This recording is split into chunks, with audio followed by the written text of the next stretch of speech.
Hey guys, welcome back to the channel. This is part 2 of our story. If you like this what if story and want to see part 3, let me know in the comments below. Before we start, don't forget to like, subscribe, and share this video with your friends. Also, check the description for more great content and my playlist. Now, let's start. Battle Trial Part 1, Green Tea Endangerment. Alright. Teams A and H will follow me to the building for the match. The rest of you, please make your way to the monitor room, I will join you shortly. After a chorus of yes sir, the rest of the class departed, leaving the 4 students to follow All Might. Leading them to a modest-looking multi-story office building, All Might directed 𝐒𝐭𝐴𝐺 and 𝐶𝑢 to wait behind. Before I forget, here. These are floor layouts of the building. The villain team will be allowed 5 minutes to prepare for your break-in. I would suggest you study well while you make your plans. Young Asui, young Tokoyami.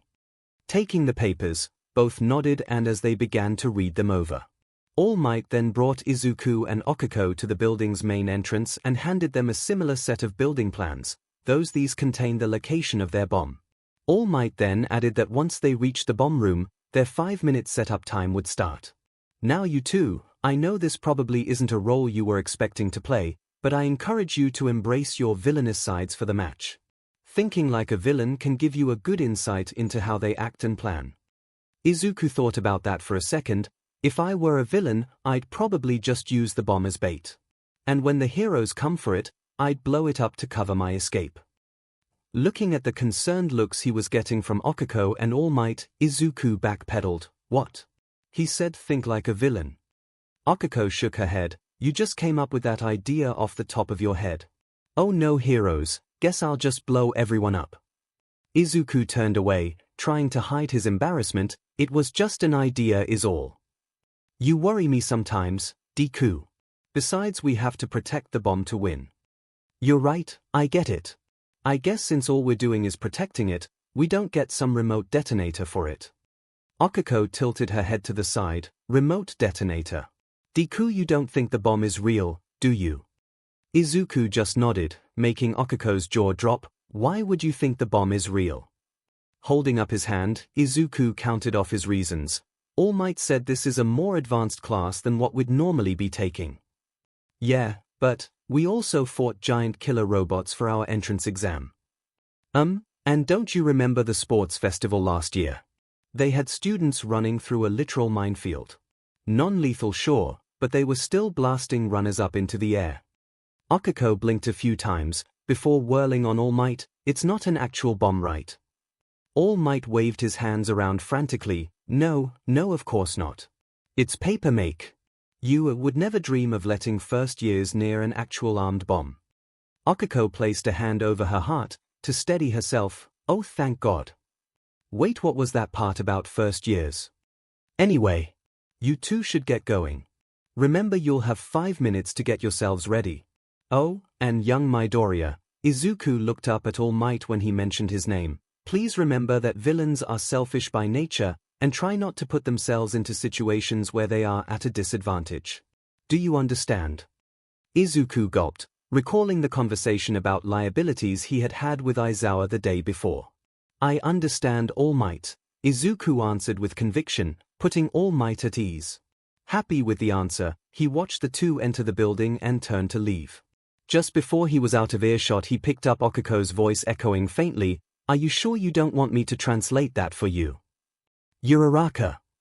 All Might chuckled as he walked away and towards the monitor room. Young Uraraka sure has her work cut out for her with that boy. Okiko and Izuku quickly made their way up to the room that held their faux bomb. While they had been reassured that their time limit wouldn't start until they reacted it, they didn't want to take too much advantage of the small window they had. That didn't stop them from opening a few doors along the way and taking stock of the items skewing about. Lots of nice heavy office furniture in some of these rooms, and some construction equipment too. I saw some plywood sheets and some metal barrels, Okiko noted. At least we have plenty of stuff to work with, Izuku said as he examined the overall layout of the building compared to the plans he held, noting that besides the outer fire escape, there was only one set of stairs in the small building. With that and how narrow these halls are, there are plenty of choke points we could exploit if we set up barricades. But would things like that even be effective on them in the first place? You know, speaking of plenty to work with, we should probably go over what gear our costumes have. 𝐒𝐭𝐻𝐲 motioned to the numerous pouches Izuku had on his red utility 𝐿. Oh yeah, that's a good idea, Uraraka. I don't really have anything too fancy if I'm being honest. Some basic first aid stuff like bandages, painkillers, cut ointment, and some sutures. I have some captures tools too, a net, bowlers, nylon cord, and some folding cuffs. I have some ammo for attacking too, but I think I need to go over with the support department what I mean when I say non-lethal. Oh, what did they give you? Reaching into one of the longer pouches, Izuku pulled out a metal dart and showed it to her. 𝐒𝐭𝐻𝐲 winced at it. Yeah, that could be nasty. Izuku agreed and put the dart away. What about you, Uraraka? Well, besides it being so tight, 𝐒𝐭𝐻𝐲 pulled at the material at her hip, inadvertently drawing Izuku's eyes. Though he immediately looked away and chided himself, 𝐒𝐭𝐻𝐲 patted the gear around her wrists. The stuff I requested helps me deal with the effects of my quirk if I overuse it. That's really useful. I also remember you saying you wanted something space-themed, like how 13 looks. Those braces look a lot like gunheads. 𝐒𝐭𝐻𝐲 smirked as she laid a hand on a bracer. Yeah, I wanted to add something from his look as a way of saying thank you and to show my appreciation for the time he spent helping me. Well, they look really good on you. 𝐒𝐭𝐻𝐲 flushed and Izuku, realizing he may have embarrassed her, quickly added, cool. You look really cool with them. Oh, thank you, Deku, 𝐒𝐿𝐻𝐲 said with a smile, but I haven't told you the neat little trick these things can do. Izuku's interest was immediately piqued. Trick? You know, when I float myself I can't really maneuver around very well. Yeah. Well, I decided to see how stuff, like satellites, orientate themselves in space. Turns out they use gyroscopes. They spin around and turn the satellites so they are facing the right direction. So, 𝐒𝐿𝐻𝐲 tapped the braces. I put some in here and in my boots. It should give me much better control when I use my quirk on myself. In theory at least. Still haven't tested it yet. Izuku's eyes glazed over as he fanboyed some over this new information. That's incredible. You've opened yourself up to so many possibilities now.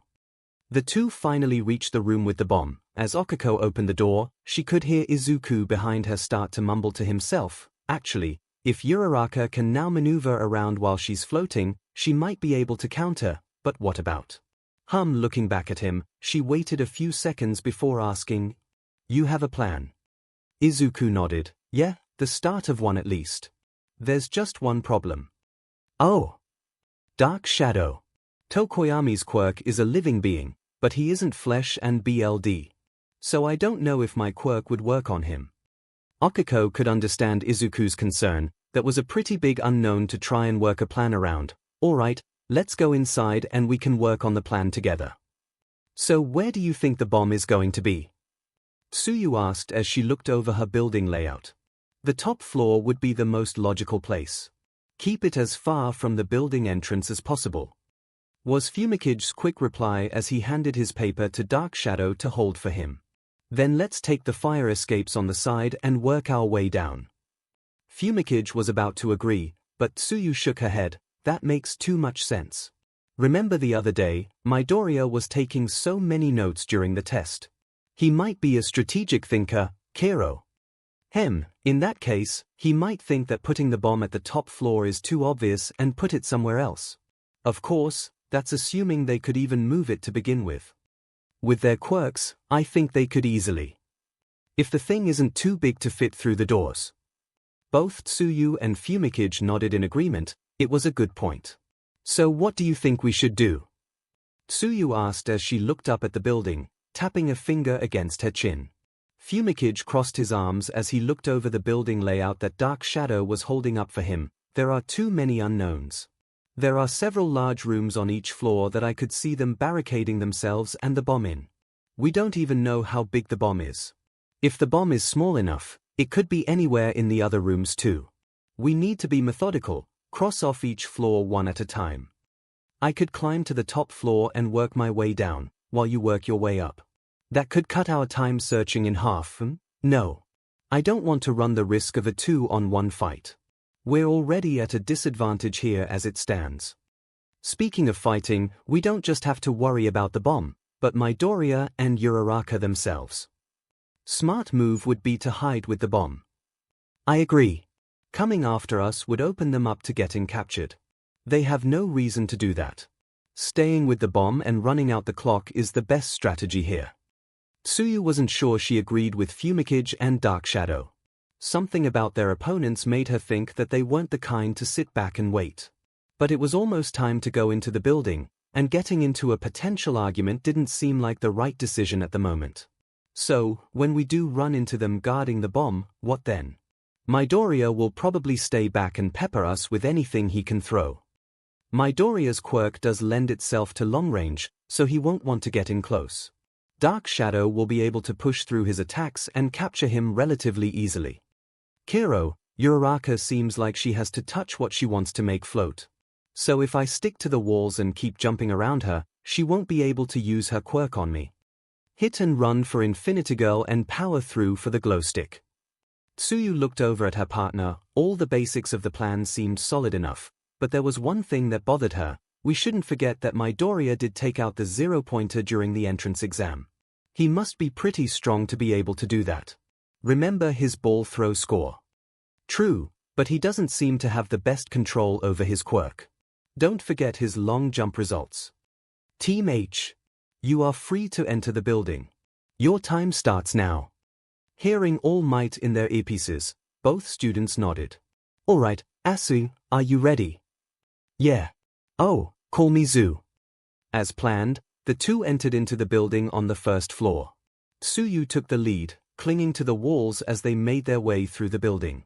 In only a short time, the two were able to find and clear the rooms on the floor, and at no point did they see any evidence that either Izuku or Okiko laying in wait for them, or had even been down on the floor. Climbing the stairs, the two began the process again for the second floor, moving from one room to the next. Kiro, we may want to pick up the pace. If we keep going like this, time will run out before we reach the final floor. Tsuyu looked up ahead as she rounded a corner, eyes scanning the hallway that lead to the stairway to the next floor. While Tsuyu looked where they were going, 𝐒𝐭𝐚𝐲 hung back, making sure they were not ambushed from behind. Agreed. Being cautious is fine, but we need to be aggressive too.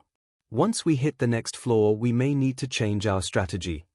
As Tsuyu neared the door for the stairs, she looked back at her partner. We still haven't seen Midoriya or Uraraka yet. Either. Maybe they are hiding with the bomb. As I said, that would make the most sense. They don't have to do anything in order to win since we are the ones against the clock. Maybe, but hey, was that door always green? Dark Shadow's interruption was all the warning either team got before the door in front of them exploded off its hinges and rocketed towards them. Tsuyu kicked herself backward, landing behind 𝐒𝐭𝐚𝐲, while Dark Shadow shot out and used its arms to swat the door to the side. Recovering from the sudden attack, both students watched as Izuku and Okiko walked into the hallway. So much for them hiding with the bomb, Kiro, Tsuyu said dryly. Yeah, maybe not one of your better predictions there. 𝐒𝐭𝐚𝐲 side-eyed Dark Shadow, but held his tongue. No point in possibly putting his foot in his mouth again. Izuku crossed his arms and, giving his voice an overly dramatic deepness and flair, started to laugh. Emaha. Okiko turned her head to the side, doing her best to contain the sputtering giggle that threatened to kill the villainous mood the two were trying to put on. Oh man, Deku, I know All Might said embrace our roles as villains, but you are going to kill me if you keep that up the whole match. Such foolish heroes. Why would I hide in my own lair?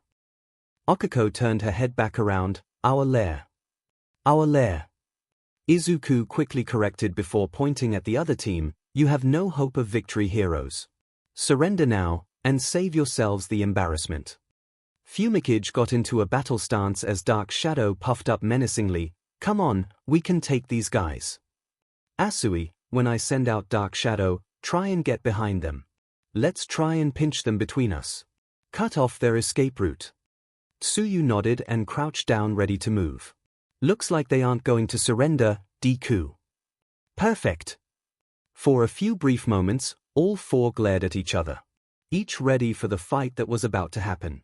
Dark Shadow. 𝐵𝐵𝐾𝐲 was cut off from giving Dark Shadow his command when Izuku surprised him by charging forward, quickly closing the distance between the two of them. He isn't keeping his distance. Alarmed, 𝐵𝐵𝐾𝐲 had Dark Shadow shield him from the assault. Izuku didn't let this stop him and delivered a strong right hook right into Dark Shadow's beak. Oh!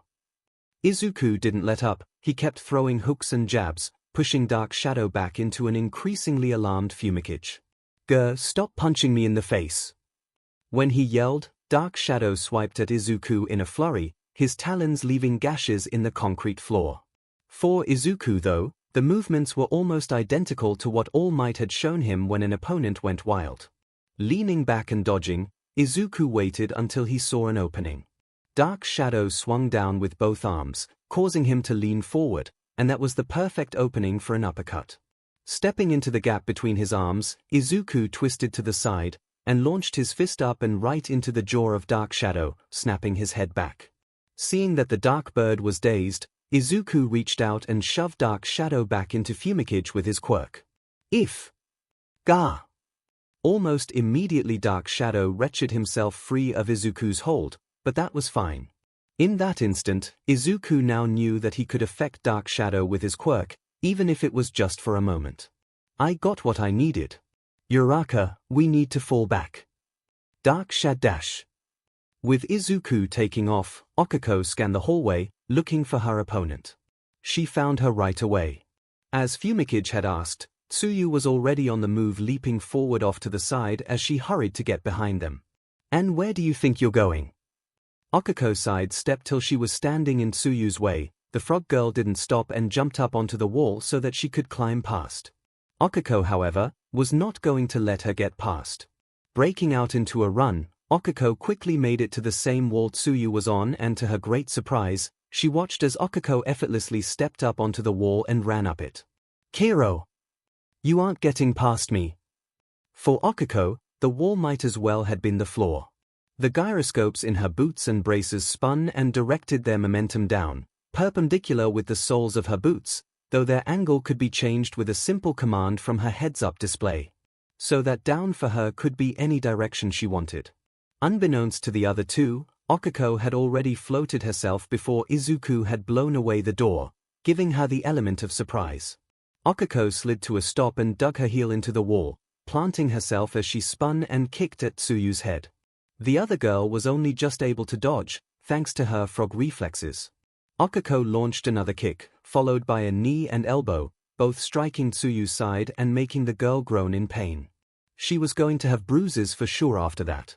When she saw 𝐒𝐿𝐼 swing one of those huge braces at her, she scrambled backward and leapt over to the ceiling, trying to put some distance between the two. 𝐒𝐿𝐼 followed after her, jumping up and twisting in the air, and landing with her feet flat on the ceiling surface before taking up her fighting stance once again. "Like I said, you aren't getting past me." A flash of green caught 𝐒𝐿𝐼's eye, followed by two loud grunts. That must have been Izuku. "Uraraka, we need to fall back." Bingo! 𝐒𝐿𝐼 pushed off the ceiling and flipped over, landing on the floor right beside Izuku, startling Dark Shadow and 𝐵𝐵𝐾𝐲, both looking up to see Tsuyu looking lost at 𝐒𝐿𝐼's sudden retreat from their fight. "Fall back." "Yeah, up the stairs, move." Pivoting, 𝐒𝐿𝐼 bolted back into the stairwell with Izuku right behind her, leaving 𝐵𝐵𝐾𝐲 and Tsuyu confused, but only for a moment. "After them." 𝐵𝐵𝐾𝐲 rushed after the two but stopped dead in his tracks when the stairs and walls suddenly glowed bright green. Once they had made it to the next floor, Izuku used his quirk and crushed everything he could behind them. "Follow us if you dare, heroes." Exiting the stairwell, 𝐒𝐿𝐼 slammed the door shut and Izuku snapped off the door handle, locking the door closed. "You good, Deku?" "Yeah, I'm fine. Come on, we need to get to our places before they follow us up here." 𝐒𝐿𝐼 nodded, and with how quickly Tsuyu was able to move around, she doubted they had very long to wait. Moving down the hallway, 𝐒𝐿𝐼 looked over at Izuku. "I guess you found out if your quirk will work on that Dark Shadow." "Yeah. It's not as hard as trying to hold a person, but not as easy as holding object. I can grab him, but only for a second. He can break my hold pretty quickly. I can push him around a bit, but I don't think I'd be able to hold him still for very long." Every little bit that can throw him off helps. Izuku agreed. Yep. Oh, so you were able to keep up with Asui? 𝐒𝐿 grinned confidently. Oh yeah. The gyroscopes worked perfectly. I can orientate myself however I want, and still be able to fight. That's great. A loud bang from the locked stairwell got both of their attention. Looks like they took you up on your dare. Another bang echoed down the hall. The door now had a huge dent in it. Perfect. Now let's see how far we can keep leading them. A final bang ripped the door clean off the wall as Dark Shadow pulled himself and 𝐵𝐵𝐺 up and Tsuyu jumped through the opening. Izuku smirked behind his mask as he summoned up his villain voice, ready for round 2, heroes.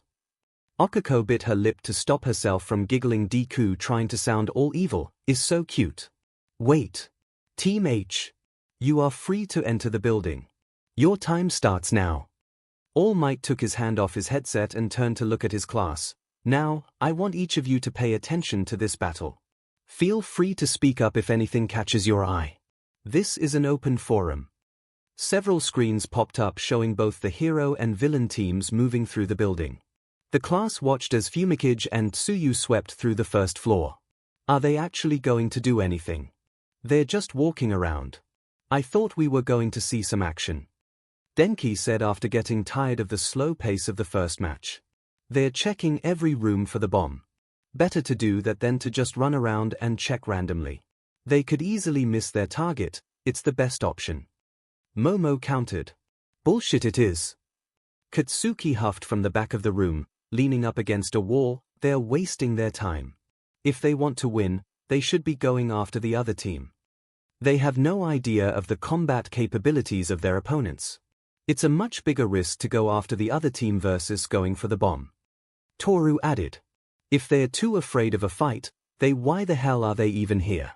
They don't have time to be acting like a bunch of pussies. Momo put a hand over her mouth as she looked away from Katsuki. How vulgar. You bring up good points.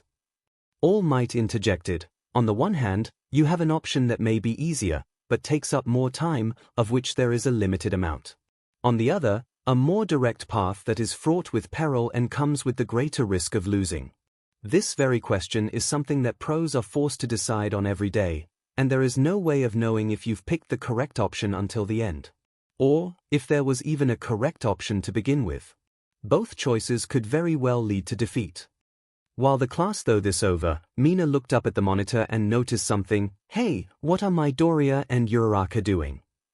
A hero looked at the same screen that showed Izuku with his ear pressed against a door, and 𝐒𝐿 standing a few paces behind him in the stairwell. Are they hiding?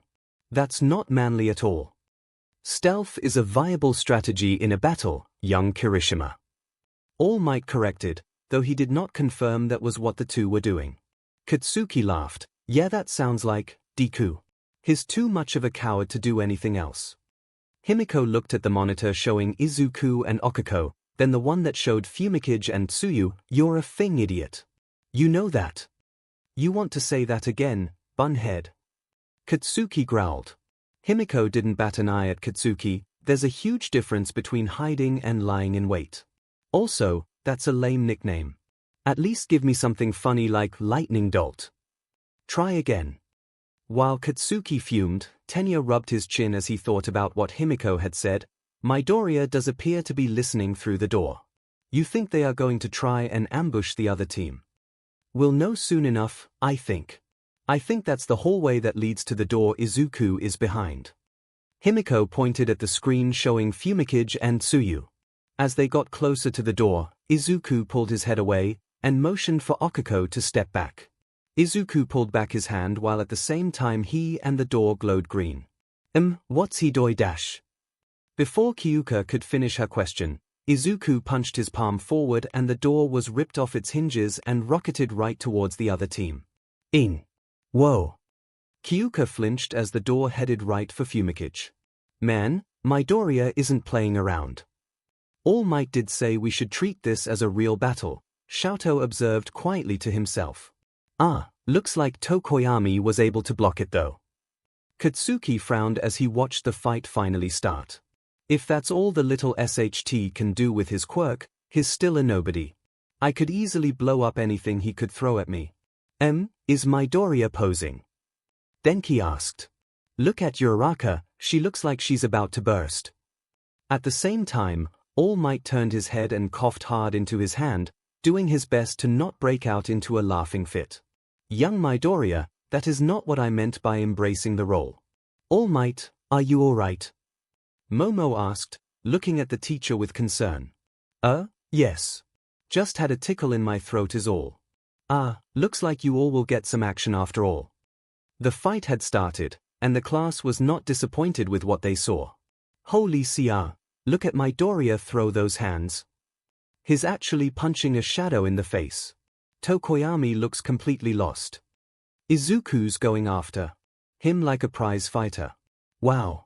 That was totally a shoryuken. That is so hot. Yeah, that's cool, but look at Uraraka. How is she doing all that? She's running on the ceiling. Wait, she doing flips on the ceiling. The laws of physics are broken.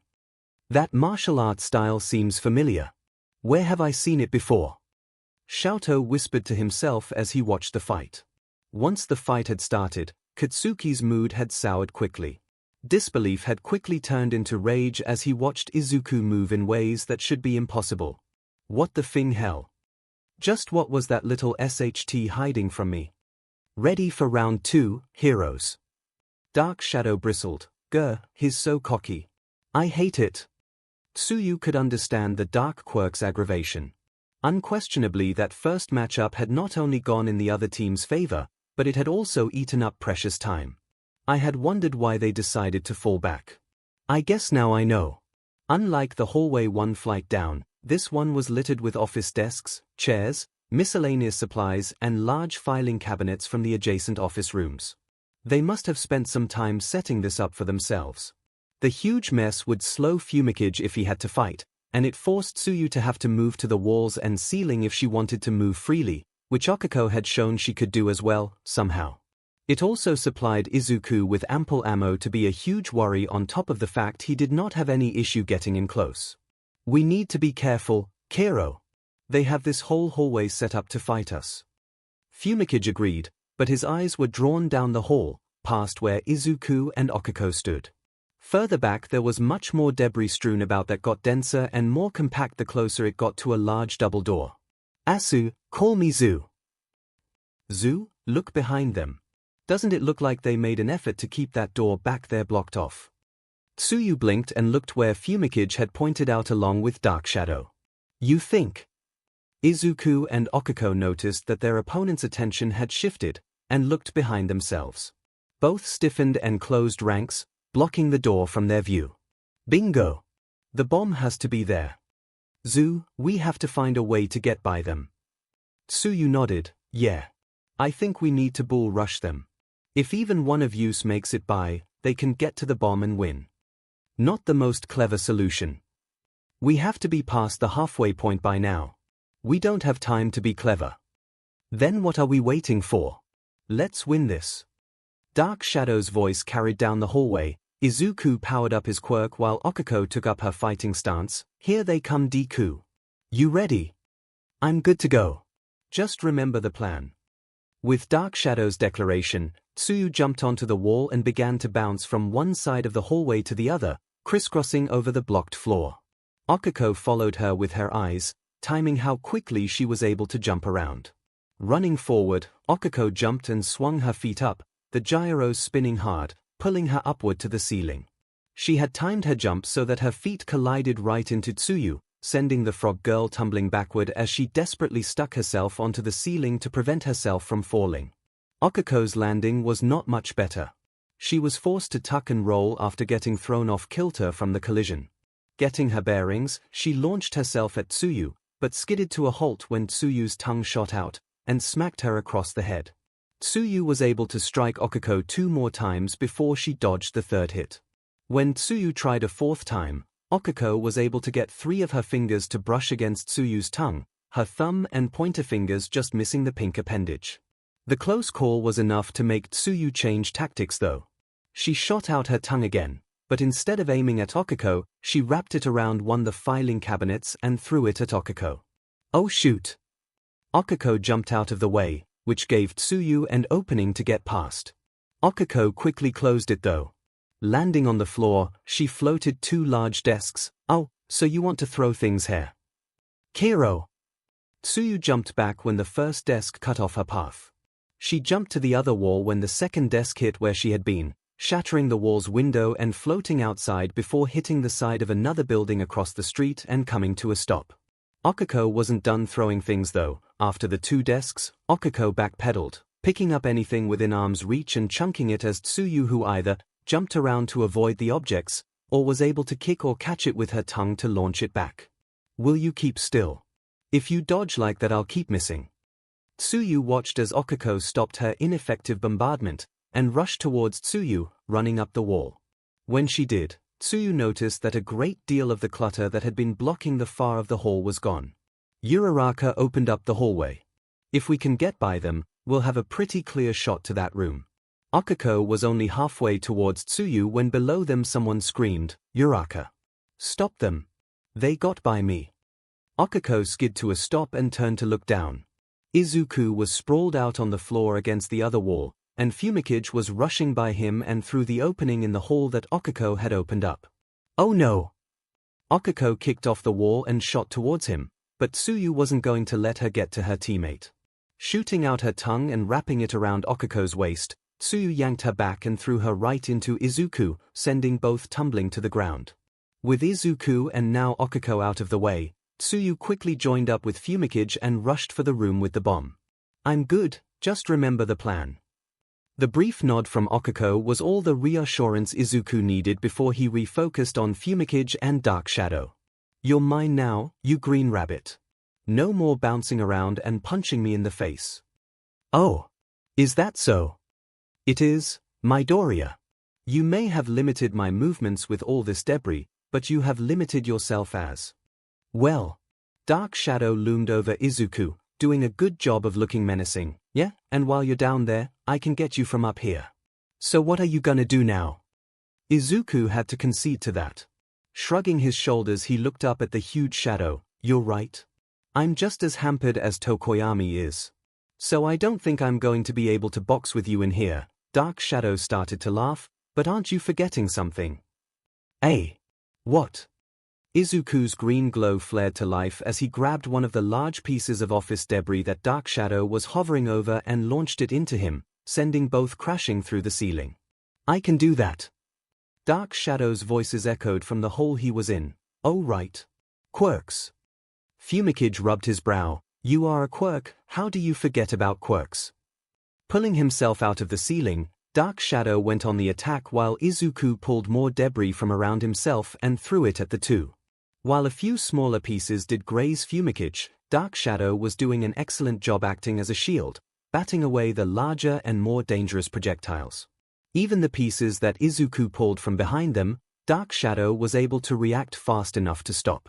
It's no wonder they scored so well on the practical exam and Aizawa-sensei's test. Their combat potential is phenomenal. When Dark Shadow shattered a desk that had been thrown at him, Izuku could see that 𝐒𝐴 wasn't looking just at him, but around and past him. Around them, the debris Izuku had used lay scattered and in pieces. While the amount of stuff was still relatively the same, it had been broken down and spread out, opening up the hallway and making it easier to move about. Izuku then glanced behind himself and saw that much of the large obstacles were no longer blocking the pass to the door. Guess it's time to move in. Izuku grabbed as many of the broken pieces of clutter he could and used it to create a giant wall between himself and Dark Shadow as he rushed forward. 𝐒𝐴 tensed as Izuku rushed towards him. He must have realized how badly the situation has changed for him. Now's he trying to push me back so I can't capitalize. Sorry Midoriya, but that not going to work. Dark Shadow, break through Midoriya's barrier and get him out of the way. Got it. Dark Shadow reared back, then dove right through. Izuku had just enough time to raise his arms to protect himself when Dark Shadow's arms ripped through and slammed him into the wall. Izuku groaned in pain as he fell to the floor, gasping for breath as his makeshift barrier fell uselessly around him. 𝐒𝐴 paused only briefly to make sure that Izuku did not look to hurt before he moved past, and ran for the door. Uraraka! Stop them! They got by me. Izuku cried out behind him. 𝐼𝐺 turned, trying to find where Okako would attack him from. He found her just as Tsuyu pulled her out of the air, and threw her back behind them. Landing beside him, Tsuyu joined him as they rushed for the door. We need to hurry. They'll be right behind us, Kero. Don't worry. This match is as good as ours. Reaching the doors, 𝐼𝐺 and Tsuyu yanked them open and rushed into the room. Their momentum carried them almost halfway inside the large space before they came to a confused halt. Wait, what's going on? Kero! The room was empty. The bomb that they had expected to find to win the match was not there. Quickly the pieces began to click into place as a feeling of dread filled the two. Guys. Was this? It's a trap. We have to get out of here. 𝐼𝐺 yelled in alarm, but it was too late. A loud bang startled both teens, making them turn around to find Izuku and Okako standing in front of the closed doors. Both of them, doing a great job of suddenly looking very intimidating. Izuku raised a hand and clenched his fist, his green aura enveloping him. From out in the hallway, a loud rumble and screeching echoed into the empty room, followed by a series of loud bangs and thuds. Each one was the result of Izuku pulling all the largest debris, filing cabinets and desks, right against the door, forming a solid barricade to keep the door from opening. Locking them all in the room. I told you heroes at the start to surrender and save yourselves the embarrassment. Now it's too late, and you have to deal with the consequences. Okako rapped her knuckles against the side of the large faux bomb, sighing in relief at the hollow noise it gave off. Izuku snickered behind her, which only made her roll her eyes. Anyway, back to the plan. We'll confront them on the second floor first. I'll keep Asui busy while you take on Tokoyami and find out if you can affect his quirk with yours. Once you have your answer, we fall back to the next floor. Yeah, I'll also try and see if I can slow them down at all. Time isn't on their side, so we might as well eat up as much as we can. That's a good idea. Now how are we going to trick them into thinking that the bomb is on the third floor? We'll need to set up a barricade to try and protect the room. Have stuff thrown about to make it harder for them to move, but really clog up the area in front of the doors. Maybe try and draw attention to the fact we're keeping them from that room. Block their view of it or something. Izuku nodded in agreement. Yeah, if this trick is going to work, we'll really have to sell it. I'm not too worried about that.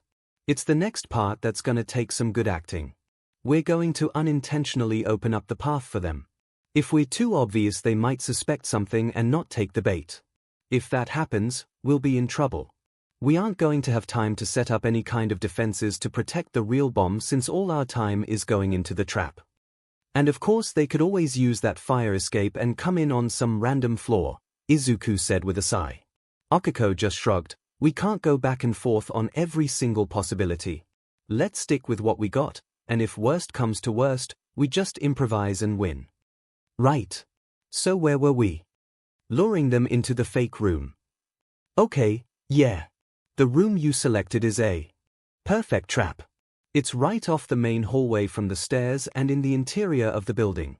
So no windows for them to escape through. They go in, and we block the door shut. And wait out the timer. Izuku trailed off. Okako couldn't see it because of his mask, but she could tell he was frowning. Something wrong, Deku. The plan sounds good to me. By that point in the match there shouldn't be that much time left. I'm sure we'd be able to hold them in. It is. It's just, Izuku reached back and pulled out the capture tape they had each been given. I don't want to win because of the time limit. I want to have a complete victory. I want to capture them. The look of determination in Izuku's eyes startled Okako. Compared to when she had met him over a year ago, when he had been so timid, to how he was now was so different.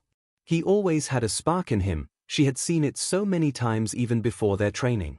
Now though, it wasn't just a spark, but a full-fledged fire that burned brightly within him. It brought back a memory of something she had said to All Might, when they had gotten into trouble for working outside the bounds of his training plan. We're not going to settle for good enough. Izuku looked up at Okako. She now had the same determined look he had. All right, Deku, instead of locking them in, let's lock all of us in the room. You can still barricade it from the other side of the door, right? Definitely, and you're okay with this. It's the riskier option. 𝐭𝐼𝐲 grinned and held up her fist towards Izuku. Yeah, let's show everyone what we can do. Izuku returned her grin, and raised his fist up to hers, bumping them together. Then let's get everything ready. With a nod, 𝐭𝐼𝐲 hurried out of the room to start getting stuff set up. They had only a few minutes left, and a lot to get ready. They've been trained, �プ𝐲 said with absolute certainty. The second round of the match had only just started, but �㗗𝐲 didn't need to see anything else to come to his conclusion. A few students looked over at him waiting for him to explain further. Well, I'm sure they practiced a bunch before they got into UE. We all had to if we wanted to get in. Denki reasoned. Yeah, I practiced and worked out like crazy to make sure I passed. A hero added, that's not what I mean. Those two have been professionally trained. The way they are fighting isn't something you learn by watching some workout videos. It has to be taught. All Might did his best not to show how much his ears were burning as he listened to the students behind him. Himiko hummed as she watched Izuku continue his assault against Dark Shadow. Izuku did mention that he and 𝐭𝐼𝐲 trained together. Tenya nodded, that's right. If I recall, he mentioned something about it during dinner the other day.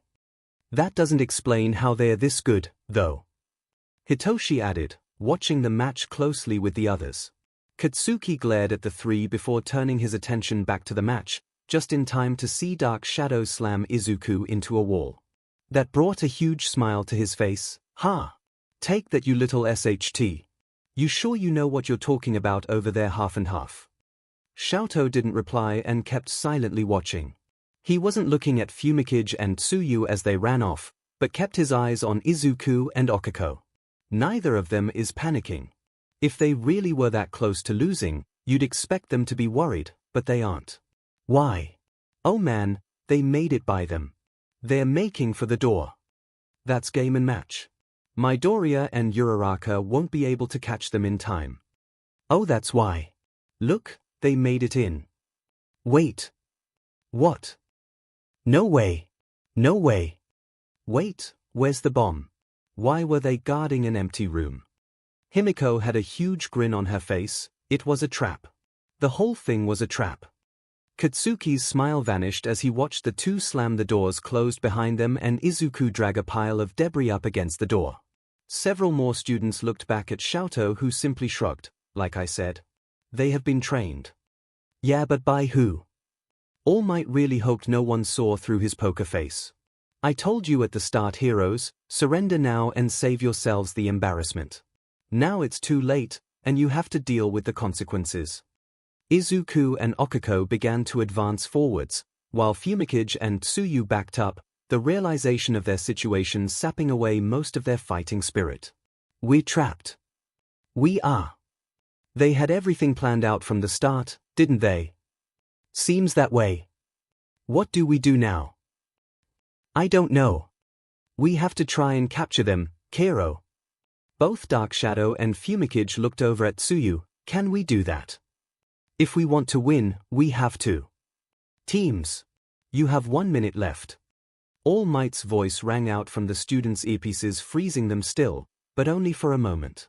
Time was almost up, and if Izuku and 𝐭𝐼𝐲 wanted their perfect victory, they couldn't afford to waste any more time. Deku. Launch me. 𝐭𝐼𝐲 turned off her gyroscope, so she started to float up into the air as she extended her hand for Izuku to grab. Izuku grabbed on and as fast as he could reared back and threw 𝐭𝐼𝐲 as hard as he could right towards Tsuyu, who only had enough time to let out a surprised rib bit before 𝐭𝐼𝐲 body checked her and sent her flailing into the wall with a solid thud. Tsuyu didn't even have enough time to catch her breath before 𝐭𝐼𝐲 was on her, pressing her attack with kicks and punches. 𝐒𝐿𝐵 was left gaping in shock after his teammate was suddenly and violently taken away from him. Fortunately, Dark Shadow was able to bring him back to the present with a warning, "Here he comes." Izuku dashed forward, pulling out his capture tape at the same time. He had just gotten by Dark Shadow, and reached out to try and wrap the tape around 𝐒𝐿𝐵's arm, but he was pushed back by one of Dark Shadow's claws. "Oh no, you don't." Stumbling back, Izuku let the tape go with his hand and grabbed it with his quirk. Whipping it around a panicked 𝐒𝐿𝐵, "Dark Shadow, don't let that near me."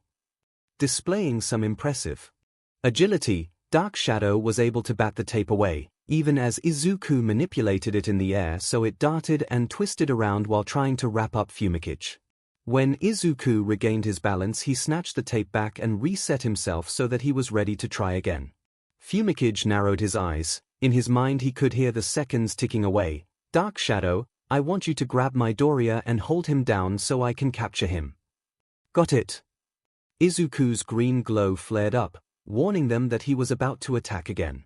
This time both 𝐒𝐭𝐴𝐺 and Dark Shadow rushed Izuku, intending to overpower him. Izuku, however, was prepared for it. Almost out of time, I need to make this count. When Dark Shadow was almost on him, Izuku reached out with his left hand and ensnared Dark Shadow in a green aura, stopping him dead.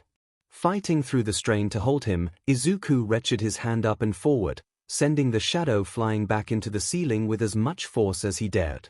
𝐒𝐭𝐴𝐺, now defenseless, didn't have enough time to come to a stop when Izuku turned his attention to him. Dropping his left hand, Izuku pivoted his body as he threw a haymaker right into 𝐒𝐭𝐴𝐺's beak. Smash! 𝐒𝐭𝐴𝐺's head whipped around as he dropped to the ground dazed and with a harsh ringing in his ears. Dark Shadow was able to free himself just in time to watch Izuku wrap the capture tape around 𝐒𝐭𝐴𝐺's wrist. Tokoyami 𝐒𝐭𝐴𝐺 has been captured. After getting thrown by Izuku, Okako had moved her and Tsuyu's battle upward, so that now both were up on the ceiling. If, during this fight, Tsuyu had learned anything, after going 2 rounds and going on 3 against Okako, it was this. Keep your distance. After taking a series of hits to her side and stomach, only just dodging a huge swing from one of Okako's braces that left several spiderweb cracks in the wall when she missed, and on top of all of that, she was still reeling from the flying body check. Tsuyu did not want to be anywhere near Okako anymore. So if close quarters was out of the question, she had to rely on her tongue, but having only one method of attack, as unorthodox as it was, made her very predictable for Okako, who was doing a great job dodging and weaving through her attacks. Okako, however, was not able to close the gap between herself and Tsuyu, so the two were in a stalemate. With time running out, if Okako wanted to get her capture win, she was going to have to get creative. Okay, I need to get Asui stunned. If I can do that, I can win. Okako sidestepped as Tsuyu's tongue shot out and immediately retracted back. She really doesn't want me floating her, does she? Okako ducked as this time Tsuyu swept at her. She's either tried to spear me with that thing, or grab me. Wait. A plan formed inside Okako's mind. It was risky, but at this point she was out of options and almost out of time. With her mind made up, Okako waited for her moment. Alright, dodge the spear strikes, and wait for her to. There. After multiple moves with her tongue, Tsuyu once again went to swipe at Okako to try and grab her. This time, instead of dodging, Okako let the tongue wrap around her arms and upper body. Tsuyu's face lit up at her victory as she yanked Okako off the ceiling and held her in the air. Which was exactly what Okako had been hoping she would do. Tsuyu had her arms pressed tight against herself, but she had left her hands unbinded and close enough together for Okako to spring her trap. Pressing her fingers together, Okako cried out, "Release!" Suddenly, her weight returned to her, and she plummeted towards the floor, along with a startled Tsuyu, who, not expecting her capture prey to suddenly weigh so much, was yanked off the ceiling before she had a chance to brace herself. Okako was able to land on her feet, her boots absorbing the full impact. Tsuyu was not as lucky and belly flopped on the hard floor, having the wind knocked out of her. Okako felt Tsuyu's tongue loosen, and quickly broke free and dashed for the downed girl. Tokoyami 𝐒𝐿𝐴𝐺 has been captured. All Might's voice rang in her head from the little earpiece she was wearing, proclaiming Izuku's success. Okako let herself grin at the news, but she could celebrate with him after she had finished with her end of things. Tsuyu was only just starting to prop herself up when Okako grabbed one of her wrists and twisted it behind her back, while at the same time used her knee and body weight to push Tsuyu back onto the floor. With her free hand, Okako pulled out the capture tape and wrapped it around the wrist she was holding. Asui Tsuyu has been captured. Both heroes are out. The villain team wins. After the match, both teams were given quick examinations by several medical robots, And while Team H were NSNG, some bruised bodies and egos both were given the all clear and sent on their way to the monitor room where All Might and their classmates were waiting for them. Upon entering the room, the class as a collective turned to look right at Izuku and Okiko, both of which gulped nervously at the sudden intense interest. All Might cleared his throat. Well done all of you. Both teams performed admirably and it is time to review your match with the rest of the class. Win or lose, it is important to look back on your action and learn from them. Now, does anyone have any comments or questions they'd like to ask the participants? Katsuki, who looked ready to either bite Izuku's head off or just strangle him, opened his mouth to demand how Izuku had learned to fight like that, but he was cut off as the rest of the class started asking questions. With everyone talking over each other, neither of the two teams knew who to answer first, or even which question was directed at how. Seeing that this was going nowhere, and that the four students were getting quickly overwhelmed, All Might stepped in. Okay. Let's everyone settle down. The class immediately quieted down. All Might nodded in approval. Now let's try to keep this organized. Why don't we have questions for Team H go first? Now does anyone have anything they would like to ask?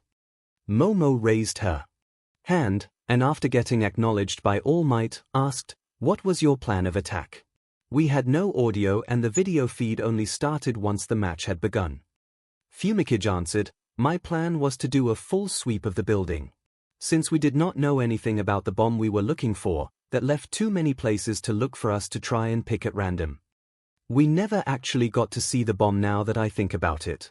"How big was it, Kiro?" "About the size of a couch," Izuku answered. 𝐒𝐭𝐚𝐲 groaned, "That would have been nice to know." "You said, your plan. Does that mean Asui didn't have a say in what you did in the match?" Tenya asked. "She never said anything against my ideas, so I assumed she agreed with my assessment of the situation." Tsuyu scratched her cheek nervously when 𝐒𝐭𝐚𝐲 looked over at her. "I had a few doubts about some of you ideas. Like when you assumed Midoriya and Uraraka would stay with the bomb the whole match. And you chose to keep these concerns to yourself. We only had a limited amount of time to come up with a plan. Getting into an argument seemed like a worse idea, so I stayed quiet." All Might nodded and turned to address the class. "This is in fact a very common problem that can CRP up when heroes and agencies team up on the fly. Communication breakdown. Young Asui prioritized team cohesion and prompt action over the risk of possible arguments and losing time. So I did the wrong thing. As with most things in life, there is no cut and dry answer. If you had said something, you and young Tokoyami might have spent more time talking before you had a plan, but that extra time may have led to your victory. On the other hand, teams that bicker amongst themselves are inefficient and run the risk of suffering devastating losses." After a few moments of silence as everyone in the class thought this over, Mashirao raised his hand. "To be blunt, what went wrong?" "Everything," wailed Dark Shadow, wiping away non-existent tears. "To be precise, how we figured Midoriya and Uraraka would fight was way off, Kiro." 𝐒𝐭𝐚𝐲 nodded. "I believed that Midoriya's psychokinesis would mean he would stay back and avoid any direct confrontation. And I thought I had the mobility advantage." A few students winced at that. Neither had been prepared for what either of their opponents would end up bringing to the table. It was no wonder things had gone so wrong for them so quickly. When no other student raised their hand, All Might prepared himself for what he knew was going to be some extensive questions. "Now, would anyone like to comment on, or have a question for Team A?" Immediately, a sea of hands rose up. With so many, All Might decided to get the most troublesome one out of the way, young Todoroki. Xiaoto wasted no time and got straight to the point. "Who trained the two of you?" Okiko went stiff, while Izuku started stuttering. "What, train? Who said?" No, giving Izuku a chance to come up with a story, Xiaoto pointed towards Himiko, Tenya, and Hitoshi. "Those three said that the two of you trained together before coming to you and you both clearly have some fighting experience." Tenya quickly added, "We were caught gossiping. I am deeply sorry." Izuku raised his hands. "No, it's okay. It's not like we were trying to hide anything. I guess we didn't think it would be that noticeable." Okiko nodded in agreement. The whole class stared at them in disbelief. You're joking, right? You guys were working like a machine out there, 𝐭𝐽𝐾 said. After a few more moments of silence, 𝐿𝐼 asked again, will you tell us who trained you? You're avoiding the question. Seeing the two struggling, All Might stepped in. It was Mr. Yagi if memory serves. He spoke about you two a lot. Izuku and Okiko snapped their heads up to All Might, while the rest of the class looked over at him. Let me explain, sometimes you will use talent scouts to find potential students. Mr. Yagi was the one that scouted young Midoriya and young Uraraka and helped them get ready for the entrance exam. As for why they may be hesitant to disclose this information, we want the scouts to be able to operate anonymously. If people found out who they were, then potential students or their parents might start seeking them out. A few students whispered to themselves while Katsuki started to shake, grinding his teeth together as he stared a hole right through Izuku. 𝐿𝐼 nodded, finding the explanation believable. You seem to know the man if you heard him talk about them, All Might. Yes, well, he works for my agency. So I'd overheard him a few times when he was in the office or over speakerphone. More than a few students were looking at Izuku and Okiko in awe. To get picked up by someone what work in All Might's agency was incredible. Katsuki though had heard enough and finally exploded. What? When did this happen? When would someone ever take the time to scout you, Deku? Oh well, you see. Izuku hesitated, not sure if bringing up the fact that it was when he had been attacked by that sludge villain was a good idea. Okiko, seeing that Izuku was hesitant to answer in front of everyone, cleared her throat and looked Katsuki right in the eye. When do you think it was Bakugo? It was extremely satisfying for Okiko to watch as Katsuki thought about what she said, and then for realization to set it. His face turned pale and his eyes bulged as he made a guttural cough like he'd swallowed his own tongue. That's right. Choke on that, you piece of Mina cut-in. So you guy got picked up by a scout, and then what, you got trained for a bit? Well, it was actually pretty much our entire last year of junior high, so close to 10 months. We worked on strength training, endurance, our quirks, and then eventually we learned some basic combat skills. I got taught some boxing, and Uraraka learned martial arts. Mina blinked, stunned. She then recalled something Okiko had said back in the locker room. Wait, is that what you meant when you said 10 months of hell? Pretty much. So that's why you look fine as hell. You were doing hero training a year before everyone else. Okiko blushed at Mina's compliment. Alright, we can't spend all our time grilling one team. And many of these questions can be asked later, if young Midoriya and young Uraraka want to. Not everyone wants their whole life brought out into the open so readily. It's important to respect a person's privacy. Now, does anyone have any questions about the match? A few students nodded in understanding, while 𝐿𝐼 looked from All Might to Izuku. He could understand wanting to keep some things private, more than most, but still found it odd how quickly All Might seemed to want to shut down the line of questioning and give them a break. Hitoshi raised his hand. If your plan was to trap them in that room like you did, why confront them on the second floor? I had no idea if my quirk would work on 𝐒𝐭𝐚𝐲 Dark Shadow. I figured it would be better to find out early, when we could still fall back on the plan, than finding out after we sprung our trap and getting caught by surprise. Your plan? Uraraka and I put it together. It's impressive that you two put that together so quickly. Toru waved her gloved hand around. Why not just lift Tokoyami and Asui up with your quirk and have Uraraka capture them? Wouldn't that have been easier? Izuku rubbed the back of his head nervously. My quirk doesn't really work on people that well. Every issue I have moving an object is amplified when I try on a person. A weakness I inherited from my mom, I guess. Oh. Yeah, my mom can only use her quirk on small stuff, and not on people at all. Mine is just a super-powered version of hers, really. 𝐿𝐼 stared at Izuku for a moment, then let himself look over at All Might. A powered-up version of his mother's quirk, and he was conveniently scouted by someone at All Might's agency. We have time for one more question, then we will decide who the MVP of the match was. Tsuyu raised her hand. May I ask them something? Of course. Why did you two lock yourself in that room with us? With so little time left, you had basically won once we fell for your trap. Why risk giving us a chance to capture you? Okiko looked over at Izuku, and they both gave each other a small smile. We decided we didn't want to win because of the time limit. A few students started to talk amongst themselves. Momo frowned, but either way, by capture or time running out, it's a win. The result is the same. You want to answer that one, Deku. It was your idea in the first place. With everyone looking at him, Izuku took a moment to collect himself. When he did, that fire of determination burned bright in his eyes. It's not the same if your goal is to become the next #1 hero. You don't reach the top by letting victoires come to you. You go out there and grab them yourself.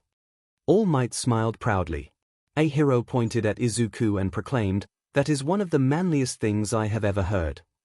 A murmur of agreement passed over the class. Katsuki looked like he wanted to throw up. Himiko whipped her chin to make sure she wasn't drooling. All Might clapped his hands together, getting everyone's attention. So class. I know who I intend to award MVP for the match, but let's see who you all think deserves it. Izuku immediately pointed at Okiko, while she pointed at him. Most of the class pointed towards Izuku, though a few, including Tsuyu, pointed at Okiko. Katsuki kept his hands to himself, sneering at the lopsided victory. Izuku stood in shock that so many people were voting for him to be the MVP of the match. Me. But what about Uraraka? Her fighting style was so much better and flashier than me. She was all over the place and everything. Don't sell yourself so short, Deku. Okiko said with a smile, though she did appreciate his vote of confidence in her. Indeed, young Midoriya. You were the MVP of the match. Would anyone like to guess why? Momo stepped forward, if I may. All Might nodded. While Uraraka's fighting skills were indeed very impressive, there are two factors that put Midoriya on top of her. Minoru snickered before a sharp jab from one of Kyuka's earjacks shut him up. First was his ability to recognize an unknown factor in dealing with Tokoyami's quirk, but also to come up with a plan to figure out an answer that did not disrupt the original plan they had already put in place. Second was his drive to win. As Uraraka had said, it was his idea to go for the capture victory. His drive, which she followed. Right on all counts. Very impressive. Izuku blushed at the attention he was getting while Okiko patted him on the back, making sure he knew he deserved all of it and more. Now, while the stage is reset, let's find out whose match is up next. All Might pulled out the lottery boxes and reached inside. The deafening silence that filled the room did nothing to help the 6 dejected students reeling from their match. After the first match between teams A and H, the next group to be picked had been teams F and J. A few students, after the incredible first match, had been expecting more of the same, especially since this would be a 3-on-3 fight. The reality, however, had been very different. Minoru looked like a mummy, wrapped up in rolls of Hunter's tape. What's worse is that he was stuck to Masharao Tail, who himself was covered in tape and purple sticky orbs. Rikido still had large chunks of floor and wall stuck to him after trying to rush headlong into the building and getting stuck right away. Medical bots were still trying to help the 3, but none of the solvents they had tried proved successful. Minoru thought they could cut him free of the tape at least. He didn't want to be anywhere near the others when they finally got unstuck.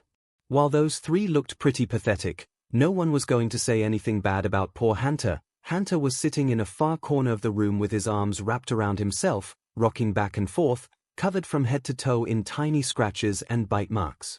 In the silence, everyone could hear him muttering to himself, "Rats. Why were there so many rats? Stop please, I'm not cheese." Even Katsuki was not cruel enough to give him a hard time after that had happened to him. Though everyone took to heart a valuable lesson. When you have huge unpopulated cities as training facilities, you will inevitably have rats and other animals that move in. Which, while useful if you have a quirk that lets you control them, is downright terrifying if you are on the other end. Of all the down students, Yuga, who had been captured first right off the bat, had clearly gotten off the lightest, suffering only from an upset stomach which was already getting better thanks to some medicine Okiko kept in her belt to help herself if she needed it. It didn't take long for him to, at the very least, start glimmering again. Sparkling would take a little longer to come back. Only Koji remained unscathed. having stayed outside the building and sending in his little army of animals in his place to find the bomb and then hurrying up to it, making sure to avoid all the purple ball that Minoru had stuck everywhere. Questions? The class looked at the sorry state of their classmates and shook their heads. MVP.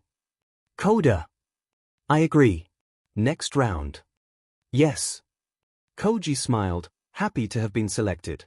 Once the building had been cleared of all sticky ball and deemed rat-free, All Might reached into his lottery boxes to determine the teams for the next match. Team B will be the heroes, and Team D will play the villains. Thing finally. Katsuki smirked as he pushed off against the wall he had been leaning on. Now I can show you losers how a fight is supposed to go. Come on Four Eyes, let's go. Tenya's eye twitched at the brash way Katsuki spoke while he, 𝐲𝐸 and 𝐒𝐻𝐸 followed All Might out of the room. As Tenya started to follow after them, Izuku and Okiko patted him on the back in sympathy and moral support. Good luck out there, Ida, Izuku said, trying to assure his friend. Thank you, Midoriya. I'm sure now that it's our turn, I think Bakugo will take this seriously and we will be just fine. Hitoshi wasn't sure he bought that, you think, or you hope. Himiko snickered. Izuku tried to come up with something to say to reassure Tenya, look at it this way, since you're on his team, you shouldn't have to worry about getting exploded. Shouldn't? Won't. You won't need to worry about getting exploded. Not at all reassured, but not wanting to fall behind, Tenya left. So, a hero started, this is going to be a bloodbath, right? You guys see how excited Bakugo looked to finally throw down. Hitoshi reluctantly agreed, yeah, Todoroki and Shoji are going to have their hands full.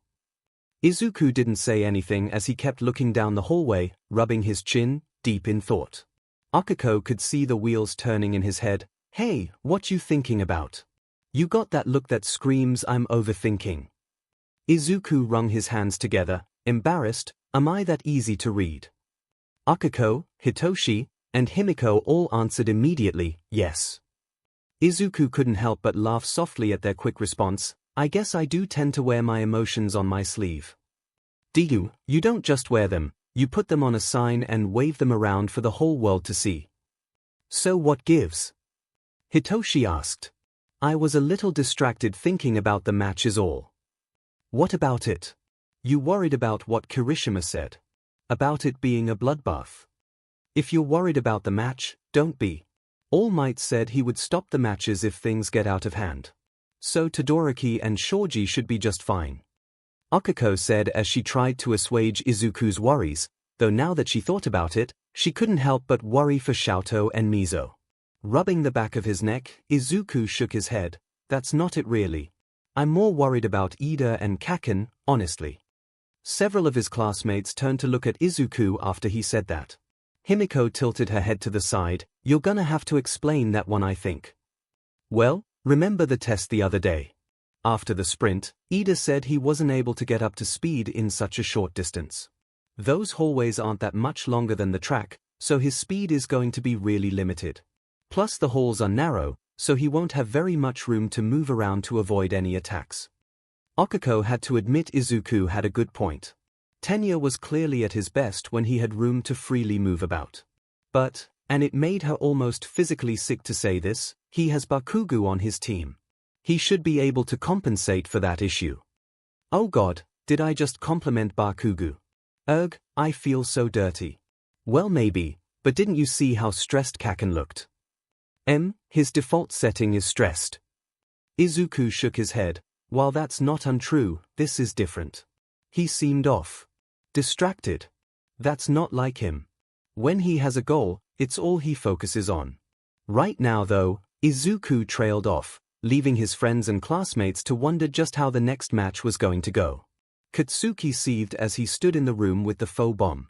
Behind him, he could hear Tenya still talking about plans and strategies, but he wasn't listening. Because nothing he said mattered. Will you shut up already? We don't need any kind of stupid plan.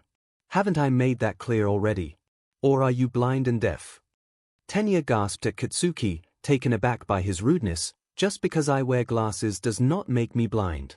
And if anyone should be accused of not listening it's you. It would be foolish to go into this fight without a plan, as I have said multiple times. Katsuki rolled his eyes. You sound like If Deku. Yes, and he won his match. Gritting his teeth, Katsuki turned to glare at Tenya. I think. No. He won, and the whole Fing class was eating out of his hand.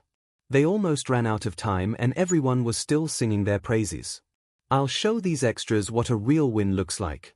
Then they'll see how worthless that lying piece of SHT really is. Fine, you want to have a plan. Here's what we'll do. You stay here and guard the bomb. I'll head out and destroy those other two. That's not a plan. Oh, will you? Just shut up and stop acting like a diamond beach already.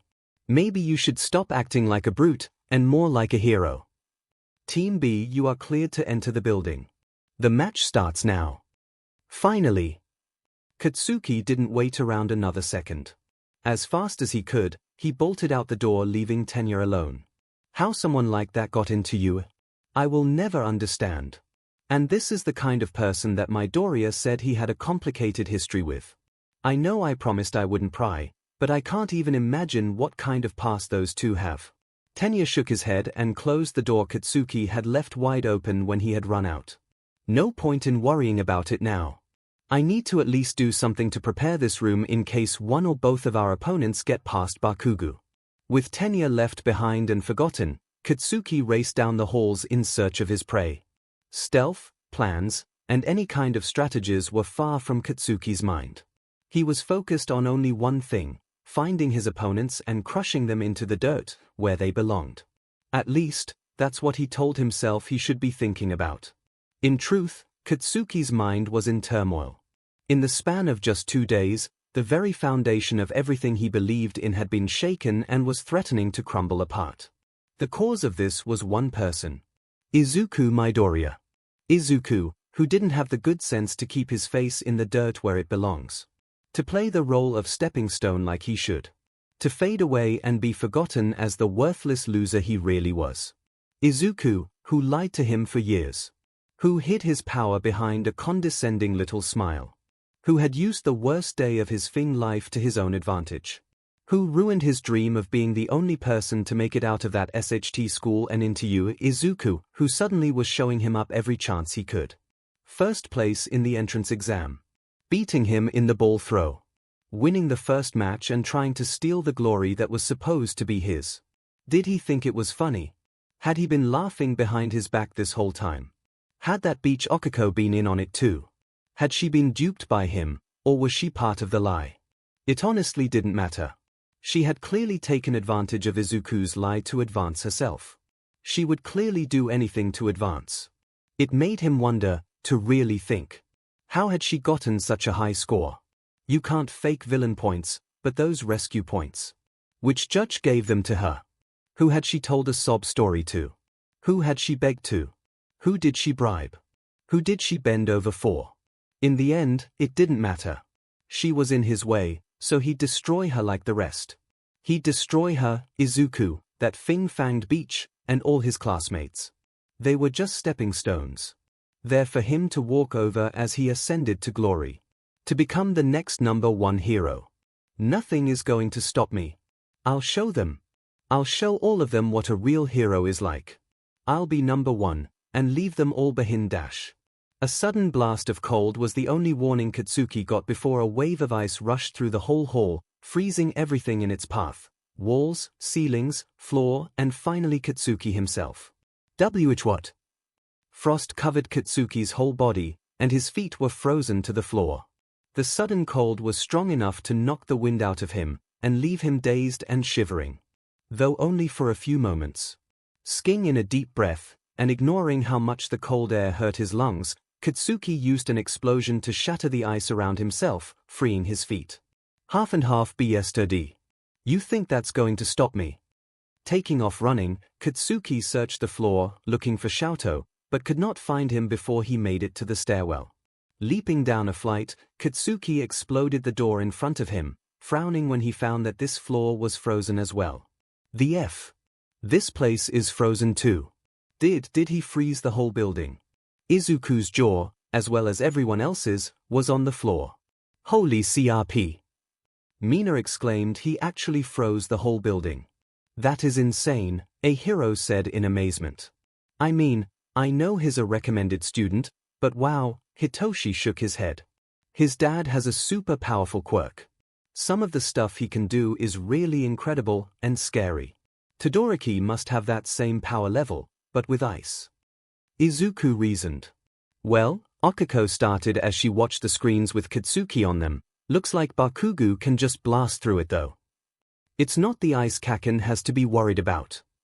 Okiko, along with Hitoshi, and Himiko glanced over at Izuku. It's the cold. Okiko's brow scrunched together as she thought that over, trying to recall exactly how Katsuki's quirk worked. When she did, her eyes went wide.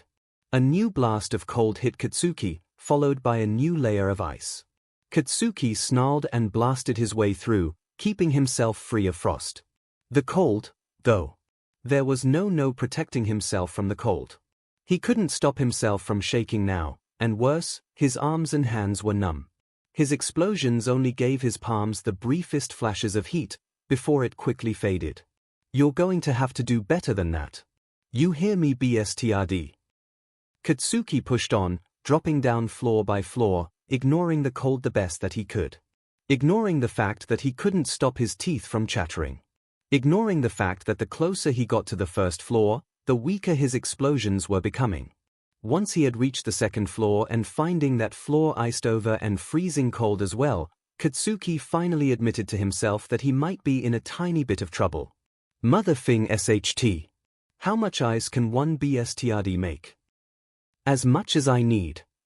Alarmed, Katsuki turned and saw 𝐿𝐴𝐽 standing at the end of another hallway. You! Katsuki started running at him, but 𝐿𝐴𝐽 didn't let him get far. From his right foot, a wave of solid ice rocketed out.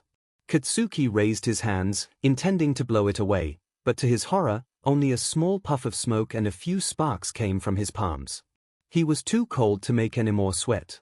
This realization hit him only slightly less hard than the ice that ripped him off the floor and slammed him against the wall, leaving him stuck against it. Katsuki struggled, tried and failed to make an explosion to free himself, slammed his fists on the ice holding him, but nothing worked. He was stuck. No. 𝐿𝐴𝐽 kept his distance, as he watched Katsuki fight to free himself. When it became clear that he wasn't going to be able to, 𝐿𝐴𝐽 put a hand over his ear, and spoke into his earpiece. Shoji, I've secured Bakugo. Please, for your safety, stay outside while I go and capture the bomb. He's alone. He came in here alone. This BSTRD. 𝐿𝐴𝐽 turned away and started walking for the stairway. The initial shock of having someone turn their back on him quickly snapped into a primal rage. His arms were still free, and he thought he had won. Snarling, Katsuki pointed one of his gauntlets at 𝐿𝐴𝐽 and yanked back the first safety on the firing mechanism, exposing the pin trigger. Don't you dare turn your back on me. This isn't over. Young Bakugo, wait. Before Katsuki could reach for the pin, 2 streaks of ice encased both his arms, stopping him from being able to go through with his attack. 𝐿𝐴𝐽 glanced back at Katsuki. Please try to keep calm. I'll make sure to end this match before you suffer any frostbite or hypothermia. 𝐿𝐴𝐽 walked away, leaving Katsuki helpless and at a complete loss. True to his word, 𝐿𝐴𝐽 quickly made his way up the stairs and found the room where Tenya and the bomb were located. Tenya was stuck in the middle of the room, his boots frozen to the floor, and his mufflers clogged with ice. The 2 boys looked at each other before Tenya slumped in defeat. Walking by him, 𝐿𝐴𝐽 put his hand on the bomb. Immediately All Might declared Team B's victory. How humiliating. I didn't even have a chance to do anything. 𝐿𝐴𝐽 put his left hand on the nearest wall and began to melt the ice covering the building. Sorry, I'll have you out in a second. Okiko felt extremely conflicted. On one hand, she felt so bad for Tenya after such a one-sided loss. She was sure the poor boy's pride must have taken a massive hit. On the other hand, she was elated to get a chance to watch Bakugo get, for lack of a better term, curb stomped. He hadn't been able to do anything against 𝐿𝐴𝐽, and watching the bully run into that ice again and again had brought such a smile to her face that her cheeks had started to hurt. I wonder if I could get a recording of the fight. When the camera had focused on Katsuki's face, when he had been freed of the ice and realized that he had been completely and utterly defeated. Oh, how that had brought Okiko such joy, she almost cheered. Almost.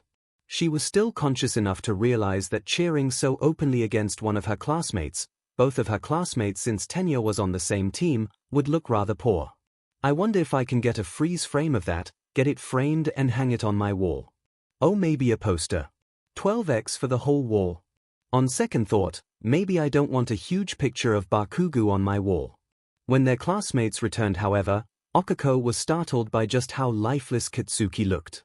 She was ready for him to be raging, complaining, or something loud, but he looked dead on his feet. Stealing a glance over at Izuku, she saw that he was just as surprised as her, and worse yet, he looked worried. All Might walked up to Katsuki and put a hand on his shoulder while everyone was getting their questions ready. Okiko could just make out what he said to him. Young Bakugo, looking back and learning from your experiences is a part of life. Whether you win or lose, let's review the results and see what we can learn. Okiko couldn't help but feel angry. After everything he'd done, he gets a pep talk from All Might to make him feel better. The very thought made her blood boil. It was only her worry for Izuku that kept her from maybe saying something she'd probably end up regretting. He was obviously worried about Katsuki and looked like he wanted to do something about it, and that brought a shiver of worry up her spine. So, Hitoshi began awkwardly, "We're on a team." Momo, who had been busy surveying the room their bomb was located, looked over at Hitoshi. "Yes. We found that out a while ago. Is there a problem?" "Nope, no problems. None at all." Hitoshi's normal monotone voice went up a few pitches as he turned away, avoiding eye contact. Momo sighed and stopped what she was doing. "You don't have to worry. I don't hold what happened yesterday against you. Aizawa-sensei said we should use our quirks to help us do better on his test. You simply followed his rules." "Yeah, I guess I'm still getting used to the idea that I'm expected to use my quirk on people now." "Well, I suggest you get used to it quickly, because I doubt Kirishima or Ashido will hesitate to use theirs on us." What Momo said made sense to Hitoshi. His preconceived notions about his quirk aside, everyone in class was now being told to use their quirks on other people. They were all in the same boat, and if he didn't get over his issues, he'd be the only one left on the boat before long. Taking a deep breath, Hitoshi steadied himself. "All right. Are you ready to set up for the match then?" Yeah, I'm good." Momo could hear some hesitation, but could also see he was determined. "All right then. I do have a question for you." "Shoot." "How many people can you brainwash at a time?" "I can control more than 2 people, though I never really tried past that. I can only brainwash 1 person at a time though. So I can't get them both at once." Momo rubbed her chin as she thought that over. "Then even if you can get one of them, if the other breaks them out of your control, we may lose the element of surprise your quirk gives us. I'm pretty sure I'd be able to get Kirishima under control pretty easily, but leaving Ashido seems like a big risk. Her acid quirk will make stopping her tricky." Momo nodded. "She could melt through anything we try to catch her in. She'd probably burn through the capture tape before we got it fully around her."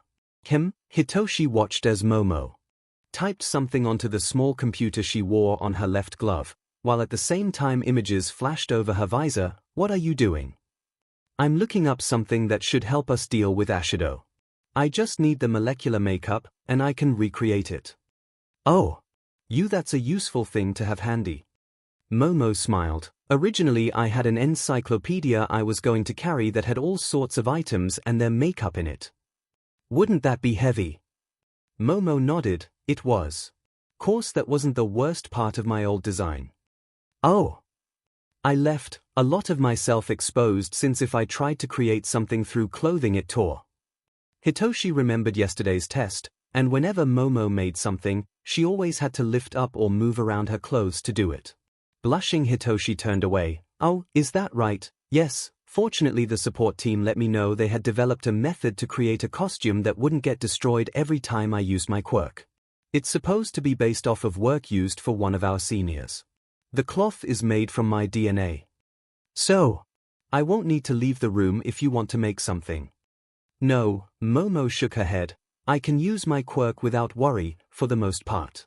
I was warned that, since this is still experimental, overuse could damage it. It's why I left my thighs and back uncovered. Those are both still great places for me to pull things from. Despite himself, Hitoshi looked over her costume, and saw that while the shoulder cape did a good job hiding it, her back was exposed. He immediately looked away, feeling a new blush creep over his face, and feeling a little ashamed of himself. If you're looking up something to make, I guess you have a plan then.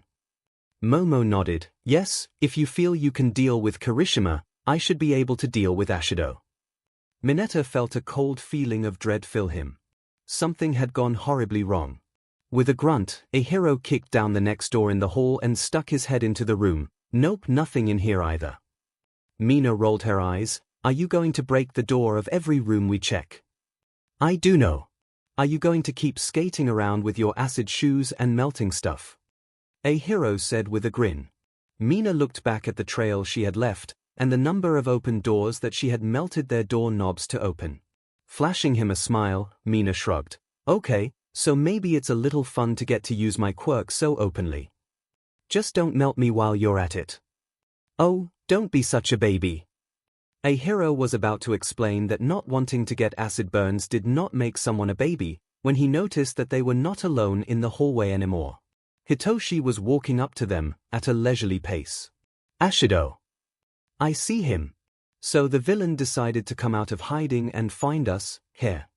Hitoshi shrugged. You weren't exactly hard to find. Just follow the racket and destruction. Both 𝐒𝐻ero and Mina crouched into fighting stances. Mina looked around noticing that Hitoshi was alone. Hey, where's Yuzuru? Doing something a lot smarter than confronting you two. That's for sure.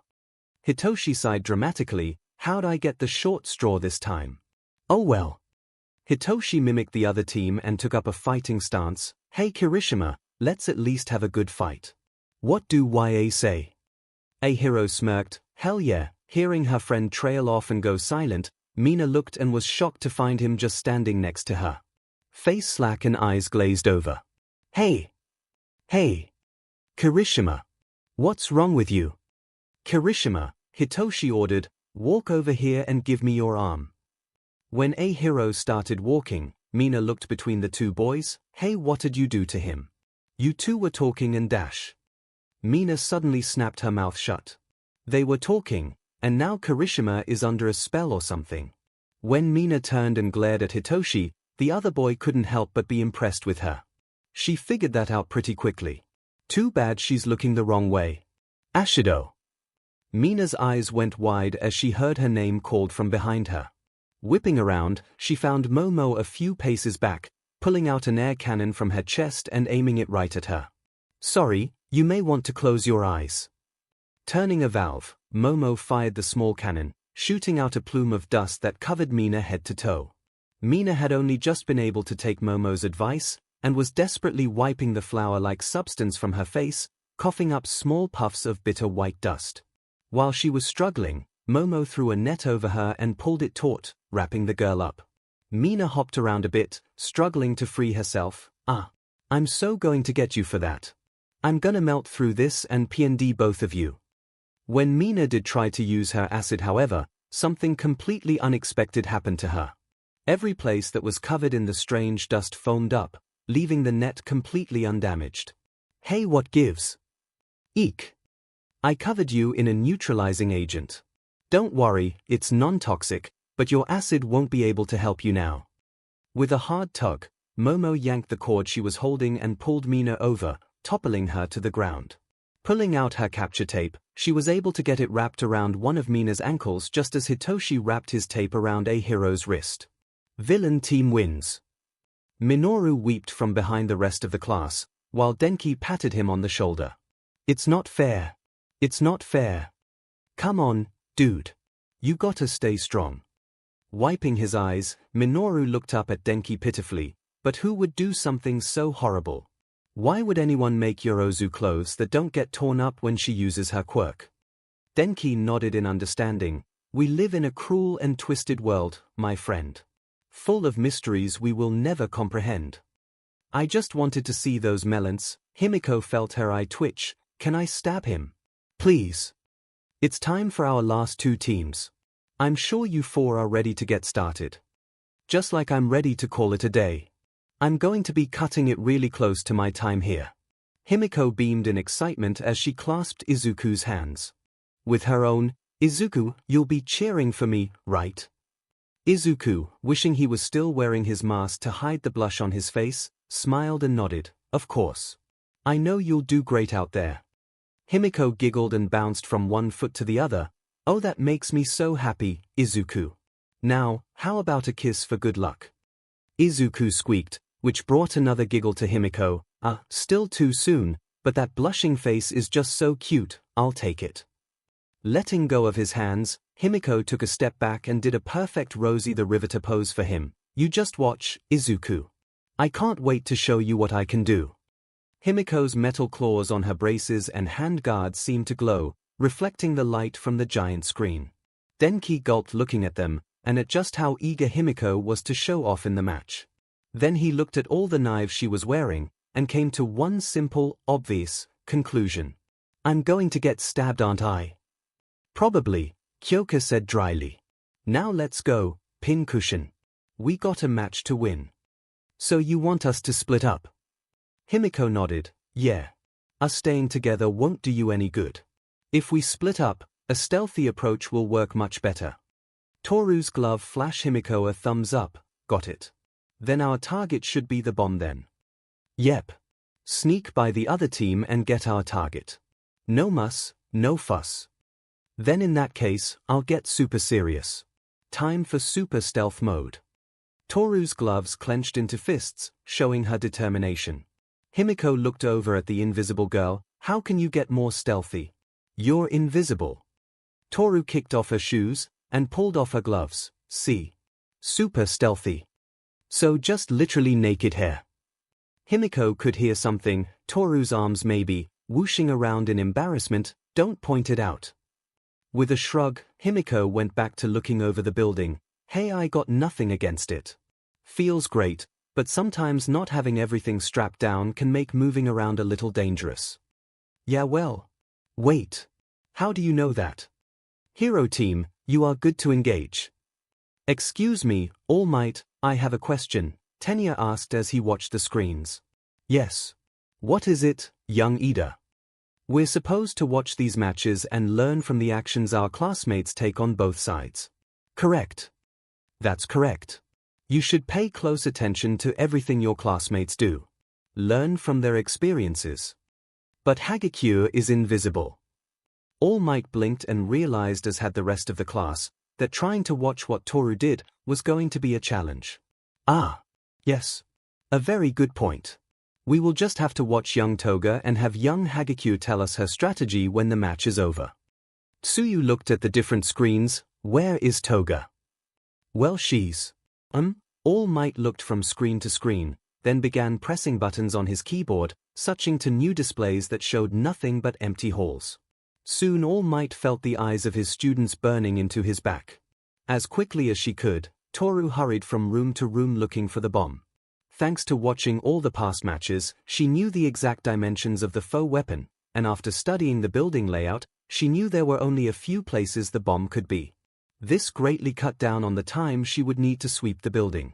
Peeking around a corner, Toru almost squealed in excitement. Both Kyoka and Denki were both standing guard in front of a room. All she had to do was sneak past them and win the match. Slowly, Toru walked around the corner and crept closer to the two. They were standing in the middle of the hall, so there was room for her to slip by on either side of them.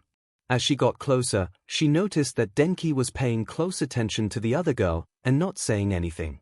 Which was strange, if his behavior the last couple of days since she met him was anything to go by. Kyoka had her eyes closed, and both hands covering her ears.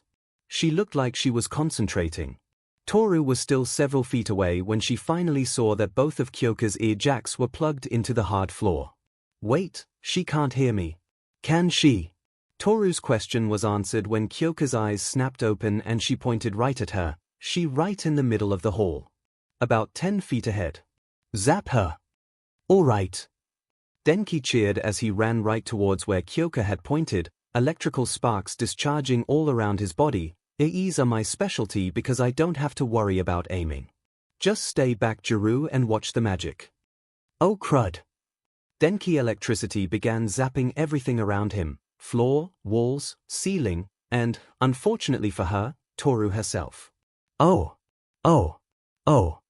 Dazed, disorientated and a little smoky, Toru collapsed to the ground.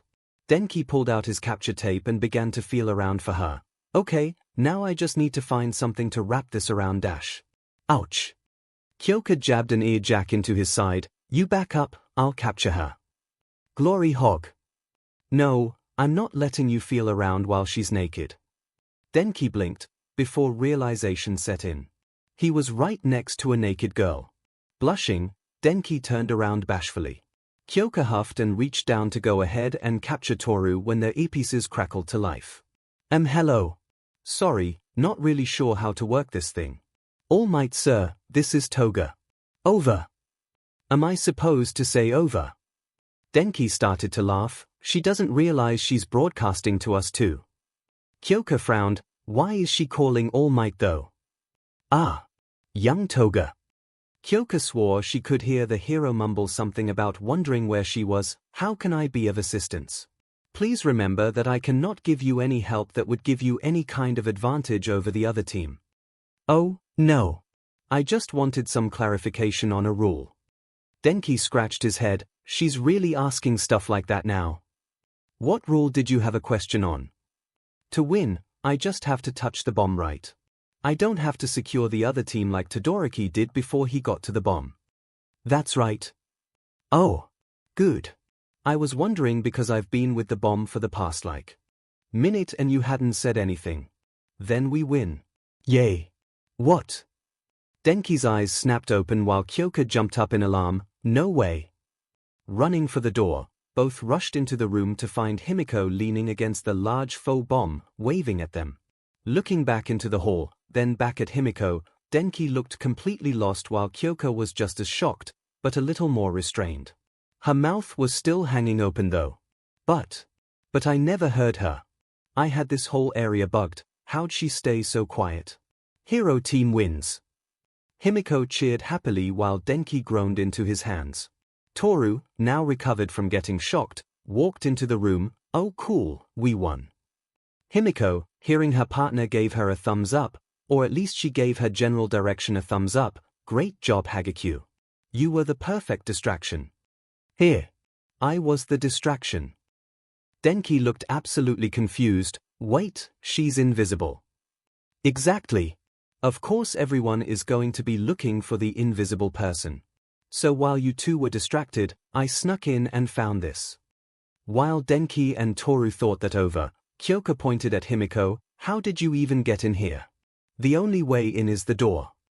Himiko smiled as she shrugged her shoulders. Easily. So, did anyone see what the heck happened? Mina asked the class. A chorus of negatives were her answer. All Might chuckled nervously to himself, trying to think of what he was going to tell Aizawa when he asked for the tape for this match. All lead everyone to the battleground exit before turning to address them. Everyone, you all did excellent today for your first class. It was clear to me that you all took this mock battle seriously, and no one sustained any serious injuries either. Izuku swore All Might looked right at him when he said that. I'm not that bad. Izuku then felt the side eye Okako was giving him. I'm not that bad. I will have the videos of your matches delivered to your homeroom teacher, so expect to have your reviews by tomorrow. I will be sure to let him know I felt you each performed exemplary. So with that, I'm OFF. Giving the class a quick wave, All Might turned on his heel and bolted out the exit, practically leaving the class in the dust. He felt guilty about having to leave so soon, wanting to spend a little more time going over the matches with the students, as he was sure Aizawa would be much more strict in his review of them than he would. He also wanted a chance to counsel the losing teams to make sure they knew that a loss today would help them achieve wins in the future. One boy in particular he knew needed to hear it. Young Bakugo, you are a mass of pride and self-confidence, but I fear these feelings were too fragile to hold you up after your illusions have been shattered. I wish I had the time to reassure you. As your teacher, it is my responsibility, But I'm at my limit. I will just have to find you later and hope you have the strength to pull yourself up. Man, he rushed off pretty quickly, don't you think? Hunter observed. Okiko shared a look with Izuku. Both had a pretty good guess why All Might had hurried off like he had. A truly heroic exit. We should all aim to be able to do as much. Tnea said, clear reverence in his voice. Himiko gave him a strange look. He just ran away though. Heroically. It's just nice to have a normal class, Kero. Many students thought back to Aizawa and his first lesson, and shuddered. With the class now over, everyone had returned to their locker rooms to change and head home. Pulling off his gloves and starting to untie his boot, Izuku snuck a glance over at Katsuki, who was busy pulling off and collapsing his huge gauntlets. His face was still an emotionless mask. It hadn't changed much at all during the rest of the day. Izuku was beginning to really worry about him. Katsuki could be calm, when he wanted to, but there was a huge difference between calm and what Katsuki was now. It was like his soul, his fire, had been scared out of him. Should I say something? While Izuku debated over what to do, there was a commotion at the far end of the locker room that started to get the boys' attention. Denki and Hunter were getting excited over something Minoru was showing them. There's no way that's what that is, Denki chuckled, shaking his head in disbelief. That's the kind of thing that only happens in B-grade pornos, man. Hunter added. Minoru waved his arms excitedly. Don't you see, this is a gift from our upperclassmen. A gift any man worth his salt should be jumping at. Hitoshi finished pulling his overshirt off, and looked at the three. What are you guys going on about? There's a peephole into the girls' locker room over here. Minoru said with the biggest grin imaginable. Here. Several other boys shot up. Wait, really? A hero looked aghast. That is the wall separating our room from the girls. Fumikage said after a second. Tenya's arms were a blur of motion as he pointed at the three. You must be mistaken. This is school for heroes. No US student would ever sink to such disgusting lows as to invade the privacy of a fellow classmate of the opposite secretary. Stepping to the side so that Tenya and all the other boys could see, Minoru pointed to a small hole in the wall, at perfect peeping height. Tenya looked absolutely devastated. His mood quickly changed to outrage when Minoru stepped up to the hole. What are you doing, Mineta? Stay away from there. You have no idea what you might see. We must report this to the faculty at once. Minoru shook his head. Are you crazy? This is a once-in-a-lifetime opportunity. Zero is right, this kind of thing only happens in porn and hentai, and you want to throw it away. Okay dude, don't be gross. Yeah, that's going too far, man. Fools. I will not be denied any longer. Yorozu's bouncing BRSTS. Acedo's great butt. Uraraka's juicy thighs dash. Don't you dare. The sound of concrete cracking and metal shearing was the only warning Minoru and all the other boys in the locker room got before something large, heavy, and glowing bright green whipped through the air and slammed into the wall, just inches above the purple boy's head. Shocked, Minoru looked up and saw that one of the benches had been ripped out of the floor and was now very stuck, seat side flat, into the wall he was just about to place his head against. Shakily, Minoru turned around and gulped loudly. Izuku's eyes burned, and his mouth was twisted into an ugly snarl. He was also looking right at Minoru. In the future, Minoru would remember what he said next as one of the stupidest things he possibly could have said. It's just a peek. Izuku's face darkened as his quirk didn't just flare to life, but blazed like a raging inferno. Around them, every boy between Minoru and Izuku leapt back several paces, not wanting to risk getting caught up in whatever happened next. Izuku reached out, and Minoru yelled in shock as his cape suddenly came to life and wrapped itself around him, dragging him right towards Izuku. Wait! Wait! Minoru tried to dig his heels into the floor, but there was nothing he could do to stop himself getting brought before Izuku. A foot or so away, Izuku clenched his hand into a fist, fingers cracking and knuckles popping as he squeezed. At the same time, Minoru's yellow cape squeezed tighter around him like a vice, making it very hard for him to breathe. Joking. I was joking, I swear, Minoru gasped out. Izuku pulled Minoru up till he was eye to eye with his feet dangling far off the ground, If you ever try and peek or do anything perverted to Uraraka, at NY of the girls again, I promise you, I will not miss. And after I'm done with you, I will personally drag you to Aizawa-sensei's office and let him deal with you. Am I clear? Minoru nodded his head vigorously. I promise. I promise. Izuku glared at Minoru for a few more seconds, making sure his point was made, before dropping him unceremoniously back to the ground. Not wanting to look at the smaller boy any longer, Izuku turned on his heel and went back to changing out of his costume, leaving Minoru and a few of the other boys to figure out what they were going to do about the hole in the wall, and the bench sticking out of it, and the gaping pit where the bench had been anchored to the floor. While all this was going on, no one noticed the door to the locker room open and swiftly close. Kyoka had very good hearing. Even if her ear jacks weren't plugged into something, she could still hear better than most people. So she easily overheard a commotion going on in the boys' locker room through their connecting wall. When she focused on what was being said, a deep frown crossed her face. There's a hole in our wall. Every girl in the room stopped what they were doing and looked at her. Are you sure? Okiko asked. Kyoka plugged an ear jack into the wall and listened in. Oh yeah, some of the boys are talking about it. Someone made a hole. Find it quick, Kiro. What kind of pervert does something like that? Mina crossed her arms. I bet it's that creep Mineta. More than a few girls shuddered. He had not been very subtle when he was checking them out in their costumes. Himiko picked up one of her knives from her costume. I could stab him. Everyone in the room shot down the idea, though they were all a little slow to do so. Okay, so it sounds like he didn't actually make the hole. They all think some of the upperclassmen did it. Toru touched her chin, though since her gloves were off, no one could tell. To be fair, someone from this side could have made the hole. Toru noticed some of her classmates looking at her general direction. Hey, it's not like there aren't girl perverts out there that wouldn't love to take a peek at a good-looking guy. Himiko liked her lips. She's not wrong. Hey, whose lockers can you see through there anyway? Okiko snapped her head around to glare at her. Why would you want to know that?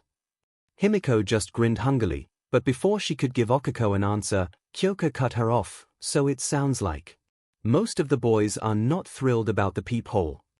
Her lips turned down into a frown as she added, Mineta is not one of them. Okay, gross. He's actually going to use it. Momo looked absolutely mortified as she hurried to pull her costume back on. Wait, right now. A few other girls hurried to grab either costumes or uniforms parts to make sure they were completely covered. Kyoka extended her other ear jack and had it positioned right over the hole. The moment that little creep looks, I'm going to gouge his eye out. Oh, gross, is talking about dash. A loud bam reverberated through the room, freezing everyone in place, and sending Kyoka shambling backward, yanking her ear jack out and covering her ears, wincing and cursing under her breath.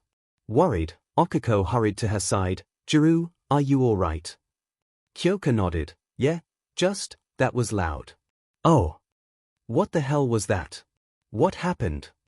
Mina asked. I think Midoriya just killed Mineta. Okiko's eyes bulged. What? Toru kicked off her shoes, leaving herself completely invisible. I'll go see what's going on. 1 second. As she rushed out the door, Himiko shared a look with Tsuyu. She's naked, right? Yep. And she just ran right into the boys' locker room. Filled with boys. Yep. Boys who are probably in the middle of getting undressed. Yep. Lucky Beach. While Toru snuck out, the other girls continued to ask Kyoka questions. Jiru, are you sure you know exactly what happened? Midoriya doesn't seem the violent type to me, Momo asked. That's right. Deku is sweet and kind. He'd never do something to hurt someone. Tell that to Tokoyami's chin, Kiro. Kyoka just shrugged. I can only tell you what I heard. Mineta started going on about which girl he was hoping to see. There was a collective shudder, and what parts he wanted to see, more shudders and a few angry grumbles, and when he got to you, Midoriya just screamed at him and threw something. That's what made that huge crash. Tsuyu looked over at the wall. I know he can throw stuff like furniture around, but there's nothing like that in the locker room. I think he threw a locker. Ay. Yeah, I'm pretty sure I heard metal snapping or something. Whatever it was big. Mina walked over to a locker and banged on its side. It was sturdy and, as far as she could tell, attached to the other lockers on each side. I mean, he did destroy a 0-pointer, so I guess it's not that surprising that he could rip this off the wall. Yeah, he could do that. It's still under his weight limit. 𝐒𝐭𝐚𝐲 answered confidently. What's his weight limit? 3 tons, give or take. While a few girls gasped at that, 𝐒𝐭𝐚𝐲 went stiff. You're sure about that? I watched him lift up a truck and a bunch of other stuff. 𝐒𝐭𝐚𝐲 felt her whole body quiver. Oh. You're drooling, Tsuyu pointed out. Don't care. Further discussions were cut off when Toru came back in. Okay, I'm back. Momo looked around. 𝐔𝐬𝐽. What do you mean you're back? I went to go see what the heck happened over there. You snuck into the boys' locker room. How scandalous. Do you want to know what happened or not? Momo along with everyone else nodded. Did Deku hurt someone? 𝐒𝐭𝐚𝐲 was a little worried. She didn't want Izuku to be in trouble already. Especially if it was because of that perv Minoru. Kyoka thinks Midoriya threw a locker. Did he actually do that? Do we need to report anything? Get help from a teacher. Toru waved her hands around, frantically trying to slow down the question, though since no one could see her, it was a mute point. One at a time, please. No one was hurt. Though it looked like it could have been nasty if Midoriya wanted it to be. Really? Yeah, 𝐒𝐴M didn't throw a locker. He threw one of these. Toru lightly kicked the side of one of the benches. Everyone looked down at where the sound came from. Deku threw a bench at Mineta. Yep, it's literally stuck in the wall right now. Holy crp. I guess that explains the noises I heard before it hit the wall. Yeah, by the time I got in there, Midoriya had Mineta wrapped up in his own cape to string him up and was letting him know in no uncertain terms, if he perved on us again, there would be consequences. By the way, Midoriya looked really mad. Like he was legit scary. 𝐒𝐭𝐚𝐲 was shocked to hear this. She knew he could be competitive, driven and serious. But mad and scary. That just didn't fit at all. What did he say would happen? He wouldn't miss. Then he'd take him to Aizawa-sensei. 𝐒𝐭𝐚𝐲 frowned. While she found the idea of her little sheep hiding a little wolf under its clothing, she didn't like the idea that it may lead to him getting into trouble. What about the little freak? Is he going to rat on Izuku? I don't think so. After Midoriya was done, some of the other boys took Mineta aside and they hashed out a plan to fix up the locker room and plug up the hole. And no one will say he was going to peep if he doesn't mention that Midoriya was ready to tear him in half and that he behaves himself from now on. Though Kirishima did say he was going to let us know about the hole. Said it wouldn't be right to hide the fact that there was one from us. Mina smiled. He's such a big softie. Momo thought for a few moments. While I'm glad the boys are taking measures to ensure this doesn't happen again, I feel we should also have a hand in it. Everyone nodded. Even if he wasn't going to get in any official trouble, they wanted Minoru to know exactly how they felt over the situation. With the issue decided, the girls quickly went back to getting changed, wanting to make sure they were able to meet up with the boys before they left for the day. 𝐒𝐴M𝐽, seeing a chance, leaned over towards Toru. So, I don't suppose you got any good looks at what the boys are working with. 𝐒𝐴M𝐽 could hear Toru smirk in her voice. Boys? Or Midoriya? Oh, am I that obvious? 𝐒𝐴M𝐽 asked jokingly. What are you two talking about? 𝐒𝐿 was glaring at the two of them. While she had been as shocked as Momo had been after she realized what Toru had done, she was willing to let it go. She was not, however, going to let it slide if the girl was going to gossip about what she saw, especially if it was with 𝐒𝐴M𝐽 and about Izuku. Relax, Uraraka. Midoriya was still pretty much dressed. All the boys were, for that matter. 𝐒𝐴M𝐽 pouted. Well, that's no fun. 𝐒𝐿 shook her head in disgust. You are just as bad as Mineta. You know that. 𝐒𝐴M𝐽 actually looked offended. I am nothing like that pervert. He doesn't care who he pervs on, as long as he gets his rocks off. And you? 𝐒𝐴M𝐽's smile widened. I know exactly who I want. Besides, don't you go acting all high and mighty on me. After spending a year training, I bet you've seen him with at least his shirt off. I'm just closing the gap. 𝐒𝐿𝐼 turned away, deciding she didn't want to talk about the subject anymore. One, because at least Toru hadn't seen anything she shouldn't have, and two, Himiko had hit just a little close to home. It wasn't that long ago, when they had finished their training, that All Might had made Izuku look at himself and see just how much he had changed. Of course Izuku had been topless at the time. That was a memory that was still stuck in her head. A blush started to spread across her face that Himiko saw immediately. See, I knew it. As the boys filed out of their locker room, they were a little startled to find the girls waiting for them out in the hall, all looking very serious. Hitoshi and Tenya exchanged looks and walked over to 𝐒𝐿𝐼. Uraraka, there's something. 𝐒𝐿𝐼 held up a hand. Hold that thought, Ida. If you don't mind. Eijiro glanced over at Mina, and was about to say something, but she stopped him too. I know what you want to say. We already know about the little peephole. Oh, you do? We didn't, I mean we weren't going to. Mina waved him down, though her face did soften some. I know. You have nothing to worry about, Horn Buddy. Momo stepped forward from the group of girls. Where's Mineta? There was a very audible squeak from behind the boys, who stepped to the side, leaving Minoru directly under the gaze of all the girls. Swallowing the lump in his throat, Minoru tried to get out a shaky hi, but the icy glares from the girls made him quickly realize they were not interested in hearing him talk. Momo crossed her arms as she glared down at Minoru. Mineta, we know what you said. Minoru gulped. And what you were going to do. Some of the boys looked at each other and then at the girls, guilt on their faces. Momo continued, we also know that the issue was quickly dealt with, and that you made certain promises to your fellow classmates. Minoru nodded vigorously. Promises that we are going to hold you to. Understand? Again, Minoru nodded his head as the cold glares of all the girls drove Momo's point home. Momo then looked up at the rest of the boys. We know that you all were against peeping, so thank you for standing up for us. Of course. You all are trying to be heroes too, after all. We'd never think of being so disrespectful. Kyoka cut in, though a couple of you didn't sound too disappointed that there was a peephole. While she didn't look at them too long, she made sure Denki and Hanta saw her look right at them. Both boys looked away. Momo, seeing that their point had been made, turned and motioned behind her.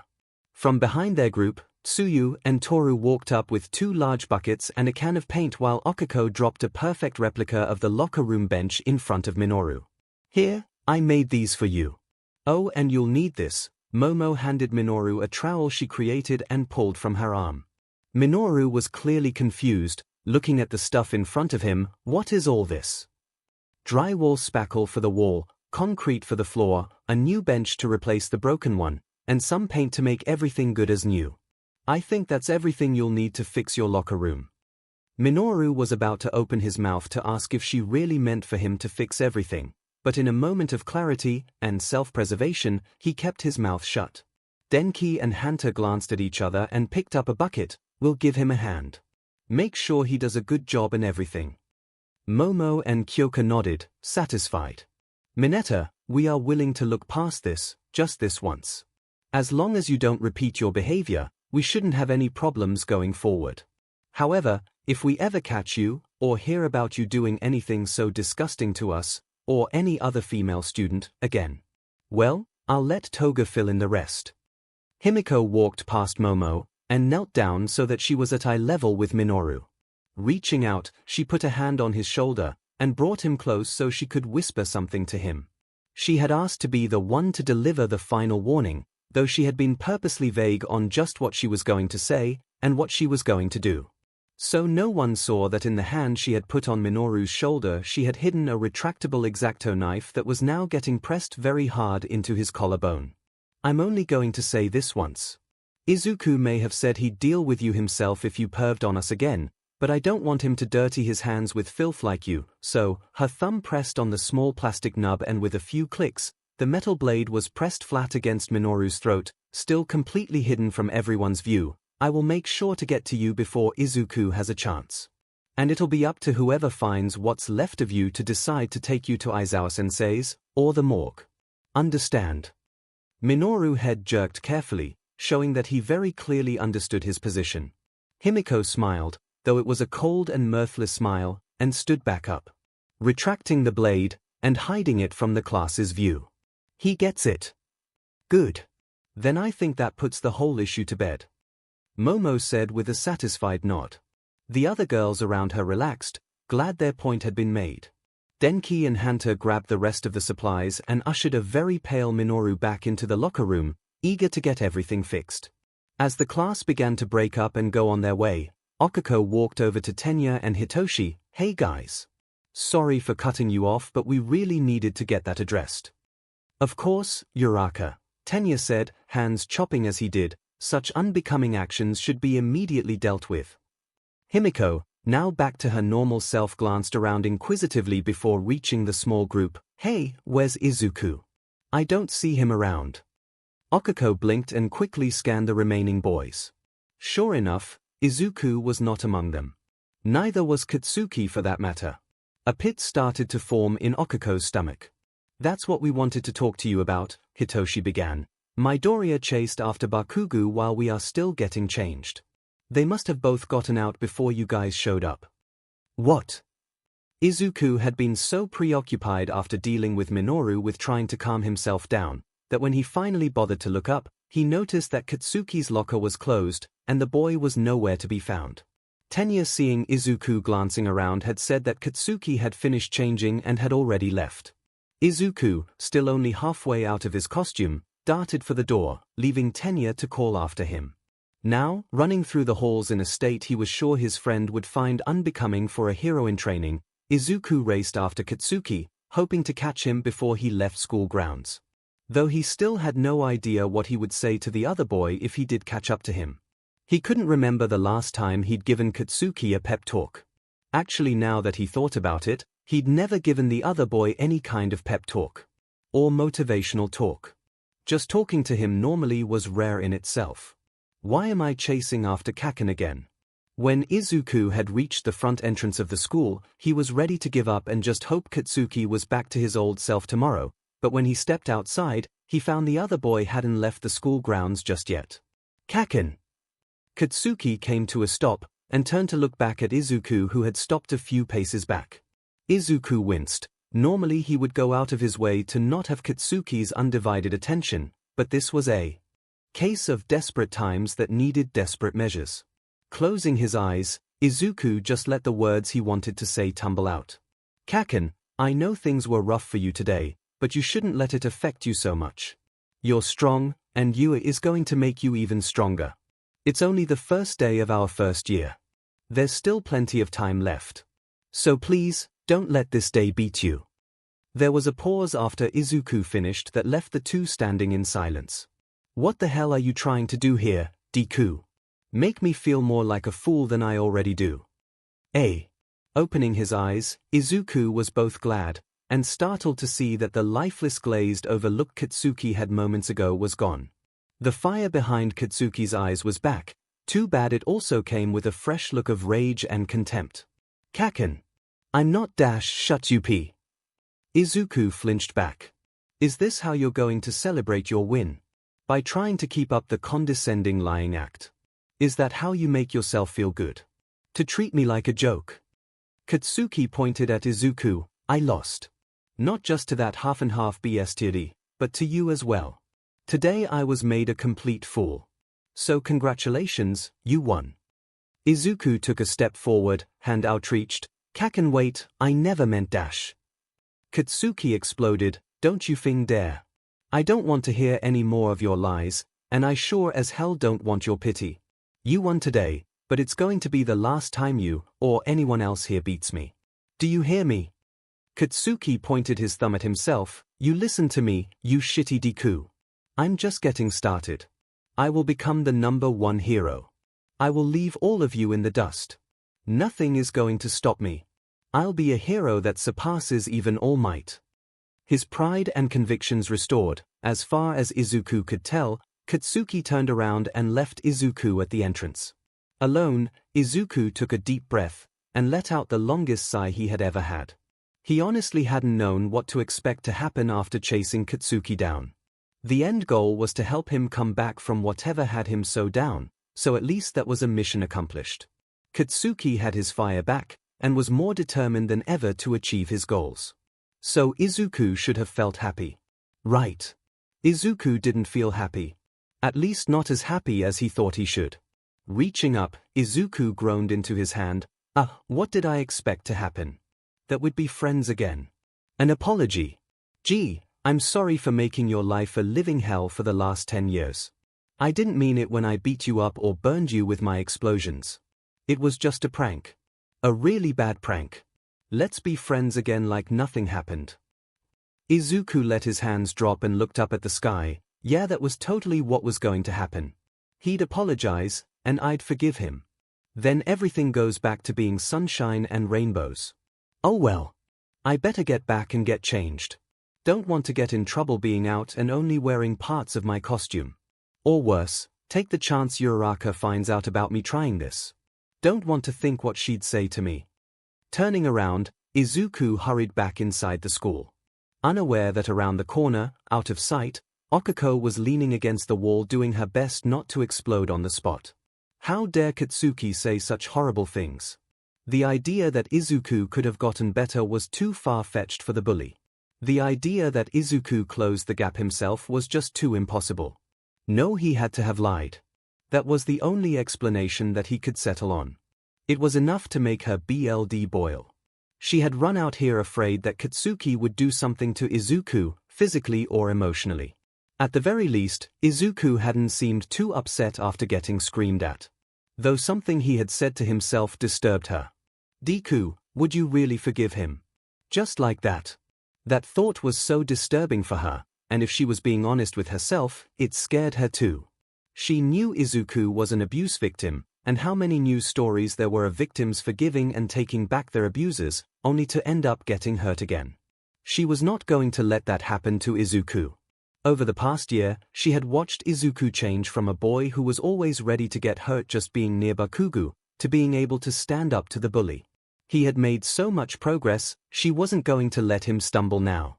She would be there to catch him and help him to finally and completely move past Bakugo. It was late, and after a long day of classes, Himiko wanted to be anywhere other than the seat she was forced to be in at the very moment. Even if she had agreed to be here, she didn't have to enjoy it. Especially when it cut into her personal time. Leaning back into the cushions, Himiko looked over at her own personal counselor who sat across from her. Midnight was watching her, patiently waiting for her to finally say something. Do we really have to do this tonight? You know full well that you agreed to these sessions. Himiko rolled her eyes. Agreed was just another way to say forced. One of the terms laid out to her. This doesn't have to be antagonistic. I'm here to listen and talk to you. That's all. Yellow eyes flashed dangerously. You're playing the role of a shrink. Shrinks always want to put ideas into my head. Not exactly a fan of people trying to tell me how to think. Midnight didn't show any outward reaction to the anger in the girl's eyes. Talking calmly, she pushed on. No, and considering your past, I can't say that I blame you. Sneering, Himiko looked away. Can we not go there? I was having a really good day. I don't want it ruined dragging up old SHT. I should have just skipped this and gone to bed. Midnight raised an eyebrow as her voice took a stern tone, and have 2 strikes in just 2 days. Himiko flinched. She hated to admit it, but the heroine had a point. Her tenuous position with the school and the law had her on thin ice as it was. Her decision to leave the premises without telling anyone was, in fact, more than enough reason to have her face serious consequences. Fortunately, Principal Nezu had decided to believe Inko after their phone call that she had simply forgotten to ask for permission to leave the school, and had been kind enough to let her off with just a warning. A very pointed warning, detailing offhandedly everything that could happen to her if she broke her agreement again, but just a warning nonetheless. 2 strikes. Guess it really is 3 and I'm out. Seeing that the girl understood, Midnight let herself relax. If we aren't going to talk about your past, then let's talk about something more positive. You said you had a good day today. Despite being in a sour mood moments ago, Himiko smiled brightly. The sudden mood changes used to throw Midnight during their first sessions together. Now, she at least wasn't so caught off guard. Oh, today was great.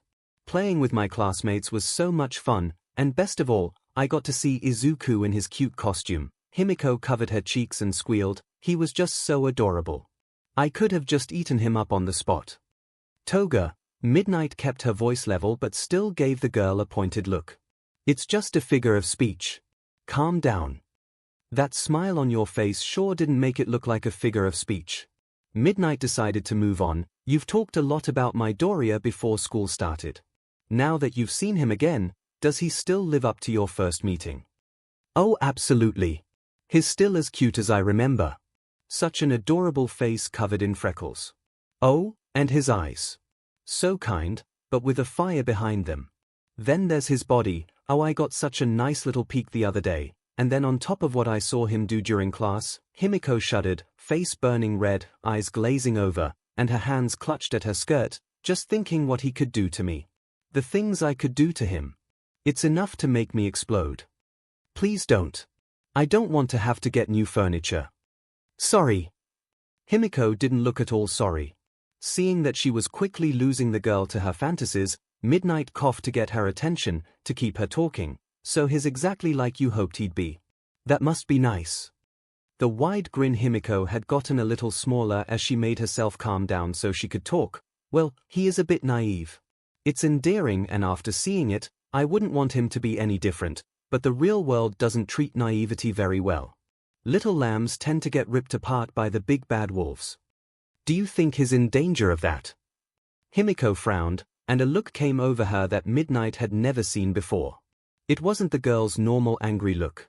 When she got angry, really angry, there was a dark and sinister glow in her eyes. This time, it was something else. He won't be while I'm around. Midnight was momentarily stunned. This was the first time she had ever heard the girl talk about protecting anyone. She had heard that she'd stopped another boy from confronting Izuku during Aizawa's strange test, but to see it herself. It might be the first time she truly thought this girl had a chance. It might be based on some warped sense of possessiveness, but it was something at least. I suppose I can understand your excitement seeing him again, but I've heard you've also made other friends. Tell me about them. Does that feeling extend to them, I wonder? Toga sat up and started listing them off on her fingers. Well, there's Tenya. I'm pretty sure he was born with a steel rod up his butt and a silver spoon in his mouth. He's a good person though. Funny too, step out a line and he freaks out. He's gonna be fun to tease. Hitoshi kinda reminds me of myself. How so? Guy grew up with people thinking his quirk was scary. Himiko made air quotes as she rolled her eyes, so he had to deal with a lot of stupid growing up. Kinda like me, except people weren't trying to get him to pretend he didn't have his quirk. Make him be someone he wasn't. Himiko took a deep breath, calming herself. The boy needs to go to a spa or something though. He looks tired all the time. Midnight quickly scribbled a few notes as Himiko talked. While it was clear her connection to her other friends was not as intense as it was with Izuku's, there at least still was a connection. She could build on that. When Himiko stopped talking, Midnight glanced up at her, wondering why she had stopped. There's another person in your little group, right? Uraraka. Himiko's relaxed smile she had when talking about the two boys faded. Okiko. I'm not sure about her. You're not sure? About what? I mean, she's nice, but it's hard to be friends with a liar. Midnight leaned forward. That's a pretty harsh accusation coming from you. What do you think she's lying about? That's the thing, I don't know. It's kinda infuriating. Kinda makes me want to. Himiko clenched her hands around an invisible neck and shook. For the most part, she'd be the perfect girlfriend to hang out with, like at the mall and stuff. She has the bubbly, down-to-earth, girl next door vibe to her, but she's also hiding this Amazonian spitfire just under the surface. Not afraid to get her hands dirty and throw down. That kind of thing. She does keep getting between me and Izuku though. That can get a little annoying, but she's been his friend for a while, so I can give her a pass for now. I'd rather not get into a fight with a friend of his and make him think poorly of me. It's just, when I look at her, there are times when she looks off to me. She's hiding something. She has this mask she's wearing, and that's something I know a lot about. Pretending and wearing masks, like I used to. I sure wouldn't trust another person like me, that's for sure. Do you think she's dangerous? 𝐼𝐻𝐼 snorted, anyone can be dangerous. Just ask poor Tsuyu. Like I said, Amazonian Spitfire. If you're asking if I think she's another knife lover like myself, no. She's not that at all. I guess I'm just saying it's hard to be friends with someone who's keeping secrets from you. Liars don't make great friends. Midnight hummed, wondering who 𝐼𝐻𝐼 was talking about at the end. Akiko, or maybe herself. What about the rest of your classmates? Any issues? 𝐼𝐻𝐼 hesitated, but ultimately decided to abide by the class's decision to not bring up Minoru. I've only gotten to spend a few hours with them, so I don't really know a lot about them. They seem nice, I guess. It is a nice change of pace to have other girls to talk to. At least ones that aren't 3 times my age. I am not 3 times older than you, Midnight replied curtly, making 𝐼𝐻𝐼 laugh. Anyway, I saw during your class with All Might you chose not to fight the other team. You showed a lot of restraint given that you are allowed to use your quirk and support gear for those classes. 𝐼𝐻𝐼 shrugged, purposely avoiding eye contact with the hero, tapping her foot on the floor. I suppose being allowed to use your quirk would mean you'd have a chance to taste some real BLD. I know you aren't a fan of the artificial stuff we've been giving you. You weren't tempted at all to collect a little. How long has it been since you had a taste? 𝐼𝐻𝐼's foot tapped the ground faster and faster the more Midnight talked. At the end her whole leg was bouncing as she fought to maintain her composure. She knew loaded questions when she heard them. Not since I moved in, you know that. I just didn't think slicing open or sticking a needle into one of my classmates would leave the best impression on Aizu. On everyone. She's worried what Midoriya will think when he finds out about her quirk. That's a pretty big change to how she was when she first got here. Let's move on from that. Back to your classmates. I guess you're pretty lucky to be in a class full of people you'd want to leave a good impression on. You must like them at least. For a brief instance, Midnight felt her instincts flare up, warning her of danger. 𝐼𝐻𝐼 looked absolutely murderous for a brief moment before she relaxed. Still, her killing intent was leaking out all over the place, and Midnight couldn't tell if she was trying to hide it or couldn't be bothered. Not everyone. Who? Midnight had a pretty good guess already. She thought back to the incident yesterday. Bakugo Katsuki. That's the same boy, all right. What could the kid have done to get Toga this angry? I've heard the boy is a little headstrong, and kids in the hero classes are known to form rivalries with their classmates or even with the other class. A and B are often paired against each other to push them to work harder. Perhaps this Bakugo. Midnight trailed off. The look 𝐼𝐻𝐼 had sent a shiver up the hero's spine. She had seen the girl in the middle of her BLD lust before. During her early days at UA, to help her work out her violent tendencies, Ectoplasm would create his clones for her to hunt and kill. The look of sheer joy and pleasure she had as she attacked had left an impression on her that she'd never forget. The bloodlust she was feeling from 𝐼𝐻𝐼 now had the same intensity, but the emotion behind it was completely different.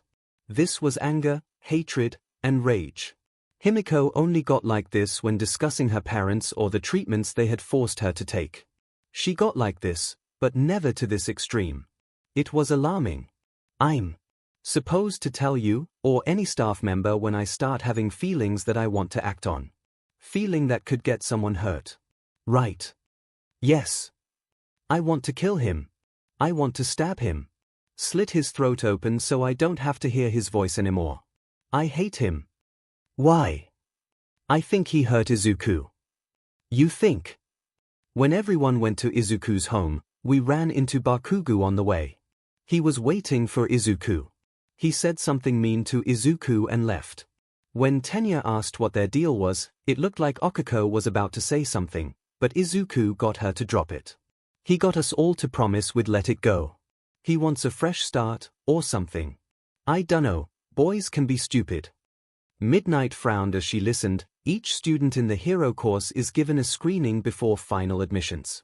If something like that had been in a police or school record, we'd know about it. 𝐼𝐻𝐼 scoffed, right, because we live in a perfect society where the talented and powerful aren't given special privileges. Like clean records. Do you have proof? 𝐼𝐻𝐼 shook her head. Midnight sighed. I'm glad you told me that you are feeling like this. I have to ask, while you have these violent thoughts, do you think you are in danger of acting on them? No. I'm finally with my darling Izuku. I'm not going to screw that up now. Waited almost a year, some blonde-haired. JRK isn't going to screw me over now. Midnight started to sigh in relief before Himiko added, but I'm not going to just stand by if he hurts my Izuku. No point in getting into an argument over that right now. She's settled down now, and I don't want to rile her back up.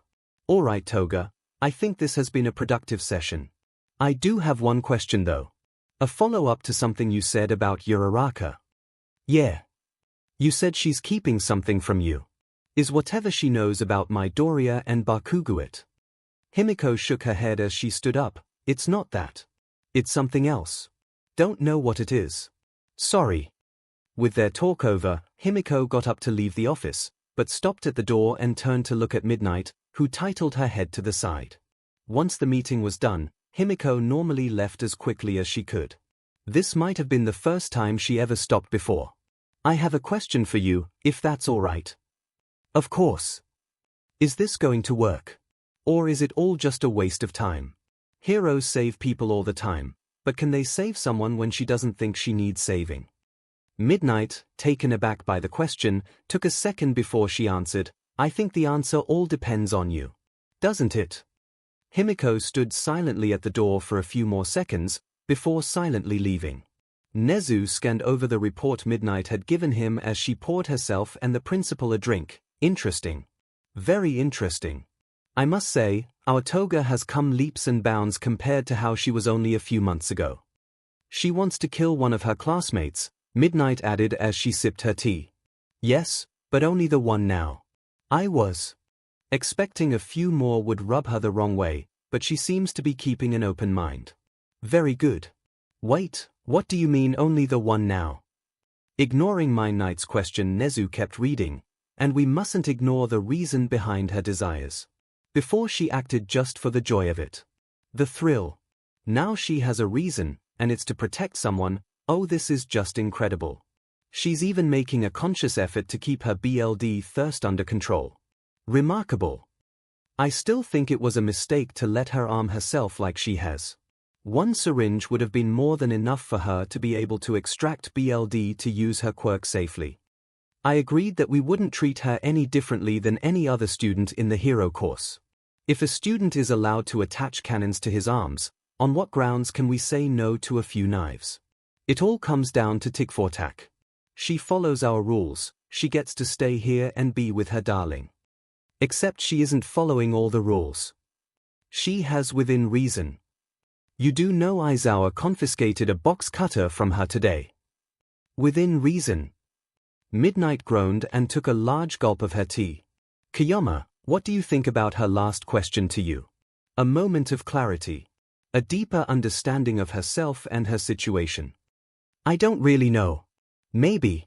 This girl is so broken, Nezu. She's so twisted in on herself, her views of right and wrong are so warped. And yet those twisted views brought her here. She followed kindness. I think that says something about her. How and why she followed are another matter, I will grant you, but the point still stands. The two went back to their tea, drinking in silence before Nezu spoke again. I know full well the risk we are taking. It wouldn't take much for Toga to finally snap. If that happens, it would mean the birth of a truly terrifying villain. Midnight smiled. It's a hero's job to stop villains, even if that means stopping a person from becoming one. That's what you said when you told all the faculty what you were doing. And right after, you offered to counsel the girl. I guess my words hit home. Midnight shrugged. I really hope we can pull this off. I really do. We must. Failure is too horrible an outcome to fathom. If we do succeed though, not only will we have stopped a villain, I think we may have helped give rise to a truly spectacular hero. When Izuku had returned to the boys' locker room, he was startled to find his friends waiting for him at the door. He was grateful that no one asked if he had been able to catch up to Katsuki. Tenya simply said he should hurry and change, so they did not stay on school grounds after hours for too long, though it wasn't with his usual exuberance. He was surprised when 𝐒𝐭𝐻𝐲 walked up behind him and said he should hurry so they weren't late for dinner. Sheepishly, he excused himself and got changed. While he did, he could help but think to himself, she knew. Not that he had gone after Katsuki, but she knew everything that happened when he had caught him. He wasn't sure how he felt about that. Ashamed. As with anything involving Katsuki, it made things complicated. Once changed, the group walked the halls slowly as they left, taking time to talk about their first day of classes, what they had enjoyed, and what they looked forward to now that they had had a taste of the heroics course. When they had reached the front gate, Himiko hung back, stating she probably shouldn't leave campus again after last night's mishap. Everyone said their goodbyes and went on their way. The rest of the time he spent with 𝐒𝐿𝐵 that day, the walk home and dinner, she never let on if she had overheard anything. She kept her conversations light and happy. The only clue Izuku had was that every once in a while, when she thought he wasn't looking, her smile would fade a little and her eyes would darken. She was worried about him. Uraraka has been there for me, is here for me, and I'm still running after Kaken. What is wrong with me? This thought ate away at Izuku long after he lay his head down to go to sleep. He didn't just have Okako now, Hitoshi, Tenya, and Himiko, they were all his friends. They were kind to him, listened to him, respected him. They were real friends, and yet he couldn't stop himself from trying to get Katsuki back. Katsuki, who would belittle him, hit him, burn him and blast him. With no signs of remorse. This was the person he wanted to be friends with again. What was he willing to give up to get Katsuki's friendship back? Tenya, Hitoshi, Himiko. The thought made his stomach twist. 𝐒𝐿𝐵. That made his heart hurt. Losing 𝐒𝐿𝐵 would break him. It would destroy him. Losing someone that he Izuku clenched his eyes shut, pushing that thought back. That was not a line of thought he was going to go down right now. He valued 𝐒𝐿𝐵's friendship too much. He respected her too much to dare to start to think about her like that. She was too important to him to let a few hormonal thoughts ruin everything they had. Thinking back to how he acted seeing her in her costume, how he had stared at her when she wasn't looking. Staring because of just how good she looked. He couldn't stop another feeling of shame washing over him. I'm just as bad as Mineta. Shaking the thoughts from his head, he settled to keep his mind on a problem that he might actually have an answer for. Which actually brought a chuckle to his lips. Kaken is the problem I think I can solve. Ha ha ha. Months ago he had told 𝐒𝐿𝐵 that he felt he needed to surpass Katsuki. Maybe that was it, maybe that was the key to everything. If he could in some way, definitively prove to himself, Katsuki, or anyone that he had been better than him. Maybe then he would finally be able to just let go. To be able to move on and focus on what was really important. Being the best friend he could to everyone. Becoming a hero. Making himself ready for one for all. Convinced, at least for now, that he had come up with some kind of solution for his inner turmoil, Izuku finally closed his eyes and fell asleep. It was still an hour or so before his alarm would go off, that Izuku was awoken by a ringing. From his phone. Groaning, Izuku blindly reached over and picked it up, staring at the screen until his blurry eyes could focus on the message. Invitation to chat room Deku Squad from 𝐻𝐿𝐵, do you accept? YN. Izuku blinked at the name on the screen, groaning in embarrassment. What is that name? I gotta get her to change that before anyone else sees it. Midoriya has entered the chat. Midoriya, Toga. Why that name? Toga, Toga. I couldn't think of other names. Toga. Izuku and Midoriya don't really work for team names. Toga. Do you not like it? Toga. Times. Midoriya, wait. Midoriya, I mean I'm flattered. Midoriya, but why me? Toga, Toga. Tenya thought it was a good name too. Midoriya, W8 is here. Toga, he's still typing. Shinsu has entered the chat. Ida, I agree with you. Toga. When it's all said and done, Midoriya is the linchpin that holds our group together. We each have some connection to him, so it makes sense that we name our group after him.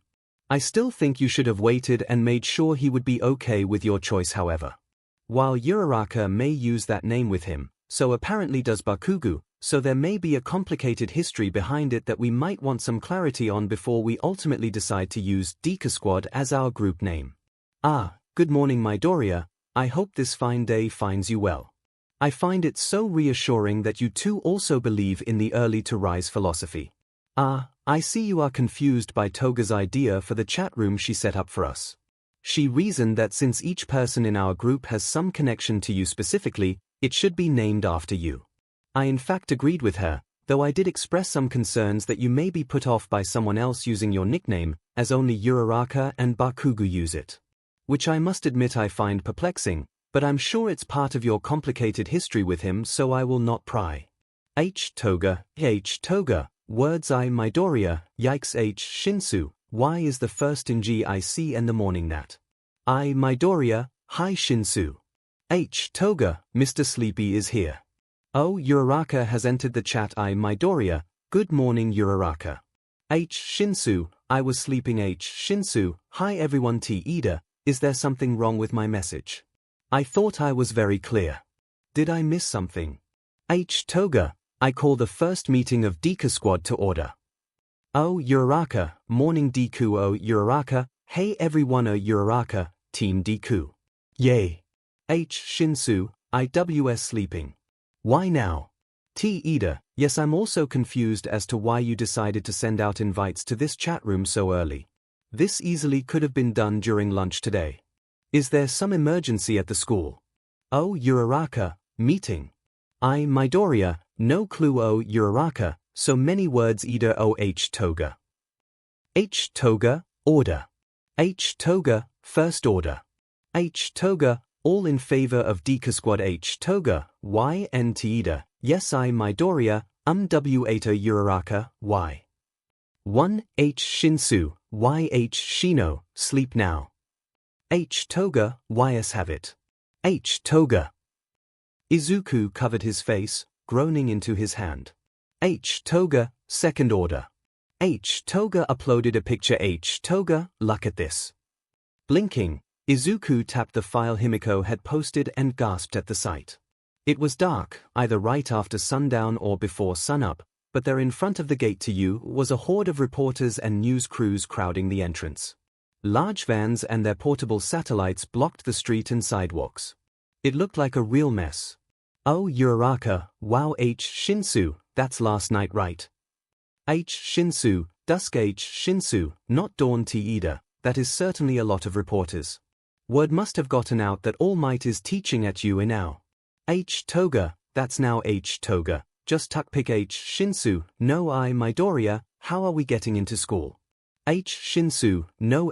Toga, G8S already triggered 2x. Toga, woke me up. Shinsu, no. Toga, wanted to warn you guys. Toga, have fun Xing that. Ida, it's only the media. As young heroes, we have a responsibility to create a working relationship with them to better help our advances in the world of heroics. I Midoriya, thank you for the warning. I Midoriya, gonna be fun. Oh Uraraka, cries. Shinsu, third order. Toga, nope. Shinsu, bed. Shinsu, L8 Toga, boy needs ZZZ. Ida, I must also start getting ready for our classes later. I will see you all in homeroom.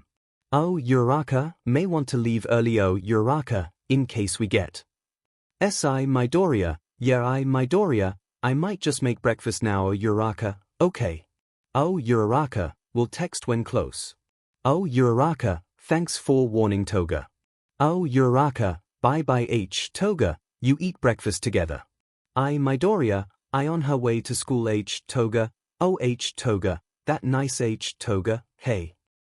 Toga, easy fix to this problem. Izuku. Toga, so you don't have to worry about press anymore. I Midoriya, really.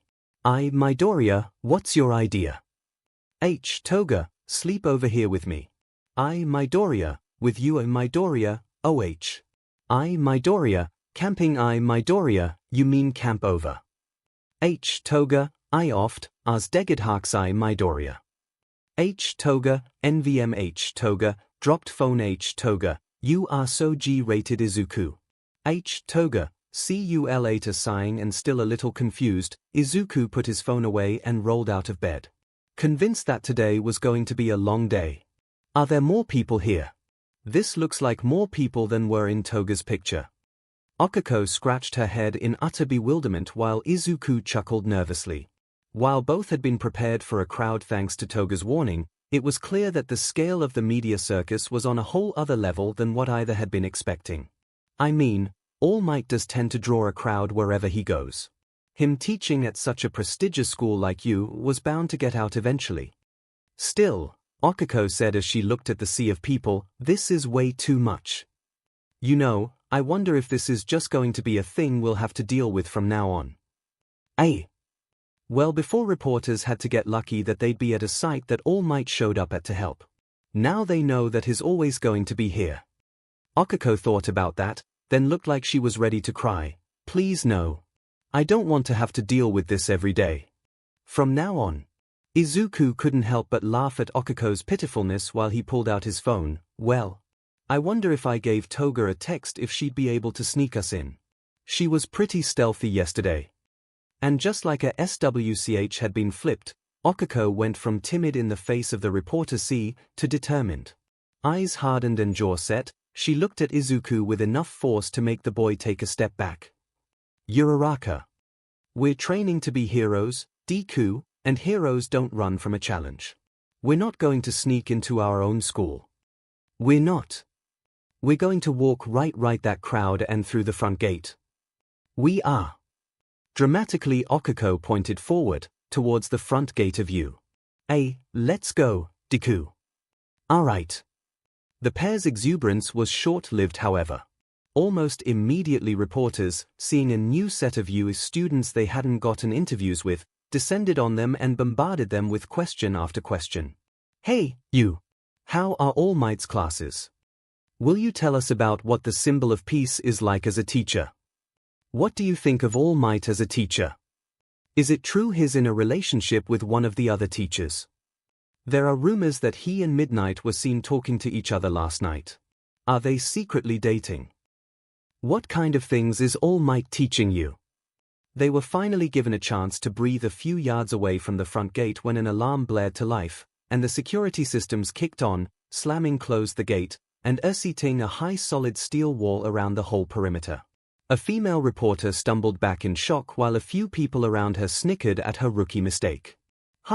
Gate got another one. What the heck? Screamed the reporter as she dusted herself off. You must be new if you don't know about this. It's the U barrier. At least that's what we all call it at our station. The whole place has scanners and cameras everywhere. If anyone tries to get in without a student ID or pass, the security system kicks in and locks the entrances down. An older reporter explained to her. The hell? They think they can just lock us out like that. That's so lame. They could at least send All Might out to at least give us a brief comment or something. You doesn't play by anyone's rules but their own. Grumbling to herself, the reporter finished dusting herself off, and started to walk away from the gate. Stupid high and mighty heroes. If I could just get an interview with All Might, it'd be my ticket for a promotion. At this rate, I'm gonna get passed up. I just need some way to get inside. When she looked up, she spotted Izuku and 𝐒𝐿 making their way past some distracted reporters. A student ID here. 𝐒𝐿 sighed in relief as they neared the gate. Deku, promise me the next reporter that ever comes our way, you'll protect me from them. What happened to not running from a challenge? Izuku teased. Okay, it is too early in the morning for me to deal with your snark right now. You know I was right. 𝐒𝐿 ground her teeth. She was not going to say getting Himiko's help was a good idea, but she also knew she couldn't say it was a bad idea after what they just went through. Excuse me. Almost wailing, 𝐒𝐿 moved so that she put Izuku between her and the new reporter that walked up to them. Sorry Deku, I'll make this up to you. Gulping, Izuku did his best to smile, though his jaw was starting to hurt after forcing it for so long. Hi. I'm sorry, but we really need to get to class. We've already answered a lot of questions about All Might and the school. The reporter clasped her hands around Izuku and gave him the saddest puppy dog eyes she had. Please just wait a second. I really need your help. Oh. I'm okay.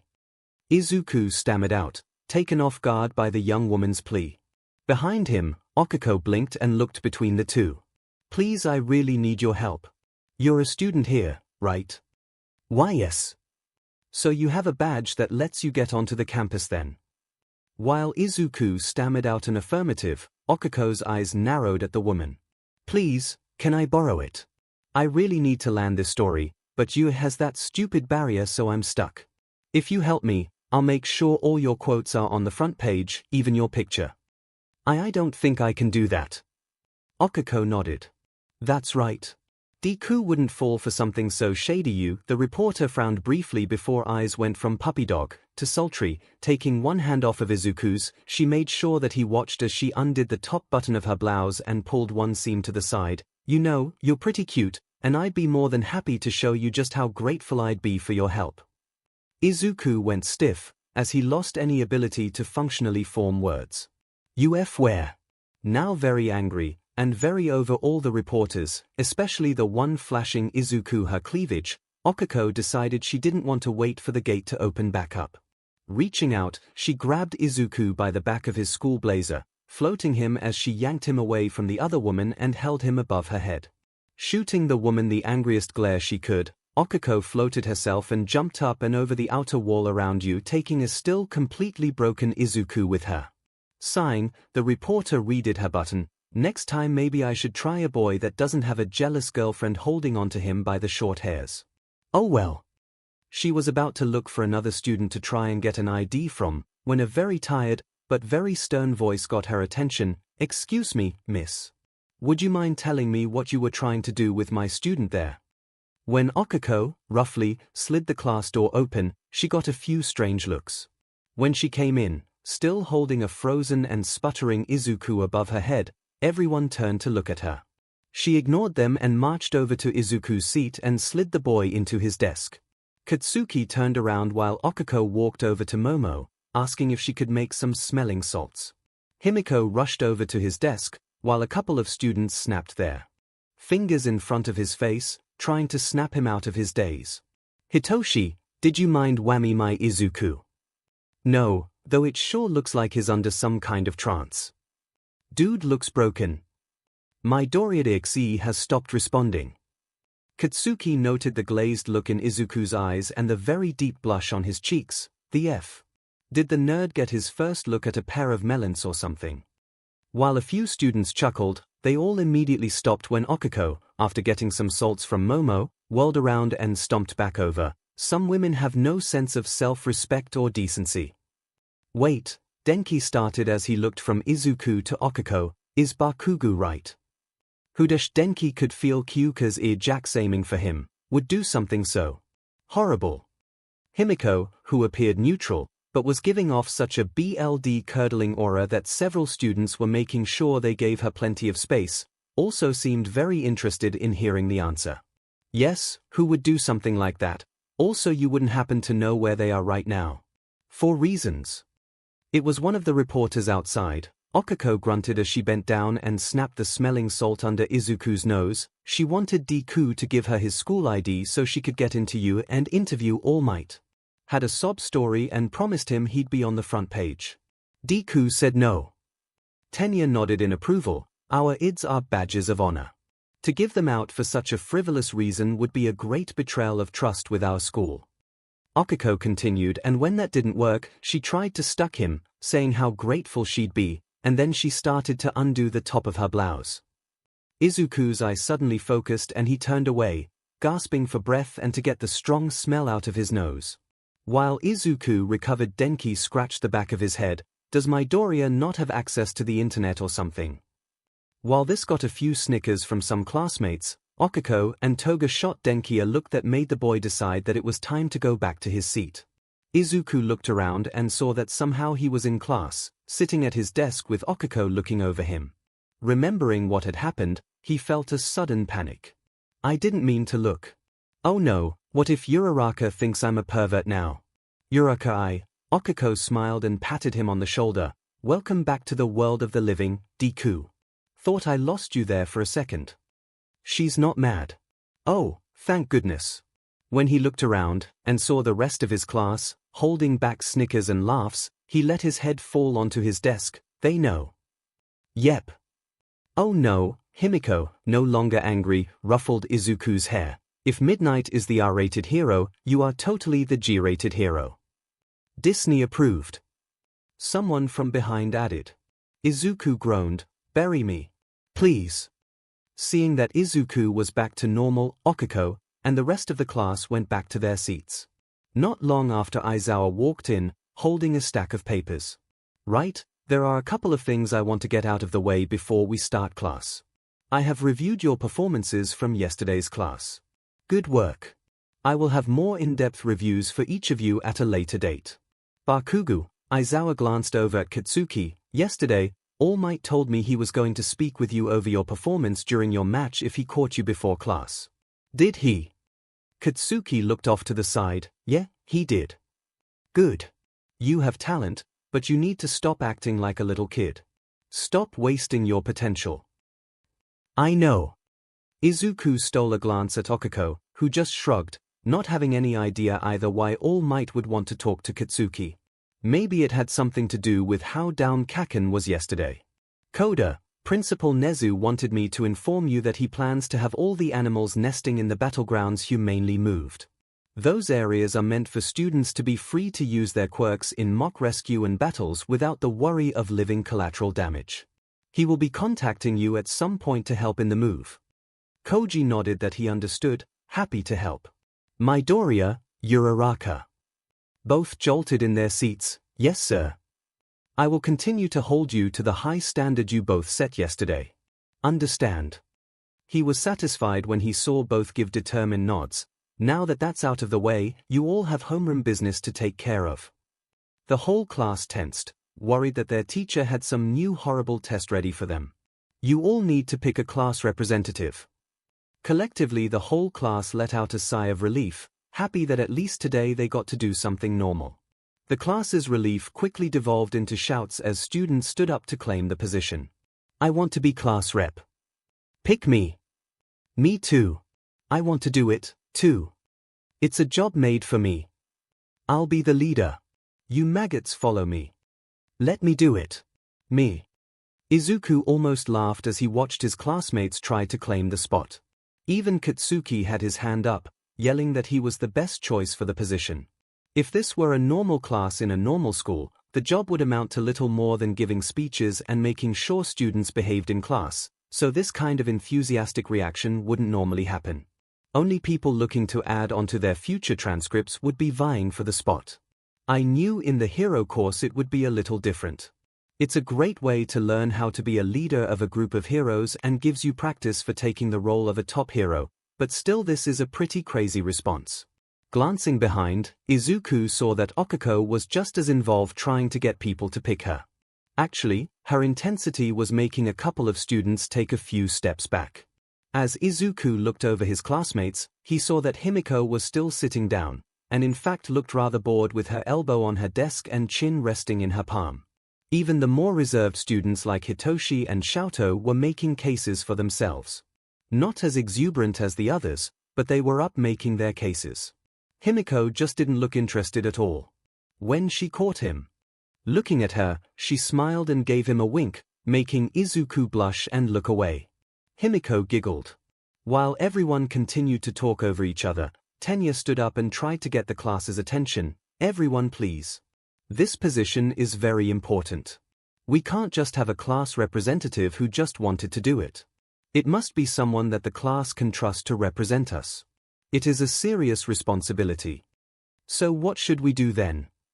Mina asked. I suggest we take a democratic approach. Let's hold an election to decide who will get the job. While some students seemed okay with the idea, others didn't look so convinced. Do you think that could even work? Voting kinda means we're putting our trust in someone, right? A hero said after some thought. Tsuyu tapped her chin. We've only known each other for a couple of days now. That's not enough time to build any real trust. Hitoshi agreed. Honestly, if it came down to a vote, most of the people here would probably just vote for themselves. But, Tenya started, don't you think that is precisely why whoever is able to get multiple votes here can be truly considered the most suitable person to lead our class?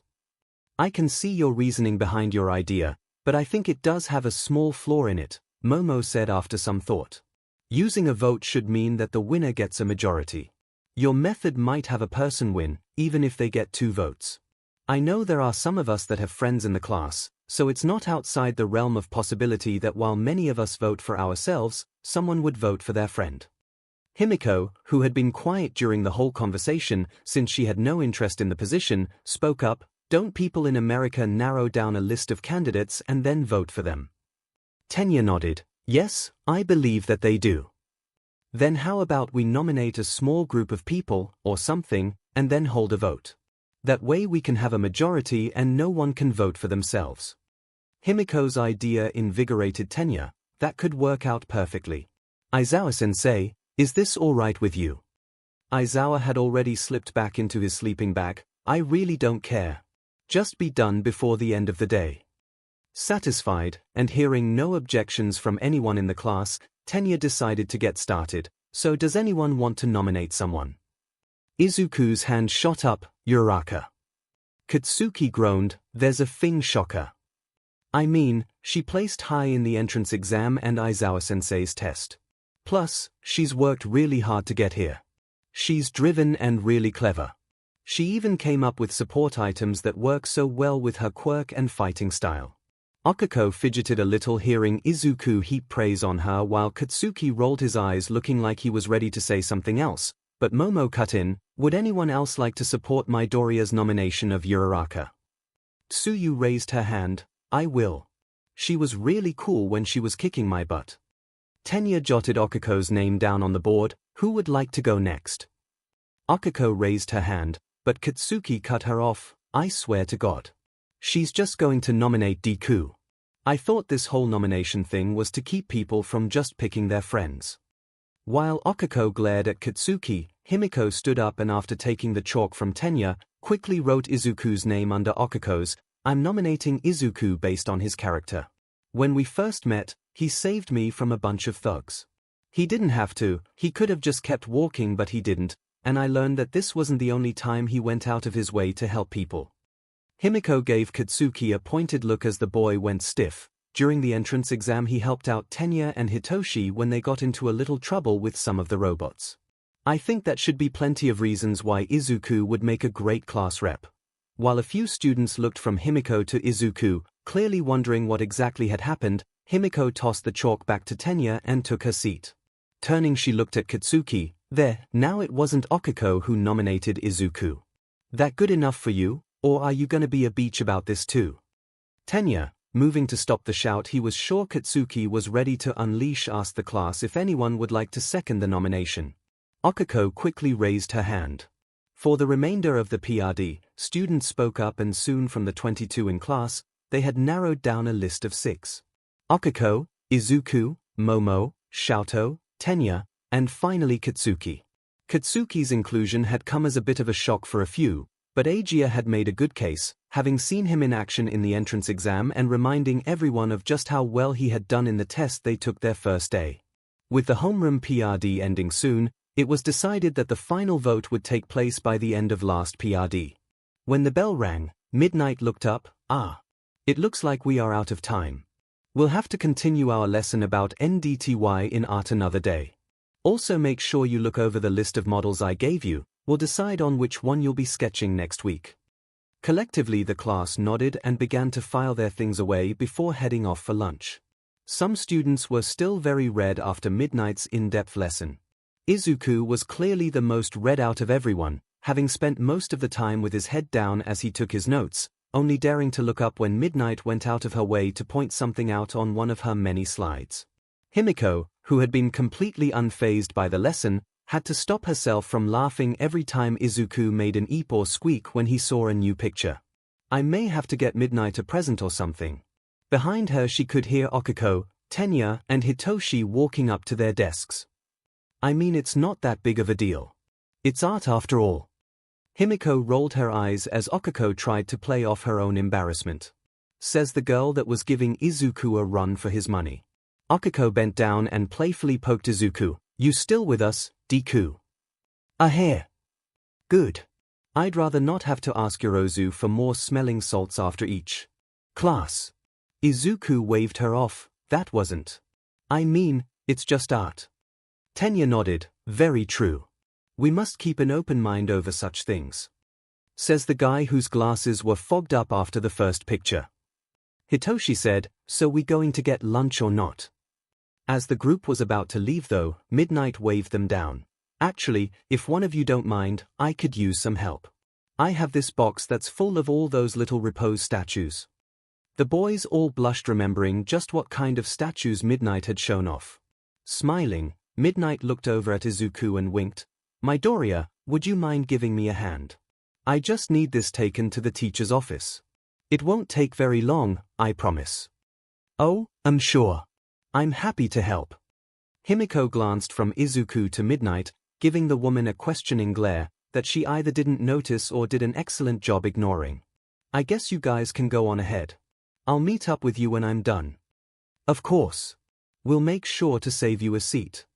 The group left, with Himiko giving the hero one last lingering look. Alone Izuku picked up the box, so just to the teacher's office, sensei. Yep, let's go. Oh, and you can just use my hero name when we're out of class. Oh. Okay. Izuku quickly fell into step behind the hero, who every once in a while glanced back at him. Not exactly a lot of time to talk to him, but I should use this chance to see what the boy that has Toga so enraptured is like. So, I trust you has lived up to its reputation so far. Oh, absolutely, being here is a dream come true. Seeing and meeting so many heroes and getting taught by them is incredible. Midnight smirked. The boy had spirit if his enthusiastic response was anything to go by. She had also seen the recordings of the class first day of hero training. Izuku had shown a great deal of skill during his match. You seem to have made a nice group of friends too. Just don't forget that while it's good to have people to rely on, heroes build themselves up by competing against each other. You won't always be so lucky to have your friends on your side. Of course. I understand. Midnight noted the more timid response, but before she could make a comment, Izuku continued, but there are hero teams as well. Most may not be permanent, but they work together to help people. There are also agencies like the Wild Pussycats. Though I guess they're more the exception. You're not wrong, and like I said, you were able to get a nice group together pretty quickly. Most students take a while before they find their cliques.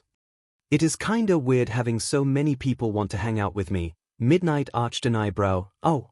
Considering how popular you are, I figured you had a bunch of friends before coming here. Izuku chuckled softly, though Midnight could hear the sadness in it, and just a hint of bitterness. I wasn't very popular back then. It wasn't until I met Uraraka a year ago that I really had a friend. What about Bakugo? You two come from the same school, right? That's complicated. Izuku had flinched when he spoke. He did his best to hide it, but Midnight saw the reaction as clear as could be. Maybe Toga was on the money with those two. Well, you have friends now, Izuku smiled at that, and you've even gotten the attention of Toga. She seems to like you very much. Izuku blushed. She's really nice and friendly. She really likes to get close to me though. Do you not like it? It's just, I don't see her do that with anyone else. It's strange. She must really like you then if you're the only one she does that to. I think it's just her way of being friendly is all.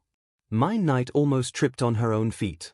The girl is practically throwing herself at you and you think she's just being friendly. Dear God, the girl was right. You are naive, kid.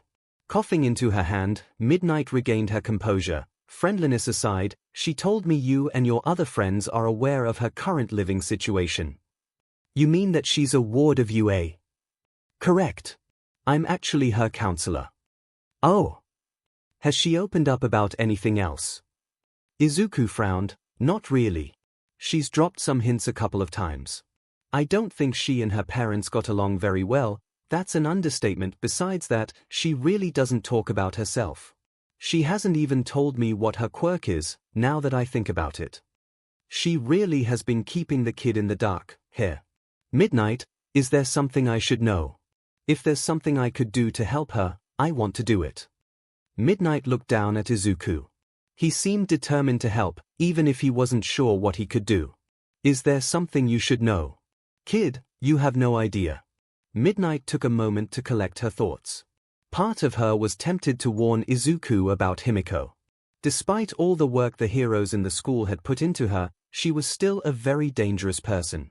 However, Nezu had made it clear, unless it was absolutely necessary, or Himiko herself chose to share, the girl's past was not to be spread around outside of the heroes that worked at the school.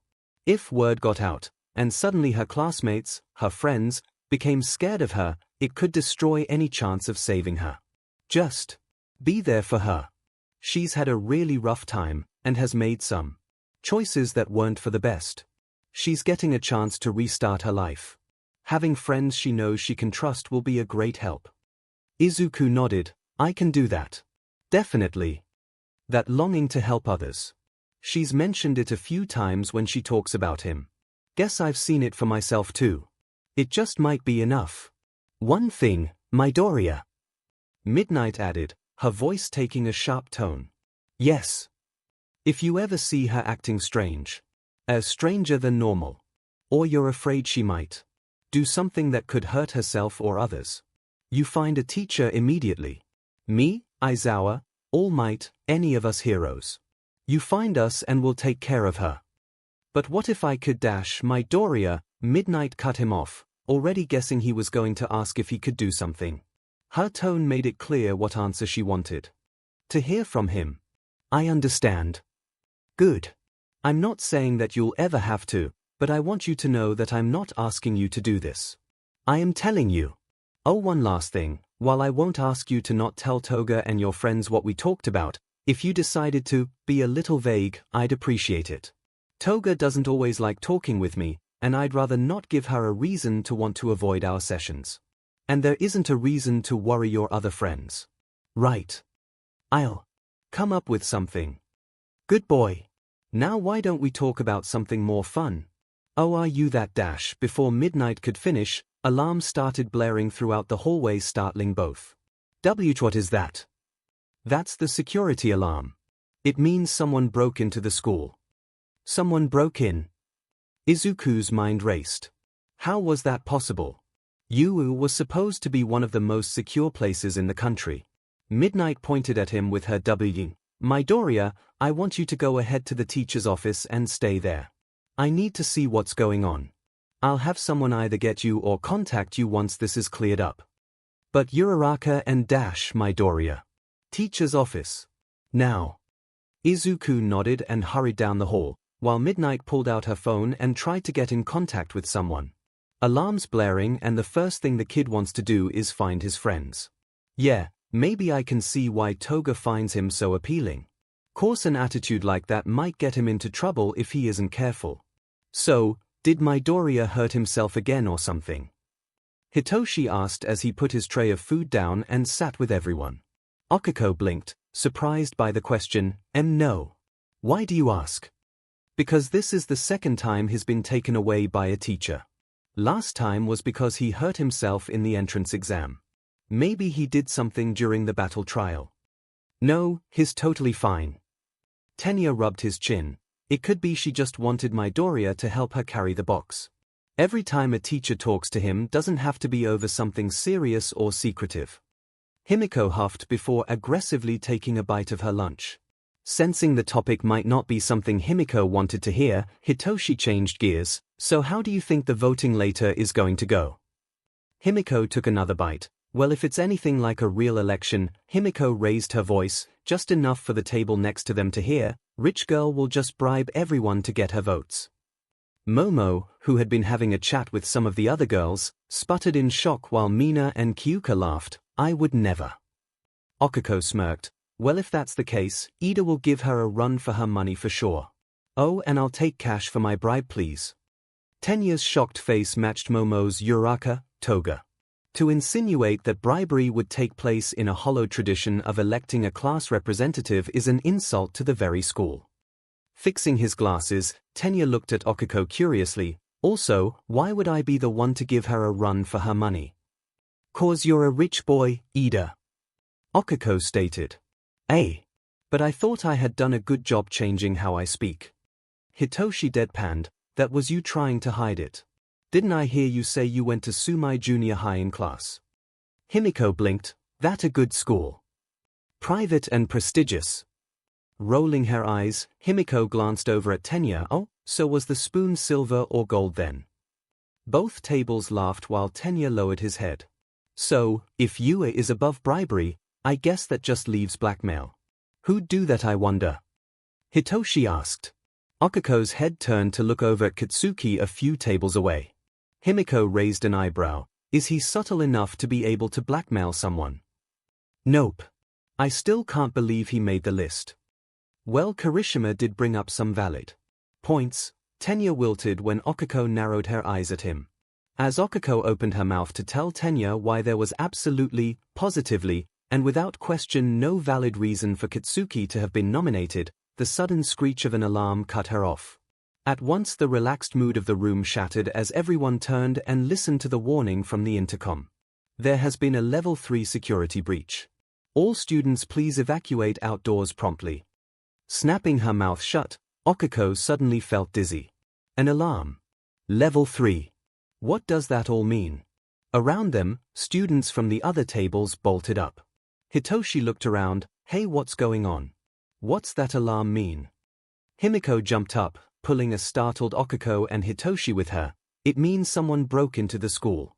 Let's get out of here, this place is about to be a madhouse. You too, Tenya, let's get going. What? Okuko was stunned. The idea that someone could possibly break into you sounded completely ridiculous, and yet, the blaring alarm and panicking students painted a different reality than what she thought possible. All too quickly though, Himiko's prediction came true as the halls were filled to the brink with students rushing for the nearest exit. In the madness, the Hitoshi was separated from the three, and soon after Okuko and Himiko were pushed up against a wall, with Tenya not that far away. Okuko grunted as her back hit the window, and Himiko getting driven into her chest. Straining, Okuko pushed back on the wall of bodies that were getting close to crushing the toe of the get off. Okuko looked down, alarmed to hear Himiko sounding so strained. Her face was twisted as she pushed back, trying to give herself some space, but to no avail. I can't breath. Get off. Okuko was reminded of an alley cat she had seen as a child. Cornered by a couple of dogs, the cat turned nasty, with fangs bared, back arched and claws ready to tear anything that came near apart. Himiko reminded her of that cat. She looked just about ready to lash out at any moment. With a hard grunt, Okuko pushed hard against the wall of bodies, feeling the strain in her arms as she forced a few of them back, at least a few inches. Her muscles burned, but at least she had given the two of them a little breathing room. This is crazy, someone is going to get hurt. Getting mashed against the same window, Tenya nodded. Yes, as expected of the best of the best. Everyone was quick to react to the order to evacuate. As one, Okuko and Himiko both snapped, not the time for compliments. Okuko felt a shift against one of the people she was pressing against. With a startled gasp, Momo was forced through a small gap and shoved right next to the three. Yorozu, are you all right? Wait, what do you have there? What surprised the Tenya was that Momo was holding a megaphone that she was trying to make sure she didn't drop. It's the media. The media. You can see them through the window. I just saw them a bit ago. The teachers are confronting them. While Okuko had her back against the window, and Himiko was too distracted making sure she didn't start dropping people to give herself some more breathing room, Tenya was the only one of the three that was able to look and confirm what Momo had seen. They got inside. They must be the reason the alarm went off, and why there aren't any teachers here helping us. They're dealing with all those reporters. Himiko snarled, are you kidding me? Everyone is freaking out because of a bunch of reporters. We need to let everyone know that there's nothing to worry about. Momo nodded. I thought I could get everyone's attention with this, but I keep getting knocked around and it's not carrying while I'm in the crowd. Tenya's mind raced.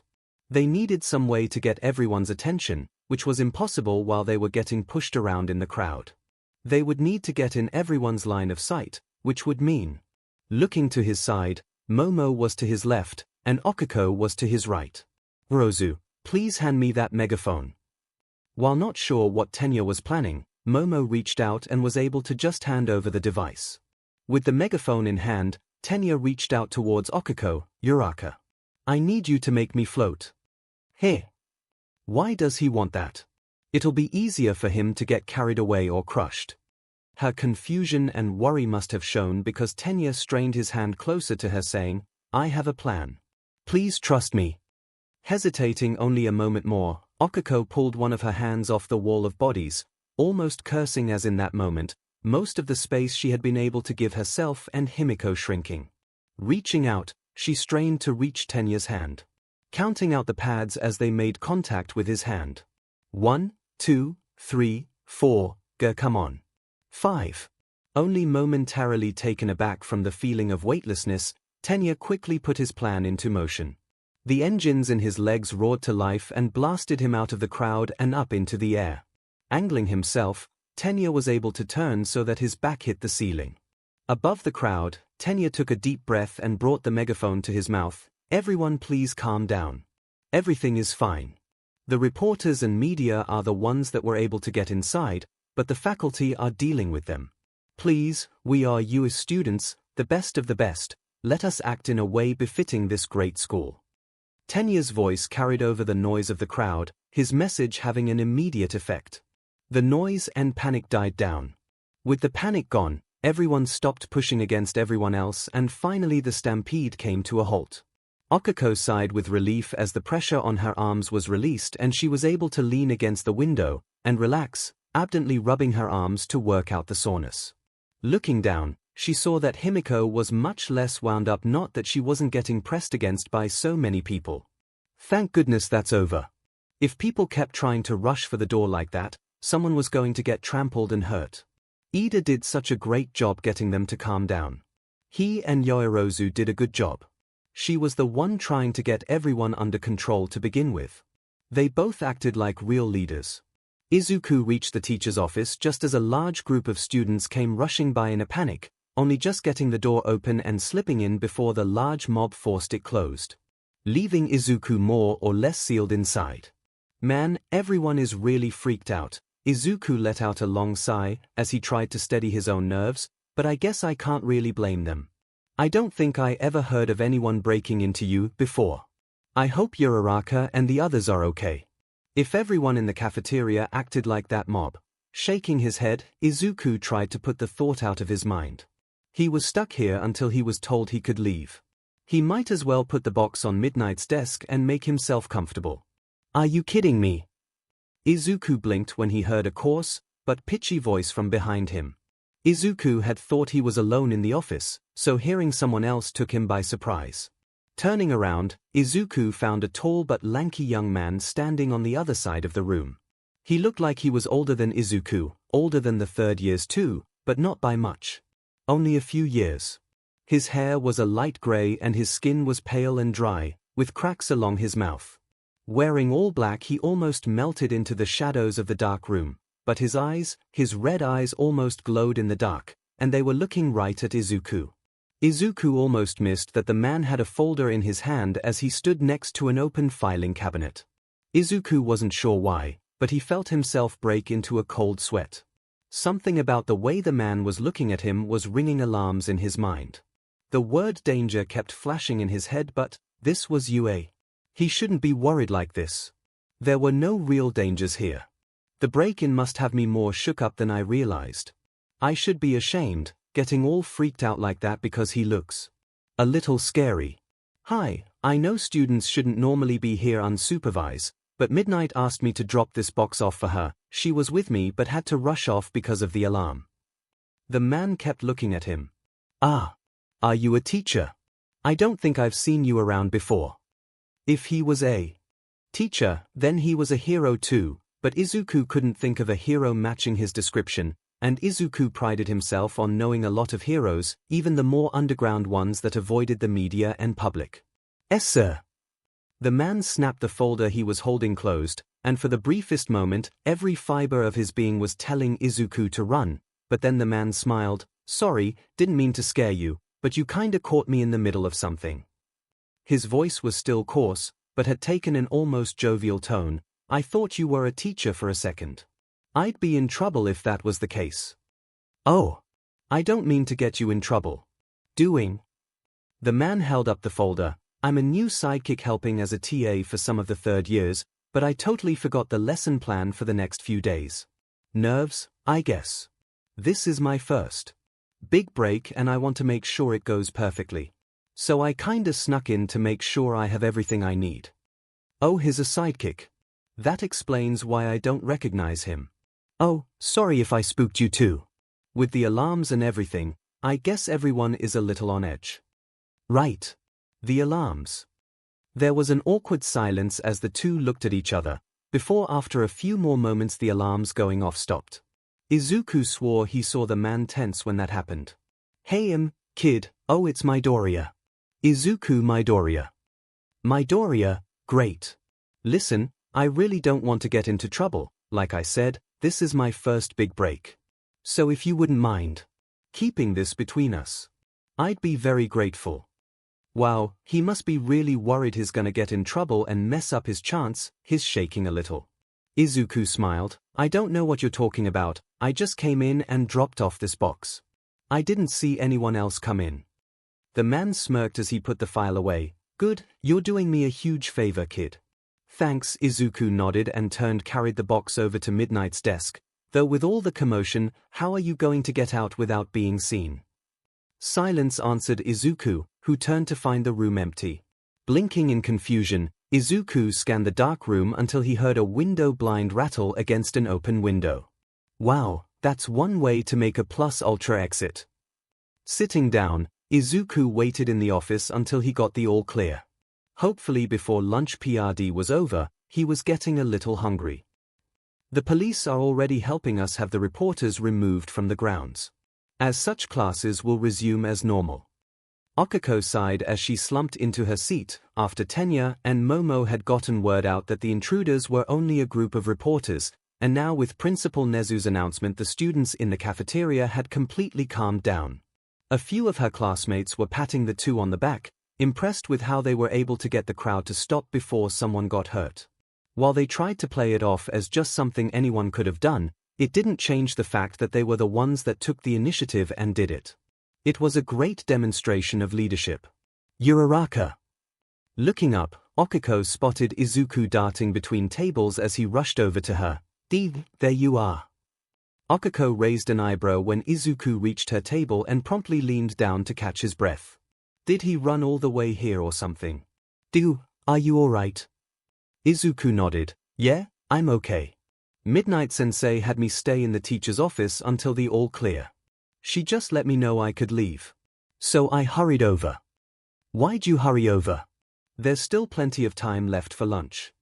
Sheepishly, Izuku scratched the back of his neck. I was worried. It got kinda crazy in the halls, so I figured it would be pretty bad here. Okiko smiled as a warmth filled her chest.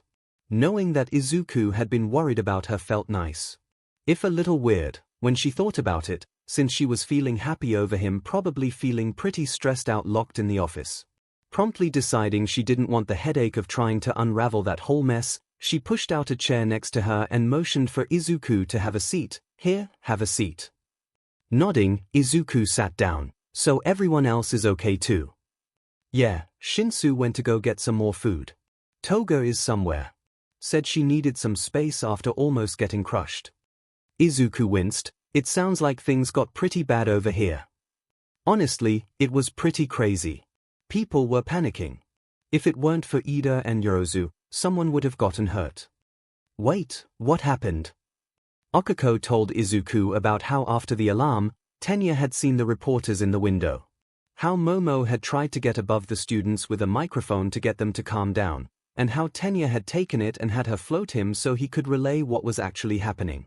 Izuku was clearly impressed. Wow, that's incredible that they were able to work together and get the crowd under control like that. That's some great leadership.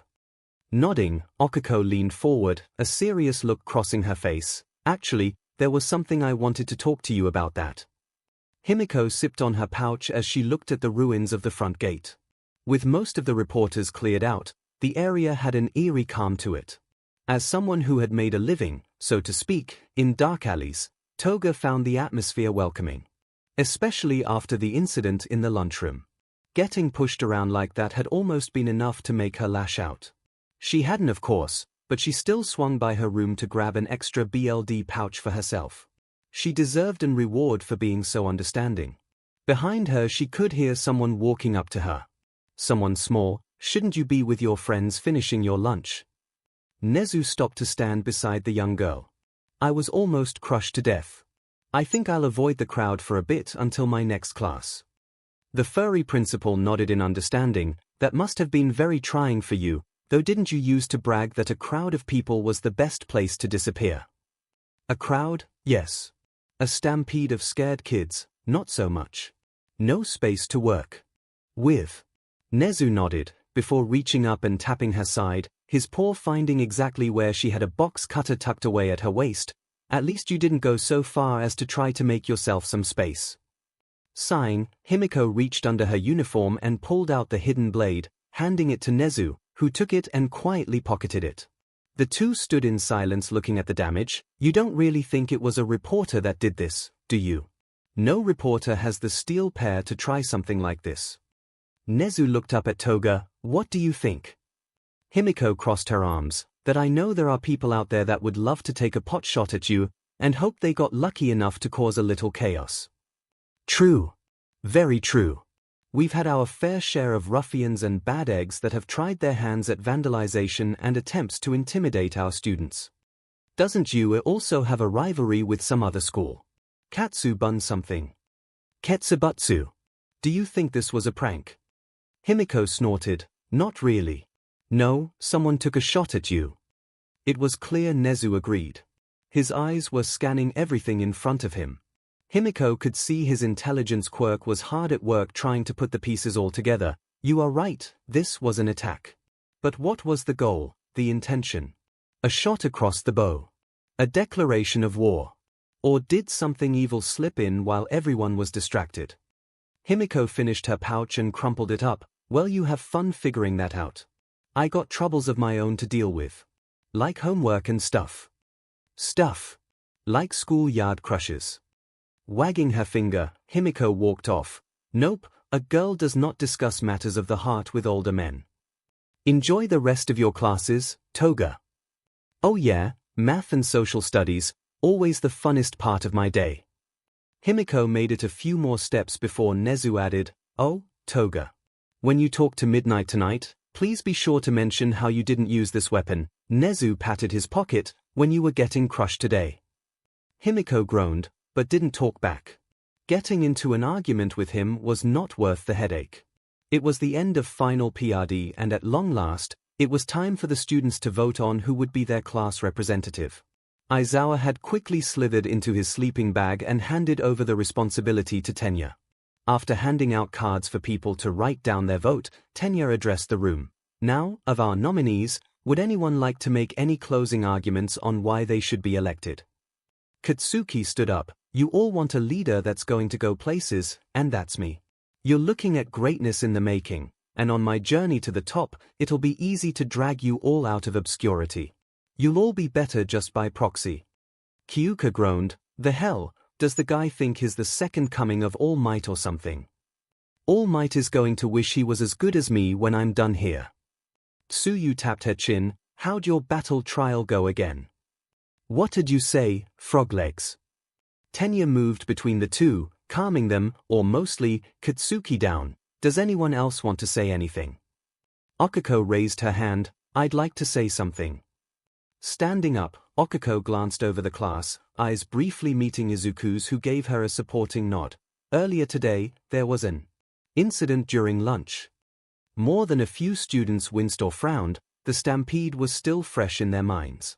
Well, while everyone was either trying to get out of the building, or just trying not to get crushed, Ida and Yorozu were taking actions to get the whole thing under control. Both Tenya and Momo tensed in surprise, neither having expected Okiko to talk about this.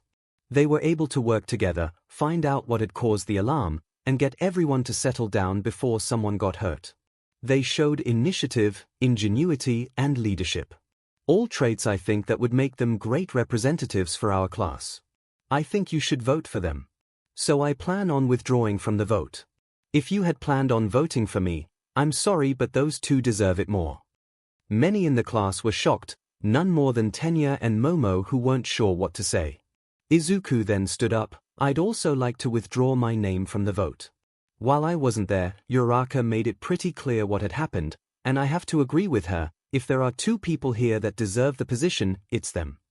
Wait a second please. Tenya's arms were moving in a blur. It was Yorozu who noticed it was the media first. She was also the one trying to get everyone's attention. She'd even made a megaphone to try and talk over the crowd. But it was you who was able to do it, Ida. Tenya blinked and turned to look at Momo. I wasn't able to get the crowd to calm down, but you were.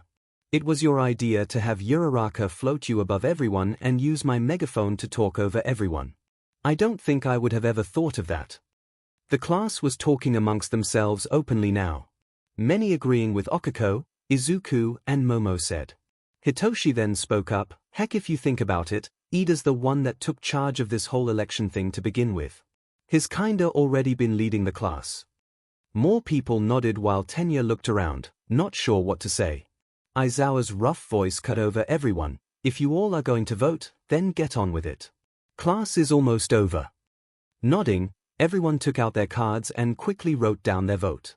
After everything was tallied, Aizawa made the official announcement. Ida has been elected as your class representative, with Yorozu acting as the vice representative. Katsuki frowned but kept quiet, while everyone else clapped for the winners. Tenya bowed deeply. Thank you all for your votes of confidence. I promise to carry out the duties as your call representative to the best of my ability. With classes over, the Deku squad made their way towards the school gate, with everyone but Himiko dreading the thought of having to walk through the sea of reporters again. You know, Toga, maybe I should take you up on your offer, Izuku said with a laugh. Himiko blushed and a huge smile crossed her face, before she remembered just what Izuku thought she had offered. Though, if I could get him to stay overnight. Nah, that'd be too fast. The poor boy would short-circuit before I could get to the fun parts. I mean, I'm not that thirsty.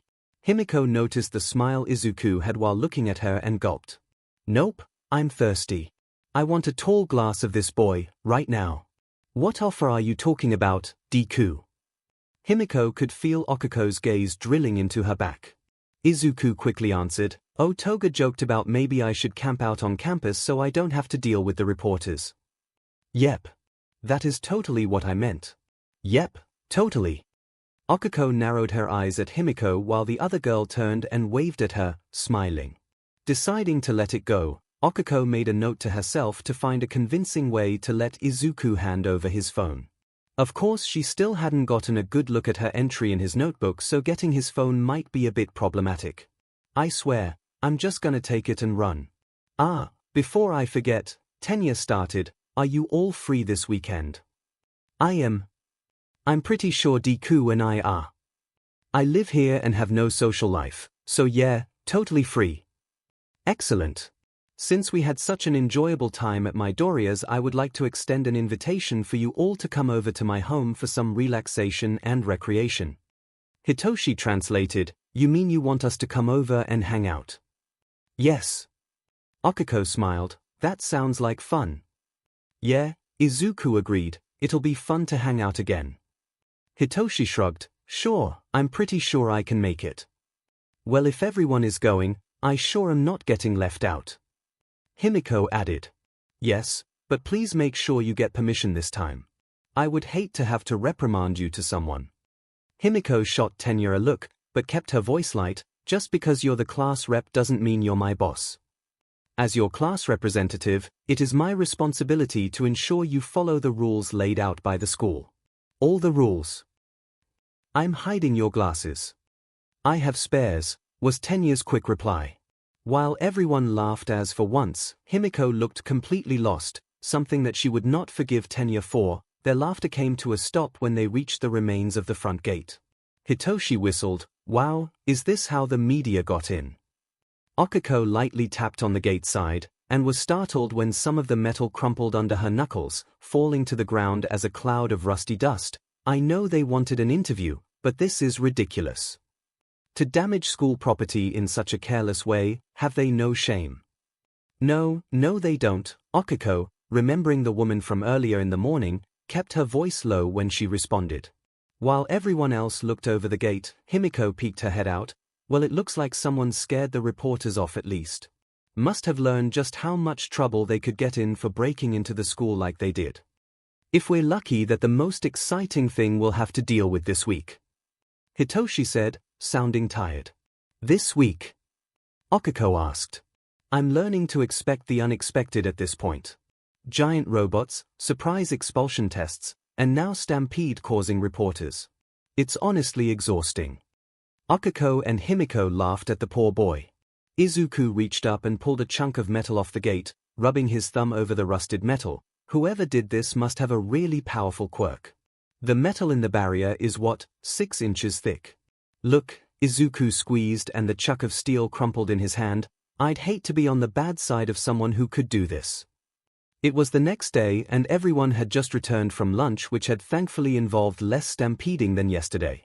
As everyone took their seats, there was a nervous excitement in the air. Their next PRE was heroics, and after their last lesson, many were looking forward to making up for their loss in the mock battles. Just as the bell rang, Aizawa entered the class, which caused a few students to glance around. Heroics was All Might's class after all. Their disappointment and confusion must have shown as Aizawa eyed them and gave an exasperated sigh. You all need to learn to hide your emotions better. You're too easy to read. There was an audible gulp from the class. Anyway, today's heroics class is going to be different from last time. Myself and one other teacher will be joining All Might for this training course. Today's different. I wonder what makes this lesson different from last time. While Izuku tried to come up with an answer, Himiko decided to just ask, so what are we doing today anyway? Today we'll focus on rescue training. Natural disasters, shipwrecks, man-made catastrophes, and everything in between. Okiko's eyes lit up. While she had come to really enjoy combat training these past few months, rescue heroes, like 13, had been her biggest inspiration, and now she was going to get a chance to work towards being like favorite hero. Okiko couldn't help but feel herself getting fired up. While Okiko was getting excited, a few students looked less than pleased. Katsuki sighed and almost looked bored, while Denki groaned as he leaned back into his chair. Rescue training, heh. I get the feeling this is going to be a lot of hard work. Yeah, no kidding, Hunter agreed, not looking forward to what this training was going to entail. Okiko frowned at their dismissive attitude. Are you guys for real? Heroes save people all the time. Just because you don't get to do it while fighting a bad guy, you're going to have that kind of attitude. Both boys winced at Okiko's sharp chiding, which was not helped when some more students came to her side. Yeah, come on guys, that's not a really manly perspective at all. You two should be ready to go like me. Exactly. It is a hero's duty to rescue people, Tenya added, hands chopping in their direction. While some students made sure others were going to give it their all during the class, some others were looking forward to a chance to show off. If there are going to be shipwrecks and water rescues, then I'll be sure to come out on top. No one can beat me in the water. Kyuka smirked. If it's search and rescue, that'll be perfect for me. Hey, I wasn't done talking. Aizawa's voice cut in, silencing everyone. I'm giving you all the choice if you want to wear your costumes to this lesson, though I recommend you do so. There is a good chance that aspects of your costumes may hinder or limit your abilities in rescue situations.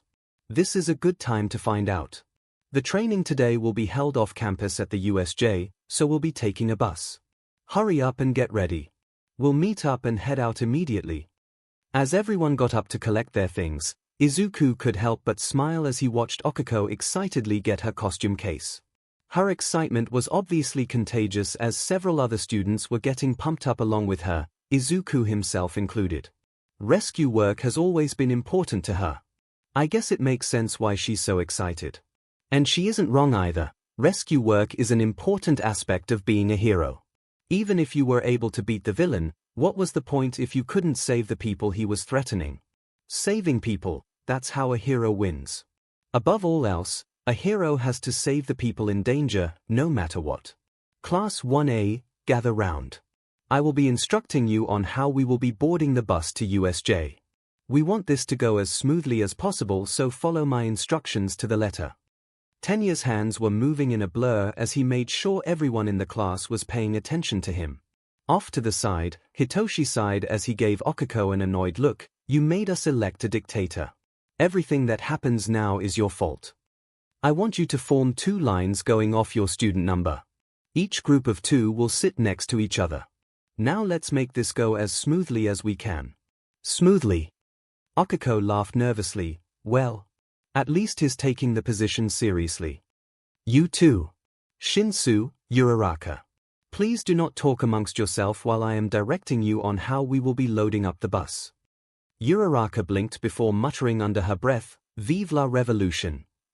Vive la resistance, muttered Hitoshi. Tenya felt a shudder run up his spine, and looked back over at his 2 smiling friends. Before he could question why he was filled with such dread, Momo walked up to him. Ida, there may be a problem with your seating arrangement. While Tenya learned that the layout of the bus was not what he had expected, everyone else took their chance and filed in. Izuku found an empty seat and quickly sat down.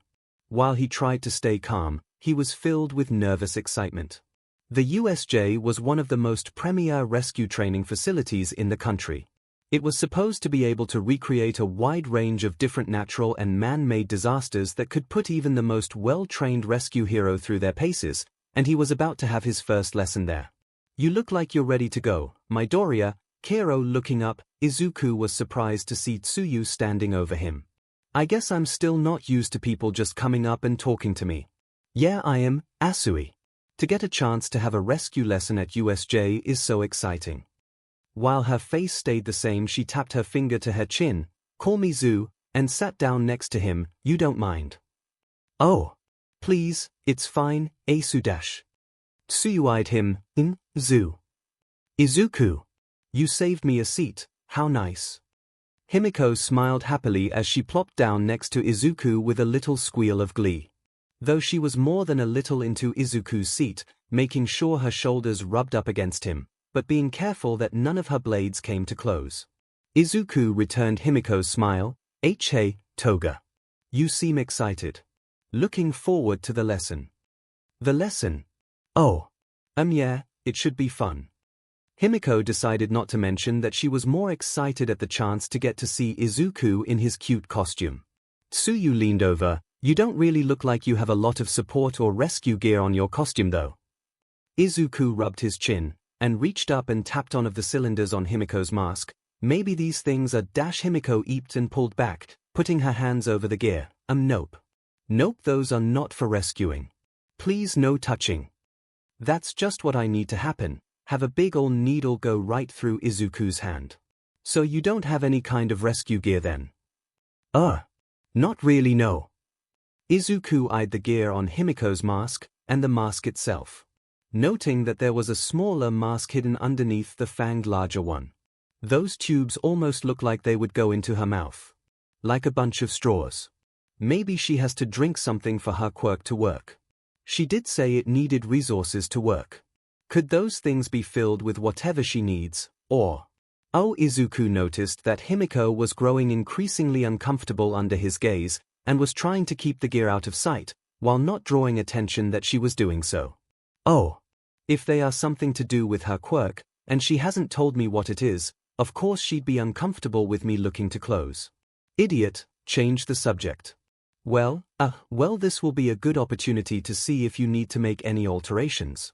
I'm sure everyone here will be making upgrades and the like after getting some actual experience while in our costumes. Himiko relaxed as Izuku averted his eyes and changed the subject. Yeah, I guess so. With how quickly you were able to find the bomb the other day, I bet you'd do great at search and rescue, Tsuyu added. I'm not too sure about that, but thanks, Tsuyu. Call me Zu. Himiko blinked. Zu. I get to use a nickname. Does that make us friends? Tsuyu nodded. Himiko smiled brightly and leaning over Izuku wrapped a startled Tsuyu in a hug. Yay. I got another friend. While Himiko hugged Tsuyu, and Izuku tried very hard not to think about there being a girl lying across his lap, Okiko got onto the bus with the last of the class and paused at the scene playing out before her. Himiko looked up at her as she straightened up and took her seat next to Izuku, smiling at her. Okiko smiled back before taking a place across from them, next to Momo and Tenya. Izuku swore he could actually see sparks going off between them as he looked between the two. A little concerned since he could feel the tension between the two. There always was, it seemed, since the first day, but every once in a while it spiked, like it was spiking now. It's like they're competing over something. Did this start after Aizawa Sensei's test? Did they become rivals or something? First it was the test, then our first hero lesson, and now the rescue lesson. They must have formed a rivalry. That's great. I'm glad Uraraka has found someone to push her, and Toga has someone else to be close with along with Ida, Shinsu, and me. Though should rivalize always be this intense? I get that they're gearing up for the lesson, but this is just a bus ride. What could they be fighting over here? Midoriya, you're muttering, Kero. Oh sorry. Izuku rubbed his head, embarrassed. Also, you are really oblivious. Before long the bus was on the road, on its way to USJ. For most of the trip, Izuku went back to wondering what kind of practice he was going to get to do, so he wasn't paying much attention to the conversations that were taking place around him. What do you think, Midoriya? Ahiro asked. Izuku blinked, suddenly hearing his name. What was the question? Well, according to Uraraka you're the quirk expert, Okako chuckled when Izuku shot her a glance. So, how important do you think having a flashy quirk is to being a hero? Take mine for example, it's pretty good against people, but it isn't really flashy. Holding up his arm, Ahiro hardened the skin, showing it to everyone in the conversation. I think it's a great quirk though. It can easily be a pro's quirk. There are so many ways you could use that for offense and defense. Mina nodded. Told you. Ahiro smiled as he put his hand down. Denki then threw in, but don't heroes also have to think about popularity? Having a flashy quirk would make that a lot easier. Says the guy that lights up like a Christmas tree. Himiko deadpanned. I'm just saying, flashy and strong make it way easier to get noticed. Ahiro agreed. I see what you mean. I'd say the 3 of the strongest people in class have the flashiest quirks. 3 strongest? Who you got picked? Mina asked. Todoroki, Bakugo, and Midoriya. Those 3 have really strong quirks and they are flashy as hell. A few students nodded in agreement. Wait me. While Izuku was shocked that he was considered one of the strongest in the class, Tsuyu cut in. Bakugo may be strong, but he's too mad all the time. I don't think he'd be very popular. The F you just say? Bakugo screamed from his seat. Kyuka added, yeah, even though we haven't known each other that long, it's pretty telling that we can all see your attitude is a total dumpster fire. Real brave of you to say that all the way down there. Why don't you come over here and say that as he? Katsuki growled. Kyuka sighed and surprised a few people, Izuku most of all, when she stood up and walked over to Katsuki's seat and looked down at him. Your attitude is complete A+, I wouldn't have you in the top 3. Pointing over to Momo she continued, Yorozu can make cannons so she can do what you do, but way cooler. Momo blushed at the compliment and vote of confidence. Katsuki seethed at Kyuka, who returned his glare with an eye roll as she went back to her seat. Okako broke out into a laughing fit while Izuku was having a very hard time registering that there were people giving Katsuki such a hard time. This is crazy. If I looked outside and the sky was green, I wouldn't be surprised. Thank you, Jiru, but it takes time for me to make something like a cannon, even if I wanted to make a small one. Bakugo could do a lot more in the same amount of time. Demon right, I think could. Izuku blinked and scratched his chin, looking at her. Yorozu, do you have to fully form something before it can work? Okako frowned for a second, then blinked as they guessed what Izuku was asking. That's a neat idea, Deku. Their classmates looked confused, Momo most of all. I'm sorry, but am I missing something? I'm just wondering, if you made the cannon barrel, powder, and projectile but kept it attached to yourself, you'd be able to cut down on your attack time and save you resources to make other things. Actually, what do you use to make things? Body fat. A few girls shot Momo some jealous looks as she looked down at herself, questioningly, and I never thought of that before. Okako smirked as she saw more than a few students giving Izuku some impressed looks. See, quirk expert. After the short trip, the bus pulled into the facility parking lot, and as everyone disembarked, they found the Hero 13 waiting for them. Hello everyone, and welcome to the USJ. I've been waiting for you. Eek. 𝐒𝐿, upon seeing her favorite hero in person, was unable to hold back her excitement as she latched onto Izuku's arm and started jumping. It's 13. Deku, it's 13. Oh my gosh, it's really her. She's the greatest rescue hero there is. She's saved so many people, and she's going to be our teacher. I love you, A. A few students laughed, while 13 chuckled, rubbing the back of her helmet. It looks like I have a fan. Katsuki groaned into his hand. Great, Deku's infected her with his hero worship SHT. Just what I need.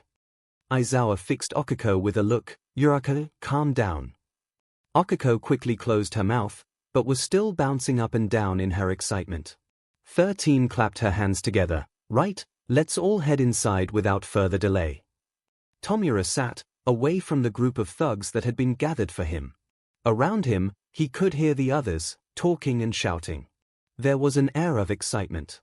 The large group knew why they had been gathered and knew what was expected of them.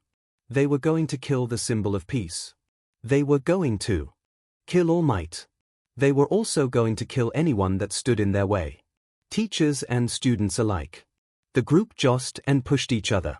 There was blood in the water, and they were one misstep away from going into a frenzy, but they made sure to keep their distance from Tomura and the hulking monster behind him. A couple had made the mistake of getting too close, wondering why they should be listening to some punk.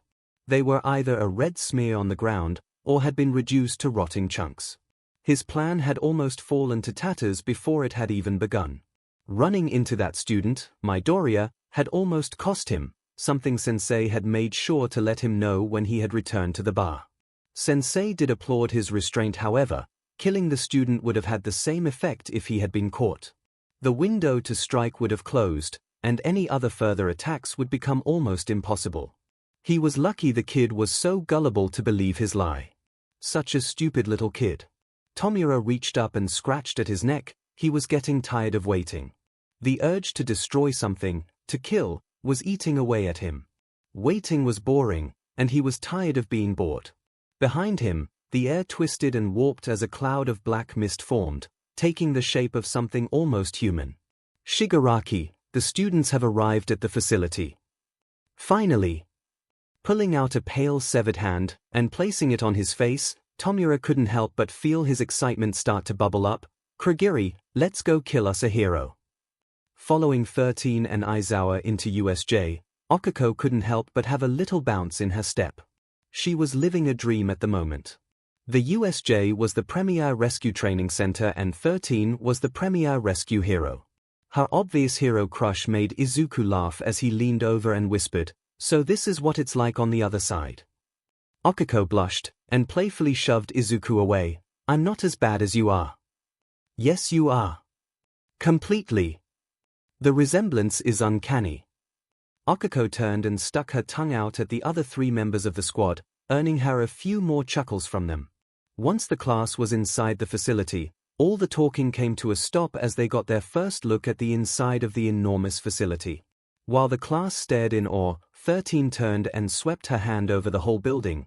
"I designed this facility to have multiple different accident and natural disaster scenarios to test and prepare people for the work they will be doing in the field. Shipwrecks, landslides, city-wide fires, and typhoons.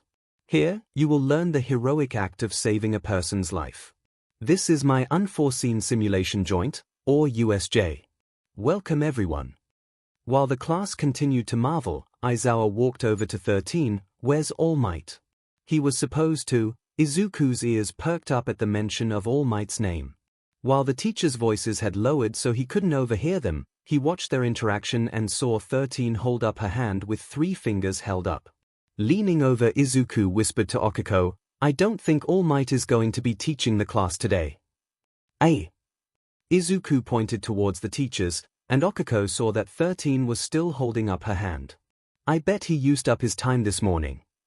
"Sounds about right."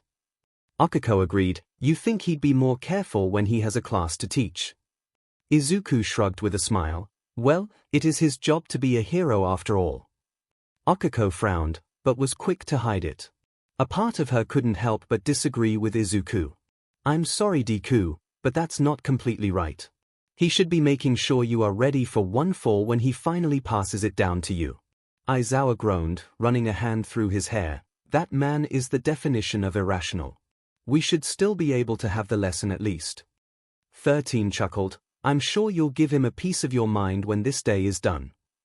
I guess we'll go ahead and get started then.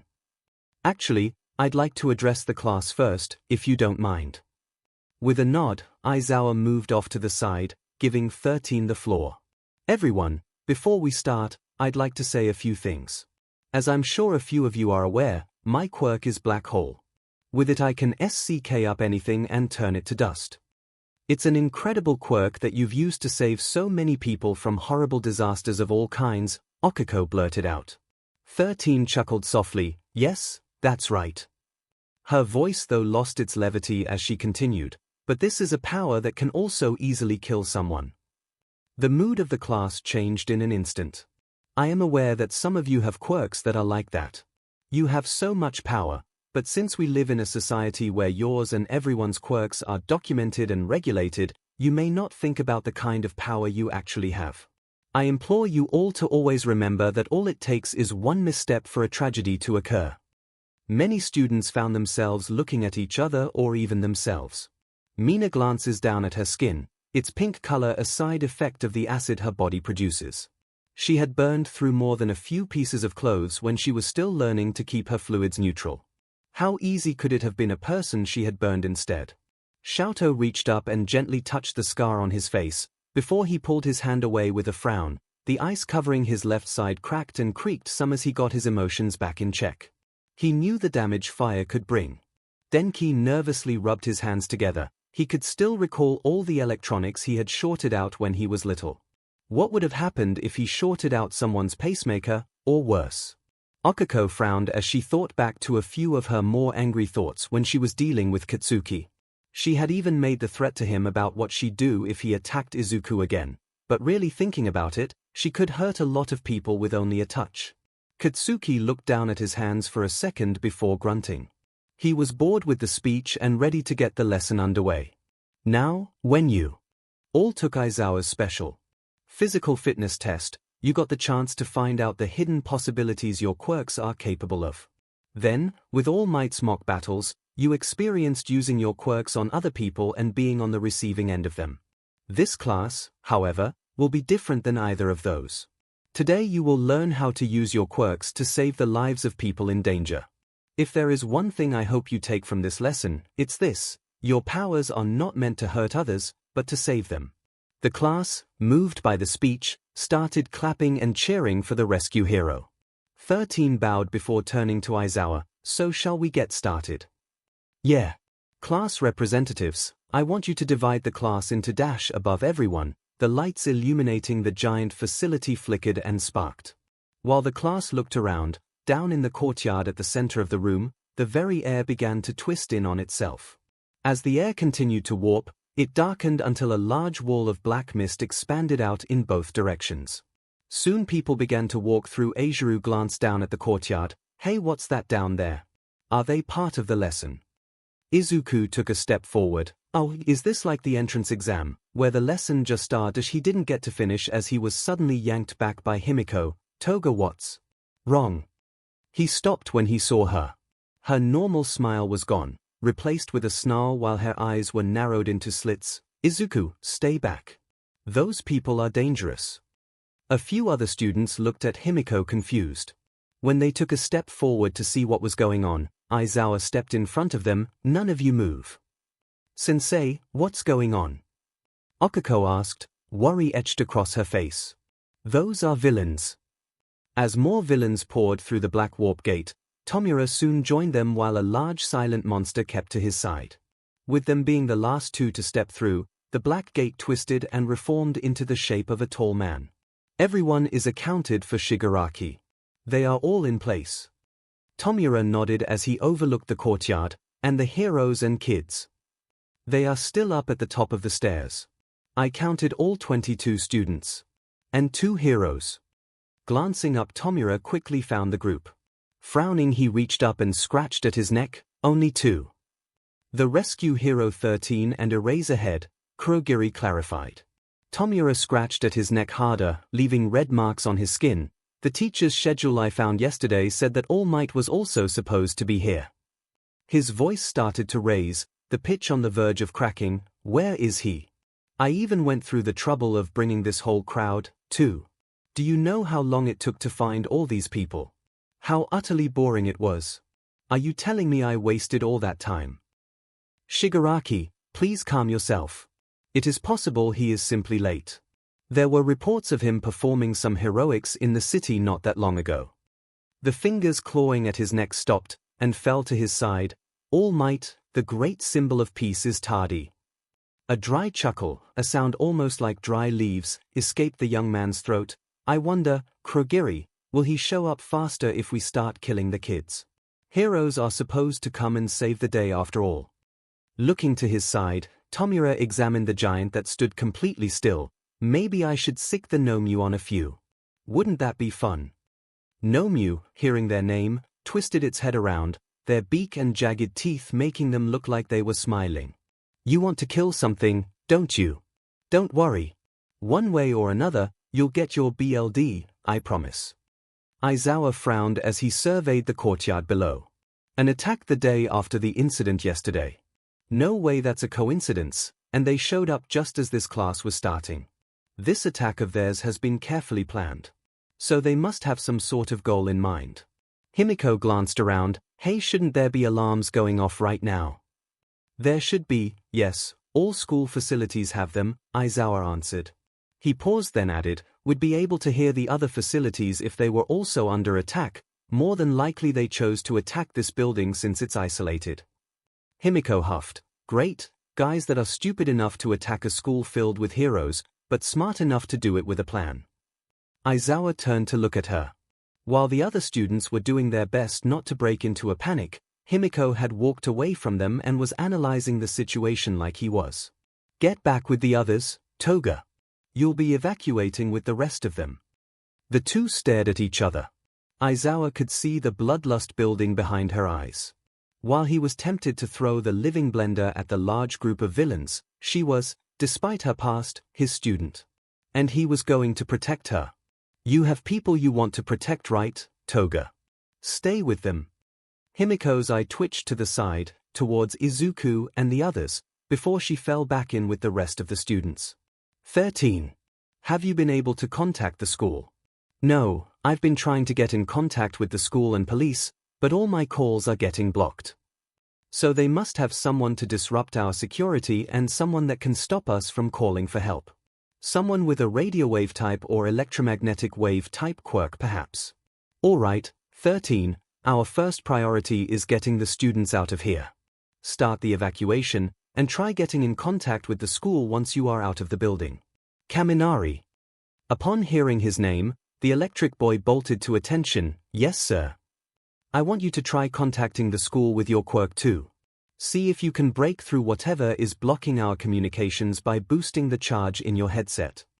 Oh, right. I can do that. Satisfied, and seeing the students converging on 13, Aizawa turned and slid his goggles on. Sensei. What about you?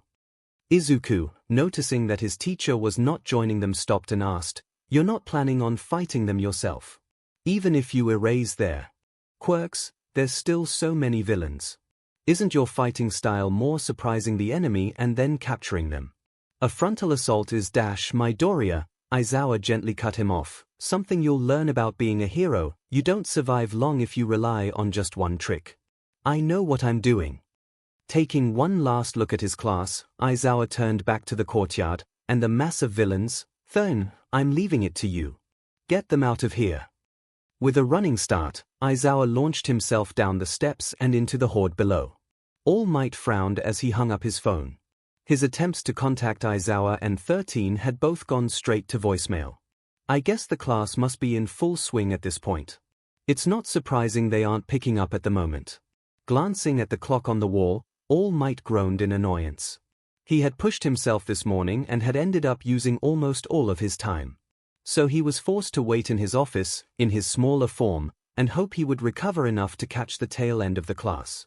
I really am bad at this whole teaching thing, aren't I? Regardless of the reason, because of my off-hour activities, I am being forced to neglect my duties as a teacher. He had hoped that his time training Izuku and Okako would prepare him somewhat for what was going to be asked of him when he started teaching at UA. At the very least it could help him manage his teaching time and his heroics time. Well, that sure didn't happen. Despite his sour mood, All Might couldn't help but smile at the fond memories thinking about the months he had spent training his young protégés. It had been a simpler time. I could go for one of Inko's dinners right about now. I should probably give her a call or something pretty soon. Say I'm checking up on everyone. It would be bad if I suddenly just dropped off the face of the earth. She'd probably give me a hard time if I did that. She'd definitely give me a piece of her mind if she found out I wasn't teaching her son like I was supposed to, that's for sure. Sighing deeply, All Might leaned back. I've gone and done something very foolish, haven't I? I'd say that's a given. All Might jolted up. At the door, Principal Nezu smiled brightly as he walked in. A bit too brightly if All Might was to say honestly. That's his, I know you did something and am now going to lecture you face. I'm about to be in trouble. I think I'd prefer getting scolded by Inko, actually maybe not. She can get really scary. Good afternoon, Principal. Your coat is looking extra glossy today. The secret is keratin, helps me get a color and luster no human could hope to achieve. We can talk about it later if you'd like. I'd much rather talk to you about something else at the moment. Taking out a tablet, Nezu scrolled through some news articles before stopping at a picture. All Might, after stopping a crime, All Might resolves 3 incidents in only 1 hour. Nezu read off the title. You really outdid yourself this morning, didn't you? I have. No excuse. There are many agencies in this town that can handle these kinds of incidents. You don't have to go running off every time a cat gets stuck in a tree. Your time could be much better spent, don't you think? For a real emergency, or your students. All Might winced. Or your successor. All Might winced harder. Even with your injury and its effects on you, you still want to be seen as the symbol of peace, but doing so is becoming much harder for you. Since the incident, your time has continued to shrink. You becoming a teacher and slowly fading from the public eye was the best course, I thought. If it suddenly got out you were weakened, it would be very bad. All Might didn't want to think about that. After spending so much time as a pillar for the people, the thought of what would happen if that was gone was not pleasant. Nezu was right. Working as a teacher was the best way for him to step back in a way that the public would accept. Even if it's a cover for you, you still must take your responsibilities seriously. Those students deserve to be taught by the best. And so does Midoriya, don't you think? Of course, you are right. Nezu nodded before getting onto the couch and fixing himself and All Might a cup of tea. Tell me, how long until you plan of passing one for all to the boy? I plan on giving it to him around the start of his 2nd year. By then he should be ready physically and mentally. He'll also have a better grasp of his own quirk before adding my power to it. Nezu frowned as he looked at his reflection in his cup, cutting it a little close, don't you think? All Might didn't answer as both heroes sat in silence. Both thinking the same thing. This year, or the next? If something happens, All Might stopped, taking a breath, then the responsibility is on me. As long as it's just my life, that's. I will not rush this just because of some arbitrary timetable. Young Midoriya doesn't deserve to have that on his shoulders. It is my burden to bear. Perhaps, but if you hadn't spent a year beforehand training someone fresh, and then waiting another year for them to be ready, we wouldn't be having this issue, I think. All Might frowned at that. I've chosen who I believe deserves to be the next to have this power. Young Midoriya is worthy of it. And none of the candidates you were shown when you first arrived here were. Recalling the students he saw, All Might nodded. They were all fine young men and women. Each of them will become fine heroes, of that I have no doubts. But I was looking at something more than just skill and drive. I needed to see a spark. Something that can't be measured, or described very well, I'm afraid. A spark, here. Did 𝐒𝐭𝐻𝐼 not have this spark? That name made All Might flinch. If I recall, you were very impressed with the young man back in his 2nd year. That's true, he is very impressive. Nezu took a sip of his tea. You've been keeping track of the boy. I have, yes. Because you are impressed with his progress, or because of who has been training him? The who hung in the air, as both heroes sat in silence. Sir Night-Eye, All Might's estranged former sidekick. It had come as quite a shock when he learned that Mirai had helped train the boy, and had pushed for him to be the top candidate for One for All. All Might. Toshinori, there is something I have been meaning to ask you. I understand that ultimately, who you pass One for All to next is your decision. And while I don't think you would do this, I still have to ask. Did your decision to pass over Togata for Midoriya have anything to do with the troubled past you have with Mirai? No, not at all, was All Might's instant response. Young Togata has a good head on his shoulders, is strong, and is developing instincts that will serve him well into his future. He has also developed his quirk into something truly magnificent. And he has that spark as well. All Might nodded, true. And Midoriya? What made you pick him? Pausing, All Might leaned back into the sofa. When I first met the boy, in every way measurable, young Togata was better than him. Young Midoriya was. Well, a bit of a shrimp. That stays here, right? Afraid of something. There was a hint of amusement in the principal's eyes. Something. No. Someone, or two someones. Yes. If either the boy's mother or young Uraraka heard me say that, I'd be dead before I hit the ground. Anyway. As I was saying, the boy was lacking in everything that young Togata excelled in. Physical strength, quirk capabilities, and self-esteem. Every measurable way. That's right. Young Midoriya had even asked me if he could be a hero. I had said no. All Might felt shame build up in his chest. Looking back, he had been very quick to judge the boy, and more than a little harsh in crushing his dream so quickly. But, not even an hour later the boy showed me something. His spark. Yes. This timid, shy, and honestly weak boy saw someone in danger, and rushed in to help without hesitation. It was inspiring. Both boys, side by side, you would say at that moment there was clearly one winner. One was faster, stronger, and far more experienced. However, at that same moment, young Midoriya's spark blazed just as brightly as young Togata's. Maybe even more so. And afterwards, when I looked at him, I didn't see him as he was. I saw what he could become. And that's why you picked him. Yes. You have a lot of faith in this young man. I do. Then don't you think he deserves you teaching him, like you're supposed to be? Sighing, All Might lowered his head, knowing that Nezu was right. At least you should be able to make it for the end of the class if you rest up a little longer. However, after today, I really hope you take the students' needs into account before you rush off again. Of course. Nezu got up and was about to leave, but stopped momentarily. Did you ever end up calling Sir Night-Eye and talk to him to let him know you'd picked someone else for One for All? All Might winced. I let him know, but there wasn't a lot of talking. I'm sorry to hear that. Soon, Nezu left, leaving All Might alone with his thoughts. Glancing back over at the clock, All Might poured himself a new cup. If I wait a few more minutes, I'll be able to reach the class and stay for a few minutes at least. Hopefully Aizawa and 13 have everything under control. Tomura hated heroes. He hated them with every fiber of his being, but he could appreciate a good beat down, and that was what he was getting. Even if technically he was on the losing side.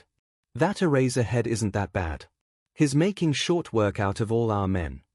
Immediately after landing among the group of villains and criminals, Aizawa began picking them off, one after another. It wasn't just the physical beating that was throwing off the group, but the psychological attack as well. Seeing someone next to them suddenly lose the ability to use their quirk was enough to spread panic through their ranks, which Aizawa capitalized on. Sighing, Tomura couldn't do much but shrug. It really shows the difference in quality versus quantity. The masses just don't stand a chance against a pro like him. While Tomura was watching the fight, Kurogiri was watching Aizawa specifically. Once the fight had started, he had felt the hero's eyes on him, keeping him from being able to put the next step of the plan into motion. He's strong, and with those goggles you can't tell who he's looking at. He's also keeping you in his field of vision so you can't warp. I really hate pros like him. True, Shigaraki, but Kurogiri trailed off as he felt it. For the briefest instance, the pressure on him vanished. No one is perfect.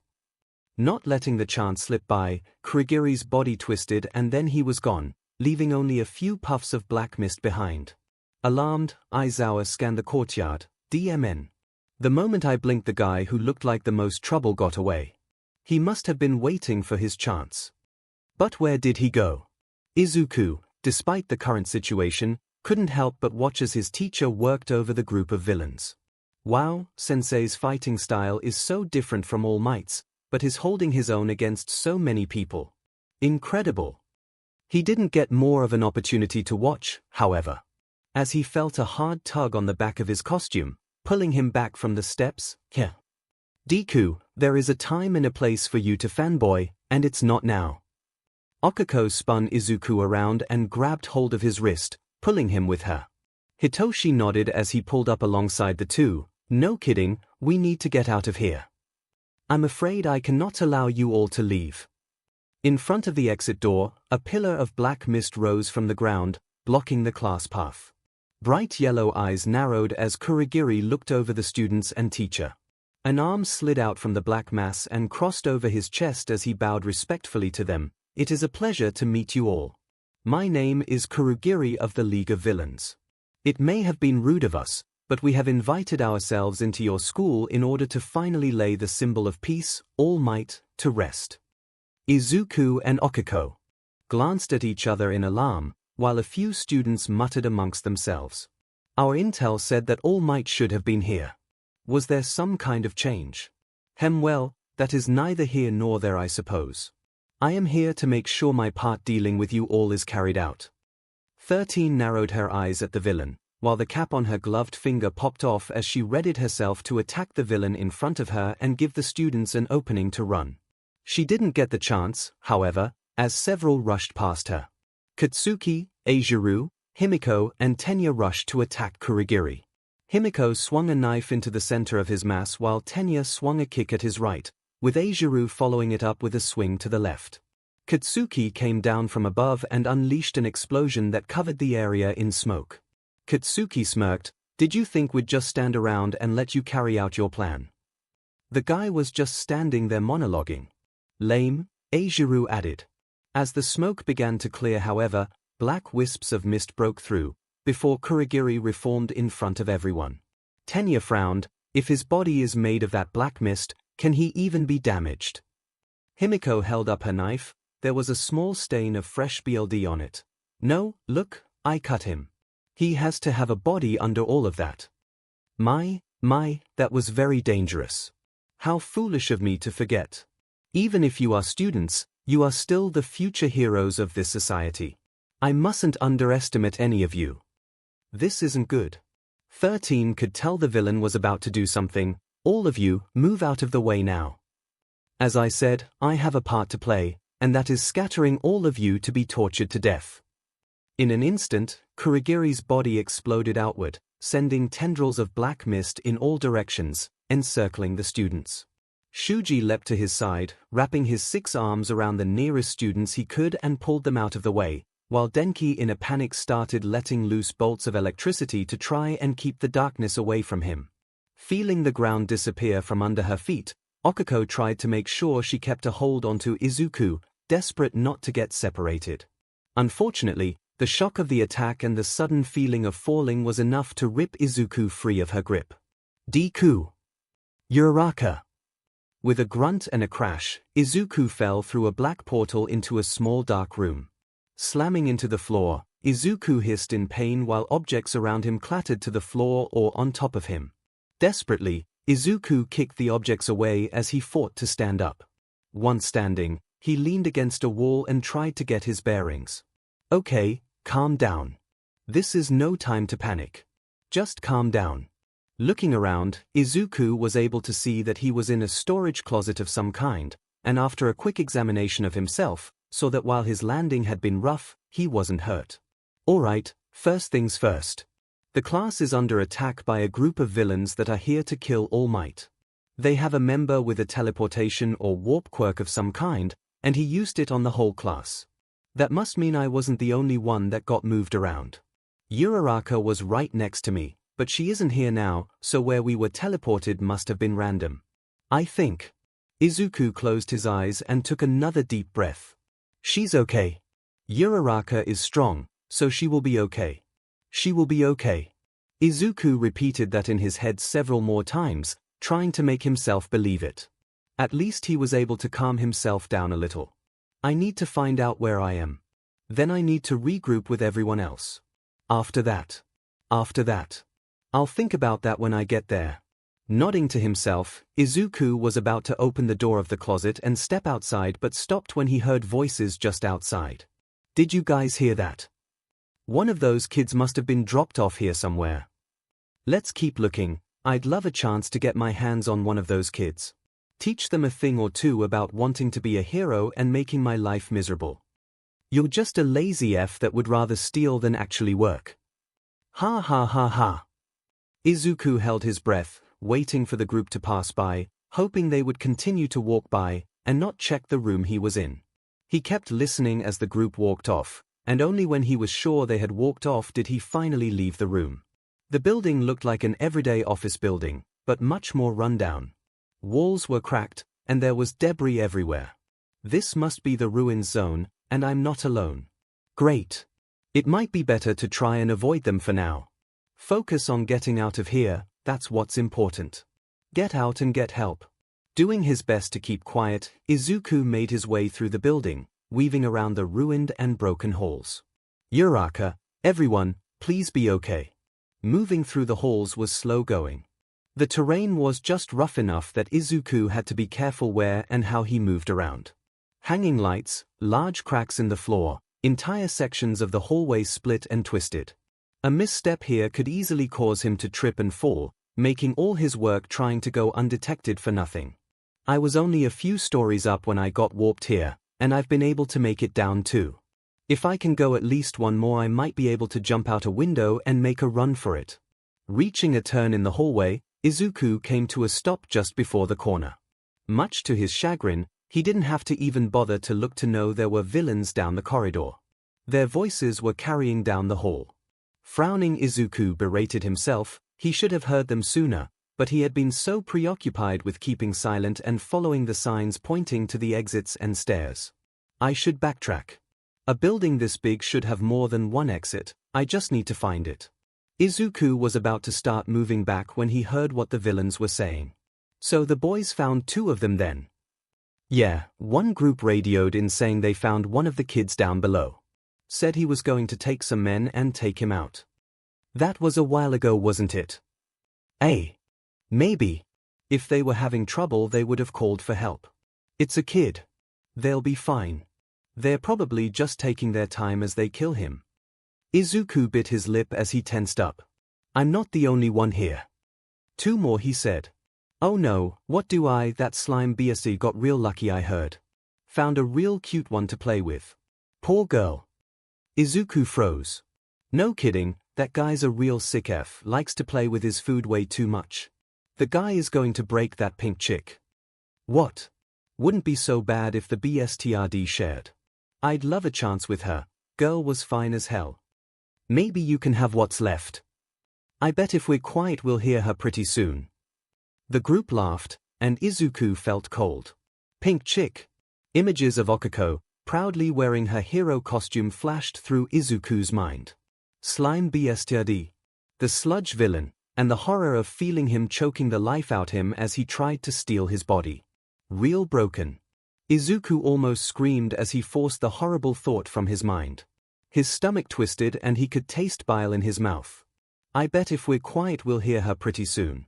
If they could hear from this hallway, then she was close. She was close, and those villains were in his way.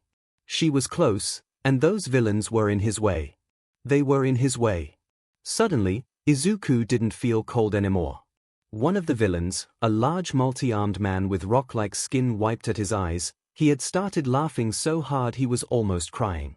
Bent over, he took a second to catch his breath. Oh man, that's funny. Who wants to bet how long it takes to go from pain to peel? He trailed off as he looked up, just as Izuku came around the corner and started walking right towards them. What the F is that supposed to be? Another villain, with antler horns and a large single eye, tilted his head to the side. It's a student, rock nuts. No, I mean what is he supposed to be? Are those ears?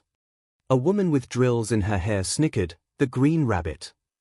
A man that was a cross between a bearded lizard and a man hissed, no, it has to be more edgy than that.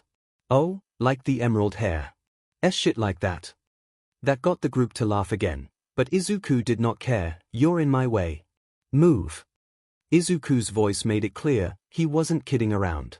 The villains just didn't care, breaking into a new fit of laughter, some almost doubling over. Izuku kept walking forward, eyes going over the group as he advanced. The closest villain was a tall four-armed man, with skin that resembled stone, gray and jagged, with a face covered by a black mask. Another villain to his side was another man, with an overall unimpressive skinny body, but his head was a large Venus flytrap. Further down, a woman in a red leotard and sporting two large drills in her hair. There was a short, bearded lizard man, hunched over hanging on the wall. Under him was someone that looked like a human cutout made of paper, with red eyes painted on. A woman with a large scar across her face wearing a short purple kimono whose arms were folded in like an accordion. A villain with a single large eye and large moose-like antlers jutting out from his forehead flanked by a man dressed as an old American biker with a chainsaw blade that ran through his forearm and over his knuckles. Finally the last two at the back. A woman with the lower body and bladed arms of a praying mantis next to a large bull of a man with large horns, a spotted body and a large golden ring that pierced his nose on his bull face. 10 villains stood between Izuku and the door. 10 villains that had no issue with the idea of killing his classmates, of killing him. Of doing all kinds of horrible things. Their callous words about the pink girl rang in Izuku's ears. The odds were 10-1 against him. 10-1. And Izuku did not care. I told you to move. The large rock villain sighed and started walking towards Izuku. Kid, if you're gonna try for the Endymion act, at least look the part.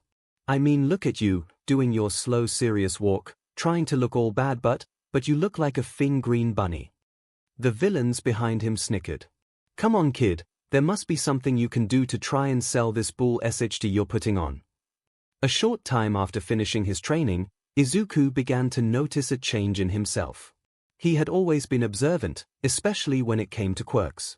He would notice details even experts in the pro-hero message boards didn't notice. After he had gained confidence in his quirk and started practicing with it though, that trait, that gift of observation shifted. He could still pick out quirk details better than anyone he knew, but he also started to notice things around him more. A useful trait when your quirk could turn any object lying around into a projectile. From small things like pens, marbles, coins, and trash, to large things like tables, chairs, desks, and doors.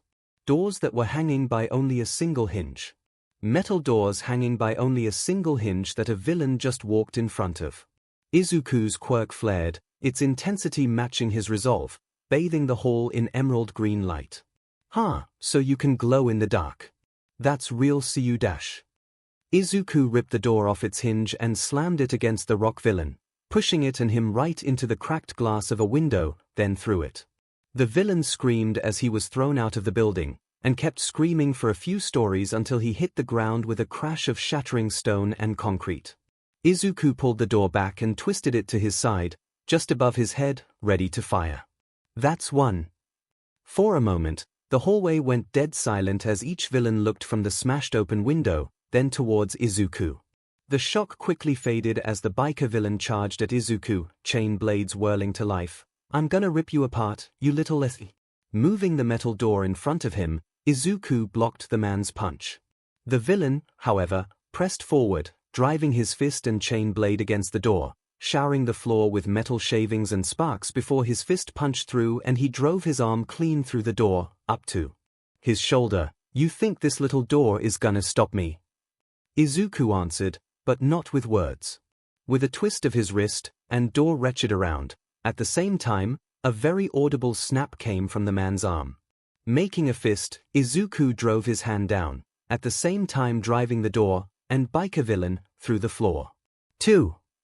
While Izuku had been focused on the biker, the paper man shot past and wrapped his arms around Izuku, securing him. Someone hit this kid. Izuku struggled to get free, but was too late. The one-eyed villain rushed up and slugged Izuku across the face, cracking his respirator. The next punch shattered it, cutting his lip. The villain then changed tactics and started going for body shots. "Dude, shoot him with your eye laser." The next punch stopped as the villain screamed, "I keep telling you, I don't have a FI laser." "Then what's the point of the one eye? You stupid fuck dash." "Oh." Izuku scared in a breath and screamed, focusing on the floor right under the one-eyed villain's feet. The villain only had a moment to look down at the glowing floor, before Izuku ripped up a chunk and drove it right into the man's groin. Foam sprayed from the villain's mouth, and his giant eye rolled back into his head as he collapsed to the ground. The paper villain, shocked to see the other man go down, moved an arm up from Izuku's body and around his neck, desperately trying to strangle him. "Choke you little lassie." Dazed, and now cut off from any air, Izuku desperately tried to think of what he could do. He was vaguely aware of the other villains advancing on him. He needed this guy off him now. "I need to stick a pin in him and focus on what's coming next." The thought triggered something in Izuku's head as he got an idea. Even with his arms held down, using his quirk, Izuku opened one of the large pouches on his utility ends and yanked out several of the large metal darts he had been given by the support department. Floating them up, Izuku turned them around so that the pointy ends faced himself and the paper villain. The villain's grip loosened a bit when he saw the darts. "Oh F me." Clenching his fists, the darts fired, going past Izuku's body, but right into the villain behind him, ripping him off Izuku and pinning him to the wall by his arms, legs and shoulders. Freed, Izuku gasped for breath as he snarled at the approaching villains. 4. "Stop counting." The mantis woman screeched as she brought both of her arms down where Izuku was. Pushing himself back, the woman's blade sliced through his chest, but the cut was shallow. Her mistake was putting so much force into the strike. Since she mostly missed, her arms drove into the floor. Izuku watched her try to tug her arms back. After confirming she was stuck, Izuku wound back as he got ready to throw a punch. The woman didn't even get a chance to wonder if Izuku was willing to hit a woman. He was, of course. Months of sparring with Okako had driven home that a woman was just as capable of kicking butt as any man, and if he hesitated, he was going to regret it. With a scream, Izuku swung a haymaker that connected with the woman's jaw, and dropped her like a sack of potatoes. 5. Crack. Izuku's head snapped back as a fist smashed into his face. The female villain retracted her arm back from a few yards away. "Don't go getting so full of yourself, you little lassie." Both of her arms folded in, compressing until her fists were almost flat against her shoulders. Rapid-fire assault. The attack name was enough to tip Izuku to what was about to come next. He only just got his arms up as the flurry of punches hit. The punches were coming in so fast, there was no way he was going to be able to duck and weave his way through. If he wanted to keep pushing forward, he was going to need to find a way to make her stop. Glancing around, Izuku saw the lizard man had climbed onto the ceiling and was advancing towards him. "That'll work." The lizard blinked when suddenly the ceiling tiles and light fixture he was holding onto glowed, just an instant before Izuku ripped them down, making the villain fall right into the path of the rapid punches. The woman swore in surprise but was not able to stop herself in time before she landed enough punches to send the man down to the ground in a daze. Seeing his opening, rushed forward, making sure to kick the man in the head as he passed by so that he stayed on the ground. The woman threw 2 hard punches that arced to drive Izuku into the ground. Izuku dodged to the side, making the first punch go wide. He ducked the second, her fist punching through one of his costume's ears. While bent down, he picked up the fallen light fixture and raised it above his head as he charged forward. The woman gulped, desperately trying to retract her arms. They slapped into place, just as Izuku brought the fixture down and shattered it over her head. Izuku looked up just in time to see the giant jaws of the Venus flytrap villain about to close around his head. Izuku jammed the remains of cheap sheet metal and fluorescent bulbs into the villain's mouth. As the villain began to freak out, Izuku spread his arms out and slapped both sides of the villain's head, driving his mouth closed. The villain dropped to the floor, writhing in pain, green pus dripping between his teeth. Standing up straight, Izuku stared right at the last two villains in the tight hallway, who were still blocking the door he needed to get through. 8. Drill Hair turned to the Minotaur villain and shrieked as she started to panic, "What are you waiting for? Get him. Moo. You're 5 times bigger than him, Tank. Kill him." While the two villains bickered, Izuku reached behind his back and opened another pouch on his belt, filling his hand with marble-sized, steel ball bearings. With his fist full, Izuku pointed it out in front of him. As the rest of him glowed, the ball bearings looked like little ball of fire. Delaware smash. Izuku opened his hand and fired the bearings like a shotgun shell, making sure to keep the spread as close as possible. Each ball hit the hair drill villainess, shutting her up and dropping her to the floor where she lay, twitching. 9. Tank's eyes went wide as he looked down at his fallen comrade. Shakily he turned to look at Izuku, standing in the middle of the ruined hall that was now littered with all the other villains. Tank threw his hands up. "Dude, I give. Izuku's eyes narrowed as he listened to his voice. "I don't even like these guys, man. My gym got shut down, and I needed money. This guy with the hands said he was going to make us famous, and that we'd go down in history and you." Tank blinked. "Me. You're the one that said you'd love a chance with her." Tank blinked a few times. "Wait. You heard all that?" Izuku's glare was his only answer. If it was possible for a Minotaur to pale and start to sweat, Tank was the perfect example as he backed up until his back hit the door behind him. "Come on man, it was just talk and shop. You know, locker room stuff. When you see a fine piece of but like that you can't really help but want to be. You know, the one breaking it in. Why know what I'm saying?" In one motion, Izuku reached out with both hands, green glow blinding Tank so he didn't see the door frame, the wall and a large portion of the ceiling glow as well. Clenching his fists, Izuku pulled it all down as hard as he could, driving the man into the floor. A white hand was all that was sticking out of the rubble, twitching uselessly, pawing at the ground. When Izuku walked over the pile, he made sure to stamp his foot as hard as he could as he stepped on. A grunt and the fading groan Tank made was music to Izuku's ears. 10. Walking through the opened wall, Izuku looked around. He was in a large stairwell. So he had to decide which way to go. Up or down. A sudden scream from above made his decision for him. Izuku raced up the stairs, only making it halfway before a thought crossed his mind. That scream didn't sound like a girl's. When Izuku reached the floor, the door in front of him burst open as a man came stumbling past him clutching his face and screaming, "MY beach got acid in MYEY-." His screams were quickly cut off as Mina ran up behind him and gave him a strong kick in the back, sending him tumbling down the stairs and landing in a heap. Mina stood at the edge of the stair, glaring down at the man. "And you tell the rest of your friends, that's what you get when you try and mess with me." Ashido. Pink girl. Oh. They meant Ashido. Because of her skin. Mina had clearly gone through a time of her own. The fluffy collar of her tan jacket was almost torn off. Her mask was cracked under her eye, and her cheek was a much darker shade of pink, almost magenta. Her knuckles were a little roughed up and her knees were scraped up enough to tear through her costume. She either fell, or someone had pushed her down to her knees. Izuku cut that thought off as fast as he could. Mina turned, fists raised, acid seeping through her fingers, looking ready to keep fighting. Izuku threw up his hands trying to look as non-threatening as possible. "Wait. I'm not a villain. Wait. Midoriya. It's you? Oh thank goodness I heard that."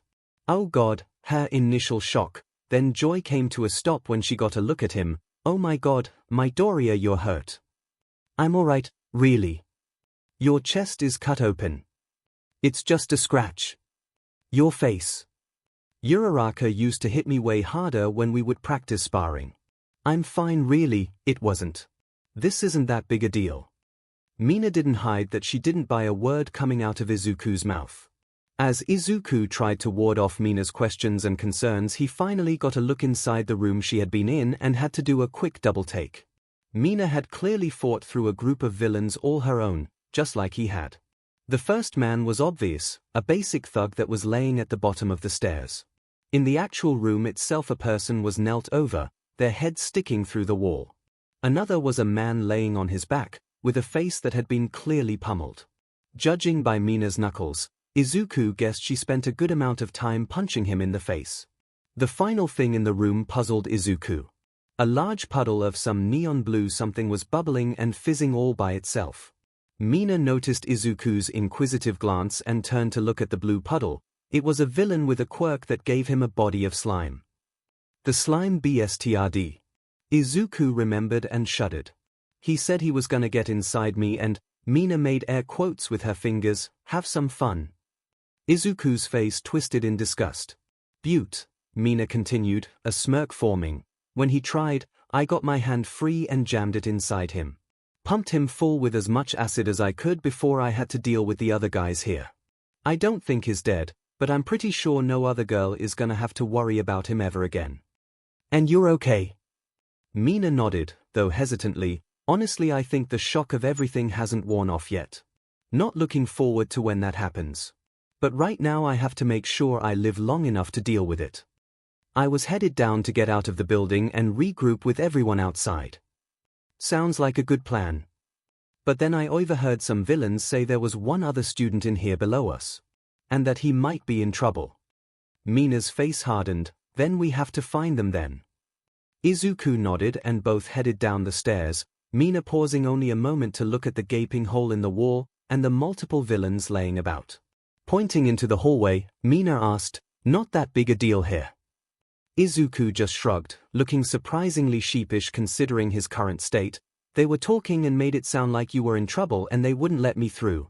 So, I just forced my way through, is all." Shaking her head, Mina decided not to press but made a mental note to be sure to store this little event for later. She was sure there were a couple of girls in her class that would want to hear about this. Not that they needed more fuel for their obvious crush. Rushing down one more flight, both came to a stop when they heard a large crash. Both looked at each other and were about to reach for the door when it was suddenly thrown open and a pudgy, short man came stumbling out, holding a two-way radio in one hand screaming, "Is no one on the radio anymore? This kid is destroying us each." In one swift motion, both Izuku and Mina pulled back and punched the man in the face, knocking him senseless and dashed into the hall. They didn't make it far in before they found who they were looking for. In the room in front of them, a loud commotion could be heard, before a villain was sent flying through one wall and into the next right before the two. He was joined by two others as dark shadows slammed them into each other before dropping them to the floor. "Oh hey, 𝐒𝐿𝐵, I found them." 𝐒𝐿𝐵 stuck his head through the large hole in the wall. "Found who, Dark Shadow? Our classmates or more villains?"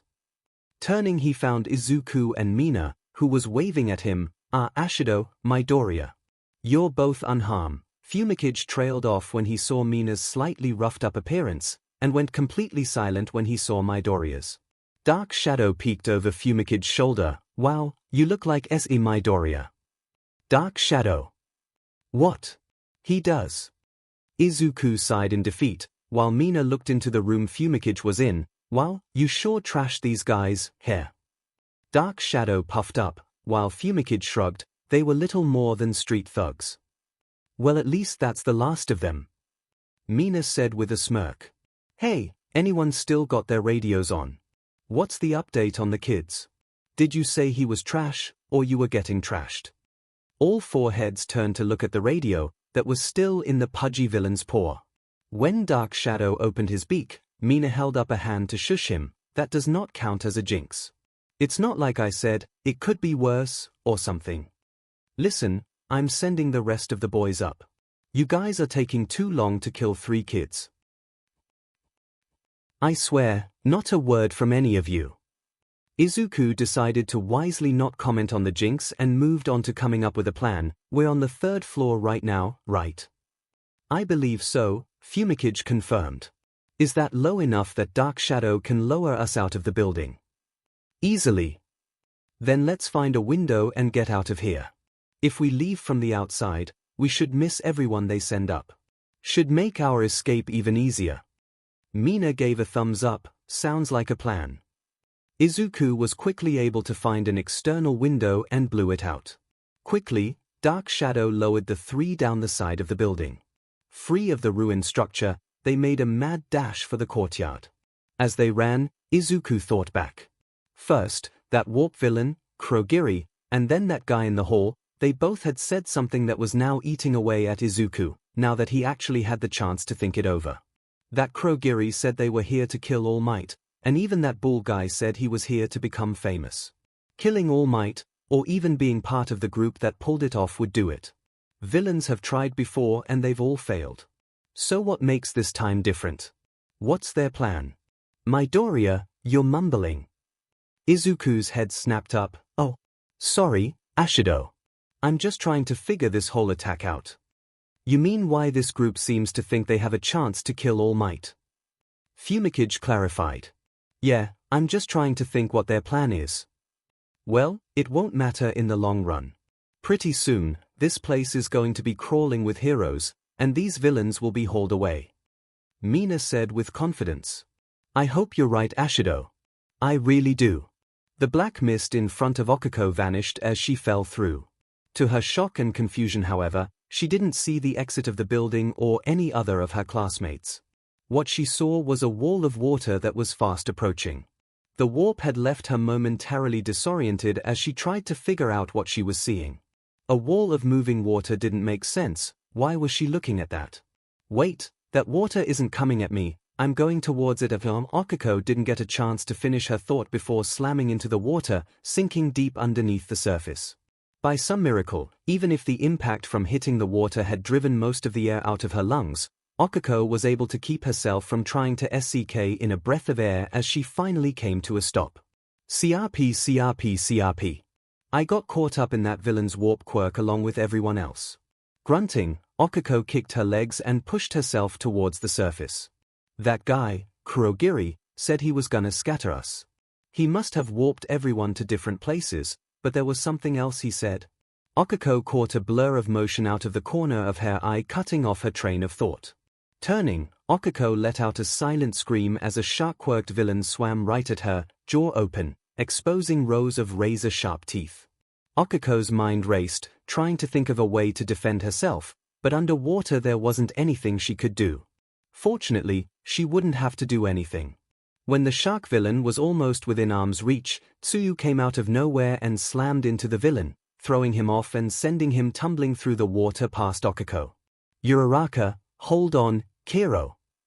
Okiko gasped when Tsuyu wrapped her tongue around her waist and pulled her through the water. It was then she noticed that Tsuyu had her arms wrapped around someone else. So I'm not the only person that got dropped here. Tsuyu glanced around, noticing that the shark villain was not alone, and that any path back to dry land was effectively cut off. The large boat sitting in the middle of the artificial lake, however, was clear of anyone else. Knowing she was running out of time, and her classmates were running out of breath, she kicked her legs and swam for the boat, reaching it as quickly as she could. As gently as she could, she lifted Okiko out of the water and dropped her onto the deck. As Okiko coughed and gasped for breath, grateful that at least she was out of the water. That momentary gratefulness was short-lived as Tsuyu deposited the other person she had been carrying. Diminute, what the hell happened? Okiko suppressed a groan. Great, just who I wanted to see, Bakugo. Climbing on board, Tsuyu looked at the two. Are you both okay? Okiko gave the girl a smile. Yeah, thanks a lot for saving me. I don't want to think about what would have happened if you hadn't shown up. You'd probably have been eaten, Tsuyu said simply. Katsuki frowned as he removed his gauntlet and turned it over. A stream of water emptied out of it and onto the deck of the boat. Mothif, of course I got dropped into a lake. Tsuyu eyed the giant gauntlet. Is it broken? After giving the gear a good shake, Katsuki stuck his hand back and inspected it. Nah, but it's gonna take me a bit to build up enough sweat to use it. While it was a useful bit of gear, Okiko couldn't help but be grossed out that it was full of his sweat. How the things didn't stink was beyond her. So what do we do now? I don't think I'm fast enough to outswim all those guys while carrying both of you. Tsuyu glanced over the boat's railing at the group of villains that were surrounding them, and slowly inching closer. Katsuki huffed. What do? We fight and kill the Fers, obviously. But does your quirk work in the water? Katsuki grumbled as he looked down at his hands. I can still blow the effers up when they get up here. Or you'll blow up the boat. Frog legs, I swear to Fing dash. Hey, enough. 𝐒𝐿𝐴 snapped. 𝐵𝐴 is, she paused, glancing over at Tsuyu to make sure using the nickname was all right before continuing. 𝐒𝐿𝐴 is right. You're grounded until we get back to dry land. Katsuki was about to tell 𝐒𝐿𝐴 just what he thought of that, but 𝐒𝐿𝐴 continued over him. We don't have time to argue, we need a plan, and we need to figure out why the villains are here. They said they were going to kill All Might.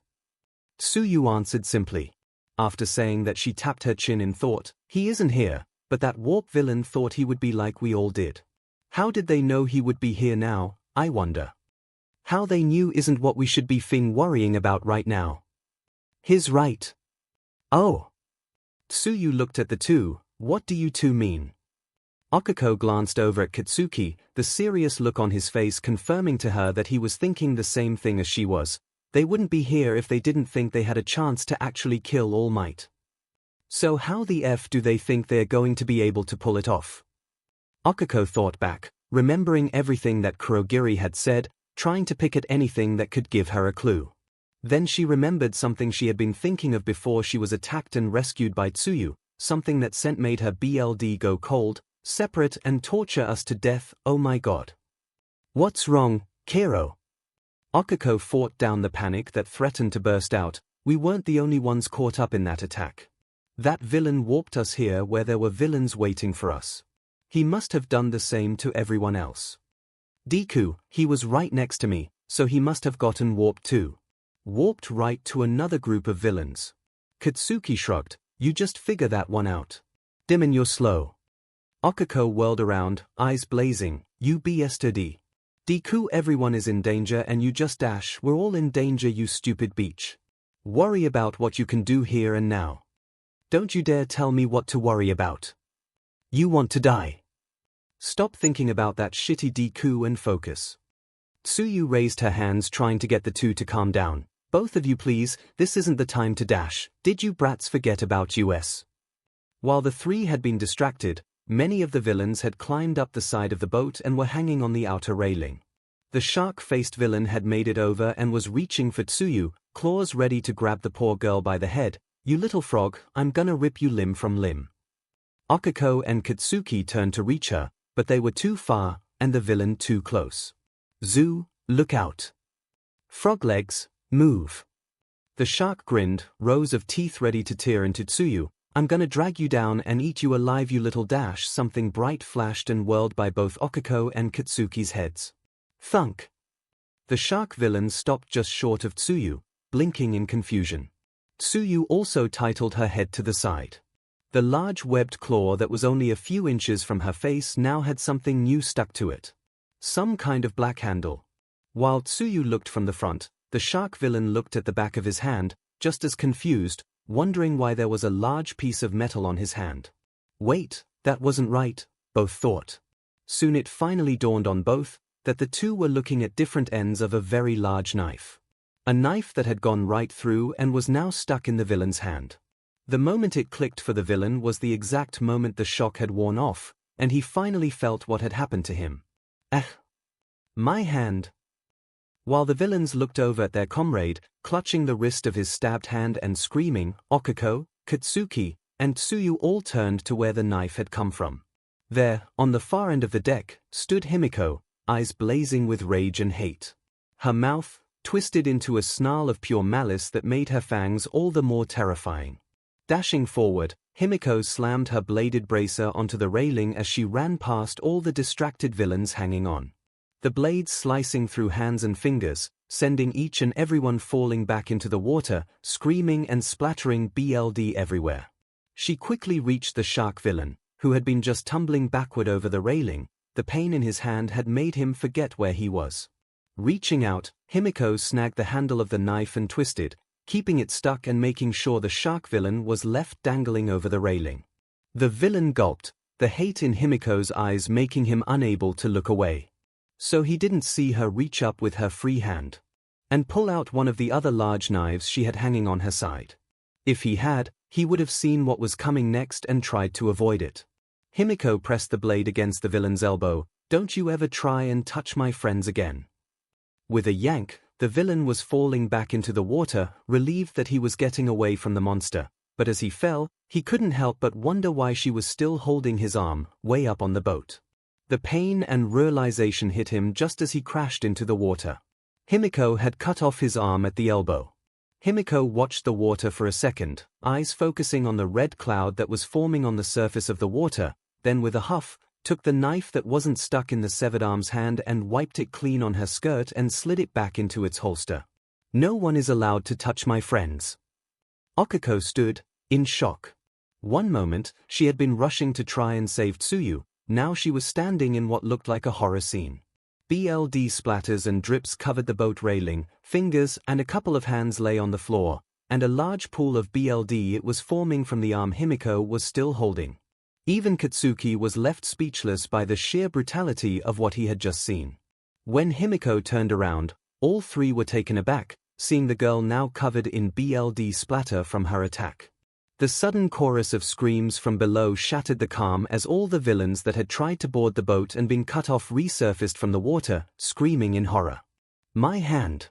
Where's my hand? My fingers. Arf. What the F is happening? That crazy beach. Oh God, oh God. 𝐒𝐭𝐲 watched as 𝐒𝐭𝐻, still covered in BLD, quickly walked over to Tsuyu and returned to her normal self. Zu, are you alright? That horrible villain didn't touch you, did he? The sudden SWCH in personality threw everyone, so Zu could only shake her head. 𝐒𝐭𝐻 sighed in relief, her smile returning to her face. Oh good. I just hated if you got hurt. Why the F are you still holding that arm? Despite herself, 𝐒𝐿 found herself nodding in agreement. She could not think of a single reason why 𝐒𝐿 hadn't thrown the arm away right after cutting it off. 𝐒𝐿 rolled her eyes. You guys are just big babies. You look like you've never seen a hunk of sashimi before. Katsuki gagged, while 𝐒𝐿 was suddenly very grateful all her quirk training had helped her get a strong stomach. Tsuyu, who while a little grossed out, was able to recover first. I don't think just because a person has a fish quirk, that makes him food. 𝐒𝐿 sighed. I swear you guys are no fun.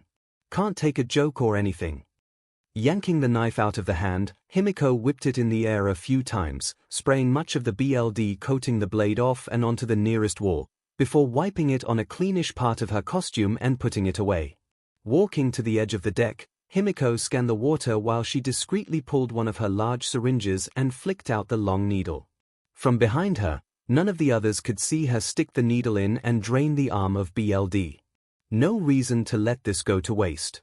Might have to go swimming later. Toga, what are you doing? The beach cut off myfm.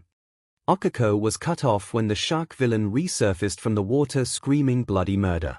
Pulling the needle from the arm, and letting the syringe's tube pull the cylinder back into place, 𝐒𝐿 made a show of pulling back, holding the severed arm like a stick. Here. You can have this back. Chunking the arm as hard as she could, she gave a little cheer when it hit the shark right in the face. Smiling, she turned back around to look at everyone and shrugged. I'd make a stop hitting yourself joke, but that's beneath me. Your fing nuts. I'm literally covered in knives, did you think I wouldn't ever use them? At least, 𝐒𝐿 began, at least the villains shouldn't try and get back on now. We should have a few moments to figure stuff out now. Like where the Psycho Beach was. Katsuki mumbled, more to himself. I was warped into the boat, not the water. Ah, Tsuyu said, that's good. I was worried I missed you or something. So what now? Uraraka is right, we need to figure out what we're going to do now that we have the chance. Despite the unsettling scene that had just played out, all four agreed they needed to come up with a plan. 𝐒𝐿 crossed her arms and she started speaking. We need to get out of this water zone, and try and regroup with the others. They must be in situations like ours in the different zones in the facility. 𝐒𝐿's smile faltered as she scanned the domes and ruins around them. Izuku's in danger, isn't he? Tenya and Hitoshi too. We're all in fing danger. We need to worry about ourselves first. Katsuki made a point of looking right at 𝐒𝐿. Despite her resentment for the other boy, she couldn't help but agree. While she was worried sick for Izuku, for everyone. There was nothing any of them could do about their friends at the moment. Seeing that they all seemed to be on the same page, Tsuyu started, "One thing at a time then. We need to get out of here. Any ideas, Kiro?" "Swimming is fing out. I don't think Frog Legs can carry 3 of us and outrun the rest of these guys. Uraraka could float us and then Zu could carry us." Tsuyu shook her head. "Weight isn't the real issue, it's the drag you'd have in the water." Himiko nodded.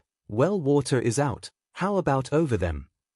This time it was Okiko who shot the idea down. "Getting everyone over puts you all at risk if they have any kind of ranged attack." Growling, Katsuki slammed a fist against the side of the boat. "We're in a fing boat, let's just drive this thing." "I don't think this has an actual engine." Everyone looked at Himiko. "How do you know that, Kiro?" "Pretty sure the engine room was where I was warped." "Mothif." Okiko groaned into her hand, her mind racing. They couldn't just stand here coming up with ideas that wouldn't work. Toga freaked them out, but there's no way they'll stay back for much longer. "Floating might be our best option. Maybe I could take everyone to the ceiling, but that's a long way up and it still leaves us open." "Think, Okiko. There has to be a round face, move." Startled, Okiko didn't have time to react as Katsuki threw her out of the way, raised his hands, and unleashed a huge explosion that ripped apart a giant hand of water that had been about to crash into them and the boat. While Tsuyu helped Okiko up, Himiko rushed to Katsuki's side, pulling several of her throwing daggers from her thigh case. "Baku Beach, which one did that?" "The white-faced bastard. Wait, who are you calling a beach?" Himiko looked where Katsuki had been pointing, finding the villain with his hand raised and still encased with water. Himiko fanned the daggers out in her hand, then, in a blur, chunked them right at her target. All 3 hit, sinking into his chest and shoulders with solid thuds. While the villain screamed in pain, both Katsuki and Himiko growled down at the villains. "If any of you effers want to get blown up, then keep pushing your luck. I'll be more than happy to make you match all the other FS I cut up." While the 2 screamed down at the villains, Tsuyu made sure Okiko was all right after getting knocked aside. "You sure you're all right?" He wasn't exactly gentle. "I'm fine, really." Tsuyu nodded, then looked over at the 2. "That blast was so strong, I thought he was about to launch the whole boat." Okiko almost laughed. "Yeah, he's almost a living rocket engine." Everything in Okiko's mind came to a grinding halt before the gears in her head slammed into place and started turning again. She looked at Katsuki, remembering how during the quirk assessment test, how he had used his explosions to propel himself in the long jump. Then she looked at the boat. Back to Katsuki. "The boat. Katsuki. Boat. Bakugu." Katsuki turned and looked back at Okiko. "What? Can you fire off consecutive blasts like that?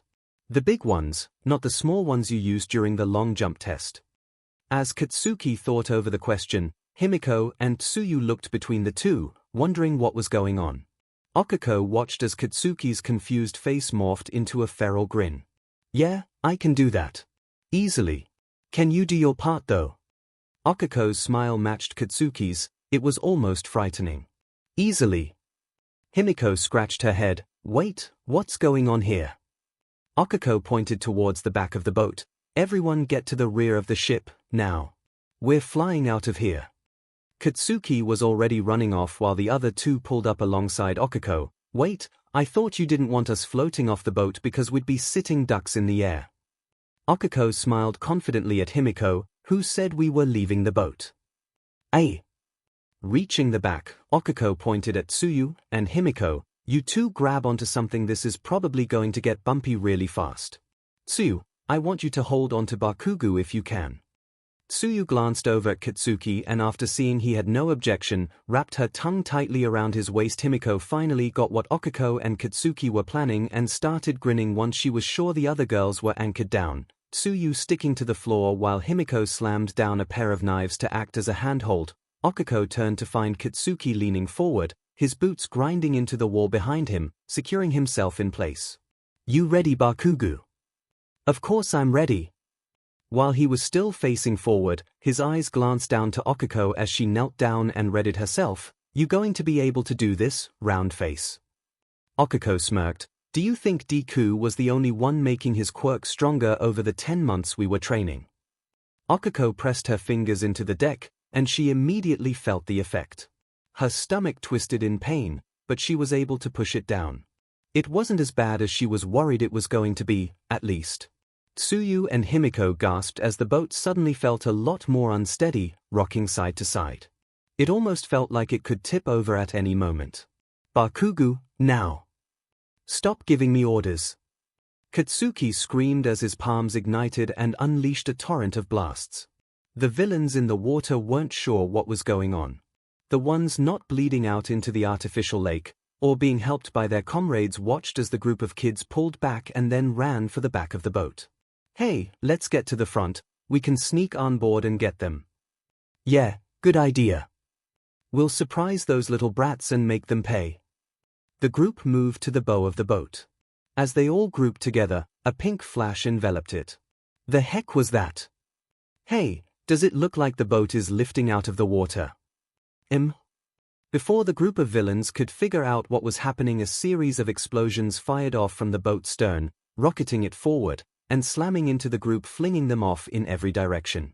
𝐭𝐽 gasped when the ground under her vanished right from beneath her feet. Falling through the black void, she felt her sense of gravity shift as she fell onto her back, hitting her head. Even from behind her eyelids she could see the stars circling around. Groaning, she started to sit up, but she was not able to get far.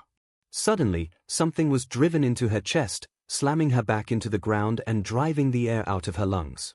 She didn't even have a chance to scream out in pain as a pair of hands wrapped around her throat and squeezed. A villain had fallen upon her the moment she had been tossed out of the portal, driving his knee into her chest and strangling her. Disorientated from the warp, dizzy from hitting her head, and panicking from not being able to breathe, 𝐭𝐽 could do little else but paw helplessly at the villain's hands, not even able to find the strength to leave a scratch. Oh God, I'm going to die. Oh God. The villain, so triumphant in his victory, never bothered to see if anyone else had been teleported near him. So he never saw the other student land and immediately rushed to 𝐭𝐽's aid. He did, however, feel the wooden bat breaking over his head, sending splinters everywhere. The pressure now off her chest and throat, 𝐭𝐽 gasped for air, desperate to give herself the oxygen she was just denied. In her current state, however, she was not able to tell that the person who bent down and pulled her up by her arm was a fellow classmate, so on instinct, she began trying to pull herself free. Hitting, scratching, and even biting at the hand holding her. Jiru, please calm down. How do they know my name? Fresh panic set in. This person knew her. Did they know where she lived? Did they know who her parents were? It was getting harder to breathe again. Let me go. Let go. Jiru, please. No. I'm sorry, but this is for your own good. Slap. 𝐭𝐽's head whipped to the side, the harsh sting in her cheek enough to get her to focus on her surroundings. She was surrounded by high cliffs and rocky terrain. Mountains. Confused, she looked up and saw the USJ ceiling. Oh, I must be in one of the rescue training zones. Letting her head look back down, she finally recognized who it was that had saved her and had snapped her out of her panic. Yaozu. Momo sighed in relief. I'm glad that worked. I was worried I might have to slap you again. 𝐭𝐽 rubbed her cheek. Yeah, I'd rather you didn't. Hey, I think those kids are up here. Grab 'em. 𝐭𝐽 and Momo jumped in alarm. The villains were closing in on them. Thinking fast, from her thigh, Momo created a short and narrow metal cylinder, with a ringed pin at the top. It took 𝐭𝐽 a moment to realize that it was some kind of grenade. Jiru, please close your eyes. Pulling the pin out, Momo tossed the stun grenade over where the voices of the villains had come from. A loud pop and blinding light bathed the area as the villains cried out in pain and alarm. Creating a metal bow staff for herself, Momo started creating weapons for 𝐭𝐽 as well. Take something. We need to take as many of them out before they snap back to their senses. Reaching out, 𝐭𝐽 gripped two handles that had started to form from Momo's back. The first weapon was a metal bat, which had a nice heft to it that 𝐭𝐽 approved of. The second weapon made her pause for a second. This is a machete. Okay, I guess we're going full metal then. The start of their counter-attack had gone off without a hitch. Still blinded by the stun grenade, the villains were easy targets for the two. 𝐬𝐽 sped through as many as she could, striking them over the head with her bat or using the machete to help hack through some that were armored. Momo also displayed a great composure as she twirled her staff around, tripping up villains and striking them in any vulnerable areas she could find. Soon, however, the stunned villains began to recover and push the girls back. Momo attempted to stun them again, but the villains, wise to her plan, knocked the stun grenade away so that it went off harmlessly in the distance. You're a real idiot if you think we'll fall for that again, kid. Yeah, try something new. Two villains laughed as they charged Momo. They skid to a halt when Momo formed a cannon and pointed it right at them. Is this new enough for you? The first blast sent the two villains sailing through the air.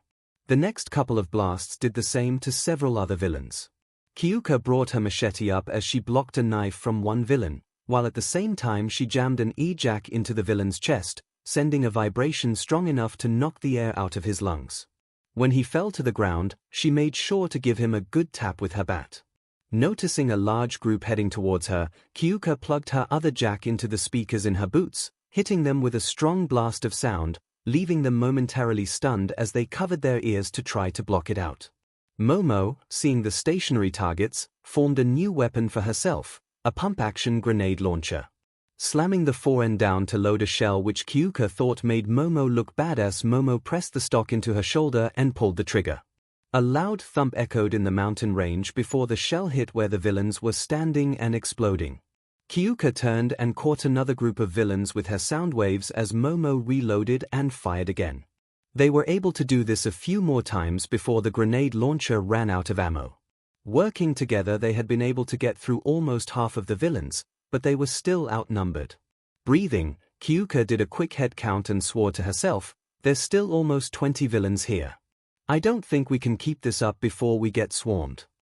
I agree, we need to do something that'll take them all out at once." The villains kept advancing, and the two now had their backs against the wall. "Jiru, I have an idea, but it's dangerous. As dangerous as what these guys will do to us if we get caught." "No, I guess not." A couple of loud thuds let 𝐬𝐽𝐽 know that Momo had made something new. Looking over, 𝐬𝐽𝐽's eyes widened. Momo had created two of the largest standing speakers she had ever seen, but instead of making them face the villains, they were facing the cliff face behind them. Yarozu. I think it's time to, what's the phrase? Bring down the house. 𝐬𝐽𝐽 was stunned. With the small speakers in her boots, she could make a sound blast strong enough to stun a group. With these. But that'll. Momo smiled, "I have a plan. Please trust me." Oh, what the hell? When the villains saw 𝐬𝐽𝐽 connect with the speakers, they knew immediately something was up. They couldn't predict what came next, however. Momo raced for 𝐬𝐽𝐽 and wrapped her arms around the other girl just as 𝐬𝐽𝐽 put the speakers to work. The sound blast slammed into the mountainside, shattering stone and dislodging huge rocks. Even the stone they were standing on began to shatter. She had caused a landslide. As everyone began to fall, Momo created a cocoon of metal around them, a shelter from the collapsing mountain. The two held onto each other until the roar of falling rocks and stone finally stopped. When the black mist cleared, 𝐻iru looked around and was horrified to see almost all his classmates were gone. Right next to him was Denki, who had fallen onto his knees, sparks of lightning still crackling around him. How 𝐻iru hadn't been electrocuted being so near him, he had no idea. Shuji unfolded his arms, showing he had grabbed Kuji and Rikido. Toru's floating gloves could just be glimpsed behind 13, who was dusting herself off as she stood herself up, keeping her eyes on the villain. Kurogiri was keeping his distance from the group, eyeing all the ones that he could see. Hey! Where is everyone? Ashido! 𝐻iru's head whipped around as he tried to see if anyone else was still with them. Kirishima, please stay calm. 13 said, we must not let ourselves panic now. Shuji, can you check to see where everyone is?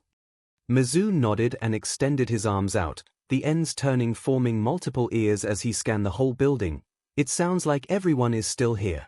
He just dropped them off at different sections of the USJ. The rest of the students sighed in relief, but a grunt from 𝐻𝐻 stopped them. They aren't alone though. There are a lot of villains with them. A cold chill fell over the group. The thought of their fellow classmates and friends facing such a danger filled each of them with dread. Damn it, 𝐻𝐻 swore to himself. This is just like last year with that giant. I wasn't able to do anything then, except now it's 𝐻𝐻 that's in trouble. We need to do something. We will, 13 reassured him. Though at this point she wasn't exactly sure what. I'm afraid the only thing you will be doing is dying. While you were able to escape my warp gate, I am more than capable of dealing with the 6 of you, 𝐭𝐻𝐲 said simply. It wasn't a threat or a boast, it was a simple truth. Denki blinked and started to look around and do a head count, but a sudden, discreet, smack to his back from 𝐿𝐼𝐾 stopped him. His message was clear, and now everyone knew it. 𝐭𝐻𝐲 had not noticed Toru yet. You 5, come here now. 13 called for the other students to close ranks, while, keeping her hands behind her back, felt around for Toru. She found the girl's shaking hand and made sure she was directly behind her so that her gloves and shoes were out of sight. She wished she could speak to the girl, to reassure her, or make sure she would understand what she was planning. She would just have to hope that Toru would pick it up. Before turning her attention back to the other students and 𝐭𝐻𝐲, she pulled lightly at Toru's glove. All of you listen, we have no alarms and no phone signal. Even with Eraserhead dealing with the villains below, nothing has come back on. So they must have hidden the one interfering with everything someone else in the facility. At this point, by the time we could find this person, it would be too late. There were a couple of audible gulps. They knew what too late meant for them. However, even if they have someone hidden away that is interfering with our ability to communicate, it must only be around this building. If they disrupted phones any further out, it would cause a commotion that I'm sure they don't want. 𝐭𝐻𝐲's eyes narrowed, while the students nodded that they understood. Kaminari, Eraserhead had you tried to contact the school, but you weren't able to, correct? Oh. No. Even when I boosted my headset's power to extend the range, it was still getting blocked. 13 nodded. The headset is getting blocked inside here, but outside, away from the building, it should be able to break through and contact the school. Taking a breath, 13 continued, I want you to take that headset, get outside and call for help. 𝐭𝐻𝐲 sighed, setting aside the obvious that you assume I would let the boy escape. Kirishima stepped forward, arms and hands cracking as he hardened them. Rikido pulled a few cubes of sugar from his belt and quickly swallowed them, his muscles bulging as he took up a fighting stance. Kuji, even though he was still clearly scared, stood right beside Rikido, ready to help the plan work. 𝐻𝐻 spread his arms out in front of 13 and Denki, blocking 𝐭𝐻𝐲's view. Saying what your plan is in front of the enemy is the very height of foolishness. 𝐭𝐻𝐲 screamed as he launched himself up into the air, a tidal wave of black mist ready to crash down on the group. Denki bolted, running as fast as he could around 𝐭𝐻𝐲. The villain started to turn towards him, but 13 reached out her hand. One of the caps on her fingers popped back, and a great vortex sked up everything in front of her, including the villain. I won't let you. Black hole. 𝐭𝐻𝐲 grunted as he was hit by the attack, but was able to just hold himself together. I see, yes, that quirk is indeed dangerous. If I didn't know about you, hadn't prepared for you, I would have been completely at your mercy. 13 blinked, prepared. 13 didn't notice the black warp gate form behind her. You are an excellent hero, 13. But you specialize in rescue operations, not combat. So compared to other heroes like Eraserhead, you don't even have half the experience of a normal hero. 𝐭𝐻𝐲 opened a portal in front of himself, while at the same time opened the one behind 13, hitting her with her own quirk. Immediately she could feel her back being ripped apart, the pain making it impossible to even think. She tried to close off her glove, but the pain made it impossible. She couldn't focus. Kuji and 𝐻𝐻 rushed forward. 𝐻𝐻 smashed 13 out of the way of her redirected attack, while Kuji grabbed her glove and forced the cap back over her finger. They hit the ground, with the two boys doing everything they could to soften the landing for their teacher. Denki stopped running, horrified at what had just happened, but 𝐻𝐻 shouted out, keep going. Don't stop. I'm afraid I cannot allow that. 𝐭𝐲𝐲 twisted around and rushed for Denki. Gasping, Denki took off, but the warp villain was already on top of him. I'm afraid I cannot allow you to call for help. With 𝐭𝐲𝐲 over Denki, he was trapped, ready to be warped away, but that never happened.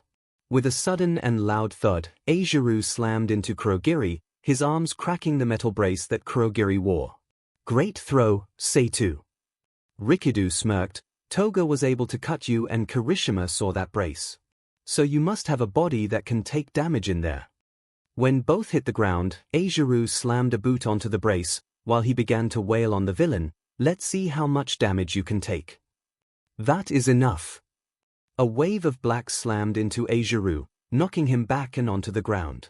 Writhing around, 𝐭𝐲𝐲 warped himself away, reforming right in front of Denki. I have had enough of this. You will not leave this place. RCRP. Denki let off bolts of lighting, but 𝐭𝐲𝐲 opened a warp gate anyway. I may not want something so lively going through me, but the alternative is too dangerous for the League. Now be a good boy and dash. Something was wrong. Something was very, very wrong. Looking down at Denki, 𝐭𝐲𝐲's eyes scanned him from top to bottom. It took him a few seconds before he was finally able to realize what was missing. Where's the boy's headset? He was going to use it to break through our interference and call for help. But he doesn't have it. If he doesn't, then who? 𝐭𝐲𝐲 looked up, examining each student. None of them had it. He was about to turn his attention back to the boy in front of him, but he stopped. A little ways away from where 13 lay being tended to by two Kuji and Mizu were a pair of shoes and gloves. Just lying on the ground. The front doors to the USJ opened and 𝐭𝐲𝐲 turned his head in alarm, just in time to see a seemingly floating headset split right through the opening. What? Denki cheered. 𝐔𝐬𝐽 made it. Score 1 for our invisible girl. Invisible? You were just... Denki smirked. Just the distraction. Now that she's out there, you would be able to find her even if you wanted to. Eyes narrowing, 𝐭𝐲𝐲 lifted himself up into the air, away from the bolts of electricity the boy was still shooting off. This is very bad. Twisting in on himself, 𝐭𝐲𝐲 vanished, leaving the group alone at the entrance. 𝐂𝐸𝐲 looked over at the injured 13. Did we win? Mizu turned, looking at the door then back at the rest of the facility, where their classmates were fighting for their lives. We'll know if the heroes get here in time. myheroacademia breathed heavily as he did his best to keep himself from collapsing onto the ground. Scorch marks covered his costume and he had burns that crisscrossed over his hands, feet and tail. To his side, he could hear his classmates as they tried to recover from the villain's vicious attack. Hanta, Yuga, and Minoru were doing what they could to hold themselves up like myheroacademia was. None of them had expected this much trouble from the lone skull-faced villain in front of them. In a matter of seconds, he had turned the tables on the students. When the four had first fallen out of the black warp gate into the landslide zone, they were immediately set upon by villains. Minoru in a panic had started throwing the ball from his head at anything around them. Hanta saw that the villains had started to freak out since they couldn't get the purple ball off themselves. Working together, with Yuga holding Minoru up above his head so that the smaller boy would be able to reach more villains, myheroacademia and Hanta worked quickly to force together as many villains as they could. Getting them stuck together and helpless made them easy targets for Yuga to blast with his naval laser. The plan had worked, and the four had been able to take out the group of villains. Except for one, a villain that had stayed back while the rest had charged in and gotten stuck. Yuga had noticed the villain first. He turned so that he could shoot him with his naval laser, but the villain rushed forward in between everyone. Electric bolts crackled over his skin as he slammed himself into the four, delivering painful strikes and electrical burns wherever he touched. What gives with this guy? We took care of all those other chumps. Why's this one dude kicking our butts? Hanta complained, wincing as the burns over his chest made it hard to breathe. Minoru, using Yuga's cape as a handhold, why am I stuck with the scary strong guy? I bet no one else is dealing with this. Yuga was holding his stomach. He was close to his limit from his attacks against the other villains earlier. The skull-face villain laughed. Kids like you might be able to take on a bunch of idiot adults, but none of you stand a chance against someone like me. 𝐿𝐴𝐻𝐻 frowned. It's still Fawn 1. I wouldn't be so sure of yourself. Says the kids that look ready to run home crying to their mommies. Hunter caught 𝐿𝐴𝐻𝐻's eye. The other boy had steadied himself and looked ready to go. 𝐿𝐴𝐻𝐻 kicked off, twisting in the air to slam his tail down on the villain's head. The villain dodged to the side and reached out to grab hold of 𝐿𝐴𝐻𝐻, lightning arcing from his fingers. Hunter shot out a ribbon of tape that wrapped around the skull-faced villain's arm, yanking the arm back and away from 𝐿𝐴𝐻𝐻. Yuga gulped, fighting down the sickening twist he felt in his stomach as he aimed and fired his laser. The skull-faced villain acted fast. Grabbing some of his downed comrades, he threw them into the laser, protecting himself. The lightning covering his body burned the tape off his arm, freeing himself. Twisting around, he blocked a strike from 𝐿𝐴𝐻𝐻, making the boy wince as his hands hit the villain's electrified skin. Grabbing the front of 𝐿𝐴𝐻𝐻's costume, he wrenched him to the side and tossed him into Hunter. The villain yanked off the remains of the tap from his arm. You kids are out of your league. If you had done what smart little kids do, you would have run. Maybe you'd have survived until we killed All Might. But now, the best you can hope for is that my electricity fries your brain before I make you all suffer. Minoru whimpered while Yuga practically waddled over to the other boys. The pain in his stomach made it impossible to stand up and walk. Mon estómac. I think something is going to leak very soon. Hunter frowned. We need to find a way to make him sit still for at least a few seconds. If we could do that, I'm sure me and Mineta would be able to trap him like the other villains. Even if one of us could hold him, he'd just shock up on the spot. 𝐿𝐴𝐻𝐻 frowned as he glared at the villain. He was sure he'd be able to hold him. He had been taken off guard before, but he was sure he'd be able to catch him this time. He just needed something to at least dull the villain's electric quirk. Looking down, 𝐿𝐴𝐻𝐻 saw the charred remains of Hunter's tape. 𝐶𝐿, 𝐿𝐴𝐻𝐻 started, keeping his voice down. When you had his arm wrapped up, were you getting shocked at all? No, I wasn't. I guess my tape isn't very conductive. 𝐿𝐴𝐻𝐻 paused, then looked at Yuga. Do you think you can fire one more laser? If you can distract him, I may be able to hold him just long enough for 𝐶𝐿 and Mineta to capture him. Yuga gulped. After a few seconds of thought, the twinkling hero nodded. 𝐒𝐽𝐽. I will try my best. Minoru's head whipped around as he looked up at 𝐿𝐴𝐻𝐻. Hey, what are you planning? The skull-faced villain frowned as he watched the kids. Are you brats going to actually do something? If you're just going to give up, you're taking all the fun out of this. No, we aren't giving up. Now. With 𝐿𝐴𝐻𝐻's yell, Yuga forced himself up and fired the largest and brightest beam he could through all the lenses throughout his suit. Most didn't come close to hitting the villain, but the brightness of it made it impossible for him to see. As the light began to fade, he caught a glimpse of something heading right for his head. Reaching out with both hands, the villain grabbed 𝐴𝐻𝐻's tails, stopping him just short. You think a trick like that would work on me? Get real. Lighting arcs from the villain into the tail. He could smell burning, but was confused when he didn't hear the boy screaming. Then he got a clearer view of what he had grabbed. It was 𝐴𝐻𝐻's tail, but it had been wrapped up in a thick layer of tape. So while the villain's lightning burned the tape, it didn't electrocute him through it. 𝐴𝐻𝐻 wrenched his tail from the villain's grasp and closed the distance, grabbing his wrists with his hands and arms covered in protective tape. 𝐶𝐿. Mineta, now. Minoru screamed as he ripped off more of the purple ball from his head and threw them into the villain's back. Please work. Please work. The villain tried to free himself, sending bolts of lightning into 𝐴𝐻𝐻 and burning the tap around his hands and arms, but he held firm, not letting the villain escape. Hunter at the same time shot out twin streaks of tape that wrapped around the villain's shoulders. Gripping the tape, Hunter twisted around and pulled as hard as he could. The villain was pulled off his feet and slammed onto his back, where all Minoru's purple ball were, sticking him to the ground. Hunter rushed to 𝐴𝐻𝐻's side as he hurried to help put out the burning tap and get it off. Yuga was lying on his side whispering, 𝐒𝐽𝐽𝐽. 𝐒𝐽𝐽𝐽 fue 𝐿𝐴𝐻𝐻. Minoru stomped over the villain's side, hands on his hips. How's that for a bunch of 𝐒𝐽𝐽𝐽?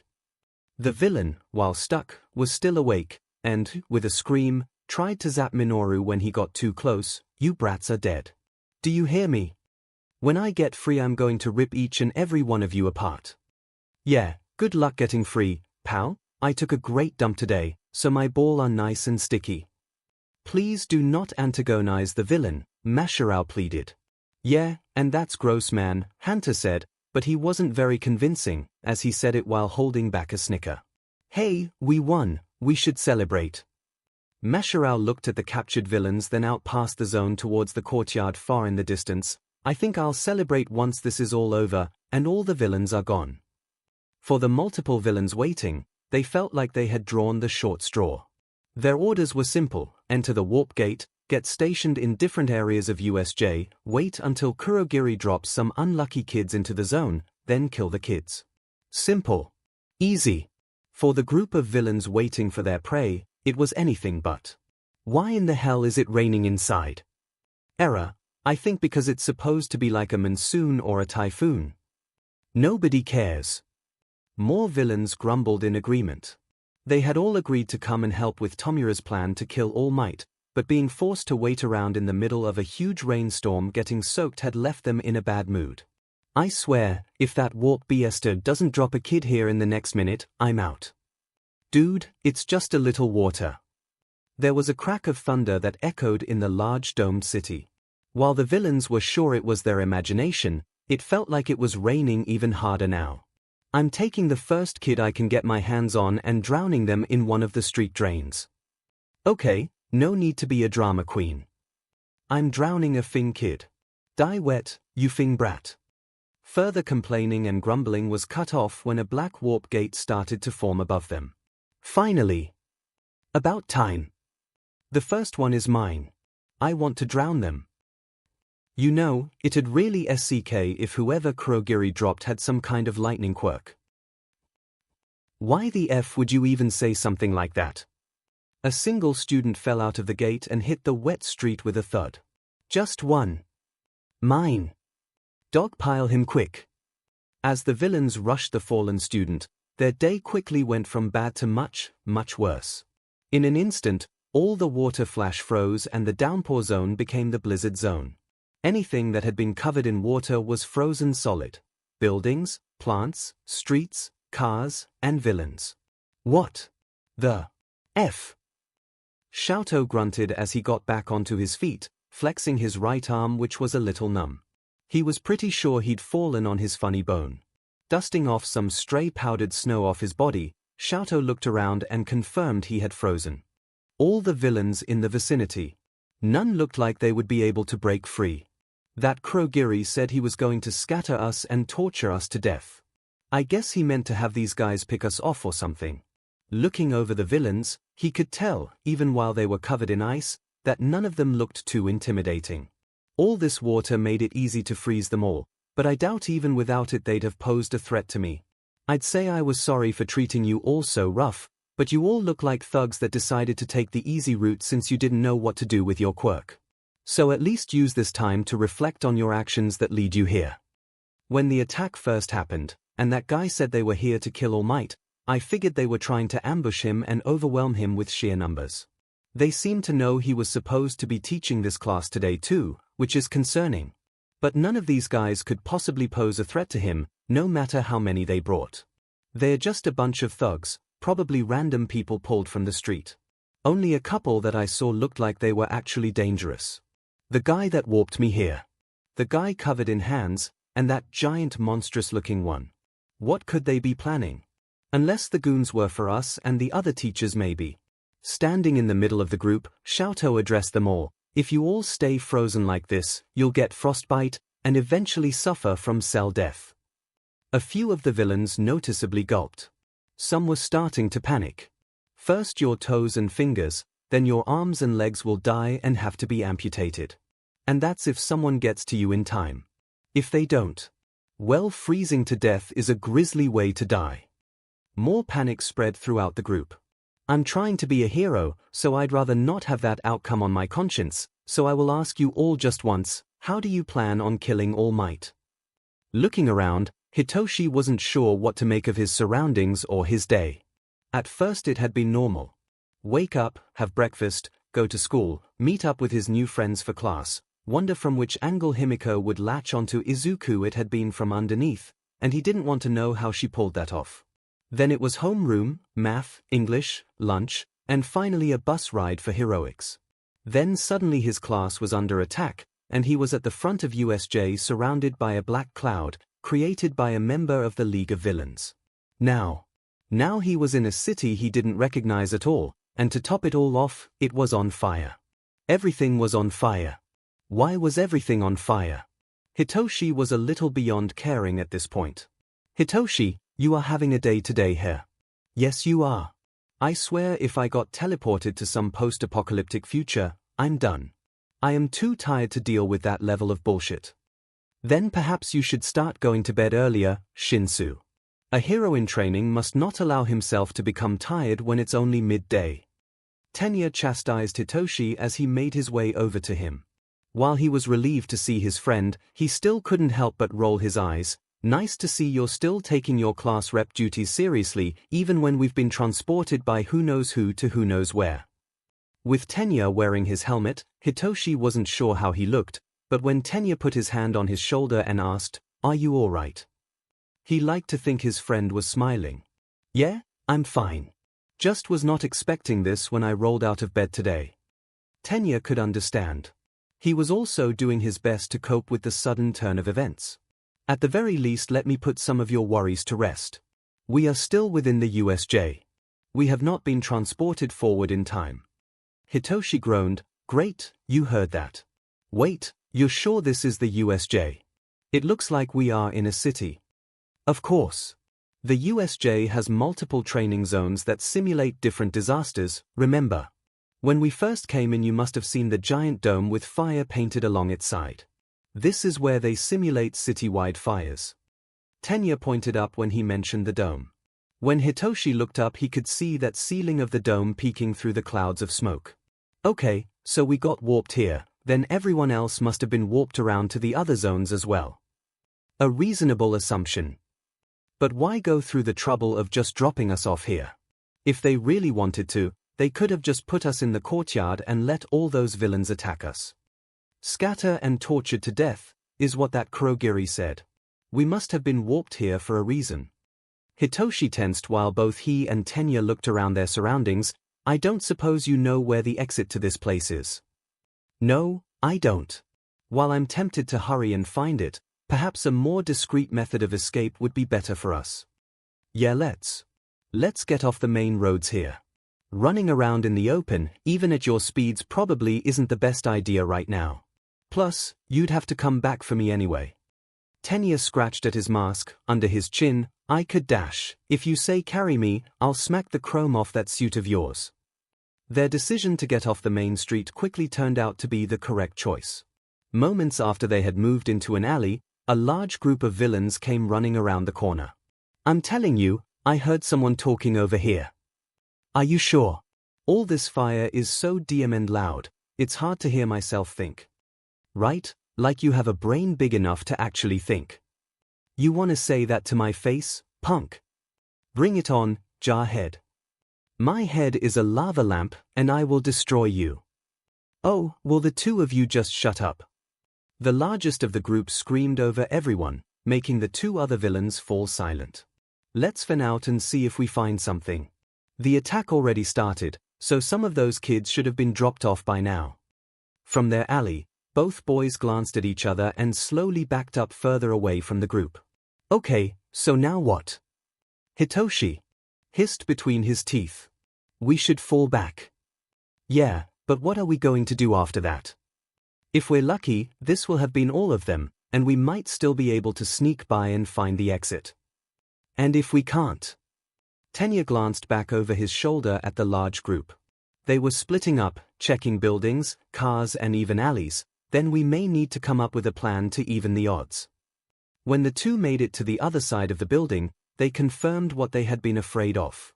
The villains had already surrounded the area. Any real chance of a stealthy exit was all but impossible at this point.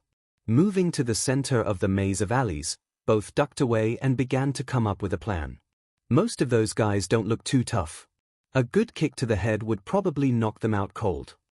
The problem is I don't want to fight them in the open. They could overpower us just from their sheer numbers. Hitoshi nodded, so we should keep the fight in the alleys. Their numbers won't matter much in here. We should also see if we can take advantage of the fact they are splitting up. If we could lure one or two at a time away and neutralize them quietly, we'll increase our chances of success. The only issue is how do we set up a trap and keep ourselves safe at the same time. Hitoshi plucked one of the mini speakers off his belt and held it up to Tenya. I think I can help with that. Tenya was able to help quickly spread out a few of Hitoshi's speakers throughout an alley that was in the middle of several buildings. While he did this, Hitoshi climbed up a fire escape and positioned himself so that he had a bird's-eye view of each place a speaker was left. The higher vantage point also helped keep the wires from getting wrapped around to many corners and be relatively out of sight. The plan was simple. If a villain strayed too far from the rest of the group, Hiyoshi would use the speaker to draw in the villains, and when they got close he would say something to get them to reply. He would pretend to be a scared student, or he would insult them. He was also able to fool them into thinking that one of their comrades was calling after them. Hey! What are you two doing? You find those kids yet? Hey! No nothing Hey what's your deal? You look zoned out. You're an idiot. The Hitoshi sighed. The trap was tricky when there were more than just a single person. He had to be quick to snag the other guy before he got too freaked out.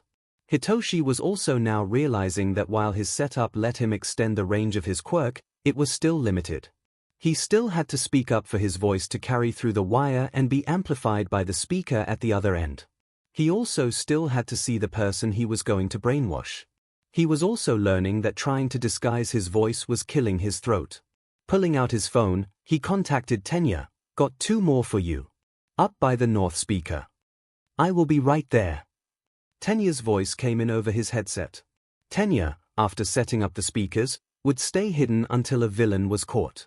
He would then rush to where the villain was and Hitoshi would order the villains to follow him to the main building. Tenya would then secure them and stash them away in closets or locked offices. Before leaving, he would deliver a swift kick to the head to each villain, knocking them out, and freeing up Hitoshi to use his quirk on someone else.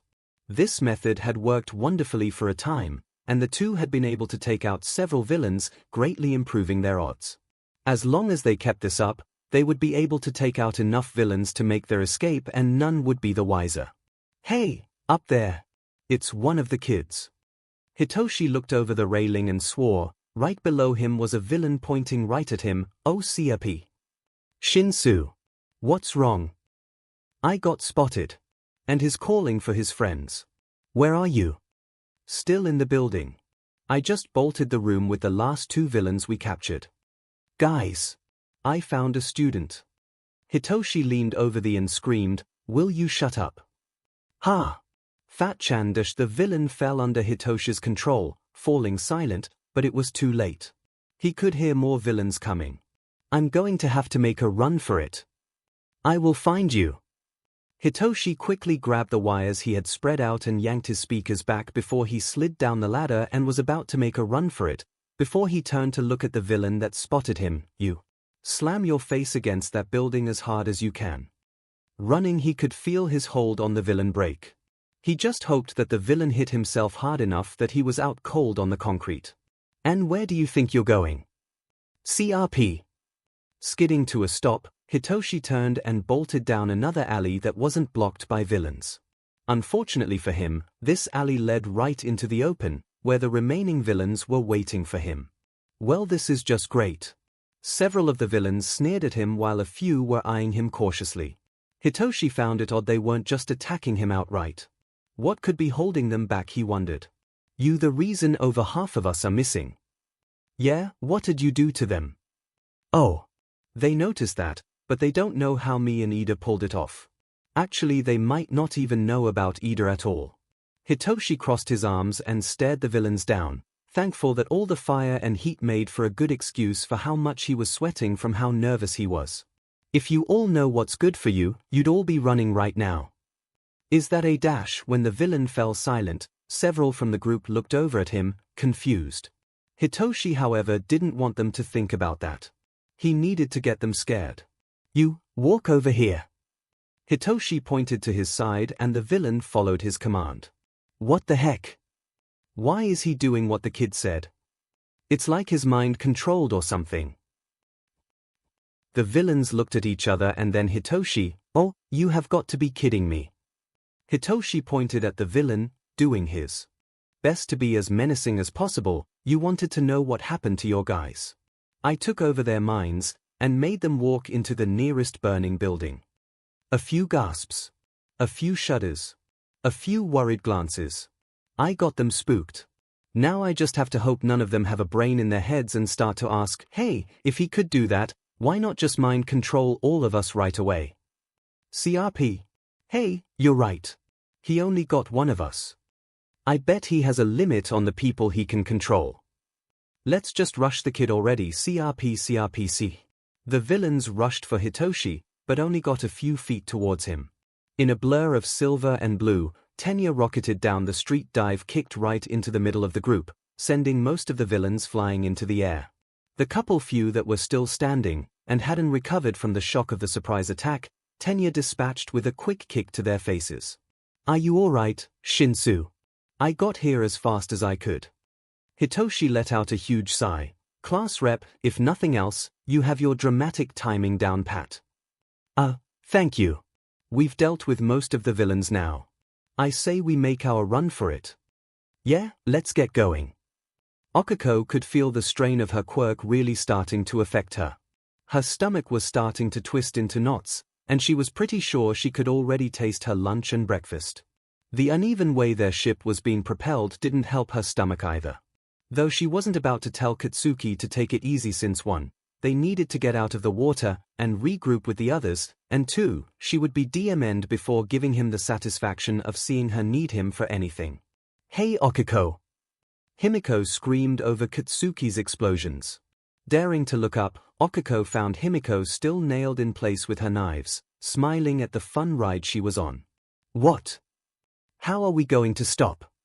Okiko blinked. Tsuyu let out a nervous rib bit, and Katsuki actually stopped firing off blasts.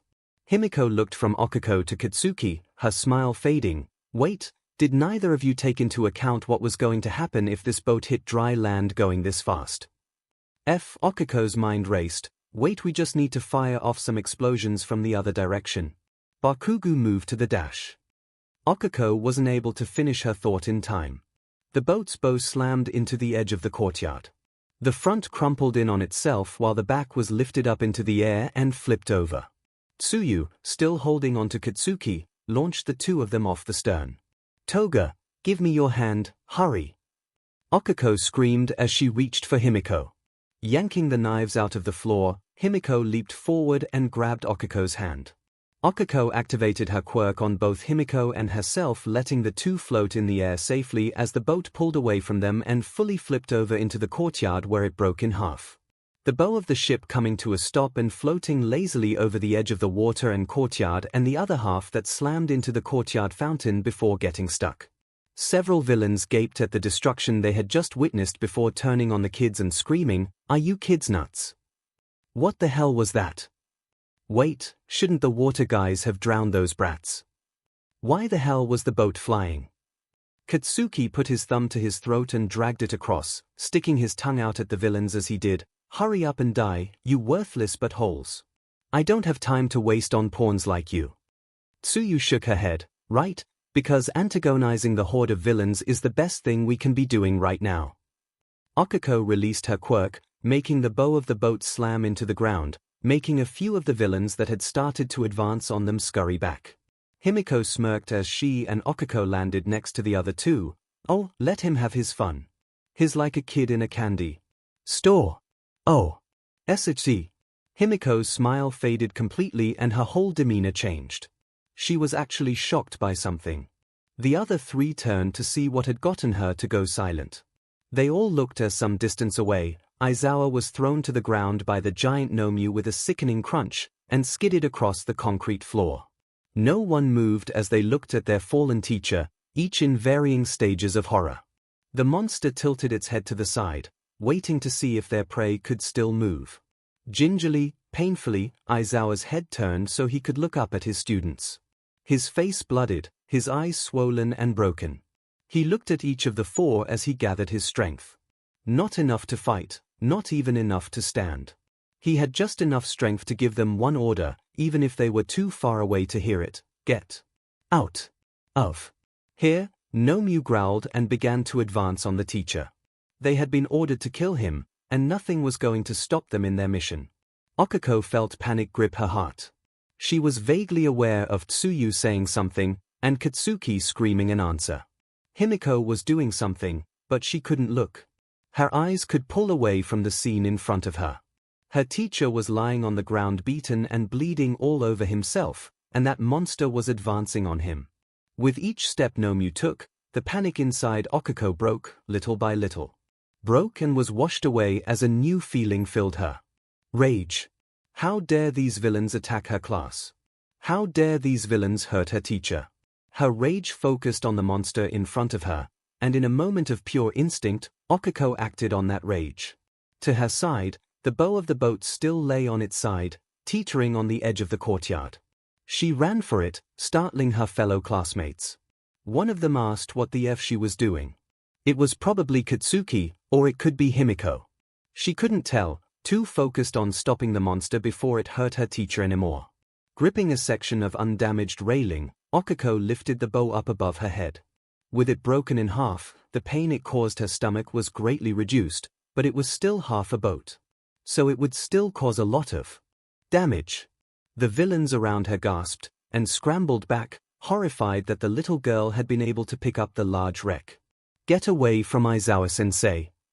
𝐒𝐿𝐵 reared back. The villains' horror became outright panic and fear as they realized just what 𝐒𝐿𝐵 planned to do next.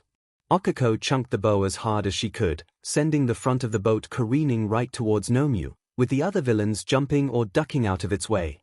What happened next left everyone speechless. It wasn't the boat slamming into the monster, leaving it a smear on the concrete floor. It wasn't the monster using its brute strength to catch the boat. It wasn't the boat shattering into pieces when it made contact. It was that nothing happened. The boat hit 𝐿𝐵 dead on, but it didn't break or splinter or anything. It simply bounced off and came to a stop. 𝐒𝐿𝐵 couldn't understand what she was seeing.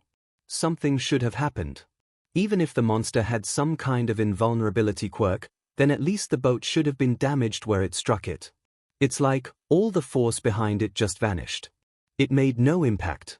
𝐿𝐵 stopped and turned their head, eyes focusing on the girl that had attacked him, then at the floating bow to their side. Katsuki swore loudly when he saw the 𝐿𝐵 raise its hand. Drop the F boat. Drop it now. 𝐒𝐿𝐵's eyes went wide, then as fast as she could, she slammed her fingers together, screaming, release. Just as the 𝐿𝐵 raised its hand and struck the side of the boat. With its gravity back, plus the force propelling it, the bow struck the ground and bounced just over 𝐒𝐿𝐵's head, bits skipping off her visor as it exploded into bits and pieces and rained down into the lake behind her. 𝐒𝐿𝐵, however, did not have time to comprehend just how close to dying she just came. In the blink of an eye, the monster covered the distance between the two and was standing right over 𝐒𝐿𝐵, reaching out one of its giant hands to grab her and to tear her apart. Frog legs, grab her now. Katsuki charged forward as Tsuyu launched her tongue out and wrapped it around 𝐒𝐿𝐵, yanking her back. Katsuki, as 𝐒𝐿𝐵 sailed past him, yanked back the safeties on his gauntlet and aimed it right into the 𝐿𝐵's chest. Eat it and die, you ugly F. Pulling the pin, a blast of concentrated fire slammed into the 𝐿𝐵, engulfing it and everything right behind in smoke and flames. Tsuyu stared in shock while she put 𝐒𝐿𝐵 down. Didn't he try and use that against Todoroki back during the mock battle, Kero? Scary. Katsuki grinned. I wasn't going to kill him. Don't worry about stupid SHT like that. Around them, the villains were understandably freaked out. What the hell is wrong with these kids? Why does he have a cannon? Who gives a kid a cannon? With his grin taking on a feral quality, Katsuki turned to the group of villain, raising his hands up, and he popped off some explosions in his palms. That's right, you Fs. You should be terrified of me. I'm the next number 𝐿𝐵. Tsuyu's tongue shot out and ripped Katsuki off his feet, pulling him back towards the group. Frog legs, what the hell are you doing? Bakugu, shut up. 𝐒𝐿𝐵 screamed. She pointed at the clearing smoke. Look. Katsuki did and tried his best not to show how freaked out he was. Are you kidding me? The smoke had cleared enough to show the 𝐻𝐻𝐽, still standing, and besides some scorch marks on its breaths, completely unharmed. The villains, seeing their monster unharmed, cheered. What the F does it take to hurt this guy? He's got to have some kind of invulnerability quirk, Okiko reasoned. On top of Fing's super strength. The flying boat parts were still fresh in Katsuki's mind. So where does that leave us, Kiro? Fed, Himiko added grimly. 𝐻𝐻𝐽 crouched down, getting ready to charge the 4 students. Before it could, however, 𝐻𝐻𝐽, don't move. The crowd of villains parted, as Tomura walked through them. This action, on top of him, being able to tell 𝐻𝐻𝐽 what to do, got Okiko's attention. The boss? She whispered. Probably. The others are scared of him at least, Himiko noted as she watched some of the villains go out of their way to put some distance between themselves and the man in black. Who the F are you, Hanman? Katsuki asked, while making sure to keep an eye on the now still giant. You're awfully noisy, brat. I am Shigaraki Tomura, the leader of the League of Villains. Himiko blinked, sharing a glance with Tsuyu. There's a league now. When did that happen? Tomura ignored her, his eyes set on Okiko and Katsuki. You 4, or really, you 2 have made quite the mess, haven't you? Aren't heroes supposed to keep collateral damage to a minimum? F you. Tomura sighed. Keep talking like that, brat, and I just might change my mind and sick 𝐻𝐻𝐽 on you after all. What do you want? Tomura glanced over at Okiko, who flinched at the glare he gave her. I want All Might to die. The 4 glanced over at the giant monster as they remembered that Kurogiri had said the same thing. I was wondering how they thought they'd be able to do it. That. 𝐻𝐻𝐽 must be how they plan on doing it. But since he isn't here yet, I want to have a little fun. Tomura continued, watching you 4 die would be a perfect way to pass the time. Having 𝐻𝐻𝐽 kill you, however, would be too quick. I want you 4 to suffer. I want to raise a head to watch as his students die in front of him and know there's nothing he can do to save you. I want this to last as long as possible. So, motioning to the crowd around him, I'll let my men rip you apart. Katsuki growled, more pops and sizzles crackled in his palms as he looked over the villains. You want to send your troops into a meat grinder? Be my guest. Please don't speak for all of us, Tsuyu grumbled as she knelt down onto her hands. Himiko pulled 2 knives from her holsters, twisting them in her hands. Okiko crouched down, readying herself for the fight. When no one moved for the first few seconds, Tomura turned to his men. What are you waiting for? Get them. Now. Whatever reservations the villains had. Going up against a group of kids, one of which could throw a boat around, and another that had cannons for arms, they were nothing compared to the fear they felt for the man giving them order. With a chorus of yells, the villains charged. The first ones to run up on Katsuki were promptly hit in the face with multiple explosions, sending them crashing to the ground, burnt and charred. A villain dove for him, hoping to grab onto him, but Katsuki used the man's face as a step as he propelled himself up into the air. Grabbing the grenades at his belt, Katsuki tossed them into the crowd. While several villains rushed to get away, there were many who were still too bunched up and tripped over each other. The grenades' explosions threw many of the villains up into the air, where they either crashed down onto the hard ground or onto other less fortunate villains. Twisting his hands back, Katsuki shot himself forward into the largest group he could see, slamming his boots into one villain's face to break his fall. Keeping herself low to the ground, Tsuyu launched herself into the first villain she saw, slamming her shoulder right into his gut, knocking the air out of him. Landing, she twisted herself around and kicked the falling villain as hard as she could, and, since her quirk was frog, she could kick really hard. Sent flying backwards, Tsuyu heard several satisfying grunts and thuds come from behind. Come here, little girl. A large bug-faced villain stood over her, menacingly. I'm gonna ACK. Not letting the villain finish, Tsuyu spat out a large glob of mucus into his face. While not very strong or acidic, suddenly having a large, slimy thing stuck to your face that also did burn a little was enough to make anyone freak out. While he clawed at his face, Tsuyu leapt up onto his shoulders and drove his face into the ground. 𝐒𝐭𝐚𝐲 recalled everything Gunhead had taught her as she ducked and dodged around the numerous villains as they attacked her. Make them miss. Sidestepping a wild punch, 𝐒𝐭𝐴 drove her elbow into the man's jaw, dropping him and his teeth to the ground. Capitalize on their mistakes. When two villains tried to charge her, only to get into each other's way, 𝐒𝐭𝐴 ducked forward and tapped both with her fingers. Immediately after their gravity was taken, she gripped both their fronts and tossed them into the air. Punish anyone who gets lucky. A glancing blow skipped off 𝐒𝐴's visor. Grabbing the arm, 𝐒𝐭𝐴 brought her bracer down on it as hard as she could. The snap was oddly satisfying for her to hear. Someone got their arms around her from the back while another woman reached for her neck. 𝐒𝐴 drilled her elbow into the villain's ribs, forcing him to let go. With her other hand, she grabbed the woman's shirt and yanked her forward, slamming her face against her visor. Her visor was made to handle large impacts, but the woman's face, not so much. Twisting around, and seeing the other villain was still bowled over, 𝐒𝐴 slammed the side of her boot into the man's head as she delivered a hard kick that sent him to the ground, out cold. More villains rushed forward, but 𝐒𝐴 was ready for them. Soon more villains were bouncing off the ceiling. The moment the villains surrounded them, Himiko vanished.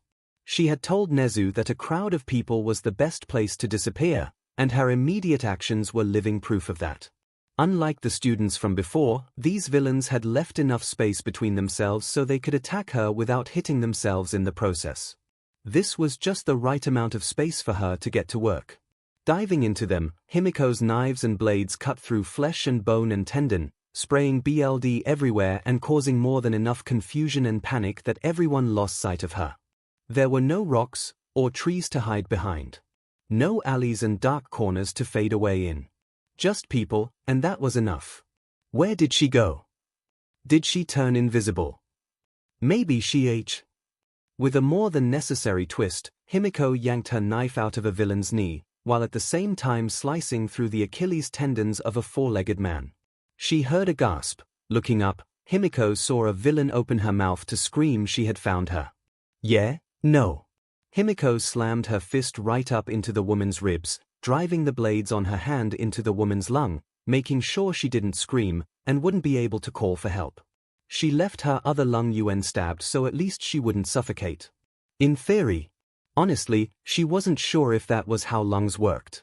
Weaving around, Himiko kept her eyes on her target. With every down villain she got closer. Tomura Shigaraki. He was the leader of this league. Take him out, and the rest would devolve into panic. She had seen it many times before while living on the streets. Gangs like to see themselves as an unstoppable force, but kill the leader and the members either scatter or kill themselves within fighting. She had made it to the edge of the crowd, and Tomura was right in her line of sight, busy watching the fight. While there were no more villains between her and him for her to hide in, she had ways of slipping by. Her quirk, transformation, made it real easy to sneak up on people. And as luck would have it, she was coated in more than enough BLD to hold a form long enough to get over to the leader and take him down. Better yet, none of her friends, especially Izuku, were close enough to see her use her quirk, so she wouldn't have to explain anything and freak them out. She gets to stop the bad guy, and no one would question how she did it. Win-win. Maybe Izuku will be so impressed he'll want to celebrate. Big win. Raising up one of her bloody knives, Himiko stuck her tongue out and ran it up the side, getting enough of a taste that she felt shivers run up her spine. She had missed this. The taste of real BLD. Not the fake stuff she was forced to drink. The taste of real BLD ignited a fire inside of her. Urges burned, begging to be let free. It took a great deal of will to force them down. She had a job to do. She had people counting on her, which was a new feeling she was desperately trying to deal with. Besides, this wasn't the BLD she really wanted to drink. No, this taste was just for her quirk, and nothing more. This was business, not pleasure. No, the BLD she wanted to enjoy, to revel in its taste, its flavor, belonged to a boy with green hair and freckles she desperately wanted to spend all night counting and to see just how far down they went. Focus, girl. It's time to go to work. Himiko felt the change come over her as her new form took shape. I guess now I'll get to find out if those nut jobs actually made me something that won't get destroyed when I transform in it. Tomura sighed as he watched the fight unfold. What the hell are they teaching these kids? They are so violent. Another explosion went off, while at the same time more of his men were sent sailing weightless into the air before suddenly plunging back to the ground. He could see the green girl hopping from one person to another, jumping off their heads, and kicking them into the one another every time she jumped. That's 3 of them, but where did that 4th one go? The other girl had been swarmed by the villains, and he was sure she was about to get crushed, but soon pained and panicked screams echoed over the crowd. People started getting picked off, and no one could find where the girl had disappeared to. Movement to his side made Tomura look over, and see one of his villains walking the outer edge of the crowd, moving away from it. A large man with a stone jaw was putting some distance between himself and the commotion. Hey, what do you think you're doing? I don't want cowards in my league. Just waiting for an opening, boss. Can't do much when everyone is all crowded together. Great, the pawns are trying to think for themselves. Your job isn't to try and think about what to do. Just do what I say. The man grunted, but kept walking around. At first Tomura didn't really care. He could just kill the man later if he felt like it, but soon something started to feel off. He just didn't know what it was, but something had his instincts on edge. Red eyes scanned the courtyard. Nomu was standing by as ordered. Kurogiri was still up by the entrance, though the commotion he had heard from that direction had given him some cause for concern. Eraserhead was still lying on the ground, though it looked like he had started to try and crawl towards his students. However, he was so injured there wasn't much reason to be worried about him anymore. Tomura looked at the approaching villain, before shaking his head. Maybe I should just kill this guy now. He's starting to piss me off. That could be the reason for his onis. He just didn't like when someone didn't listen. He looked back towards the fight. More of the villains were crawling away now. Some burnt, some NSNG, some nasty bruises, either from a kick, or belly flopping onto the concrete floor. Most of them were bloody messes, clutching at severed or deeply cut limbs. One man was clutching at his knees. Tomura blinked. The man was nothing special, except he had a stone jaw. Just like the man walking up to him, who was almost next to him. The man noticed Tomura looking back from him and then the crow. He looked and saw the bleeding double. SHT. The villain yanked out 2 large knives and drove them right into Tomura's chest. Since Tomura had already been on edge and had seen the man's double, he was able to get his hands up in time and catch the knives. While he now had deep cuts in his palms, he was able to stop the knives just shy from going right into his chest. Himiko clucked her tongue in annoyance. Just my luck that the person I copied crawled out like that. Pushing forward, Himiko frowned as Tomura was able to keep the knives away. Demon guy I transformed into looks big, but his weak as a look at you, catching my knives like a real badass. Tomura tightened his grip on the knife blades. You tried to kill me. Himiko laughed, which sounded strange coming from the big man's mouth. You're the big bad villain here. Don't think you're in a place to throw stones. And you're supposed to be a hero. Fut, hell if I know. I'm just here to stop you. This time it was Tomura that laughed. You sure let in some strange ones this year. Oh, you have no idea. But how exactly do you think you're going to stop me? Himiko's manic grin came through, even while looking like the stone-jawed man. If anyone else had seen it, they'd probably be a little freaked out. I'm going to stop you by jamming these knives right into your chest. If you're lucky, you'll still be alive when the heroes get here. Tomura smirked, though you couldn't see it past the hand over his face. Knives. What knives? Himiko blinked and glanced down. To her shock, she watched as the bright steel of the knives darkened and then exploded into a cloud of dust in Tomura's grip. It wasn't just the blades that fell apart, however. The black leather grips rotted away and the plastic handle turned to dust. A deep painful itch ran up her fingers into her hands. The skin was turning gray and cracking open.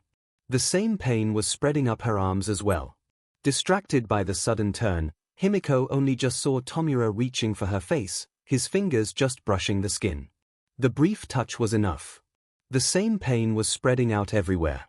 Snarling, Himiko kicked herself backwards, getting as much distance as she could as quickly as she could. At the same time, she tore her disguise off her body, the grey goo of its remains splattering on the ground, though this leftover residue quickly dried and decayed away. Hurriedly, keeping an eye on Tomura, Himiko checked her hands, arms, and face, confirming that it was only the disguise that had been affected, and not her actual body. Though I bet if I had waited even a second longer, I'd have been a goner no matter what I did. Reaching up, Himiko pulled another set of knives out while at the same time confirming that at least she did still have all her gear. She made a quick mental note to thank whoever made her costume, twirling the blades in her hands, mostly to make sure everything was still working. Himiko eyed the man in front of her. "Okay, Mr. Badtouch, now I get what's going on." With a loud explosion, Katsuki blasted away the last of the villains in front of him, opening a path for himself, Tsuyu and Okiko. The three rushed out as the villains behind did their best to recover. Okiko gasped when she saw Himiko in front of them, staring down the leader of the League of Villains, Toruma. "How'd she get in front of us?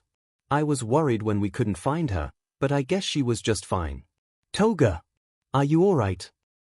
Himiko kept her knives pointed at Tomura as she backed up, falling back with the other three. "Guys, do not let that one touch you." "Toga!" Katsuki scoffed, "The hell has you so spooked? I just saw this guy's quirk.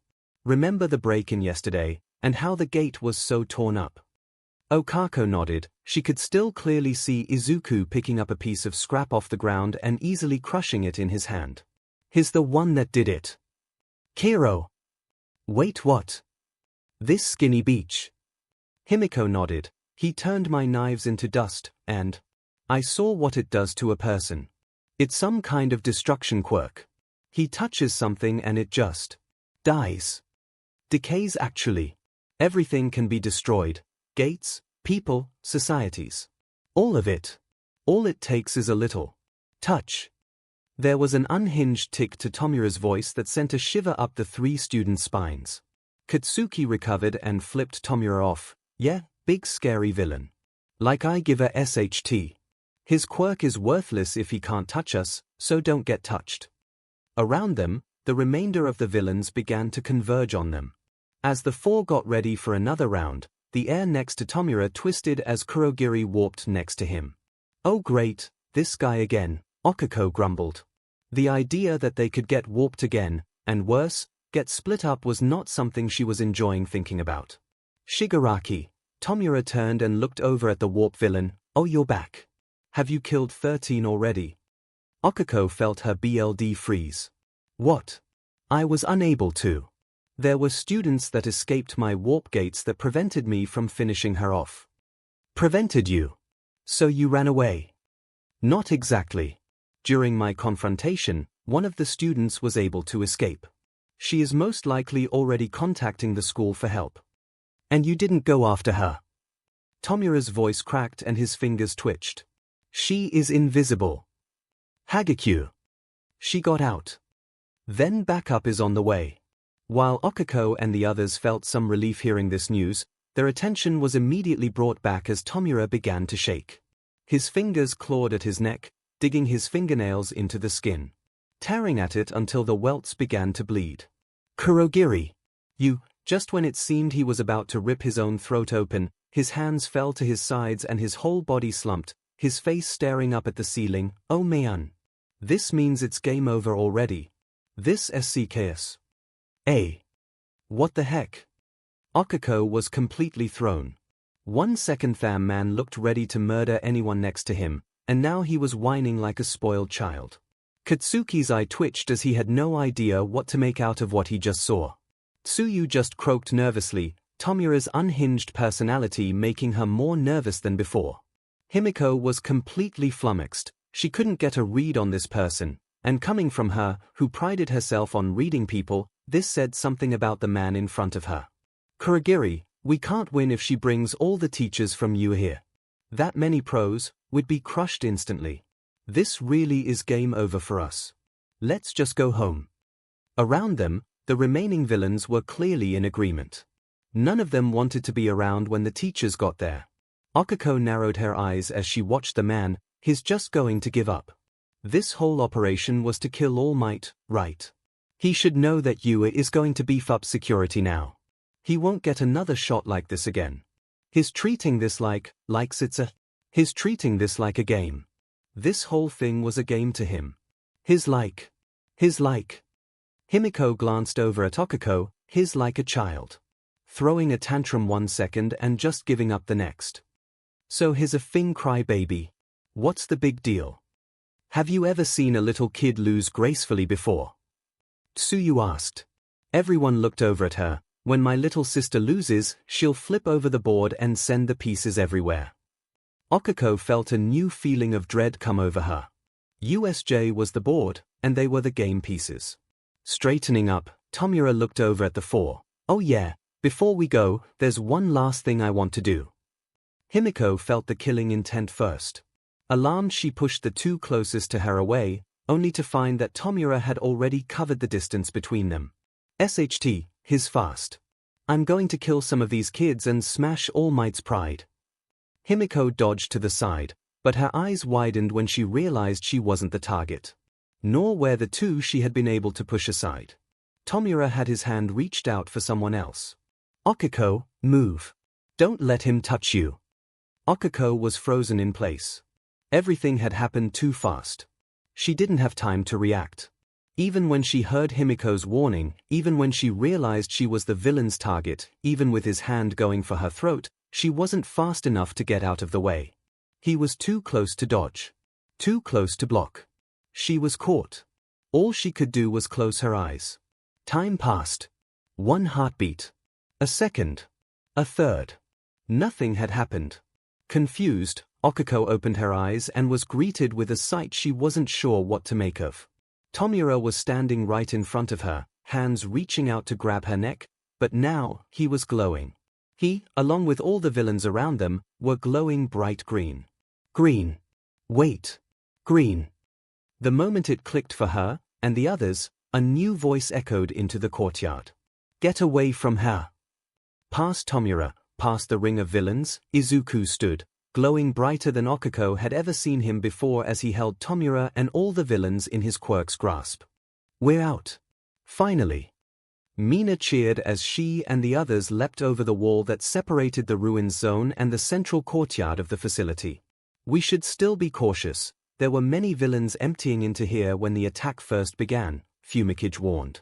Grunting as he landed, Izuku steadied himself. He's right. We should try and not draw attention to ourselves and make for the entrance. Mina and 𝐵𝐵𝐾 nodded, though Mina let her gaze linger on Izuku. I wish you'd let us try and patch you up some. You're still bleeding, you know. Izuku looked down at his chest. While the cuts that the mantis villain had given him were long, running diagonally from his collarbone to just over his navel, they were not very deep. Though that didn't stop them from bleeding quite a bit, staining his costume red. They were going to need stitches, he guessed.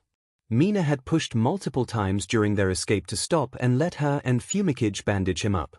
They had plenty of first aid materials between the 3 of them, but Izuku declined every time. It would take too much time, and they needed to capitalize on their head start. We're in the open now, Ashido. It's not safe. Mina rolled her eyes before adding sarcastically, if this is a macho thing, it doesn't suit you at all. It's not. There are just more important things that need to get done first.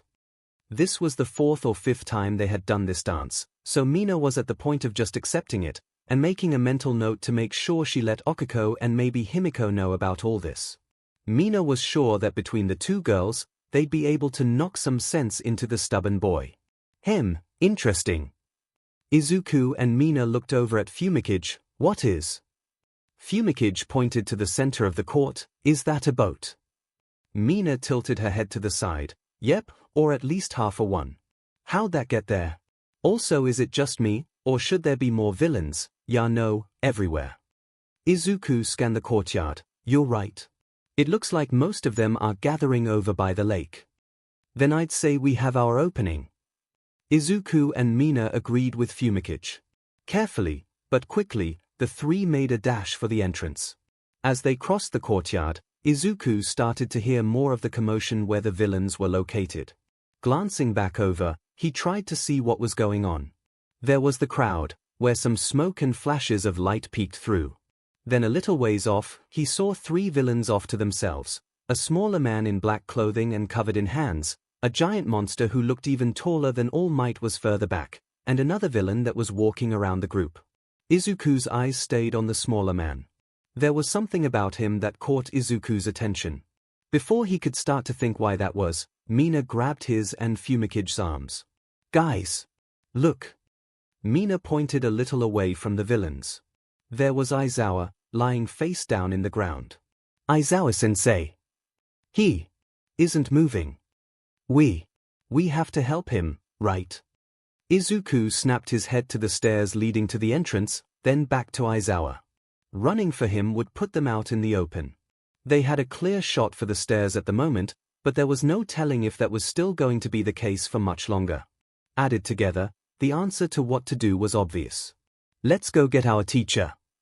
The 3 sprinted as fast as they could as they crossed the open courtyard. Reaching their teacher, each scared in a deep breath seeing how hurt he was.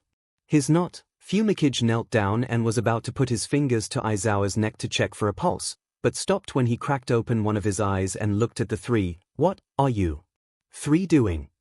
Tears brimmed in Mina's eye while Izuku let out a sigh of relief. "We're saving you, sir." "Yeah, and I don't think you're in a position to complain," Mina added. "Dark Shadow, carry Aizawa-sensei." "Right." As Dark Shadow scooped up Aizawa, Izuku was about to tell everyone to make a break for the stairs, but some instinct kept him from speaking. They were much closer to the group of villains, and Izuku could hear what had been going on. He had been hearing explosions and what sounded like fighting until recently, but now the whole villain group had gone quiet. Turning around, Izuku froze. The warp villain was now standing next to the smaller man and the monster was still a little ways off, but he could also see Okiko, Himiko, Tsuyu and Katsuki.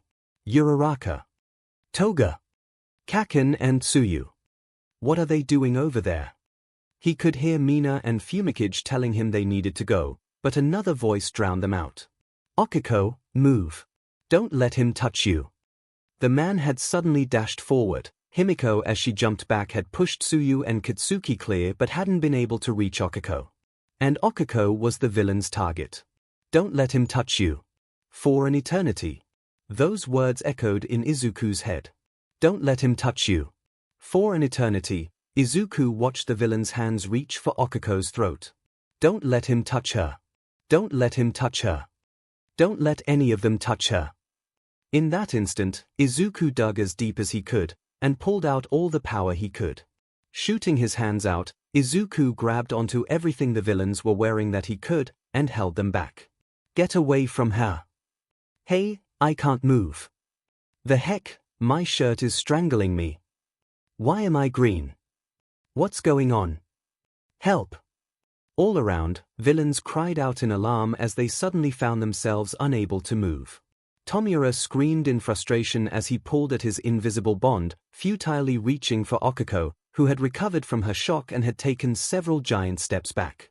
"What the hell is this?" Tomura growled. It felt like his own clothes were pulling him back. "Kurogiri, do something." Twisting his head to the side, he found the warp villain pressed into the ground, the metal brace around his neck glowing green. Black mist slapped at the metal as he tried to wrench it off, but to no avail.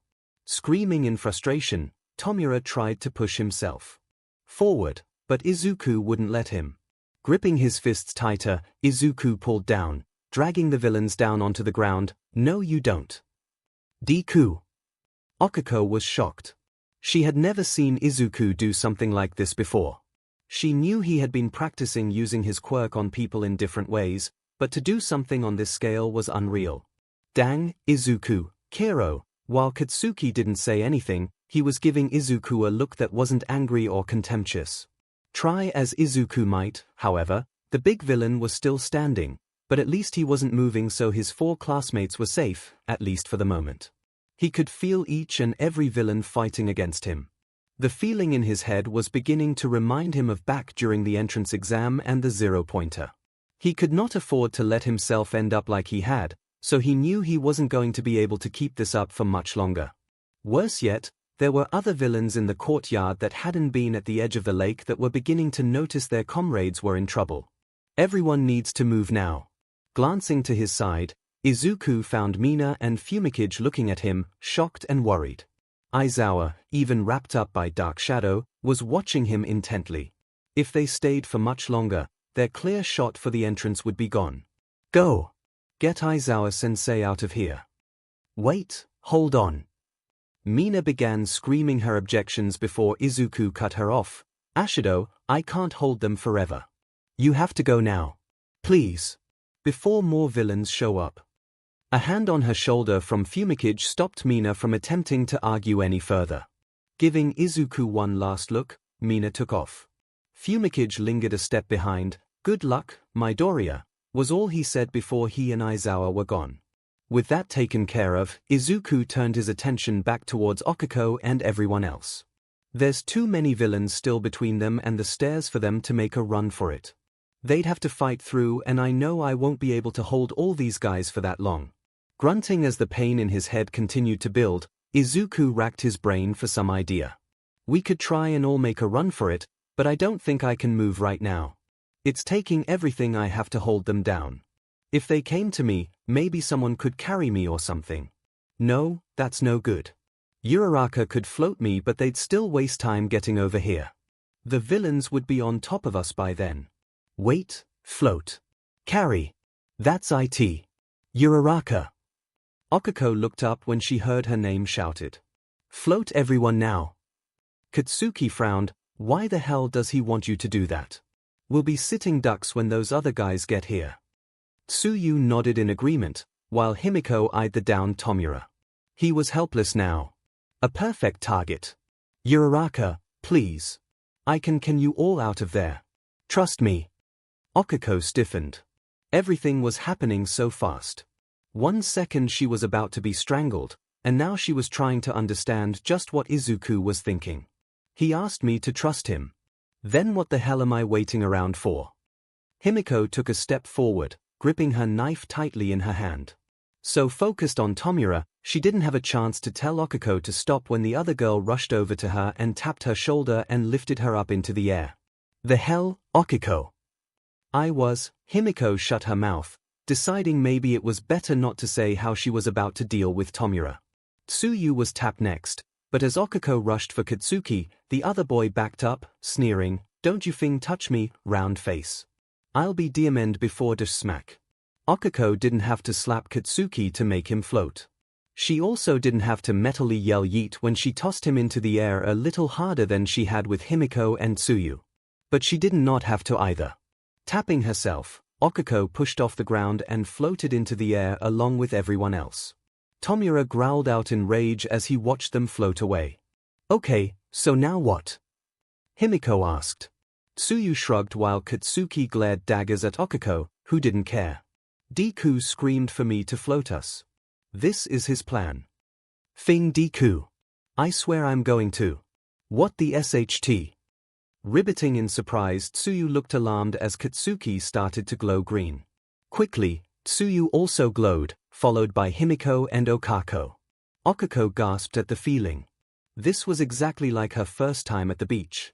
Instead of just grabbing her costume, Izuku had grabbed her whole body. The warmth and the pressure brought a feeling of just being safe despite the immense danger they were in.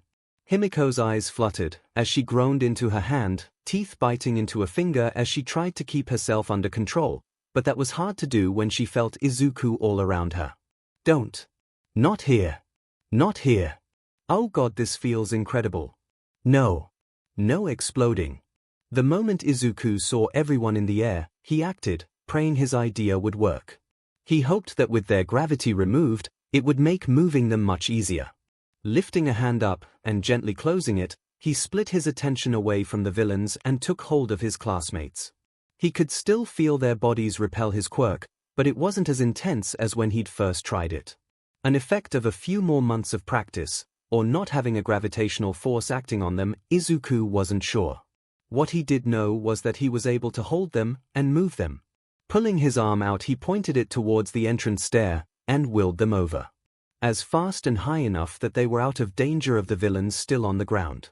When they rocketed by, Izuku could hear Katsuki swearing something about this not counting.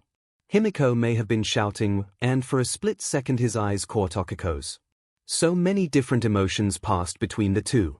From him, relief that they were getting away safely, while from her, worry that he was getting left behind. It's all right. This is all right. I can still make it. The pain was getting worse. Using his quirk like this hurt, but it was worth it if he got them out safely. Once they make it, I'll have to make a run for it. If I'm lucky, the villains will be too confused to chase after me right away. Time to put all those laps on the beach and around the city to work, I guess. Deku, we're at the steps. Drop US. He could only just make out Okiko's voice. She was so far away now, she must have screamed herself hoarse to make sure he had heard her. But he had. With a sigh, he let go, and hoped that they would be able to handle their own landing strategy. All right, time to 𝐿𝐵. Kill this kid, now. A sharp burning pain stabbed into Izuku's head as something ripped itself free of his quirk. The sudden pain twisted Izuku's stomach and made him feel like the whole world had shifted underneath his feet. He had no time to recover though. Suddenly, Izuku found himself in the shadow of the giant 𝐿𝐵. In the blink of an eye, 𝐿𝐵 raised their hand up, and like they were killing a fly, swatted their giant hand into Izuku's right side. Izuku's arm shattered and his shoulder and collar snapped instantly from the force of the hit. However, Izuku never felt the pain. The strike launched him off his feet so fast, he tumbled across the ground where his head slammed into the concrete floor with a sickening crack before he landed in the open water of the large indoor lake. The cold, unforgiving water dragged Izuku's lifeless body into its depths. Ripples danced across the surface where he'd sunk, soon joined by a cloud of BLD that stained the rich blue water red. Toru ran. The moment she slipped out the door of the USJ, she ran as fast as she could. Thanks to everyone, she had been able to take Denki's headset and escape the overrun facility. Now that she was out, she just had to get far enough away from the building that she got out of the range of whatever was blocking all their communications. Her lungs burned, the bottoms of her feet were going to be bruised from running barefoot on the hard concrete, but she didn't care. She had a job to do, and she was going to do it. I'm not running away. I'm running to get help to save everyone. They're all counting on me. Reaching up, she tapped the keys on the side of the headset and tried to make the call again. Unlike the first few times, instead of just silence, a soft crackle came from the speakers. It wasn't a ringtone, but it was more than what she had moments ago. She had run almost a mile away, and, finally, she felt there might be hope. I have to keep going. Don't stop. Just a little further, and I'll be able to contact someone at the school. Pushing herself, she kept moving. She couldn't let herself stop for anything. Toru kept repeating those words in her head. Keep moving, and don't stop. By chance though, when she lifted her head up to try and 𝐂𝐭𝐴 in some air, she saw something. Something was soaring over the tops of the trees some distance away. Looking closer, she corrected herself, it wasn't soaring, it was leaping. Whatever it was jumping so far, it almost looked like it was flying. And it was going to come very close to her if it kept going on its path. As it got closer, she could tell it was a person at least. Panic filled Toru. A villain. Do I hide? Keep running. They won't be able to see me right. As the person got closer though, something clicked in Toru's head. They were coming from the wrong direction. If that was a villain, they'd be coming from the USJ, not the city. Right. Toru kept running as she followed the person with her eyes.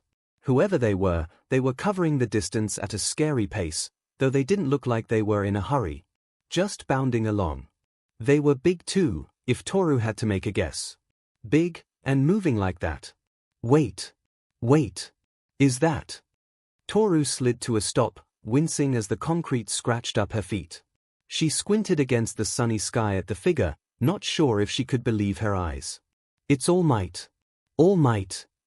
Toru screamed as loud as she could, but the hero was too far away. Too high in the sky to hear her. Worse yet, Toru realized as she started to wave her arms to get his attention that there was no way for the hero to see her like this. It looks like he's heading for the USJ, so this is great, right? No, wait.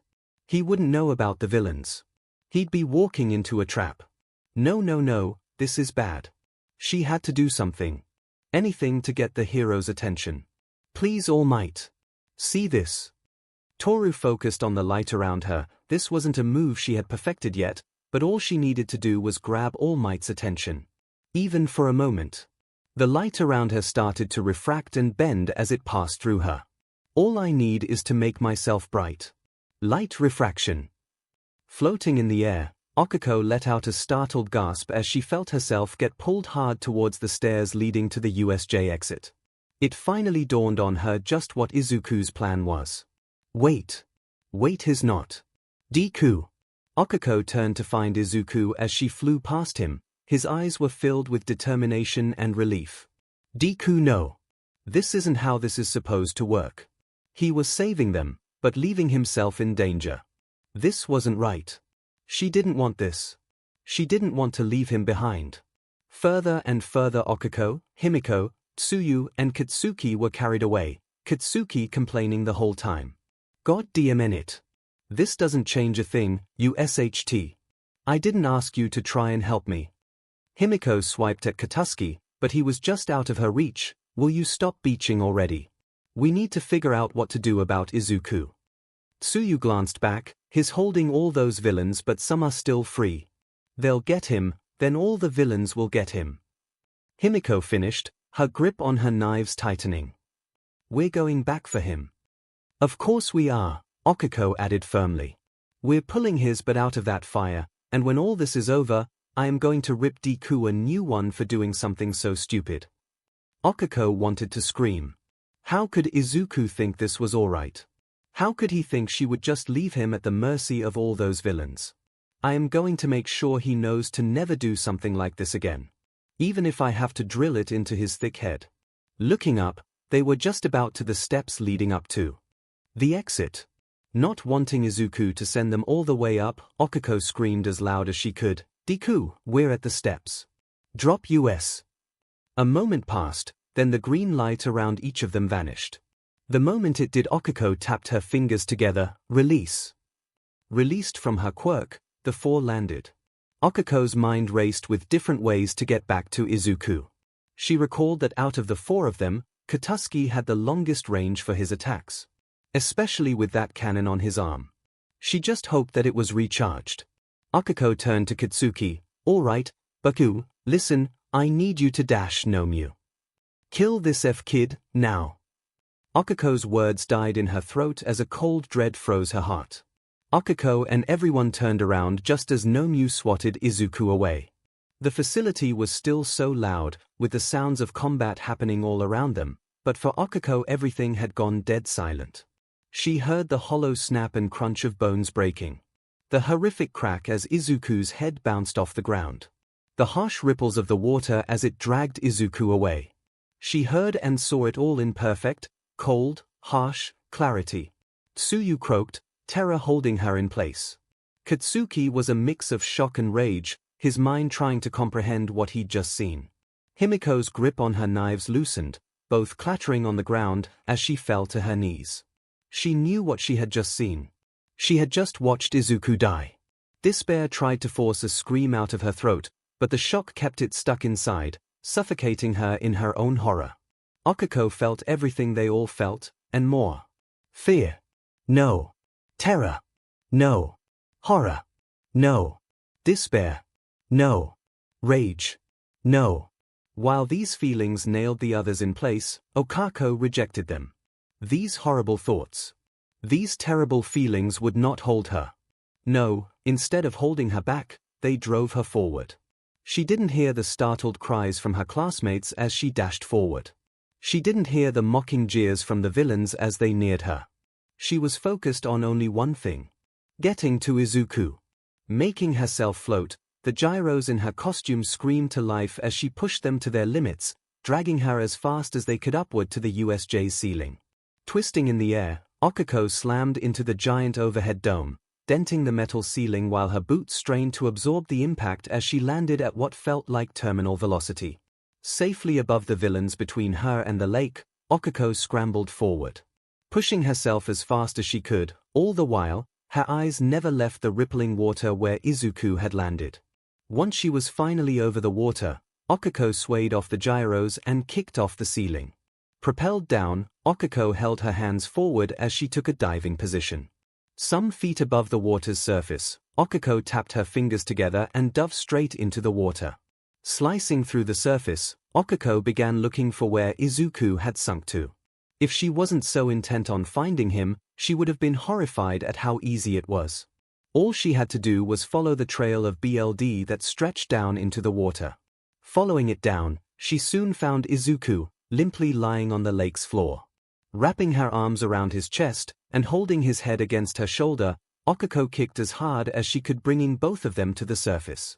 Reaching the water, 𝐒𝐿𝐲 gasped from breath. Pulling Izuku with her, she swam to the shore and pulled both of them out of the water. After running all the way to the lake, her dive into the lake, and now that she had Izuku with her, her adrenaline was starting to peter out. With the loss of that adrenaline-powered numbness, she took one look at Izuku and began to fully comprehend the horror that was done to him. His right arm looked ruined. The flesh was almost black from the blunt force trauma. His forearm was bent inward, something that should be impossible, if not for that fact the bones inside had been crushed. His upper arm was twisted completely around and his shoulder was mashed into his body. BLD seeped from the gash where his head had hit the ground. Half of his cowl was torn away, the other half along with most of his costume was stained red. Soaked from the lake, all the BLD spread over him even faster. Added with the injuries he had taken earlier in the ruins zone, the punches and the cuts along his chest, Izuku looked like someone out of a horror movie. So horrified at the damage, it took 𝐒𝐿𝐲 a few seconds to realize something else.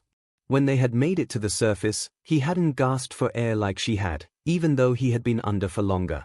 When she had held him against herself, she hadn't felt him move. She hasn't felt anything from him. She placed a hand on his chest and she lowered her head next to his. She didn't feel his chest rise and fall. She couldn't feel his breath on her cheek. He's not breathing. How long has he been? No, no, no, no.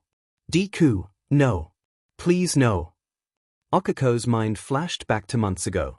Back when she and Izuku had only been training together for a couple of months and were about to start doing laps in the ocean. All Might had pulled the two aside, having decided that some basic rescue training was in order before they started. One of the things he taught them was CPR and why it was so important to start right away. You both should know, it doesn't take long before a person's brain is permanently damaged from lack of air. If it goes too long, no matter what you do, there will be no saving them. The quicker you start, the better their chances. 𝐒𝐿𝐲 ripped her visor off, and moved Izuku gently into a supine position as she had been taught while she knelt by him. Okay, I can do this.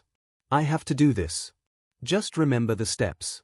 Pressing the hands onto his sternum, 𝐒𝐿𝐲 took one last steadying breath, forcing back her tears through sheer force of will and began to apply compressions, counting off each one. Reaching 30, she moved to his head, gently tilting his chin up. Careful not to do anything that would make his head injury worse, she opened his airway. Leaning down, she pressed her mouth over his, at the same time pinching his nose shut. She puffed one breath into him, watching carefully to see if his chest rose. Seeing that it did, she breathed into him one more time before pulling back and starting the compressions again. Please, Deku. Please open your eyes. Please. 𝐒𝐿𝐲 was concentrating so hard on trying to revive Izuku she failed to notice that several of the villains she had passed by were starting to advance on her. It was only when they were close enough for her to hear them that she realized. Is this little girl seriously trying to do CPR in front of all of us? I think she's an idiot. Freezing as she was about to start the next set of breaths, 𝐒𝐿𝐲's head snapped up in horror. The villains were practically on top of them, laughing as they got closer. To make matters worse, out of the corner of her eye, she could see the three from the shipwreck zone walking over to her position too. Tomura. Kurogiri. Nomyu. Her mind raced. She had to get them away, but every moment that she wasted was another moment closer to Izuku never coming back. She couldn't stop, but she couldn't stay. Staying there, knelt down like she was defenseless. The villains wouldn't have to do much to kill her. She could run, but that thought was instantly tossed away. Nothing was going to make her leave Izuku's side. If she could only get him to cough, to take a single breath on his own, then she could escape with him. Hurriedly she bent back down and puffed 2 breaths back into his lungs before desperately applying the compression to his chest. "Deku, you have to breathe. Just 1 gasp or cough. Anything." A shadow of a villain fell over her. "Time's up, little girl." In the villain's hand he carried a long metal pipe that he raised above his head, ready to beat 𝐭𝐿𝐼 to death. "At least you'll get to be with your little boyfriend after you die." More laughter from the villains. The man swung down, and 𝐭𝐿𝐼 covered Izuku with her body, a last-ditch attempt to save her dearest friend from getting hurt anymore. "Mom, Dad. I'm so sorry." Thunk. Thunk. Thunk. Thunk. Thunk.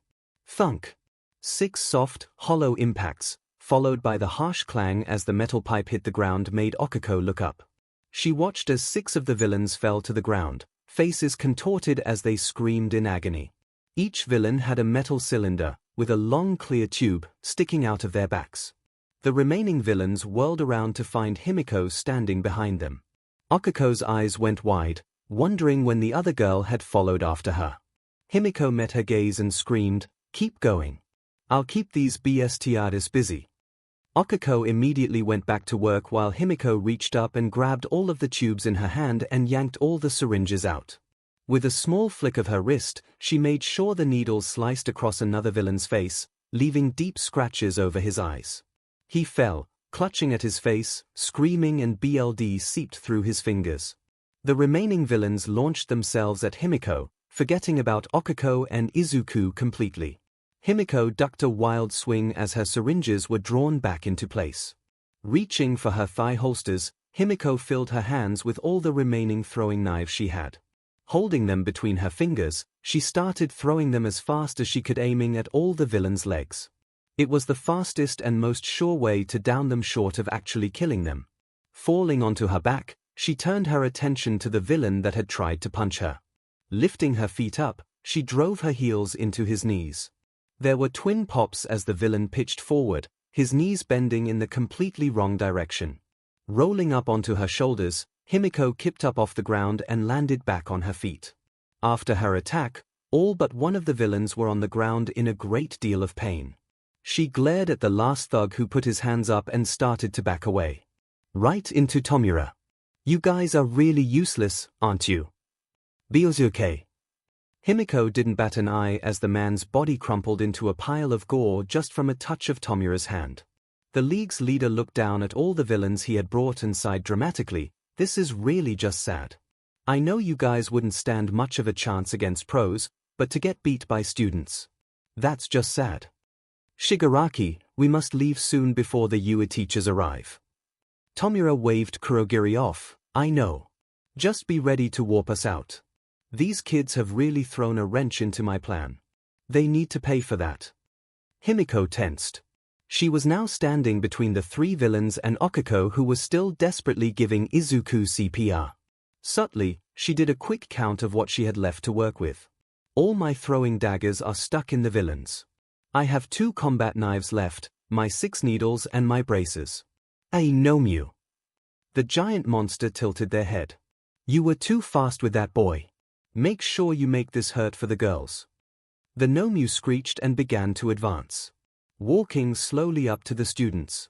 𝐒𝐼 launched all of her syringes right into its chest, though she wasn't sure what good it would do. She had seen the monster shrug off a boat and an explosion. Knowing that, 𝐒𝐼 was shocked when the needles pierced into the monster's chest, and the machine on her back started to seek out its blood. 𝐻𝐼 didn't seem bothered at all by this, but it showed that it could at least be hurt. But why did that work? 𝐒𝐼's thoughts were cut off when the 𝐻𝐼 reached up and gripped the tubing. Right as they gave it a pull, 𝐒𝐼 sliced through the tubes and backpedaled, preventing herself from being dragged over to the monster. Blood dripped from the ends the 𝐻𝐼 still held. Without a care, it yanked all the needles out of its chest and dropped them to the ground, crushing them beneath its feet. "Well, 𝐒𝐼, now if I survive this, the nut jobs back in the support department are going to kill me. So what now? He can get stabbed, but not blown up or crushed. What kind of quirk does this freaking thing have? Should I try for that exposed brain? Also, is it just my imagination, or did my needle not leave any dash?" The world around came to a screeching halt as a harsh hacking wheeze reached 𝐒𝐼's ears. The sound almost didn't seem real, it was almost inhuman. Even the villains stopped and turned to look while Himiko glanced over her shoulder. Okuko had stopped giving CPR and was kneeling down, eyes wide in shock and looking on the verge of breaking in tears. Izuku was spitting out water and blood from his lungs, while, at the same time, desperately sucking in as much air as he could, leaving him a wet, bloody, wheezing, hacking, coughing mess. But most importantly an alive, wet, bloody, wheezing, hacking, coughing mess. It was getting harder and harder for Okuko to hold herself together. No sooner had she just breathed into Izuku again, than his chest heaved and he started coughing. The shock of him suddenly coming back to her left her momentarily dumbfounded. Her mind just stopped working. It was only when she felt a hand rest on her arm that she was able to focus and look down. Izuku had laid his hand on her and even while seriously hurt, blood pooling around him, his glazed-over eyes focused just enough to look right at Okuko. Uraraka. You. Okay? Are you kidding me? How hard is it to kill some snot-nosed kids? Tomura screamed, hands scratching at his neck. Do I have to do everything myself? Kill them. Kill them. Kill them. Okuko's head snapped up, wrapping her arms around Izuku. Himiko pulled the last two knives out, ready to rush forward. Then there was a loud boom and crash that echoed throughout the whole of the USJ. Everyone turned to find the source of the noise. It had come from the entrance. A large dust cloud blanketed the top of the steps, but soon a shadow could be seen walking through. A very large shadow. It's fine now. The dust began to clear, and everyone saw who had arrived. I am here.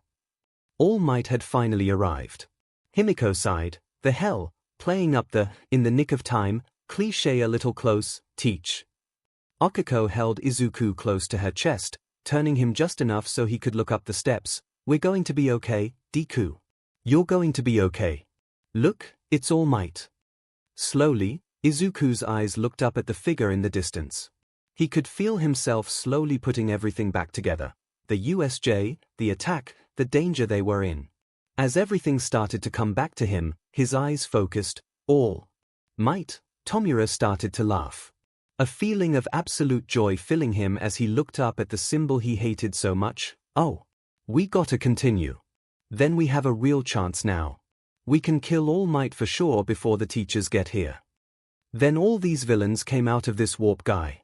There were so many. And none of the alarms were working and we could call for help.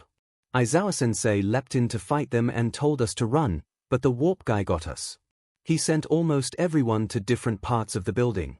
13 wanted me to sneak out and use this headset to try and call the school, but when I was leaving I saw her get really hurt.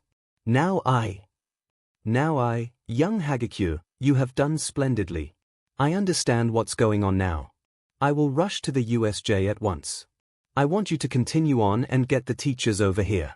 Understand? Yes sir, All Might. All Might not have been able to see Toru, but he could hear the way her voice trembled. She was afraid.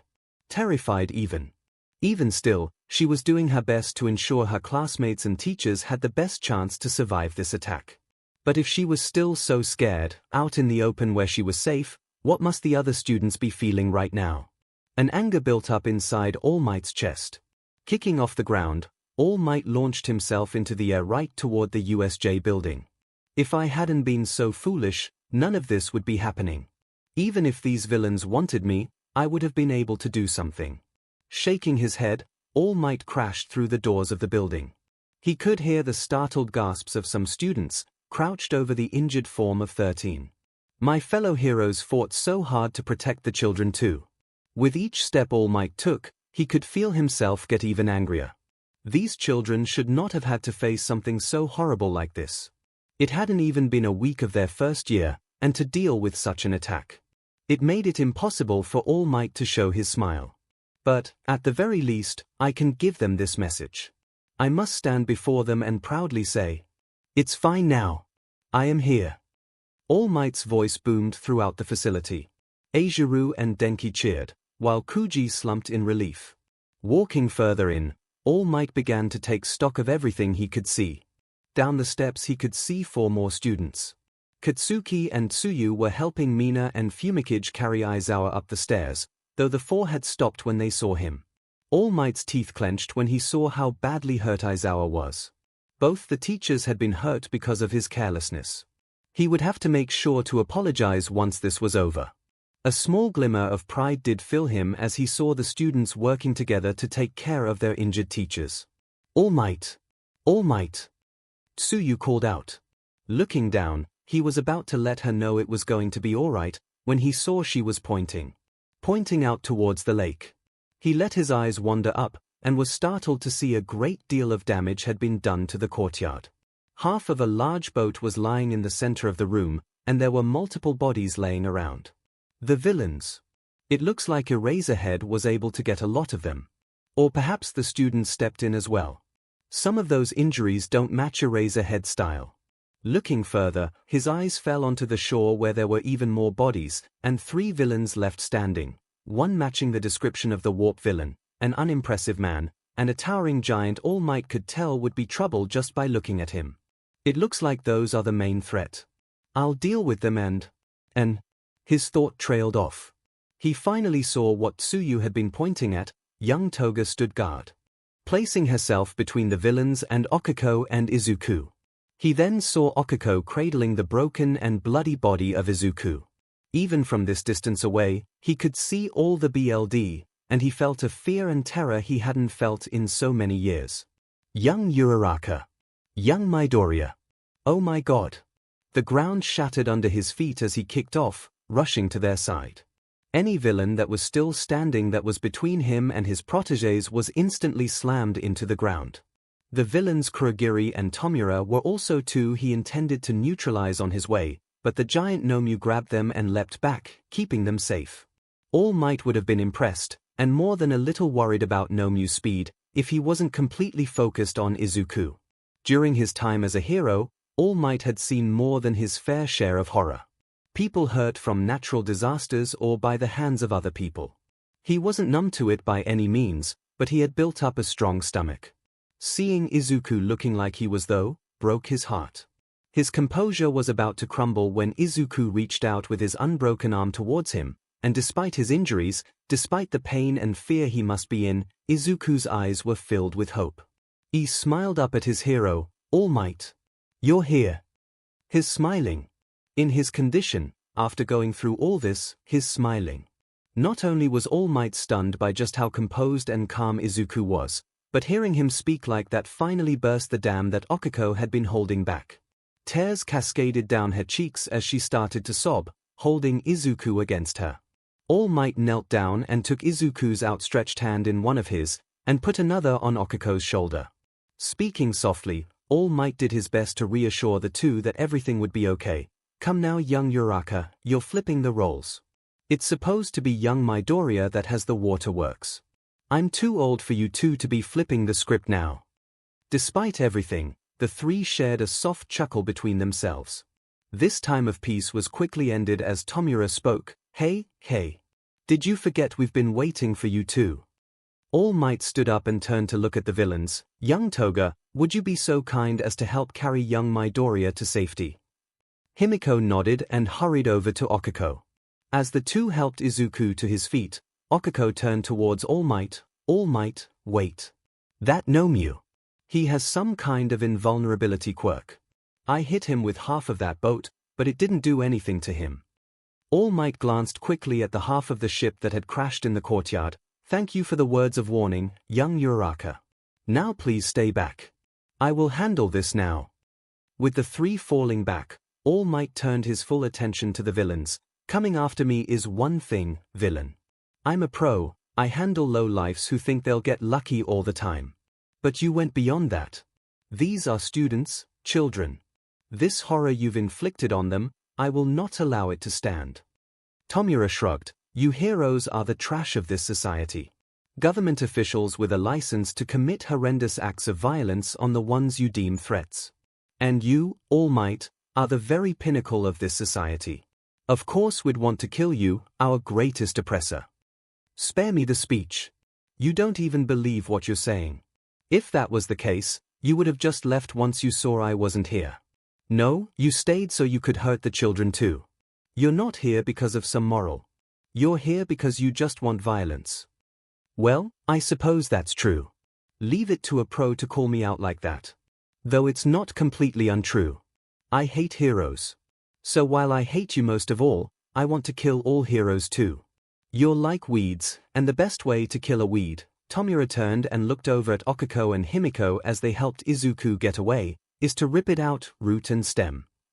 All Might had heard enough. Rushing forward, All Might raised both his arms across his chest, ready to swiftly take Tomura out. Carolina! Out of the corner of his eye, All Might saw Nomu dash from where it had been standing, putting themselves right between All Might's attack and Tomura. Smash!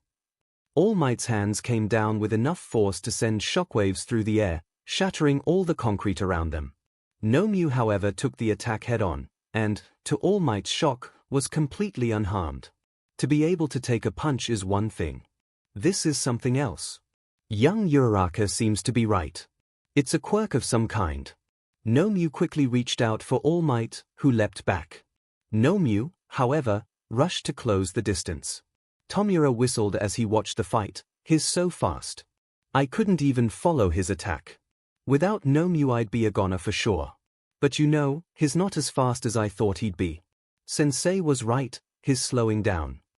Ducking under Nomu's hand, All Might delivered a punch right into their gut, but once again it had no effect on the giant.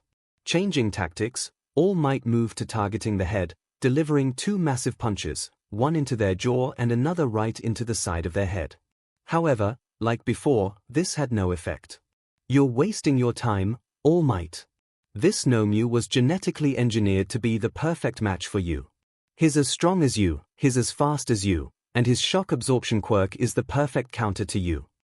Himiko stopped momentarily, her head whipping around to look back at the fight. Shock absorption, that explains it.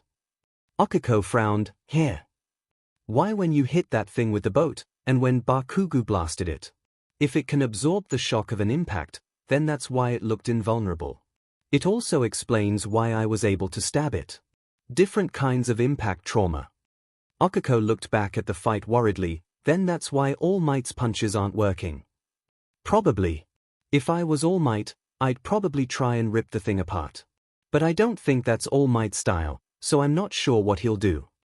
He'll win, Izuku answered. All Might always finds a way to win.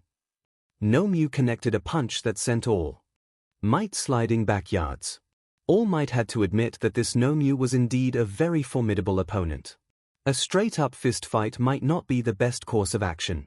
Perhaps if he had more time, but he was down to minutes. I originally thought I'd have enough time to swing by for a brief hello and apologize for missing the class. I was not prepared for this kind of confrontation at all. All Might chided himself. This was another consequence of his foolishness today, but there would be time to dwell on that later. Right now, he needed to focus on winning. Engineered, you say? You don't strike me as the mad scientist type. Ducking another swing, All Might decided to change up his attack. Rushing behind Nomu, All Might wrapped his arms around their stomach. Grabbing his hand, All Might bent backwards and suplexed Nomu head first into the ground as hard as he could. Hard enough that a pillar of dirt and dust exploded up into the ceiling, and sent shockwaves through the air like gale force winds. If a fist fight wouldn't work, he could at least trap this villain in the ground. Shock absorption wouldn't help it with its head and body drilled into the ground. Okiko and Himiko did their best to shield their eyes and Izuku's from the dust and wind. Even from where they were, they had felt the impact of All Might's attack. Himiko whistled. Okay, that works too. As the dust began to clear, the threes all turned sour. All Might was still bent back in the suplex with the Nomu's lower body still in his hold, driven not through the ground as he had intended, but a black warp portal. A second one was opened right underneath All Might's back, where Nomu's head and arms stuck out. Nomu reached up and grabbed onto All Might's side, digging his fingers into his flesh. Right into All Might's old scar. All Might winced as he let go and grabbed onto Nomu's hand, trying to force the monster to release him. Demon, he's got me right in my weak spot. Excellent. Good job, Kurogiri. You picked just the right moment to make your move. Looking at the Bork portal underneath himself, All Might then looked over at Tomura, not confident in your monster to fight me, yeah. Tomura scratched his neck while shrugging. 𝐻𝐼 was never supposed to kill you in the first place. All he was supposed to do was make sure we could spring our trap. Tomura pointed up at Kurogiri, he's the one that's going to kill you. Kurogiri's eyes narrowed as the portals underneath All Might began to shrink down. I was not fond of this plan, but if it's to kill someone like you, I will gladly deal with all the blood and guts that will spill into me. That sounds bad. Once 𝐻𝐼 pulls your body into my warp gate, I will close the gates and tear you apart. That sounds really bad. Izuku's eyes went wide as he realized how much danger All Might was in. If he couldn't break free of 𝐻𝐼's grip, he was going to die. Panic filled him as he struggled to get back and do something to help his hero. Akiko's and Himiko's tightened their hold on him, startled by him trying to get away. Deku, hold on a second. No. I have to do something. Trying to take a step forward, Izuku's legs collapsed under him, almost sending the three tumbling to the ground. Fortunately, the girls were able to keep themselves upright and prevented Izuku from falling flat on his face. Are you stupid? You're hurt, you idiot. Himiko growled out, stop fighting us. Deku, please, stop. Izuku looked over at Akiko, desperate eyes pleading to be let go so he could do something. Uraraka, we have to do something. Please. All Might's. His recipro burst. The scream was the only warning anyone got before a roar of an engine and a streak of silver slammed into Kurogiri and drove him into the ground. Tenya thanked his luck that he had guessed right and had attacked where he recalled Himiko had been able to strike him before. Toga was able to cut him, so he had to have a body somewhere. Why else would he be wearing that metal brace except to protect his body? Shinsu, now. Hitoshi, who had been holding onto Tenya's back, swore under his breath, wondering how he let the class rep talk him into a piggyback. Pulling himself up, he looked down at Kurogiri over Tenya's shoulder. Hey, you black mist BSU, how'd you like that? You impud. Kurogiri fell silent, coming under the effects of Hitoshi's quirk. I got him. Now you stay on the ground and don't move. While Kurogiri was dealt with, the ground around 𝐻𝐼 and All Might froze as ice shot across its surface and slammed into 𝐻𝐼, freezing its arm and legs. The ice stopped short of reaching All Might, who looked over and was stunned to see Shadow not far off, young Todoroki. Reaching down, All Might could feel 𝐻𝐼's grip loosening because of the ice. Seeing his chance, All Might was able to force himself free of their grip and leapt to safety. My thanks, everyone. Shadow shrugged. You are the symbol of peace, All Might. You can't fall to the likes of these people. Izuku couldn't believe what he was seeing. Tenya, Hitoshi and Shadow had appeared out of nowhere and had just saved All Might. Guys, you're all here. Hitoshi looked over at the three, and gasped when he saw Izuku. Holy Siao, Midoriya, what the hell happened to you? Tenya was equally horrified as he hurried over while Hitoshi stayed with Kurogiri. Midoriya, you're injured. It's not as bad. Two sets of eyes zeroed in on Izuku, who clamped up immediately. Maybe now is not the time to try and act like I'm alright. Himiko looked up at Tenya. I had no idea you could move that fast. Akiko nodded. Do you think you could use that speed and get Izuku somewhere safe? Tenya shook his head sadly. I'm afraid not. My engines stall after I move like that. It'll be a few minutes before I can use them again. Frowning, Akiko nodded in understanding. Well, at least you guys took care of that 𝐻𝐼 and Kurogiri. Now all that's left is the leader. Himiko added as everyone turned to look at the, now alone, villain. Tomura, now standing by himself, looked around himself as he took stock of his situation. His body posture and voice was eerily calm for someone now backed into a corner. Kids these days are really incredible, aren't they? Not only are most of you uninjured, his head twitched towards Izuku, with Akiko and Himiko sneering back at him, but that one was even able to subdue Kurogiri somehow. Now our exit plan is out of commission. You did all that even after dealing with the rest of the league when he scattered you. You're so great that you make the rest of the League of Villains look bad. All Might, pressing his hand against his injured side, stared Tomura down. Time's up. The other teachers are surely on their way by now. And now that your muscle and exit strategy are out, you are all on your own. Surrender. Himiko's face twisted at the idea, or don't. I'd love to see All Might put you in the ground. No one else noticed Okako, Izuku, and All Might flinch a little at that. While they each might want to see the villain's leader taken out, to varying degrees, they were all very aware that when All Might had said time's up, he could easily have been talking about himself. Tomura though paid Himiko no mind, nor did he seem worried about All Might's statement. He just looked over to his side. Nomyu, get up.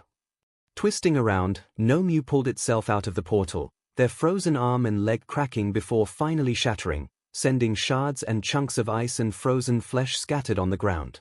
Xiaoto's eyes went wide in shock at the display of self-mutilation. Freed, they twisted their head around to look right at the group. Tenya wasn't sure what to think. That villain's just. Why would it do something like that? It still wants to fight. How can it like that? Okako added, horrified. Just what kind of monster is this thing? More ice broke away from Nomyu as the exposed ruined flesh twisted and bulged. Muscle and tendons reformed and everyone watched as Nomyu regrew its lost limbs. What the F? Himiko swore loudly, didn't you say their quirk was shock absorption? Tomura just shrugged, I never said that was his only quirk. I said Nomyu was made to be the perfect match against All Might. Now Nomyu. Tomura turned and pointed right at Kurogiri and Hitoshi, go get our gate back. In a flash, Nomyu disappeared and the area that Hitoshi was standing exploded in a cloud of dust with enough force to push everyone back. Okako wrapped her arms around Izuku as she tried to protect him from the blast. Are you alright? Izuku nodded, but Okako could feel how stiff he was holding himself, and the way his broken arm was twitching and starting to spasm. Uraraka, what about Shinsu? Izuku asked through pained gasps. As Xiaoto helped Tenya up, Himiko looked over at the huge dust cloud. Oh sure. Wait, Hitoshi. Everyone turned to where Himiko was looking and found Hitoshi flat on his butt, looking just as confused as everyone else as to how he was with them. Quickly the shock wore off as he cursed under his breath, seeing that broke my hold on that Kurogiri guy. As the dust cleared, Nomyu and Kurogiri stood tall, the black mist narrowing his eyes at Hitoshi who gulped at the glare. Izuku started to put together what had happened, since there was still someone missing. Along the ground were deep grooves that lead to a shattered wall dividing the zones of the USJ. Right in the middle was All Might, arms held up to protect himself from the devastating. Do you not know how to hold back? Tomura shrugged. Nomyu was only trying to rescue a valued colleague. But that's the hypocrisy of a hero for you. Now that we're back together, let's try this again, here. While the three villains turned their attention back towards All Might, the hero's dire situation had become obvious to the group. Hitoshi got up with a frown. All Might had his hands full with the big guy. If they team up on him, he's going to be in big trouble. Xiaoto nodded, then we should back him up. Tenya checked his legs and frowned, my engines are still stalled, but I can fight. Though what about Midoriya? He needs to get taken away from here. No. I can still. Izuku while trying to stand felt his legs give out. Though Okako was still there to keep him up, she made sure to cut him off. You are doing nothing. Okako countered sternly. No, I want all of you to stay back. Take young Midoriya and flee at once. If these three hadn't shown up, you'd have been in big trouble, you know, Himiko stated. True, and I will make sure to thank everyone properly once this is over. But this is a different situation now. If you all get too close, I won't be able to fight without worrying about your safety. Please stay back, and let a pro show you what is made of. But All Might. Izuku started to say, but a quick smile from the hero silenced him. He knew what had the boy so worried. What had Okako looking at him with such trepidation? Time. They both knew his time was almost up. Kurogiri, Nomyu. Let's go, the three villains charged in, while All Might took a deep breath and prepared himself.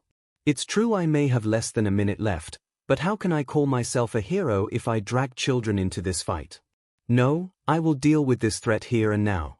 I will show these villains what it means to face the symbol of peace. All Might launched himself at the villains, with Nomyu intercepting him halfway. Their initial contact sent shockwaves throughout the whole building. Gale force winds ripped around them, pushing everyone back. 𝐭𝐼𝐲, still holding onto Izuku, was pushed a little further back than the others. Having to hold onto each other made fighting back against the winds much more awkward. In a flurry of punches, 𝐿𝐵 and All Might went blow for blow as Tomura laughed even as he and 𝑘ುrogeary were pushed back by the strong winds. You idiot. Don't you remember what his quirk is? Shock absorption, right? So what? If it's only absorption and not nullification, then I bet it has a limit. Let's find out. The students watched in amazement while the villains watched in horror as little by little, 𝐿𝐵 was pushed back as the punches from All Might got faster and stronger. Suddenly, 𝐿𝐵 was knocked off their feet and stumbled backward. All Might, seeing his opening, drew his fist back and summoned all the power he could. He could feel one for all swell and burn within him, even as his body's time limit fought to douse the flames. You decided to come to our school, so let me teach you something before you go. It's our school's motto. Go beyond. Plus ultra. All Might's fist slammed into 𝐿𝐵's chest with the force of a missile. Their quirk tried to absorb the impact, deforming as it did, but nothing was going to lessen the power of the punch. With a crack of thunder, 𝐿𝐵 was launched through the air, ripping right through the roof of the USJ and rocketing into the sky. The students, once the shock and awe over the power they just witnessed wore off, started to cheer. Slowly, All Might lowered his fist and stood up straight, which was all he could do now. His body was done, screaming at him to release his form and to let it transform back to normal.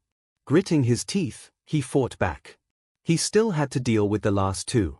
If he was lucky, the loss of their monster would demoralize them. And all he'd need to do is bluff them to either buy time, or for them to escape. It wasn't ideal, but it was all he had now. So what now? Your monster is long gone. Do you want to keep fighting, or do you want to make a break for it? Tomura took a step back, eyes wide in shock. How? How did he do that? 𝐿𝐵 was supposed to match him. What the hell just happened? While Tomura started to become undone, the students, save for Izuku and 𝐭𝐼𝐲, started to see light at the end of the tunnel. Victory was so close. Himiko whistled, glancing back at Izuku. Okay. I take back what I said the other day. All Might lives up to the hype. Holy thing SHT. Any other day, any other time, Izuku would have been overjoyed to hear Himiko say that. Right now though, he couldn't. Not because he was in too much pain, which he was. Not because the wound to his head was starting to make him nauseous, which he was. Not because the BLD loss was making it hard to stay conscious, which it was. No, it was because as he looked at All Might, he could see through the smoke and dust, wisps of steam coming off his body. Steam he only ever saw when All Might was about to transform back into his smaller form. He was about to transform back while two of the villains were still standing. Uraraka, look. 𝐭𝐼𝐲 knew what Izuku saw. I see it, Deku. It's the steam he makes when he comes out of his transformation. Uraraka, he's out of time. Izuku was shaking, and all 𝐭𝐼𝐲 could think to do was agree with him. I know Deku. His bluffing. Her gaze then turned towards the villains. Come on, buy it. Just run away already. What kind of maniac would still want to go after All Might after seeing what he just did to that 𝐿𝐵? She could see that Tomura was freaking out again, screaming that All Might must have cheated. Even if he just kept freaking out, then that was still more time for the other teachers to show up. She was about to try and reassure Izuku again that everything was going to be okay, when 𝑘ುrogeary wrapped himself around Tomura and started talking to him. Soon Tomura had calmed, and both villains were looking right at All Might. That's right. That's right. The final boss is right in front of us. We can't just leave now. We're almost at the congratulations screen. Oh no. Tomura took off screaming while 𝑘ುrogeary shadowed him. 𝐭𝐼𝐲's breath caught in her throat. All Might was in trouble and there wasn't anyone to help him now. She felt a strong pressure on her hand. Izuku had grabbed tightly onto her. Figuring he must be just as scared, if not more so than her, 𝐭𝐼𝐲 turned to at least turn him away. To give him some kind of comfort, even if it was going to be a lie. When she did though, she realized that Izuku wasn't just holding her hand anymore. He had lifted her hand up and pressed it against his chest. With his unbroken left hand, he pressed each of her fingers into himself. Looking up at his face, she saw him look apologetic before his focus went back to the charging villains. It was the moment after she felt her quirk take effect and Izuku began to glow green that she realized what he had done. Deck dash! Izuku ripped himself free of Okiko, and with his gravity removed, launched himself right at the villains. No no no. Every horrible emotion she had felt when she had watched Izuku get hurt before ripped Okiko's heart apart as she watched Izuku fly away. Deku, no. Okiko's scream got everyone's attention as they looked to see what was happening. Himiko turned around just as Izuku rocketed past her. The hell, Izuku? Midoriya! What are you doing? Izuku knew 3 things. 1. Ever since he'd hit his head, his legs had turned to jelly. He wasn't able to stand without someone holding him up. 2. Even if he could run, he'd never be able to close the distance to help All Might in time. 3. When a person was under the effect of Okiko's zero-gravity quirk, he could move them like anything else. So what he had done, making Okiko use her quirk on him, made perfect sense. As he was now, he would easily reach the villains before they got to All Might.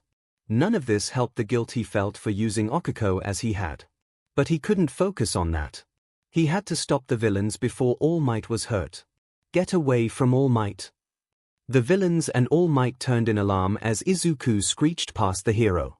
Young Midoriya. What the foo dash? Shigaraki. Izuku slammed into Tomura, the force knocking the man off his feet as he was driven back several yards as Izuku kept pushing himself forward until Tomura tipped over, and Izuku slammed him into the ground. The collision jolted his broken arm so much that Izuku almost blacked out. Through force of will, and a small miracle, Izuku kept conscious, and forced his knees into Tomura's chest as he straddled him. Raising his left hand, Izuku drove his fist right into the villain's head. Izuku delivered punch after punch, while Tomura screamed in rage. Tomura's hand shot out and slammed into Izuku's face. He made sure to squeeze each finger down as hard as he could. After a second though, nothing happened, much to his confusion. What? My quirk isn't working. How?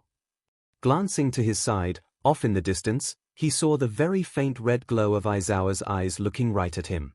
Are you kidding me? As Izuku batted Tomura's arm away, the villain's hand snagged onto the rest of his mask, ripping it away while Izuku hit Tomura with the strongest left hook he could, knocking the severed hand off his face. For the first time that day, both finally got a good look at the other. The faces they saw brought both to a halt as realization hit them. Hard.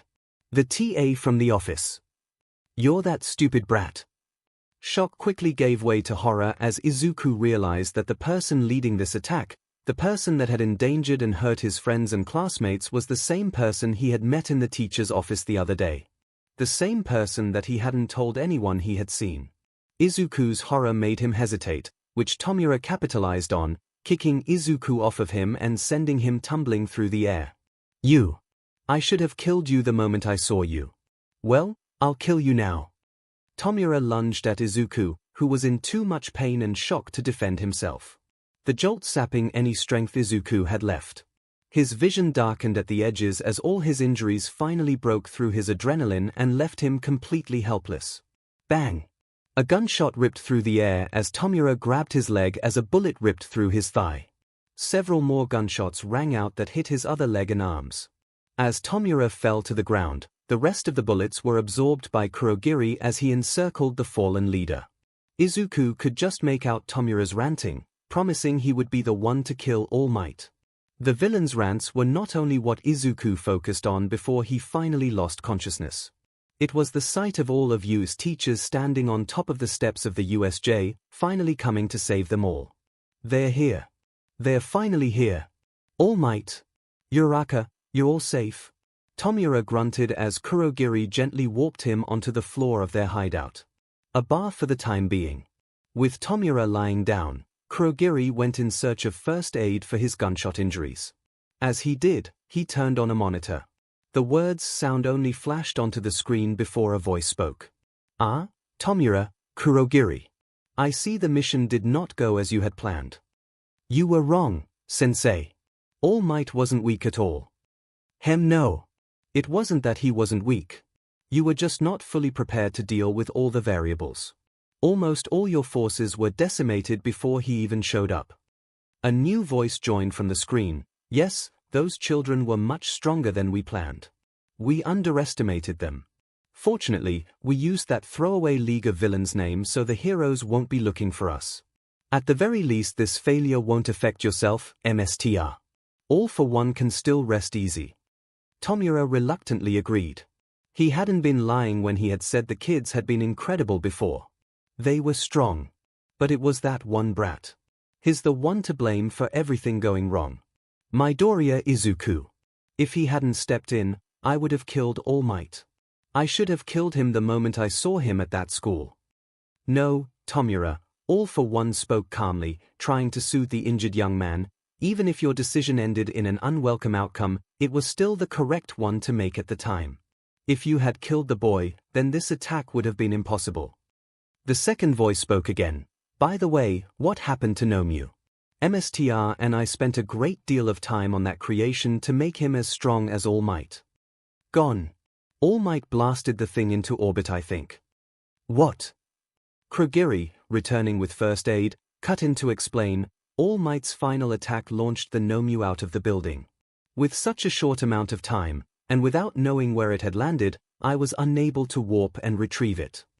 While the second voice grumbled angrily, All for One sighed, it's unfortunate, but it cannot be helped now. We may all have regrets on how this mission went, but let us not see it as a complete failure. We now have a better understanding of our enemy, so let us use that to our advantage.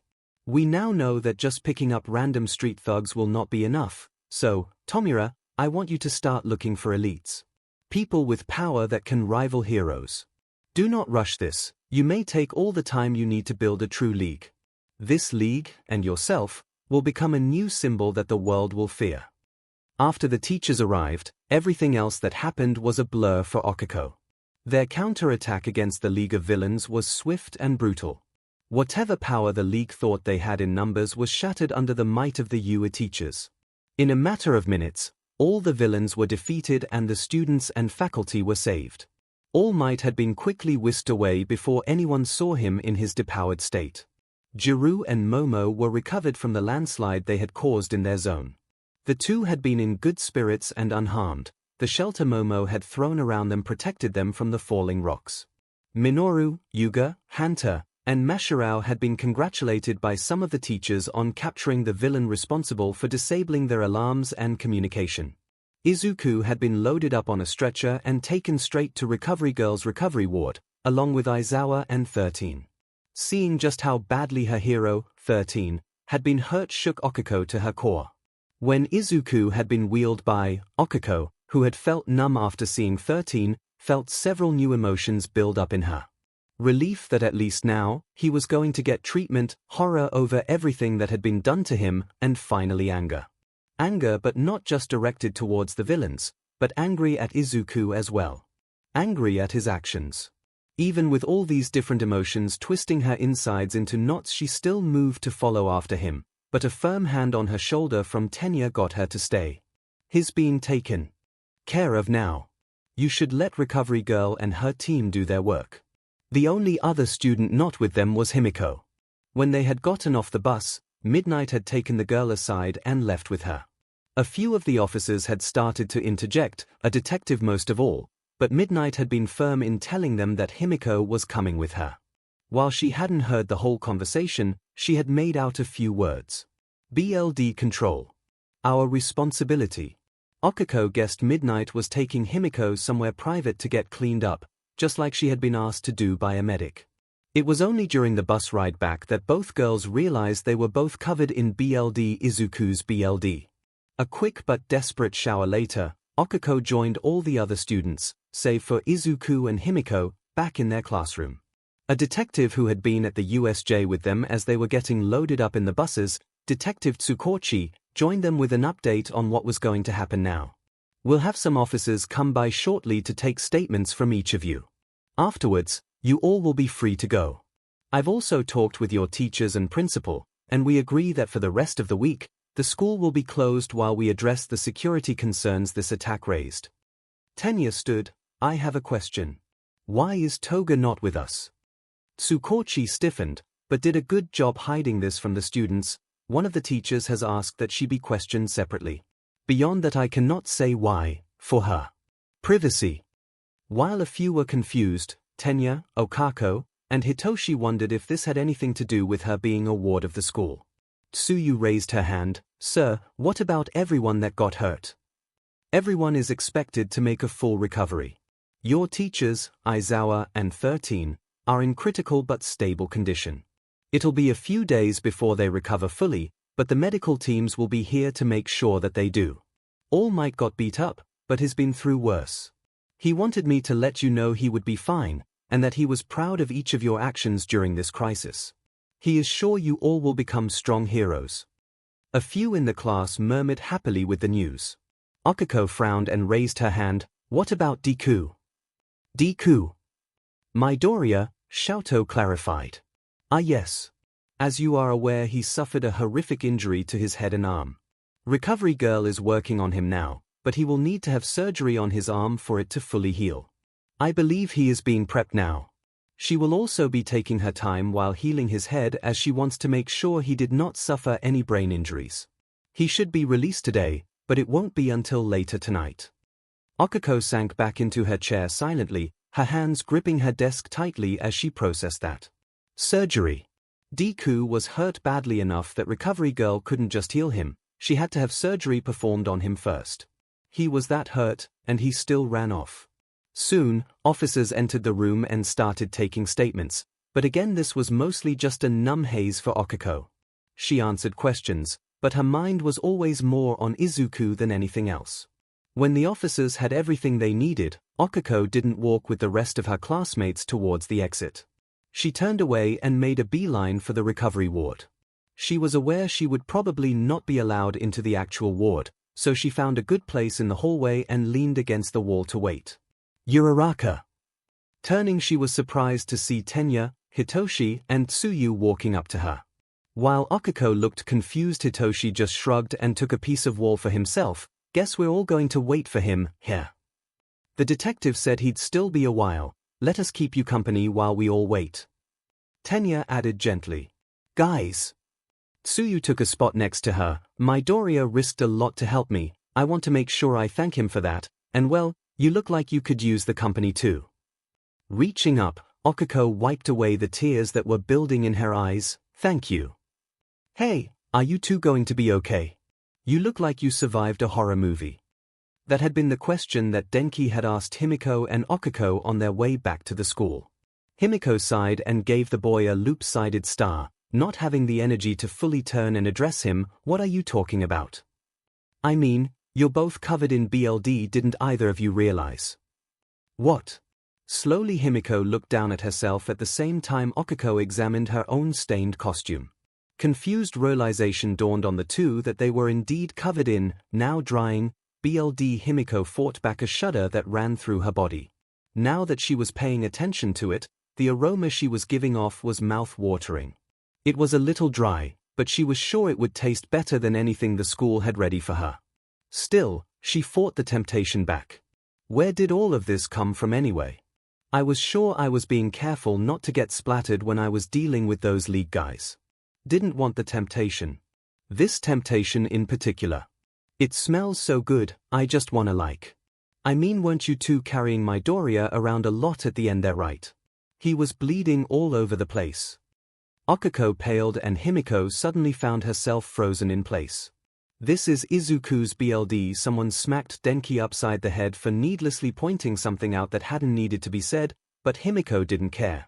She was too enraptured by all the red she was covered in. Though now she also had a much more difficult problem to deal with. She had resisted the temptation to let herself go wild when she had her first taste of BLD earlier in the day. Because she had wanted to wait to let herself go when she got to taste Izuku's BLD again. Now she was covered in his BLD. The slight metallic aroma filled her as she breathed in deeply. She could almost taste it from the smell alone, but almost wasn't going to be good enough. No, she wanted to actually taste it. To taste Izuku on her tongue and lose herself to the incredible pleasure and nirvana she hadn't felt. since she had tasted him all those months ago in her little cardboard hovel. Two things, however, kept her from indulging in her deepest desires, no matter just how badly they were screaming at her to give in. The first was that she was surrounded by her classmates, friends, and teachers. She knew from past experience what would happen if she lost control in front of people. She didn't want to see those looks coming from her new friends. If I go nuts here, now, it's going to be junior high all over again. I didn't cause the BLD this time, but it won't matter. Worse yet, she was very aware that now she was being watched extremely closely by the teachers on the bus. Ectoplasm and especially Midnight were eyeing her carefully, ready to step in if she lost control. Midnight eyes bore into Himiko, looking for any tell as to what the girl would do next. While she was watching and was prepared to act, she kept a hand across Ectoplasm, preventing the other hero from getting up and stopping her before she could act. She was giving Himiko a chance to make the decision herself. While the number of eyes around and on her was a strong deterrent to keep her from liking her own body clean, there was a second reason keeping her reasonably in control. She just didn't know what it was. Under the bubbling euphoria she was starting to feel, there was a dark and twisted feeling just under the surface. Every time she was tempted to just like one finger clean, maybe SCK on a piece of her costume, this unknown feeling broke through and stopped her. Worse yet, each time it broke through, it didn't recede back. Like black oil leaking into her pool of pleasure. This feeling continued to grow until the bus finally stopped at the school and Toga got off with everyone else. Midnight walked up to her and placed a hand on her shoulder. "We're leaving. Come on." Himiko was fighting off so many different feelings that she didn't resist as Midnight led her away.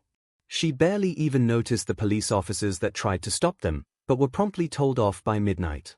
Soon she found herself led to an unused teacher's locker room. "Toga, wait here. I'll go get you something to drink." Midnight hurried off while Toga stood alone in the room. This was her perfect chance. She could let go and just enjoy herself. She could finally taste what she'd wanted for months, but she didn't. The more she thought about it, the more that dark feeling bubbled up, until finally all there was that dark feeling. A feeling she finally could name. Revulsion. For the first time in her life, the sight, smell and feel of BLD turned her stomach. It made her sick. But why? Why now? Why was this BLD so different than anything else she'd ever seen or tasted? She remembered the first time she tasted Izuku's BLD. After he had saved her, he had gotten a little hurt. A split lip from a lucky punch. She had helped clean him off before leaving. To be shown such care, for the first time in such a long time, made his BLD taste so sweet. She had wanted to have the chance to taste it again, and now she did, but when she looked at the BLD, she saw Izuku again. This time though, he was lying motionless, battered and broken. He looked dead. Himiko bent over and dry-retched as the smell of this tainted BLD hit her hard. This wasn't the BLD she wanted. Those villains had stolen it from Izuku. They had hurt Izuku so badly to make him bleed so much. She wanted to taste her Izuku. She wanted it so badly she was willing to deal with all the CRP and rules you put her through, but not like this. Not if it came at the cost of his life. Dizzy, sick, and disgusted, Himiko scrambled for the nearest shower. Turning the water on, she began ripping off her costume, letting the stained parts all fall to the floor without a care until she stood naked under the spray of the shower. Grabbing a bar of soap and washing cloth, she began to frantically scrub herself clean. Off. Get it off. The soap suds turned pink as they washed herself clean, scrubbing hard enough that she started to rub her own skin raw. She was so focused on getting the tainted BLD off her she didn't hear the door to the locker room open, or realize she wasn't alone anymore. She didn't hear Midnight call her name. It wasn't until Midnight physically yanked her hands off herself that she felt herself come to her senses. "Toga, that is enough." Himiko blinked some of the water and soap out of her eyes before she finally looked up at Midnight and saw the surprise and concern on her face. Feeling more like herself, she tried to pull herself away. "I'm fine, you can let me go now." "You sure didn't seem fine a few moments ago," Midnight countered, though she did relent and let go of Himiko's arms. "What was that?" Himiko let the rest of the soap wash off herself before turning off the water and walking over to grab a large towel to wrap around herself. Sitting on a bench, she saw some of the BLD packs Midnight had brought for her.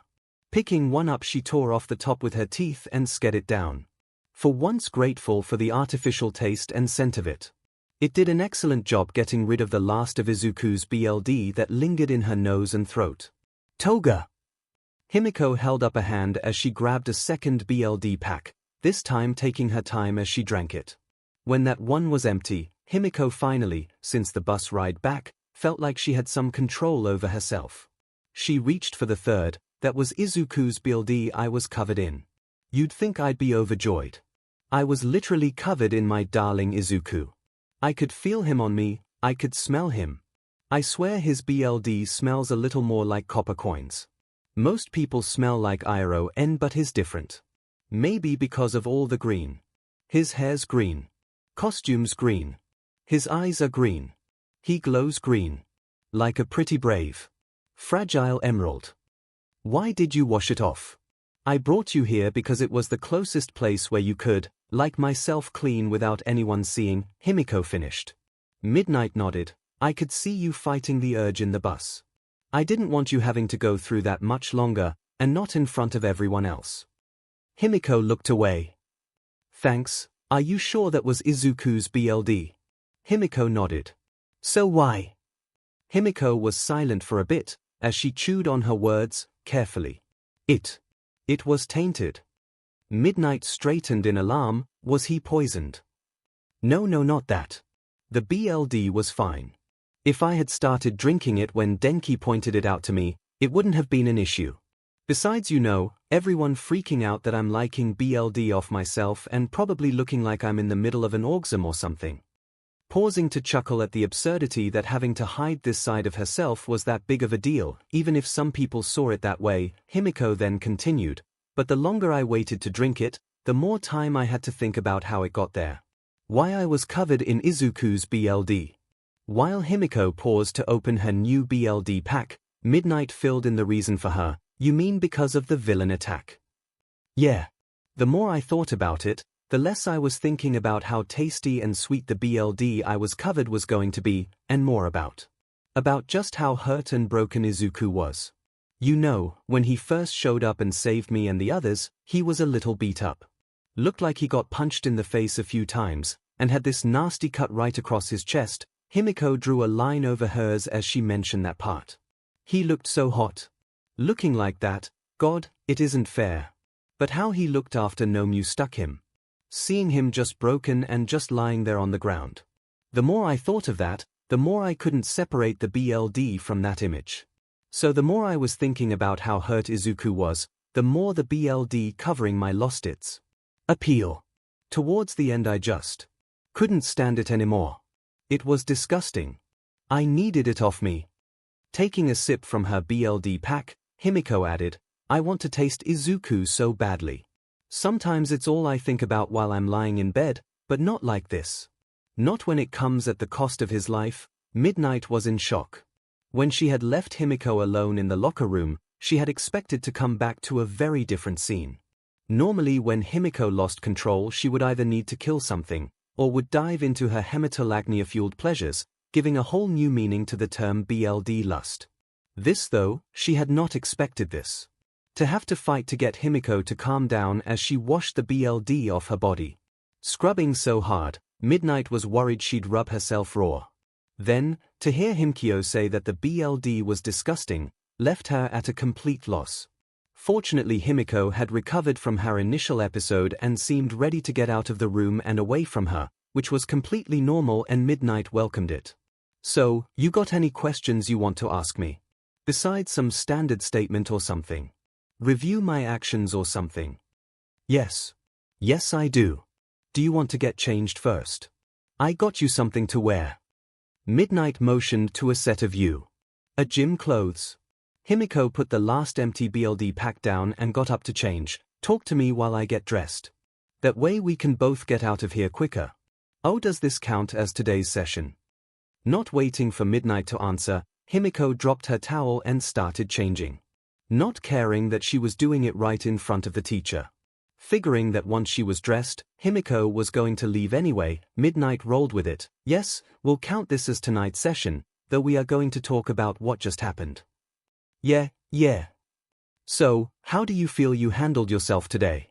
Before we started driving back, the police gave us a report on some of the villains they took into custody.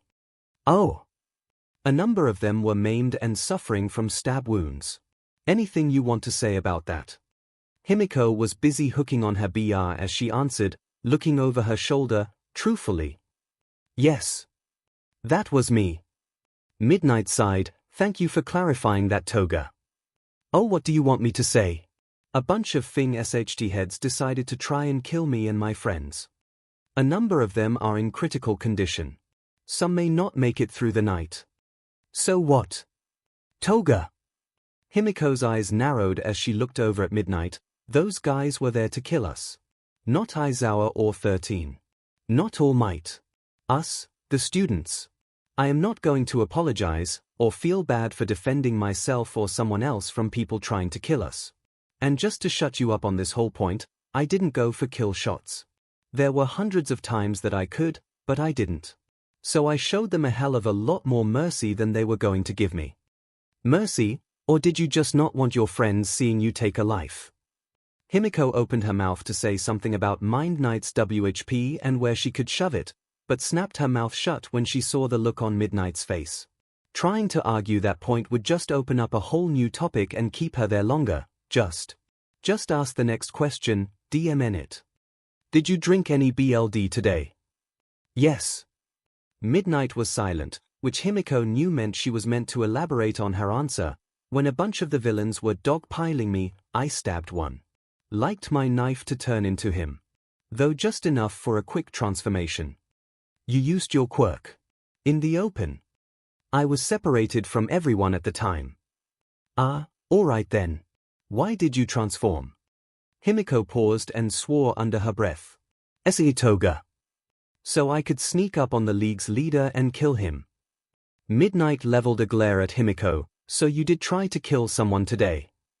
Key word there is try. I didn't kill anyone today. The key word is intent. The air between the two was quickly becoming charged. If she kept pushing, Midnight was sure 𝐼𝐻𝐼𝐾 would leave then and there, despite not being fully dressed. The girl was many things, bashful was not one of them.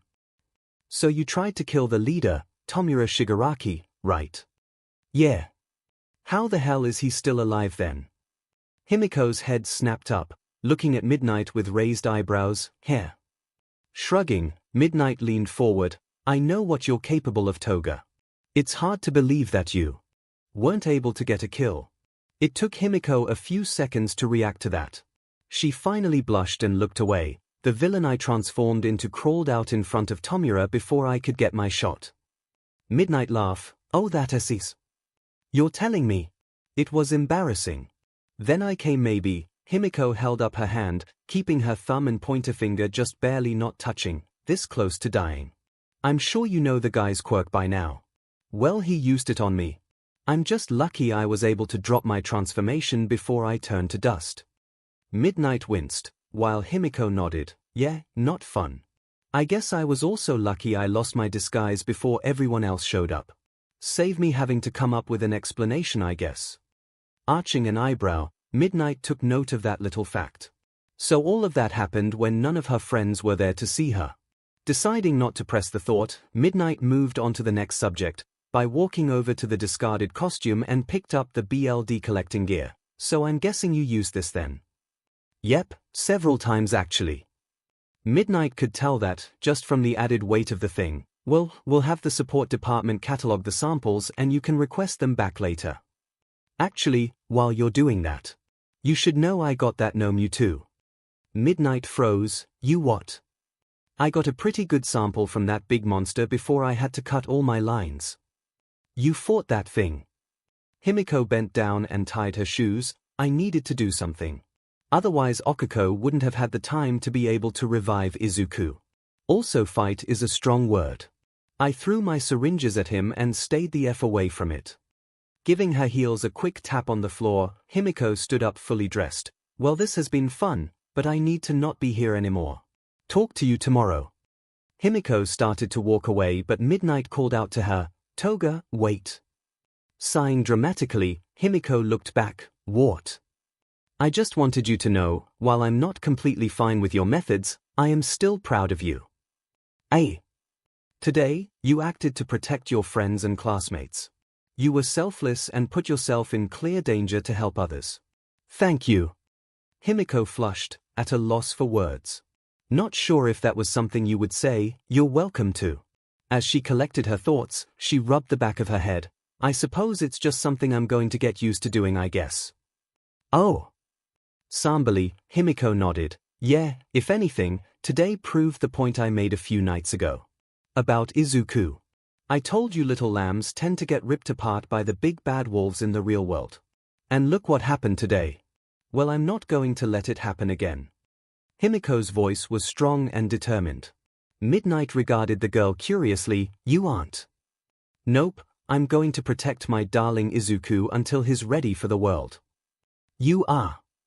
Well, yeah, I love him after all. So of course I'm going to look after him.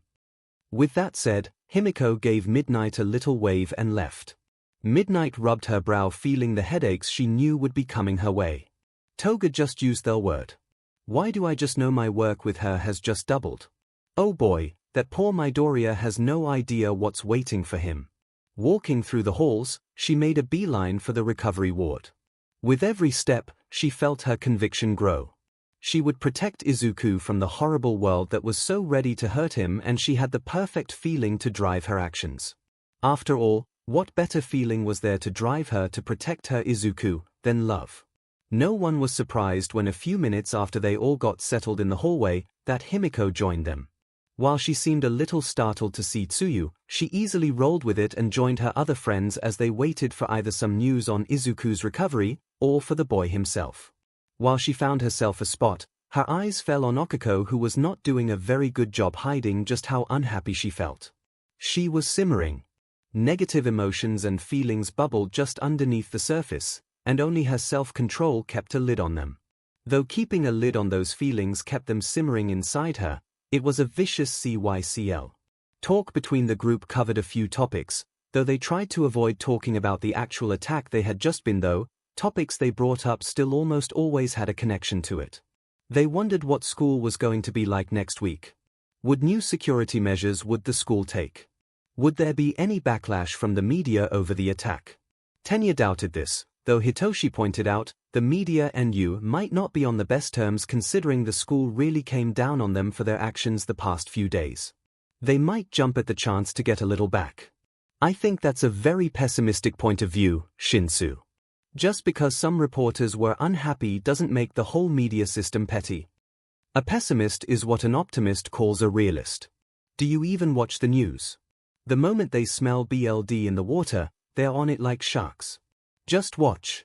By this time tomorrow, news stations all around are going to be asking if UA's lack of transparency could be a cause for the attack. You could say that the distraction the media caused was more responsible for the attack, though, Kiro. I don't think the media can say it's a coincidence that the day after a break-in, which had reporters flooding into the school, we were attacked by villains. Tsuyu countered.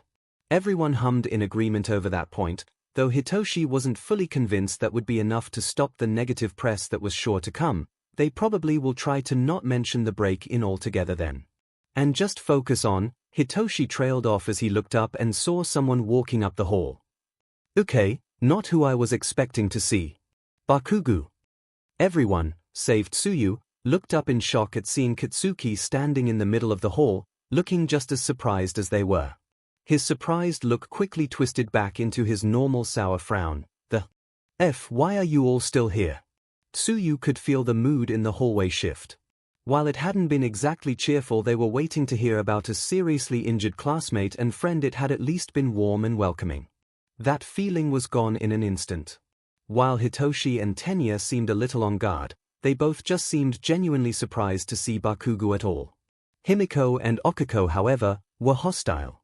Himiko was much more open, scowling at the other boy with a deep sneer. Okiko concealed her feelings much better, only giving the boy a cold stare but otherwise keeping herself openly disinterested. She was even still leaning on the wall like she had been. Internally though, Tsuyu's animal instincts could just tell there was an inferno raging inside 𝐭𝐽𝐽. Why Bakugo got such a reaction from those two, 𝐭𝐽𝐽 especially, Tsuyu had no idea. Ida broke through the tension, either because he didn't realize there was tension, or he took his duties as class rep extremely seriously and wanted to know why a student was still in the school after it was let out. Bakugo, we're waiting to hear about any updates on Midoriya condition and for when he is released from recovery. Why are you here? Class was let out some time ago. Bakugo turned his head, breaking eye contact with the group and making a small tsh sound as he did. Tsuyu tapped her chin. Are you worried about Midoriya too? That's why I'm here. After he saved us I wanted to dash. I'm not worried. Katsuki's sudden scream, along with several pops and crackles from his hands, shocked Tsuyu enough that the only sound she could make was a stunned croak. Everyone, save 𝐭𝐽𝐽 who seemed to have been expecting the outburst, flinched in surprise. Tenya, after recovering, chopped an arm right at Bakugo. How can you say something like that? If Deku wants to play at being a hero, then he can deal with the consequences. Himiko growled, play. Himiko started to walk up to Katsuki, but Hitoshi put an arm out. He didn't want her getting into trouble giving Katsuki the beating he was asking for. Tsuyu was just confused, not understanding anything of what was coming from Katsuki. She knew the boy had a horrible attitude, and was way too competitive for his own good. But this. She didn't know how to process this. Kiro, why wouldn't you be worried about Midoriya? After he saved us from those villains and everything. Let me make this clear for you, Froglegs. Deku did not save me. All the worthless SHT did was get in my way. If he knew what was good for him dash. Bakugo. Everyone could hear the strain in 𝐭𝐽𝐽's voice as she cut him off. She was off the wall, face contorted in anger, fists clenched and shaking at her sides. You need to leave. Now. What did you say to me, round face? I told you to leave. You don't belong here, and you aren't welcomed either. You know what? I've just about had it with you thinking you can tell me what to do. You want me gone beach. Make me.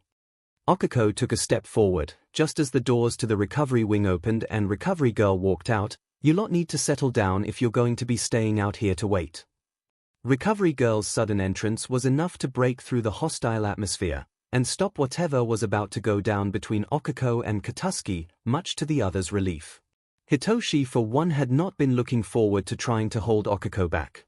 Seeing a great opportunity to change the subject, Hitoshi addressed Recovery Girl. Do you have any news on Midoriya? I do. 𝐭𝐽𝐽 suddenly didn't care about Katsuki at all. Twisting on her heel, 𝐭𝐽𝐽 gave Recovery Girl her full attention, as did everyone else. The boy just got out of surgery. Everything went back together just fine, and I was able to start healing him. A couple more sessions and he'll be good to go, though that won't be till after dark. If you all want to stay you can, but keep your voices down. Understand? Of course. We will endeavor to keep ourselves quiet. Thank you so much for taking such good care of Midoriya. Tenya responded instantly, bowing deeply. Recovery Girl, 𝐭𝐽𝐽 began. The detective also said you were looking for signs of brain damage. Recovery Girl sighed, rubbing her brow. That boy must have a thick skull. The wound looked much worse than it turned out to be. There wasn't any brain damage. The group let out a collective sigh of relief. With her message delivered, Recovery Girl made her way back into the ward. With her gone, Himiko turned back, ready to encourage Bakugo to leave, but finally noticed, oh, he's gone. Everyone looked back and confirmed that indeed, Bakugo had left the hall. 𝐭𝐽𝐽, with him gone, let herself lean back against the wall. Soon everyone else went back to their spots and settled back in for their wait. At least now, with the good news from Recovery Girl, the mood of the group was much better. Except for 𝐭𝐽𝐽, who was no longer ready to snap, but back to how she was before Bakugo had shown up. Simmering in her own thoughts. With a sleepy groan, Izuku slowly began to open his eyes. It took a few minutes and a couple of times almost falling back asleep before he could start to focus on himself and his surroundings. The room was familiar, he had been here before, but he couldn't quite remember when. Sitting up, the next thing he quickly realized was that he wasn't in pain anymore. His head, his arm and shoulder, his chest. None had the sharp agonizing pain he had forced himself to endure and grit through. Checking himself, he pulled the collar of his medical gown forward and checked his chest, but didn't see a mark. He didn't need to check his head. The itchy bandage was more than enough to let him know that wound had been taken care of. Gingerly, Izuku lifted up his right arm out in front of himself. It felt stiff, and then practiced making a fist and touching his fingers to his thumb. The whole arm felt tender, but after a few tries he could feel the muscles loosening back up. It looks like everything is working just fine, young Midoriya. Startled, Izuku looked to his side, one bed over, and saw his hero and teacher All Might lying in a bed wrapped up in bandages and looking at him with a relieved smile. All Might. All Might smiled, good to see you up and about. We're in Recovery Girl's nurse's office, by the way. Just in case you wanted to know where you were. Izuku nodded, now remembering his last visit to this room after the entrance exam. Soon though, the events of the day caught up to him. Eyes widening, Izuku started to look around. Wait, where is everyone else? Is Uraraka okay? Toga, Todoroki, Ida, and Shinsu. The class. Aizawa-sensei and 13. What happened? Easy, easy. Everyone is fine. You're the only student that had to stay to get fixed up. Aizawa and 13 are stable and are getting treated. It's all right. It's over. Izuku relaxed and leaned back into his bed before he let his eyes wander to the heavy bandages wrapped around All Might. Are you okay? All Might started to say that he was fine but stopped himself. Izuku deserved to know the truth. Physically I'll make a full recovery, or as full of one I can when I'm missing half my guts already. The real problem is my time limit. That fight today drained me. How? How much time do you have left? All Might decided to play it safe and rounded up, an hour. Give or take. For a few seconds, Izuku forgot how to breathe. All Might had lost 2 hours because of those villains today. No, because of me. While trying to fight back his tears, and failing miserably, Izuku looked back over at All Might. All Might. There's something I need to tell you. And something I need to tell the principal. Young Midoriya. Please. Nodding, All Might reached over to his bedside tray, found his phone and texted out a quick message for Nezu. After only a few minutes, Nezu, as well as Recovery Girl, entered into the room. While Recovery Girl took a seat at her desk, Nezu walked over to Izuku's bed. Hello there, young man. I've been told you wanted to speak with me. Is he well enough for that? I don't want him straining himself. Recovery Girl nodded, he's through with the healing treatments. I just have one last checkup and a good telling off for being back here so soon. After that, he'll be free to go. Ah, excellent. So, Midoriya, what did you wish to speak to me about? Izuku sat up as he addressed the principal. The three could see he was scared, which was concerning. What could he possibly feel afraid of now of all times? The villains attacked today. It's my fault. All Might bolted upright in his bed, while Recovery Girl leaned forward in her chair, leaning HD on her cane. Nezu remained calm as he studied Izuku. Young Midoriya, how can you say that? Izuku gripped his bedsheet tightly, tears dripping down splashed on his hands as he tried to hold himself together. After everything, they all deserved to know the truth, and he deserved whatever punishment he got during the break in the other day. Midnight she sent me to the teacher's office since it was so close. She told me to wait there until I was told to leave. When I made it to the room, I wasn't alone. Shigaraki was there. Nezu nodded as the last few pieces of what had happened yesterday and today fell into place. So that explains how they knew when and where All Might was supposed to be today.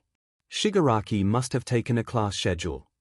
Izuku continued, he didn't have all those hands on him at the time. He said he was a TA looking for some paperwork.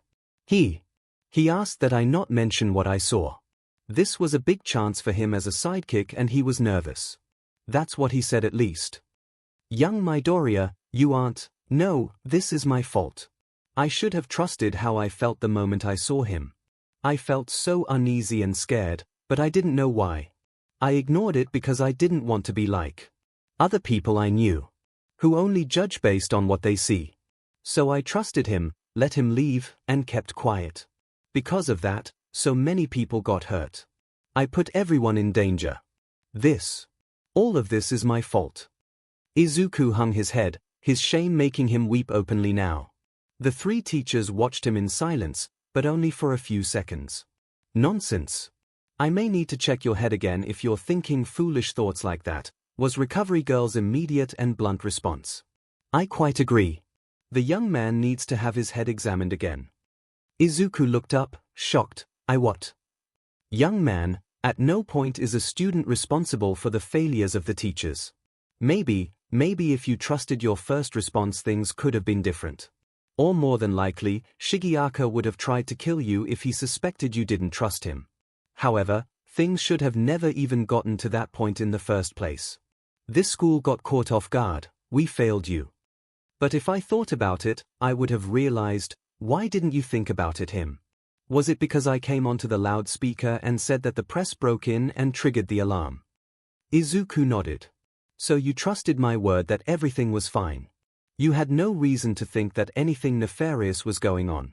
Midoriya, this was not your fault.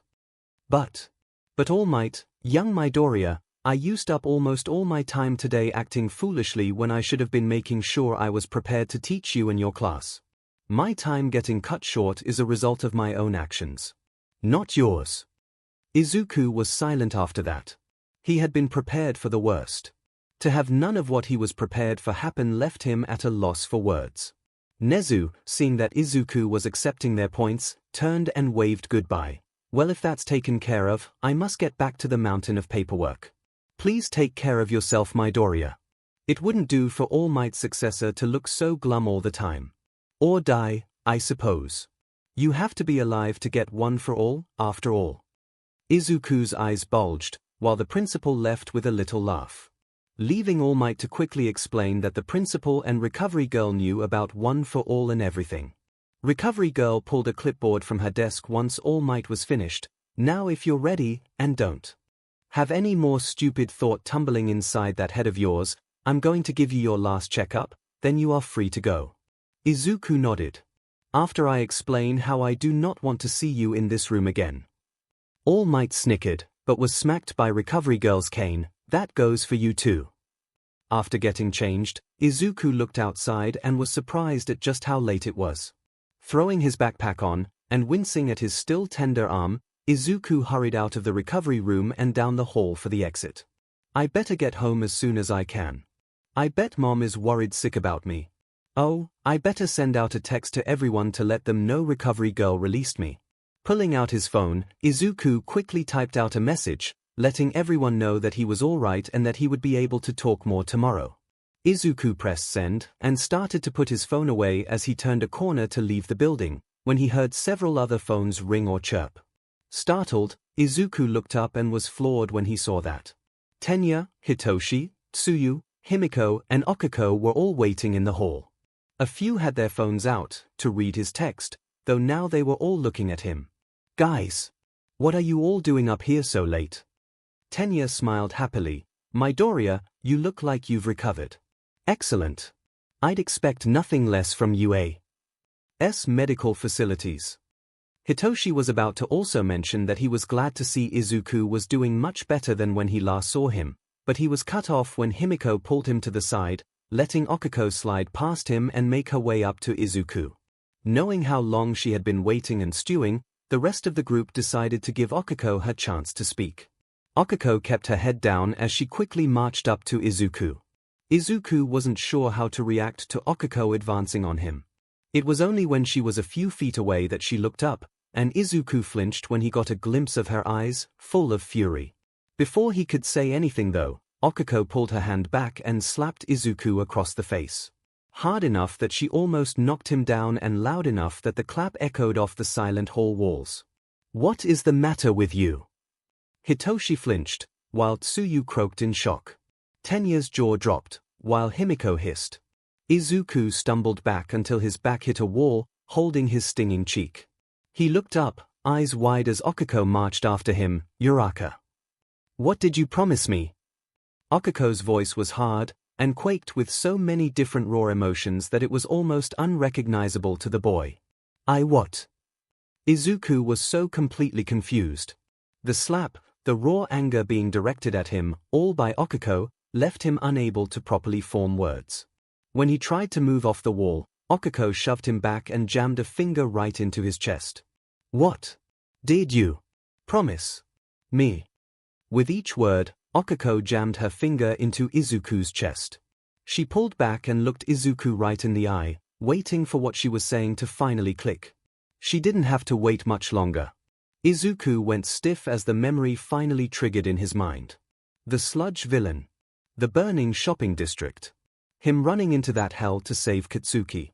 The promise he had made to Okiko when it was over. I want you to promise me that you will never, never do something like this again. I want you to promise me you will never leave me behind while you rush into a situation where you could get killed. Izuku paled. Uraraka, what did you promise me? Izuku closed his eyes, trembling. Taking a deep breath, he finally found the strength to speak, that I wouldn't leave you behind to rush into a situation where I could get killed. And what did you do? I rushed in and left you behind. Crack. Okiko's hand slammed into the wall right next to Izuku's head. No. That is not what you did. You used me so you could rush off. You used my quirk on yourself and flew off. Okiko began to shake. She dropped her head. You used my quirk and made me watch you. You? Okiko's knees buckled as she fell into Izuku, burying her face into his chest, sobbing uncontrollably. Izuku wasn't sure what he was supposed to do. She had been so angry just moments ago, and now she was crying like he had never seen before. Should he hold her? Would she be okay with that? Would she go back to being angry? She's hurting because of you, you idiot. Do something. Tentatively, Izuku wrapped his arms around Okiko and held her as she continued to cry into his chest. I'm sorry, Uraraka. I am so sorry. Okiko's grip on Izuku's school blazer tightened as she spoke. 2 times. 2 times today I thought I was going to see you die. After that Nomu. What it did to you. Your arm and all that BLD. When I pulled you from the water, you weren't breathing. Even when I was giving you CPR, you were just gone. But you saved me. You were able to bring me back. And how do you repay me? Izuku winced.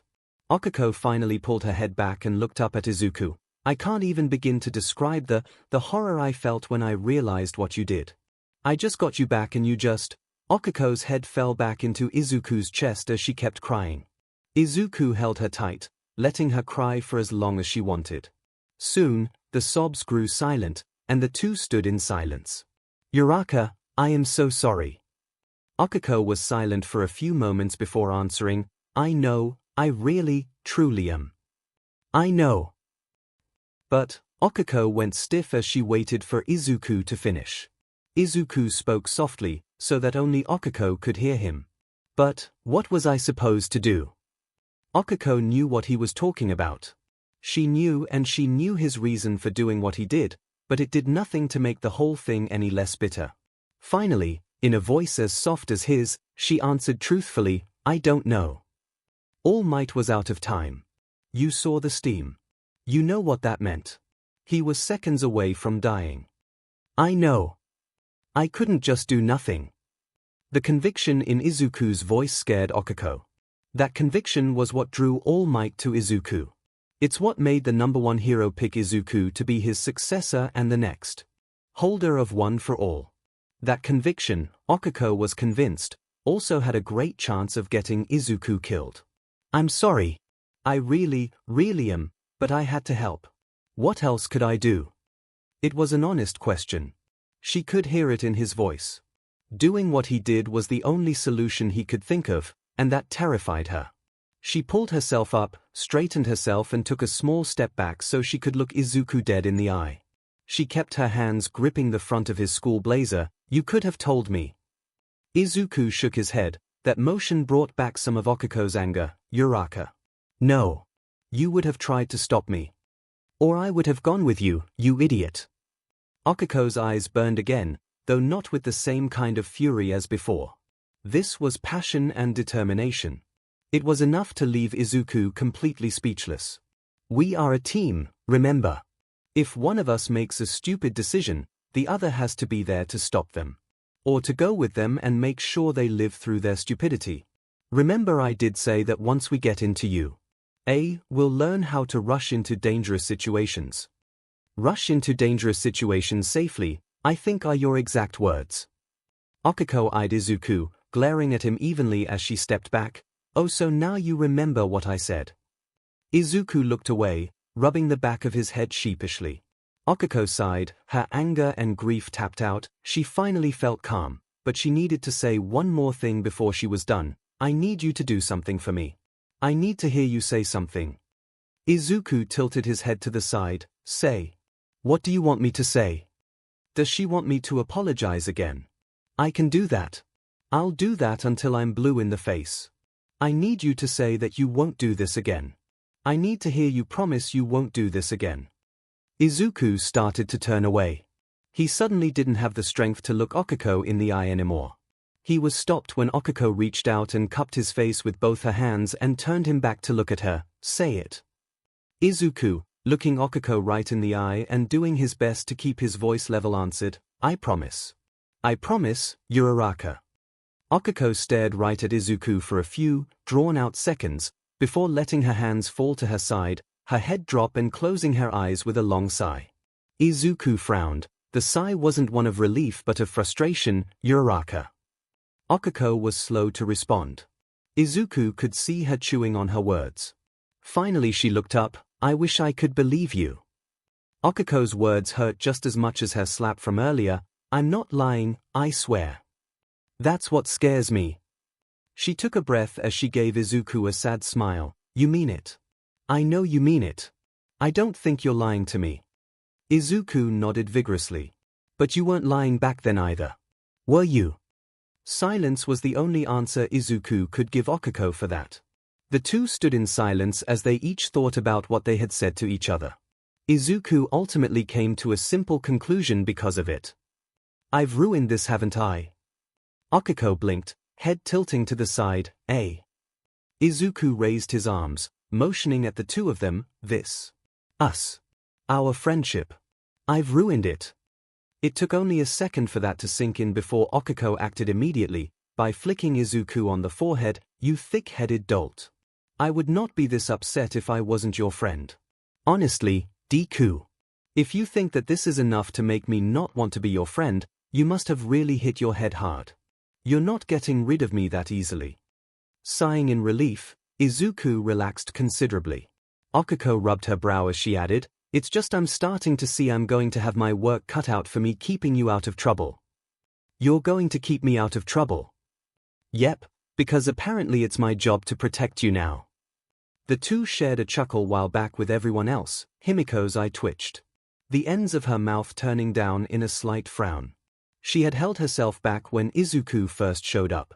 She had even given 𝐒𝐴 the chance to unload on the boy as quickly as possible because she had watched the girl stew in her own negativity since they started waiting. Izuku needed to get his head smacked for the sheer amount of stupid he pulled today, and 𝐒𝐴, being his oldest friend of the group, got automatic dibs to be the one to deliver that smack. She even agreed with a lot of what 𝐒𝐴 had said. Of what she could hear at least. When they started speaking softly, she wasn't able to make out what they were saying. Towards the end they had started speaking normally again and she thought they were about done, but that last line triggered something in her. Hitoshi, seeing the two laughing with each other, coughed into his hand. You two got that all sorted out? Izuku and 𝐒𝐴 turned, and remembering that they were not alone, separated a few more steps. Embarrassed, 𝐒𝐴 rubbed her head. Thank you for giving me the chance to talk with Deku, guys. While violence between students is strictly prohibited except in authorized sparring matches and heroics training, I will look the other way this time. Himiko rolled her eyes at Tenya. And if you knew she was going to slap him, would you actually try and stop her? Class representative. Tenya blinked as he recalled just how upset she had been while they were waiting, and looked over at 𝐒𝐴, who seemed very interested in his answer. Well, what's done is done. No need to focus on such negativity. We are here to give our well wishes to our recovered friend. Himiko patted Tenya's back as she walked by. Keep holding on to that sense of self-preservation. It'll do you a lot of good. Walking up to Izuku, Himiko eyed the boy up and down. "Okako pretty much covered everything, so I'll skip the part of me calling you the biggest thing idiot I've ever seen. I shouldn't have been so terrified after seeing your head all busted open since you clearly have no brain in there to actually get damaged. So consider yourself lucky." Izuku laughed nervously. "Sorry." Himiko waved him off. "Oh, I'm sure, but we're skipping that whole 'I'm mad and you apologize' bit, and moving to the next part." "Next part." Himiko answered by closing the rest of the distance and pulling Izuku into a tight hug. Initially startled, Izuku returned the hug, making Himiko sigh into his chest. After a little while, Himiko pulled back but kept her hands on Izuku. "So, who's gonna dip who?" "Dip." Himiko's wide toothy smile came back, sending alarm bells blaring in Okako's head. "You know, who's gonna be the one to lean the other person back in a dip and give them a huge celebratory kiss?" Izuku flushed while Okako quickly moved to put herself between the two. He just got out of recovery. "Don't just start teasing him like that." Before the two could start a fight, Hitoshi and Tenya walked up. "It's good to see you walking around, Midoriya. You looked pretty beat up." "Yeah, that gnome hits like a truck." Tenya's arms chopped in the air as he pointed at Izuku. "Considering the brute was able to trade blows with All Might, you are very lucky to be alive." Tsuyu came up from behind the boys, not to mention afterward, with Shigaraki. "If Aizawa-sensei hadn't erased his quirk, he probably would have killed you, Kiro." Himiko flinched. Having experienced what that man's quirk could do, and seeing him use it on his own people. Watching him put his hand on Izuku's face had been horrible. She was going to have to give the teacher some kind of thanks for that save. "Yeah, you're right, Asui. I'm pretty lucky. Call me Zu." "Oh, I'm all right. Also, you were with Uraraka, Toga, and Kaken during the fight, right?" "She pulled me out of the lake before I got eaten by a shark villain, and was a big help fighting off the villains once we got to dry land," Okako added. Himiko nodded in agreement. "Girl kicks like a freight train. It was really cool." Tsuyu shrugged. "Frogs are predators. People seem to forget that." Izuku's eyes widened before he turned back to Tsuyu and bowed. "Thank you so much for looking after everyone." "Kiro, it's fine. I'm glad you are doing better, Midoriya.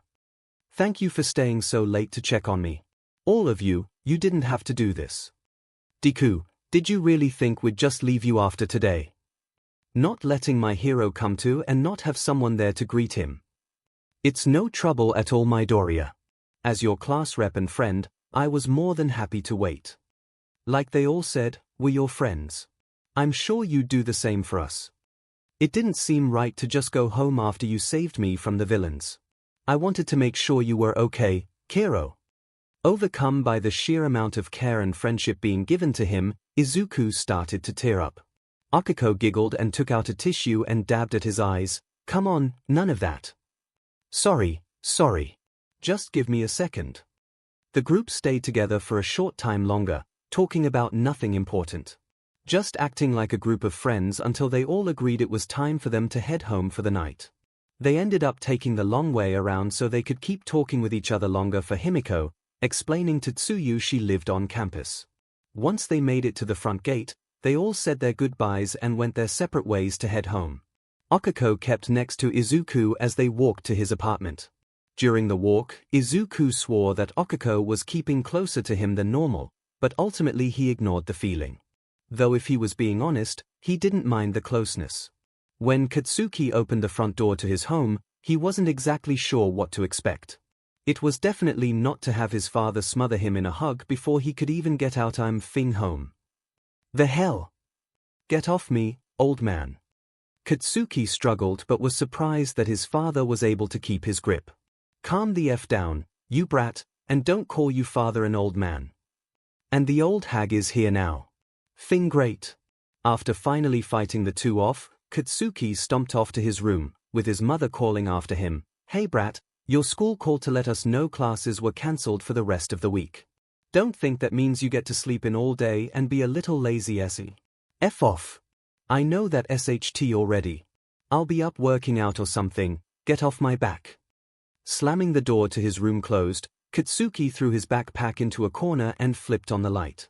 His school blazer and shirt were tossed to the floor along with his undershirt. Looking at himself in his mirror, he examined some of the bruises he had gotten from the villain attack where a couple of thugs got in a couple lucky hits.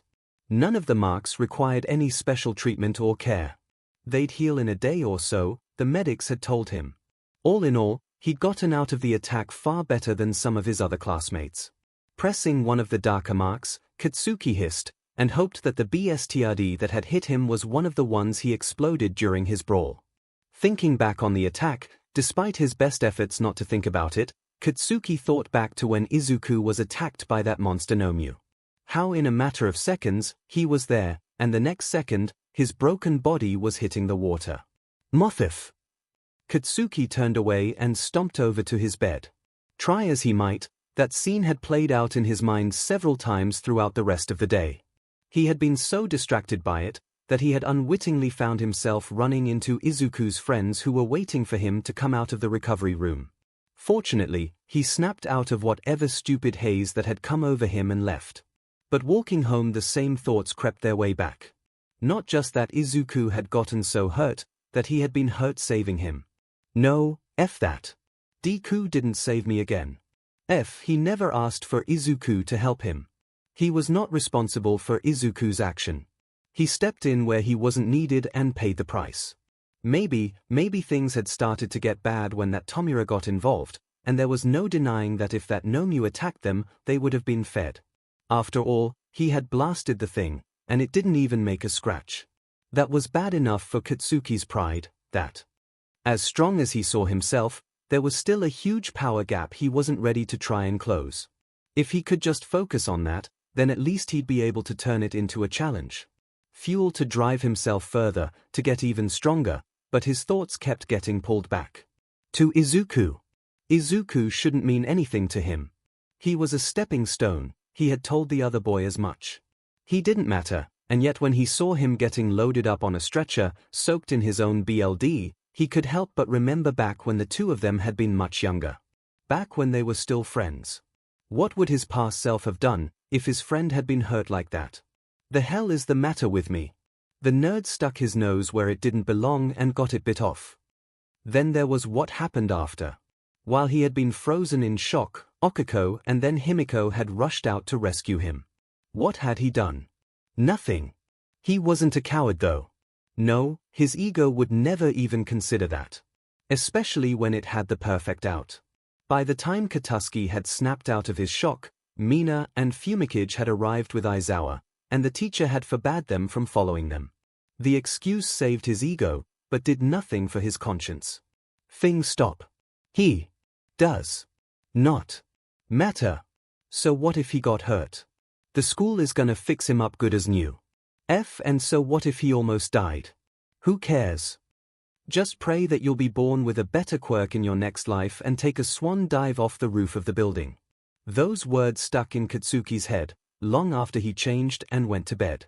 He hoped that a good night's sleep would be enough to unfuck whatever was going on with him. He didn't need the distraction. He had more important things to worry about than Deku. He wants to see me. All Might titled his head in confusion as Recovery Girl came into his room to deliver a message. That's what he said. If All Might is able, please send him here. I want to talk to him. Frowning, All Might scratched his head, picking at the bandage until Recovery Girl swatted his hand away. What would Eraserhead want to talk about now? Is he even in any condition to talk? Pulling out a chair, Recover Girl sat down with a sigh. He shouldn't be, but he was insistent that he speak with you. I can tell him you aren't able. All Might shook his head as he pulled himself out of bed and grabbed a medical gown for himself. No. I'm well enough to talk if he wants to. Walking down the dark quiet hall, All Might came to Aizawa's room, and lightly rapped his knuckles on the door. Eraserhead. It's open. Even from the other end of the door, All Might could hear the strain in the other heroes' voices. Speaking was painful for him.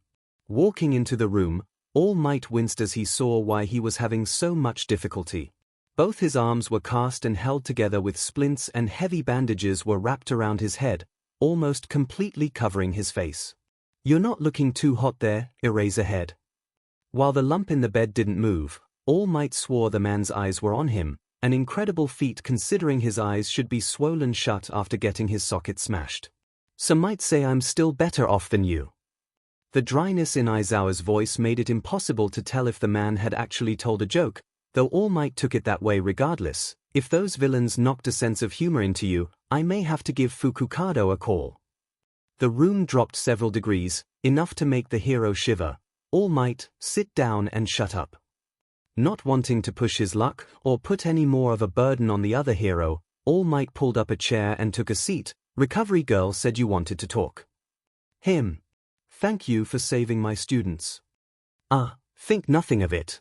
Besides, they handled themselves very well. You have a good group of kids. Besides, I should have been with the class from the start. My foolishness put you all in danger from the very beginning. Aizawa grunted. Yes, you should have been there, but I didn't call you over here to chastise you over that particular failure as a teacher. All Might had been prepared for a dressing down, but when Aizawa pivoted to a new subject he felt himself at a loss. And what other failure did you want to talk to me about? Why, when you were training Midoriya, did you not teach him any kind of self-restraint or self-preservation?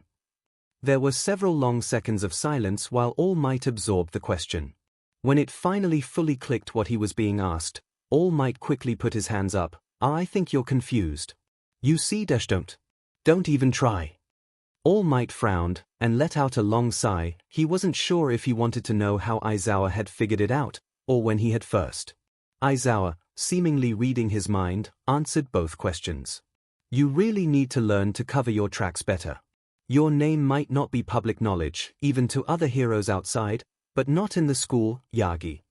I overheard some of the students talking about the scout that trained Midoriya and Uraraka, who miraculously had your name and worked at your agency, so I decided to do a little digging. Funny how a scout was hired around the start of last year at the same time that those two started getting trained. That's also when you had also been hired to be a teacher starting this year. All Might rubbed his brow while Aizawa added, it took me less than an hour to figure this out. Your interest in the boys' results the first day made it even more clear what was going on. I mean, if you wanted to keep this a secret, why in the hell did you use your given name? All Might would have laughed if the situation wasn't so serious. It's like you said, stealth isn't my strong suit. You haven't answered my question, by the way. No, I suppose I haven't. Truthfully, most of my time training young Midoriya was either spent getting the boy physically ready for the course and to help him overcome the psychological limits he was putting on himself that was affecting his quirk. Psychological limits. When I first met him, the boy told me he couldn't even lift a shoe without giving himself a headache. He saw his quirk, and by extension himself, as worthless. Turns out, being bullied most of his life had some negative effects on him. And how did you manage to fix that? All Might mulled over exactly what he could say without giving away any hints about One for All. I helped the boy find a renewed sense of purpose, I suppose. Trained his body and his quirk, though I had to get creative with the later. Had to trick him into training his quirk harder than he thought he was. Little by little he built himself up confidence-wise. Then at the end, when I told him what I had done, it finally clicked for young Midoriya just what he was capable of doing, and everything else fell into place. And not once did he ever give you the opinion that he was suicidal. Not once, nor do I think he is. What about a willingness to disregard his own well-being for others? Aizawa waited for All Might to reply, but his silence spoke volumes. He's shown this kind of behavior before, hasn't he? He has. When? When I first met him, a friend of his, young Bakugo, was being attacked by a villain. Before I intervened, young Midoriya rushed in to save his friend. He rushed in. He got past some of the heroes who were keeping the onlookers back and attacked the villain as he tried to free his friend. And what did you do after that? You told him he was a fool for doing that. That he could have gotten himself and Bakugo killed. All Might. I said, he had displayed the qualities of a true hero rushing in to save his friend. I also told him that those actions are what made me decide to train him. Of all the things you could have said. Aizawa, even while it caused him a lot of pain, sat up and turned towards All Might. Of all the irresponsible, asinine, and just plain stupid things you could have done. You didn't nip that behavior in the bud, no, you reinforced it. You, the greatest hero, told a young child that, by your own admission, probably did not view himself as having much worth, that his reckless self-endangerment was heroic, and then you rewarded him. I'm not saying I did everything perfectly, but everything I did do was to give him a chance to achieve his dream. Young Midoriya has the potential to become one of the greatest heroes of his generation. If he lives long enough to graduate. With all available evidence pointing to the contrary. As Aizawa's temper began to show, so did All Might's. Both men were digging in their heels over the issue. Today was an extreme case that he should not be judged over. Lit has been less than a week since school has started, so he hasn't had a chance to learn his lesson from the entrance exam. Also, the boy suffered a head injury that easily could have impaired his judgment at the end. If this was the first time this had happened, you might have a leg to stand on. It's the fourth. Today was not an exception, it was part of a pattern.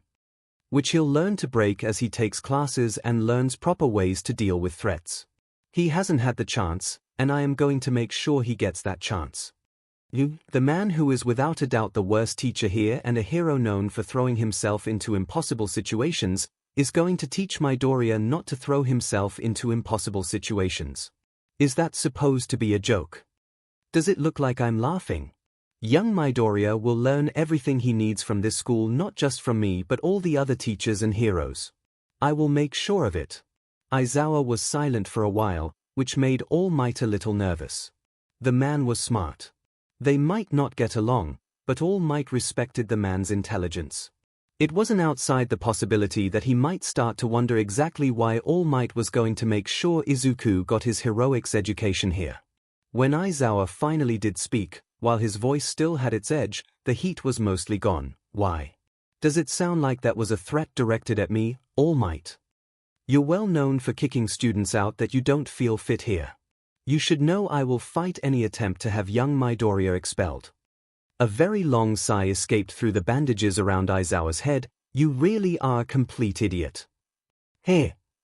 Do you really think, after everything I saw today, and learned just now, that I would kick Midoriya out? I do that, and in less than a week, he's either getting arrested for vigilantism or he's dead in the street trying to play hero.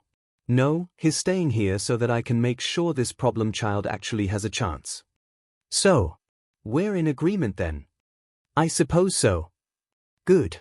That's good. Aizawa laid himself back into his bed. Honestly, with how bad you screwed up with Midoriya, it's a small miracle that you didn't screw up Uraraka as badly. Now hold on, I think I did all right by young Uraraka. Aizawa recalled Okiko rushing into the horde of villains after watching Izuku get struck by Nomyu. I do not have the energy to get into that argument. Why the boy's mother let you of all people train him is beyond me. All Might was quiet. Very quiet. All Might, how did you convince the boy's mother to train him? You see, that's the thing. Aizawa found he had just enough energy to call All Might an idiot a few more times for keeping his identity a secret from Inko. Izuku. The moment Izuku opened the door to the apartment, Inko rushed him and wrapped him in the tightest hug the boy could remember ever getting from her. Wailing loudly and with enough tears falling down her cheeks to flood the whole floor. My baby. I was so worried. Izuku tried to placate his mother, which was hard to do with his arms pinned to his sides from her hug. Mom, really? I'm fine. The school called and said that your class was attacked by villains and you'd gotten hurt. I almost fainted on the spot. My poor boy. Mom, please. I'm fine now. All Might saved us and Recovery Girl fixed me up. Okiko covered her mouth with her hand as she fought back a snicker. While it was extremely touching to see Inko fret over Izuku, it was also really, really funny. Oh, Okiko. Eep. Inko, while still holding onto Izuku, wrapped an arm around a startled Okiko and dragged her into the hug. The two teens spent the next few minutes convincing Inko that they were fine until finally she relented and let the two go. When the two followed Inko into the apartment, the smell of dinner hit them. Inko smiled when she heard the distinct sound of two stomachs rumbling. I figured you two would be hungry after such a long day, so I made sure I kept dinner warm for you both. After the three had eaten, Izuku collapsed onto the couch, with 𝐭𝐼𝐲 following after him. "Oh man, I'm so full," Izuku groaned, rubbing his belly. 𝐭𝐼𝐲 laughed and gave him a playful poke. "I'm not surprised. You ate like 4 helpings. Side effect of recovery girl's quirk uses my body's own stamina to heal, so I get tired and hungry." The two just lay on the couch, silently just enjoying each other's company, and the calmness they now got to share, especially after the trying day they had. 𝐭𝐼𝐲 watched the two, and smiled happy that they had both been able to make it through such a horrible day. She had noticed that the two kept close to each other. Closer than normal at least. They had moved their chairs closer together, and when helping clean the table and kitchen, they were practically attached at the hip. She could see they found strength from each other, even if they didn't know they were doing it. Groggily 𝐭𝐼𝐲 pulled out her phone and groaned when she saw the time. "Oh my gosh, is that how late it is? At least there's no school tomorrow, so we don't have to get up early. Poor Ida probably won't know what to do with himself. He won't have a class to represent. Whatever will he do?" 𝐭𝐼𝐲 said in mock sympathy. "Call everyone and make sure they are keeping up on any homework they were assigned." Both 𝐭𝐼𝐲 and Izuku looked at each other, and simultaneously turned their phone into silent mode. After sharing another laugh, 𝐭𝐼𝐲 sighed dramatically and stood up. "Well, it's late, I should be getting home." "Absolutely not." Startled, 𝐭𝐼𝐲 fell back into the couch as 𝐒𝐭𝐻 stood over her. "You are not going anywhere tonight." 𝐭𝐼𝐲, after what you went through at school today, I couldn't dream of letting you be by yourself." "You are sleeping here tonight." 𝐭𝐼𝐲's eyes bulged and her mouth hung open. "Wait, Mrs. Midoriya, that's not necessary. Tell her, Deku." Izuku was just staring off into space, eyes glazed over and his body completely stiff. "Don't break now. 𝐭𝐼𝐲, you went through something so horrible today.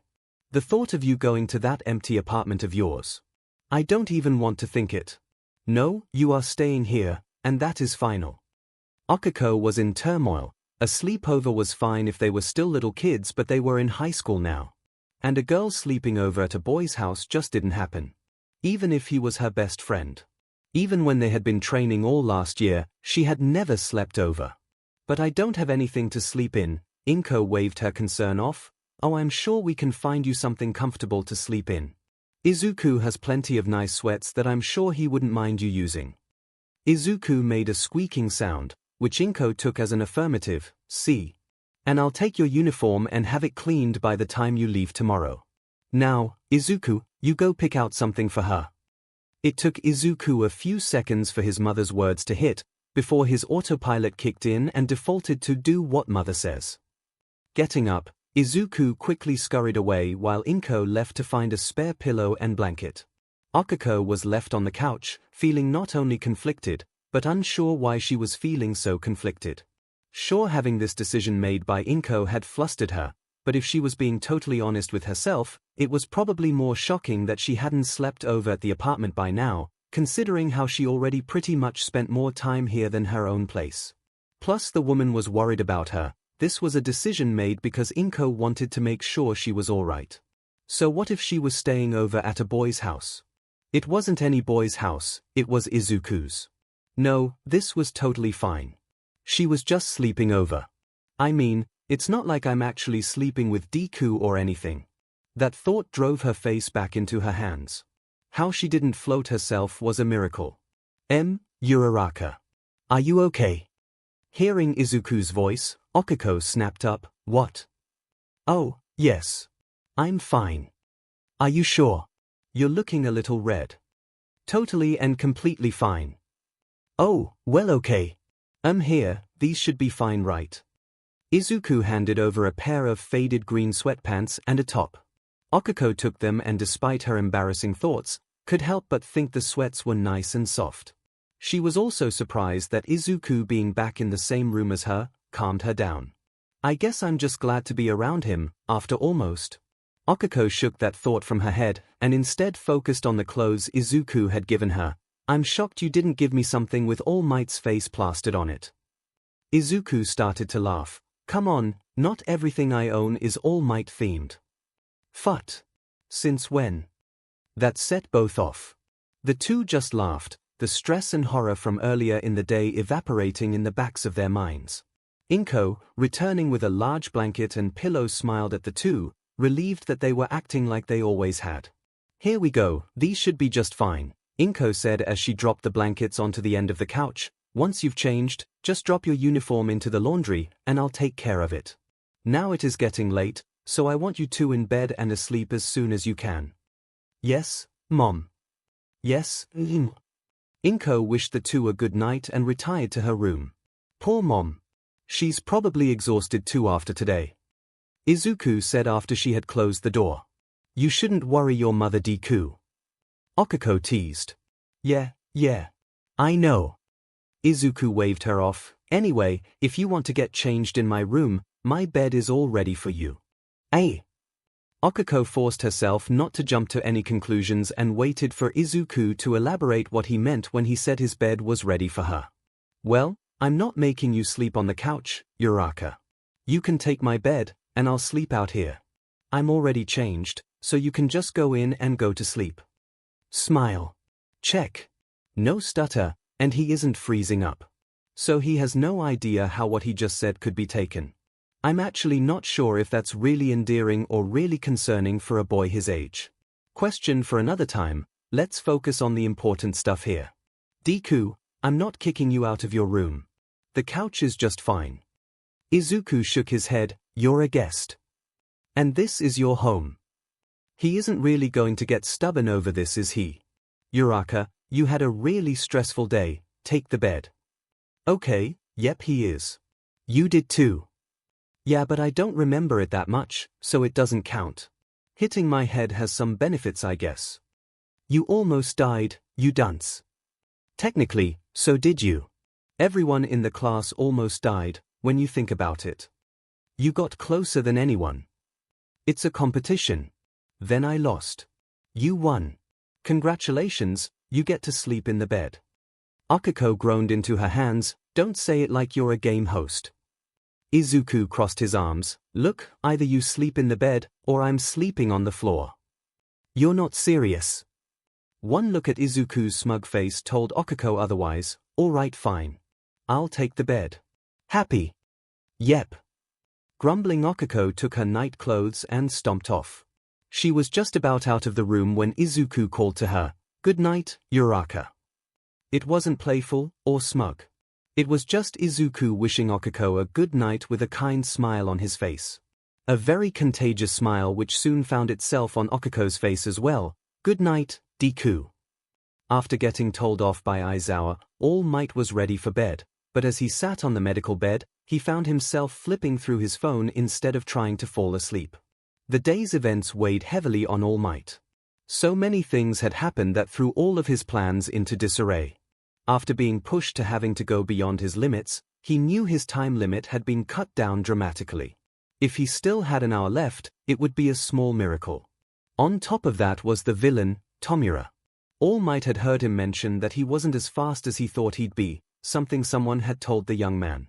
When he took that there was someone that apparently knew enough about him to say he was slowing down and they had a villain with them that had multiple quirks, it didn't paint a very good picture. The worst of all, however, was that today, he had almost lost Izuku. The memory of Okiko cradling Izuku's broken body was going to haunt All Might's memory for days, he just knew it. So with everything that had happened, and the new thoughts of what could be coming next, All Might found himself in need of advice. Finding the name he had been searching for, All Might took a deep breath and pressed the call button. He just hoped that the old man was still awake. "Toshinori, do you have any idea what time it is? A man my age needs all the sleep he can get." "I'm sorry, Torino. I know it's late, I just needed some advice." "Things must be worse than I heard if it's got you sounding like that. You already know about the attack then? It might not be on the news yet, but an attack on you is going to get out, no matter what the suits up top do to try and slow down the story. How bad is everything? You remember the boy I told you about? Young Midoriya?" "Yes. The attack almost killed him." There was a long sigh on the other end of the line. "How close are we talking?" "He was attacked by a villain that was made to fight me." "Made? Strong like me, And fast too. It also had multiple quirks. How much time do you have left? An hour. Maybe. DMN. So what kind of advice did you want? I had originally wanted to give young Midoriya a year to come into his own, before passing one for all to him, but now. Not only did I almost die, All Might could hear the retired hero SCK in a sharp breath, remembering Tsunai's vision, but young Midoriya almost perished as well. If he's come back, then the boy will need everything at his disposal to be ready for the coming threat. You want to give him one for all now? I'm not sure. We came too close to losing everything. I don't want to repeat that mistake. Do you think the kid is ready for it? That's why I'm calling you. Torino. Did MSTR ever tell you when she knew I was ready to take on one for all? The other end of the phone was silent for a long time. All Might knew he was dragging up old memories, but he needed to be sure. He didn't want to burden the boy out of fear. She never told me the exact day she knew you were ready. All Might sighed, but Gran Torino continued, but I remember that not long after giving it to you, you went on to win the US Sports Festival. When you held up that medal, Nana was practically radiating pride. She just knew she had chosen the right person to carry on her burden. All Might wiped away a few tears that threatened to leak out. You'll know when the time is right, Toshinori. For you and the boy. I trust you, and she would too. Thank you, Torino. Now get some sleep. That's what smart recovering patients are supposed to do. And I suppose that's what cranky old men should do too. Gran Torino laughed before hanging up. All Might put down his phone and finally rolled into bed. Lying down, he thought about what his old teacher had said. Just as he felt his eyelids start to get heavy, he had a thought that woke him up fully. The sports festival. All Might knew he had to speed up his plan on when he was going to give Izuku his quirk. He just needed some kind of sign that the boy was ready. The sports festival was the perfect opportunity. That could work. I originally said I wanted young Midoriya to show he had control over his own quirk before giving him one for all. He needed to have control over it before adding one for all on top of it. What better way to show he has control than winning the sports festival? The sports festival was only a couple of weeks away, if it wasn't cancelled because of the attack. Though All Might doubted that it would be. Cancelling would be a huge blow to the hero community, a sign of weakness that he was sure the suits wouldn't want. If Izuku could go from only just learning to tap into his power, to winning the festival in only a couple of months, that would be the perfect display of control that All Might had wanted to see. If young Midoriya wins, then he will have shown he is ready for one for all. With that decided, All Might laid back down and let himself finally fall asleep. Everything was on fire. Smoke in the air choked the lungs and the stench of sulfur burned the nose and throat. Yet even still, beaten and bruised from a day of battle, Mage Apprentice Okiko rushed deeper into the bowels of the horrible mountain Territus. The great mountain has been split when a hell pit opened beneath it, unleashing hordes of demons. The kingdom had been thrown into a panic, the demons' attack had been swift and brutal. It was only thanks to the combined efforts of the captain of the Royal Guard and the Royal Knights that the evil demons had been pushed back into the pit from where they came. However, after the battle, the injuries to the knights had been great, and the royal captain All Might had been unable to make the journey into the mountain to close the pit. Worse yet, the court mags had discovered that the pit could only be closed from within. Whatever brave soul that made the journey would most likely be trapped in hell with the demon host. This news quickly caused the camp to erupt into arguing over what they were to do, and who would have to be sacrificed. Okiko was pushed back from the group. She was too young to be made to make the journey. Instead of arguing, she went in search of the prince. He had been injured and brought to a private infirmary tent. She did not have to go far to find the tent, grumbling that they should have at least moved his tent further away from the main camp. He shouldn't have to hear all the horrible news and arguing that was happening. Moving one of the giant flaps, Okiko entered the tent, doing her best to put on a smile for her dearest friend. I do wish they would have their fight somewhere else. It must be hard for you to rest with all the noise. The tent was dark, so Okiko moved to light a few lanterns for them. Still, I wanted to tell you, you were very brave out there today. Okiko frowned at the silence. She knew the prince had been brought to the tent not that long ago, so she had assumed he would still be awake. Had he fallen asleep already before the physician had a chance to dress his wounds? Holding up a lantern, she frowned at the lump in the bed. The shape looked wrong. Your Majesty. Her hand fell on the blanket. Deku. Pulling it back, 𝐒𝐭𝐻𝐲 gasped in horror. Pillows had been stuffed under the blanket, a hurried attempt to make it look like someone was sleeping underneath. Quickly 𝐒𝐻𝐲 scanned the rest of the room. Many of the prince's personal effects were missing. Pieces of armor, and his sword. But there's a guard at the entrance. He couldn't have. 𝐒𝐭𝐻𝐲's eyes finally fell on the back of the tent as a small breeze blew open the clean cut in the heavy fabric.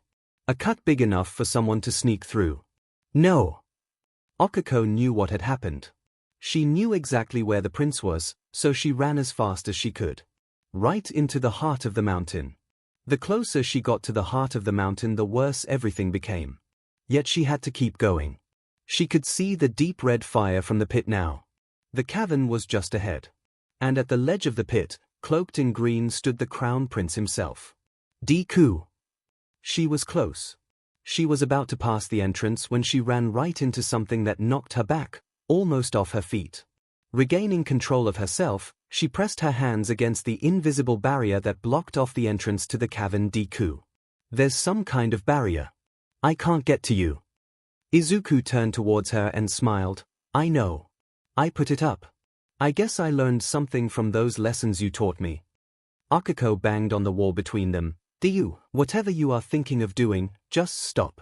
Please. Izuku shook his head. I heard them. Someone has to be trapped to close the pit. 𝐒𝐭𝐻𝐲 stepped back and pointed her staff at the barrier and screamed the first spell she could think of. Lightning screeched and whined as it fruitlessly bounced off. Tears streamed down 𝐒𝐿𝐻𝐲's cheeks as she tried another spell, but the result was the same. Nothing. Dropping her staff, 𝐒𝐿𝐻𝐲 started slamming her fists against it. Please don't do this. Not you. Please not you. I have to. It's my responsibility as the next dash. Let me come with you. 𝐒𝐿𝐻𝐲's scream cut Izuku off. Let me come with you, Deku. I can help. Don't. You don't have to do this alone. If we're together. If we both go together then. Izuku shook his head sadly. If we both go together, then you'll die too. Goodbye, Uraraka. I'm sure you will become the greatest mage this kingdom has ever known. And thank you for being my friend. Beating on the barrier, 𝐒𝐿𝐻𝐲 screamed and wept as she watched the prince turn around, hold up his sword, and plunge into the fire. Deku. Deku. 𝐒𝐿𝐻𝐲 shot up from the bed, hand outstretched as she grabbed at nothing. Breathing heavily, 𝐒𝐿𝐻𝐲 stayed in that position as her heart raced and her eyes adjusted to the dark room. Slowly, 𝐒𝐿𝐻𝐲 calmed down as she lowered her hand and slowed her breathing. Bringing her knees up to her chest, she wrapped her arms around her legs and laid her head down, trying to force the horrible last few moments of the dream from her mind. Guess I'm not overseeing Deku just rush into certain death. I swear if that boy gave me mental trauma, I'm going to kick his butt. Looking over at the alarm clock next to the bed, 𝐒𝐿𝐻𝐲 groaned at the late hour. Great, it's way too late for me to be up, but I really don't want to go right back to sleep. After that dream. What am I supposed to do now? Sighing, 𝐒𝐻𝐲 looked around the room she was in. Izuku's room really was a living shrine to his favorite hero. So many different posters and figures lined the walls and shelves. Even the covers she was wrapped up in had the man's name plastered over them. She had seen all this before many times. This wasn't the first time she had been in Izuku's room, but it was the first time she had been in it all alone. That, and it being so dark and quiet, made being there much more NTMT. But not uncomfortable. Which was an odd feeling. In every measurable way, she should be feeling embarrassed to be here. This was Izuku's room, and she was in his bed. At night. And yet she felt calm, and now that she was getting over the dream, at peace. 𝐒𝐻𝐻𝐲 continued to look around the room, as if seeing it for the first time. Noting how items had been carefully placed so that everything could be easily cleaned. It was impressive that even with so much stuff, Izuku was able to keep the room tidy. The only place that wasn't immaculate was his desk, which wasn't that big of a deal really. She knew he had been in a hurry to eat when they had gotten home, so he must have dropped his backpack next to it and simply stacked his books and notebook on top since he was in a hurry. His notebook. Even in the dark room, the moonlight that came in through the window was enough to make the green leather stand out. It was Izuku's hero notebook, the same notebook she had gotten him for his birthday. The same notebook that Izuku always had an excuse for why she couldn't look in it. And there it was, right in front of her, completely unguarded. I really shouldn't read it. It'd be wrong, right? An invasion of privacy and... Oh, I'm already at his desk. Having gotten out of bed, Okako stood next to the desk, looking down at the notebook, drumming her fingers on the wood top of the desk. I can't just open it. I should just go back to bed. Okako turned and accidentally knocked the book off the desk and it landed onto the floor. Opened. Oh well, look at that. It opened all on its own. I can't be held responsible for what I see when I'm putting it back. Right. With that decided, Okako picked up the notebook and started looking through it. The pages were filled with entries on heroes and their classmates. Each page was organized and filled with great details. As she had seen before in his old notebook and from the peeks she had been able to get here or there. Nothing out of the ordinary, and nothing she hadn't suspected. She at least was also able to confirm that All Might's page did not have anything about One for All. She was about to put the book back, slightly disappointed there wasn't anything juicy in it that she could use to explain Izuku's reluctance at sharing it with her, when she got to the first few pages and the sketch she saw made her pause. Is that me? Unlike the other sketches in the book which were full body, this sketch was just a bust of her smiling, but the amount of detail that had clearly been put into it was far and beyond anything else in the book. In fact, everything about her entry was more detailed. Even his handwriting was much neater, it could almost pass as print. Okako was further startled when she saw that her entry was multiple pages, when even the top-ranked heroes in the book only got a single page dedicated to them. Name, Okako Uraraka hero name, not applicable quirk. Zero gravity allows Uraraka to remove the effects of gravity from solid objects upon touching them with the pads on her fingertips.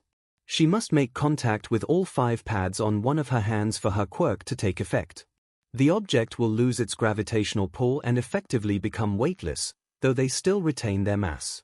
With zero gravity, Uraraka can make anything float in midair as long as it is within her quirk's weight limit. This limit can be and has been increased through training. Uraraka can also use her quirk on herself, allowing her to float in the air, giving her a huge advantage in aerial mobility. To cancel her quirk's effect, she must press her fingers together. Combat prowess. Uraraka has spent months honing her martial arts, taught to her by Gunhead, to an incredible degree, making her a technical powerhouse. She is also a great tactical thinker, planning out how she will attack someone, and gauging their strength and weaknesses to her benefit.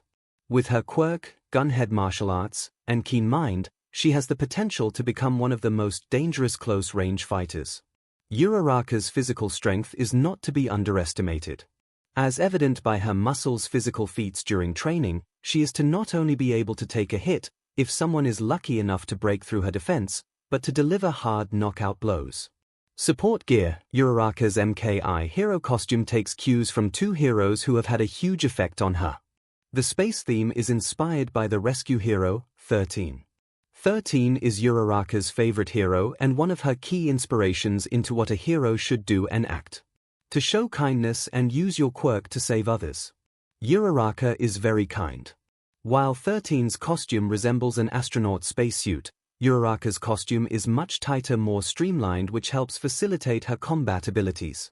She wears 2 large braces that resemble the arms of her martial arts instructor, Gunhead. A key support item she brilliantly had installed were gyroscopes to allow her to better mobility while she is floating. She has even been able to use them to run on walls and ceilings, which is just incredible. Personality. Uraraka is kind, and while capable of incredible feats, does not allow this to blind her to aspects she feels she needs to improve on. She takes her training very seriously as she is driven to become a hero to help her family, but she always has a smile on her face. If she is knowingly copying All Might or not, the effect she has is the same. She is inspirational and incredible. While her main drive is to support her family, She also pulls from a moment in her childhood where she saw a hero in action and the smiles that it brought the crowd around her. She wants to make people smile, so of course she would want to rescue people. This shows her worry that her goal is just money-based to be unfounded. Someone just interested in money would not care about the people around her. Uraraka does care. Her favorite style of food is Japanese, though her favorite food is mochi. She always seems to know when there is some nearby. It's impossible to hide it from her. She also loves the stars at night, and owns several star map posters. Did loving the stars come first, or did her admiration for 13 lead to it? Conclusion: Uraraka wants to be a hero, but her actions to date show that she is already one. Her drive and motivation puts many pros to shame. She is grounded and realistic. Can be blunt but is never unkind. She is not only a hero that this world needs, but the greatest friend anyone could ever ask for. Uraraka is a hero who has saved me more times than I can count with just a smile or kind word.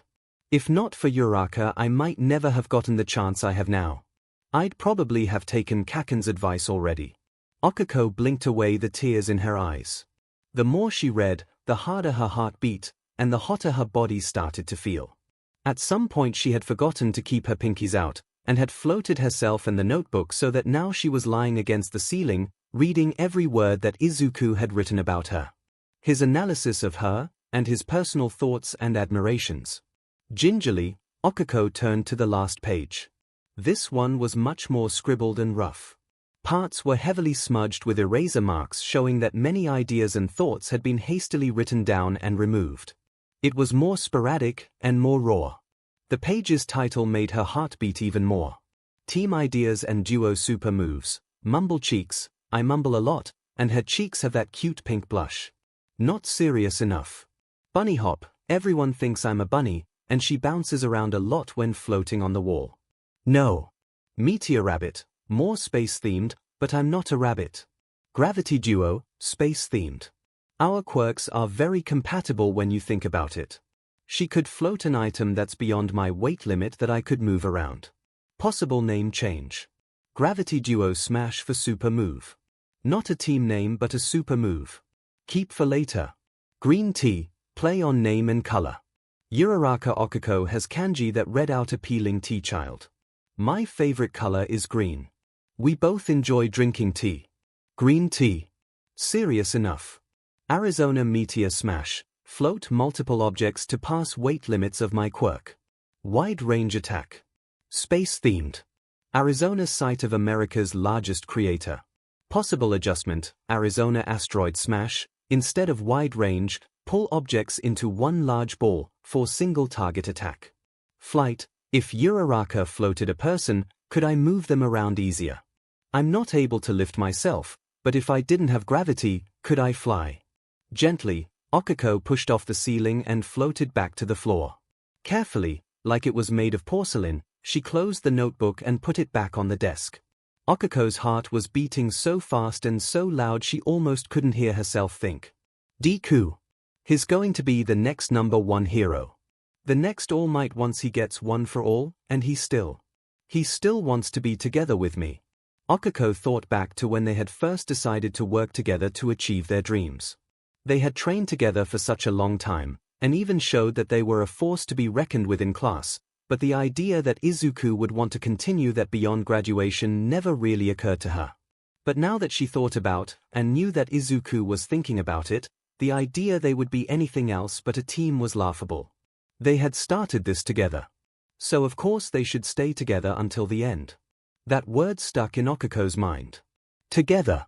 That single word, when she thought of it concerning herself and Izuku, took on a whole new meaning. With the notebook put back in place, 𝐒𝐿𝐻𝐲 turned and started walking, but not to bed so she could go back to sleep.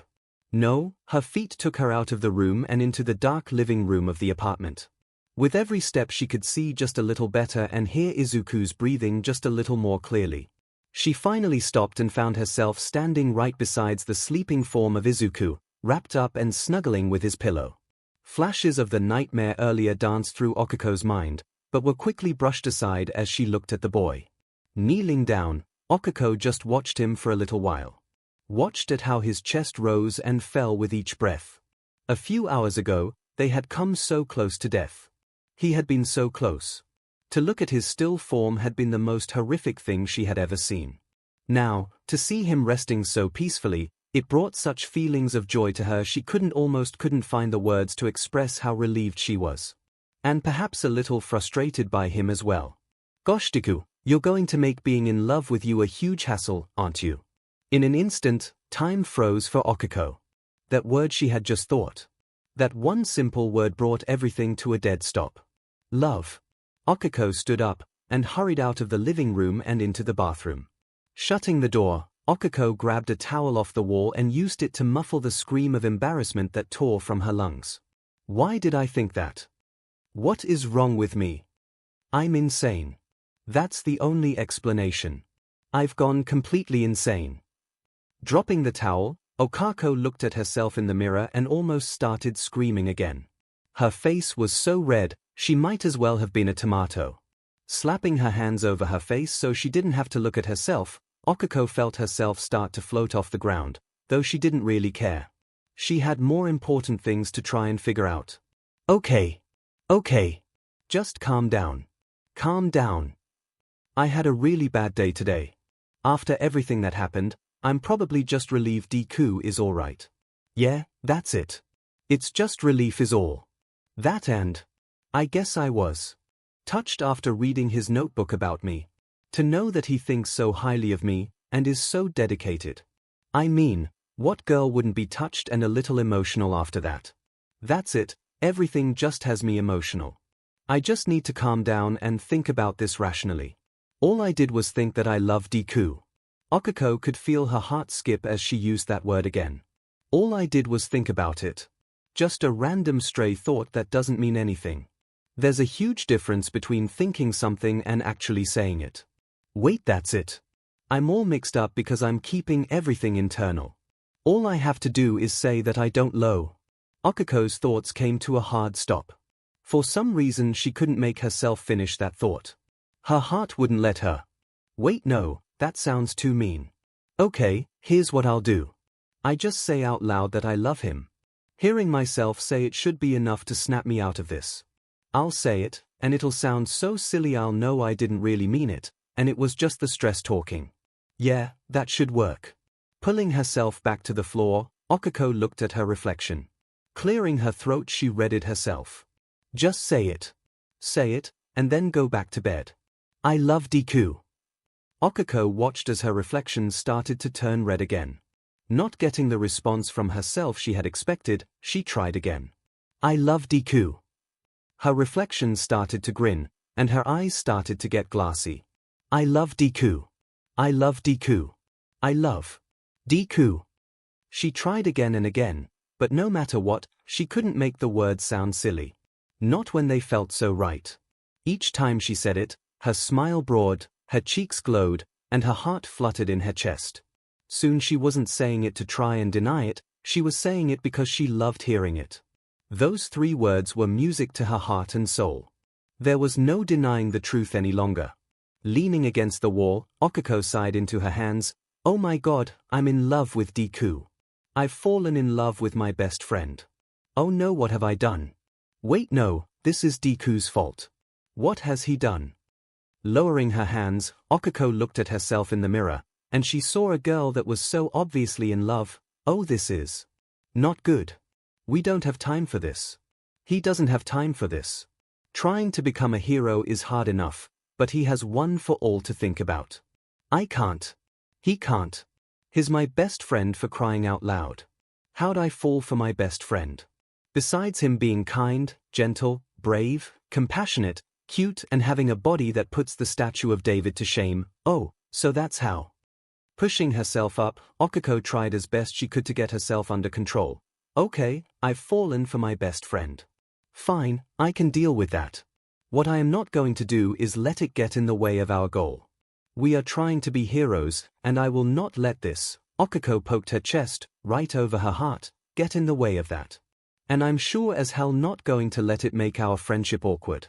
I'll get this under control and everything will be just fine. Okiko ignored the fact that her reflection still had the biggest lovesick grin she had ever seen, and rosy cheeks that were practically neon. Walking out of the restroom, Okiko intended to go back to Izuku's room and go to sleep, but the soft sounds of his breathing drew her in. Very quickly, she was back kneeling next to him, watching him sleep. With everything she was feeling, the temptation was too much for her. She watched him for a little while longer, smiling at his sleeping form. Softly, Okiko reached out and brushed a few stray hairs out of Izuku's face, letting her hand linger on his cheek. A soft hum came from Izuku as he nuzzled Okiko's hand, resting his cheek into her palm. Okiko's heart roared to life and she was suddenly very grateful she was kneeling, because she was sure she would have swooned after that. Tomorrow I will deal with these feelings. I'll make sure they don't become a problem for me. For both of us. But tonight. Right now I can be honest, at least to myself. Liking her lips, Okiko leaned forward and pressed her lips against Izuku's forehead. From the brief contact, a warmth spread out from her lips throughout her whole body. Pulling back, Okiko smiled happily. I love you, Deku. It was only a soft whisper, but in the dark room, those words felt like a proud declaration for Okiko. A confession, maybe not to Izuku, but to herself. She knew that from here things were only going to get harder. On top of everything they had been expecting from school, now they had to worry about this League of Villains. She knew now more than ever, neither could afford any distractions. So she would deal with these feelings. She had to. At the very least though, she could use them. After all, what better feeling was there to drive her to protect her Izuku than love?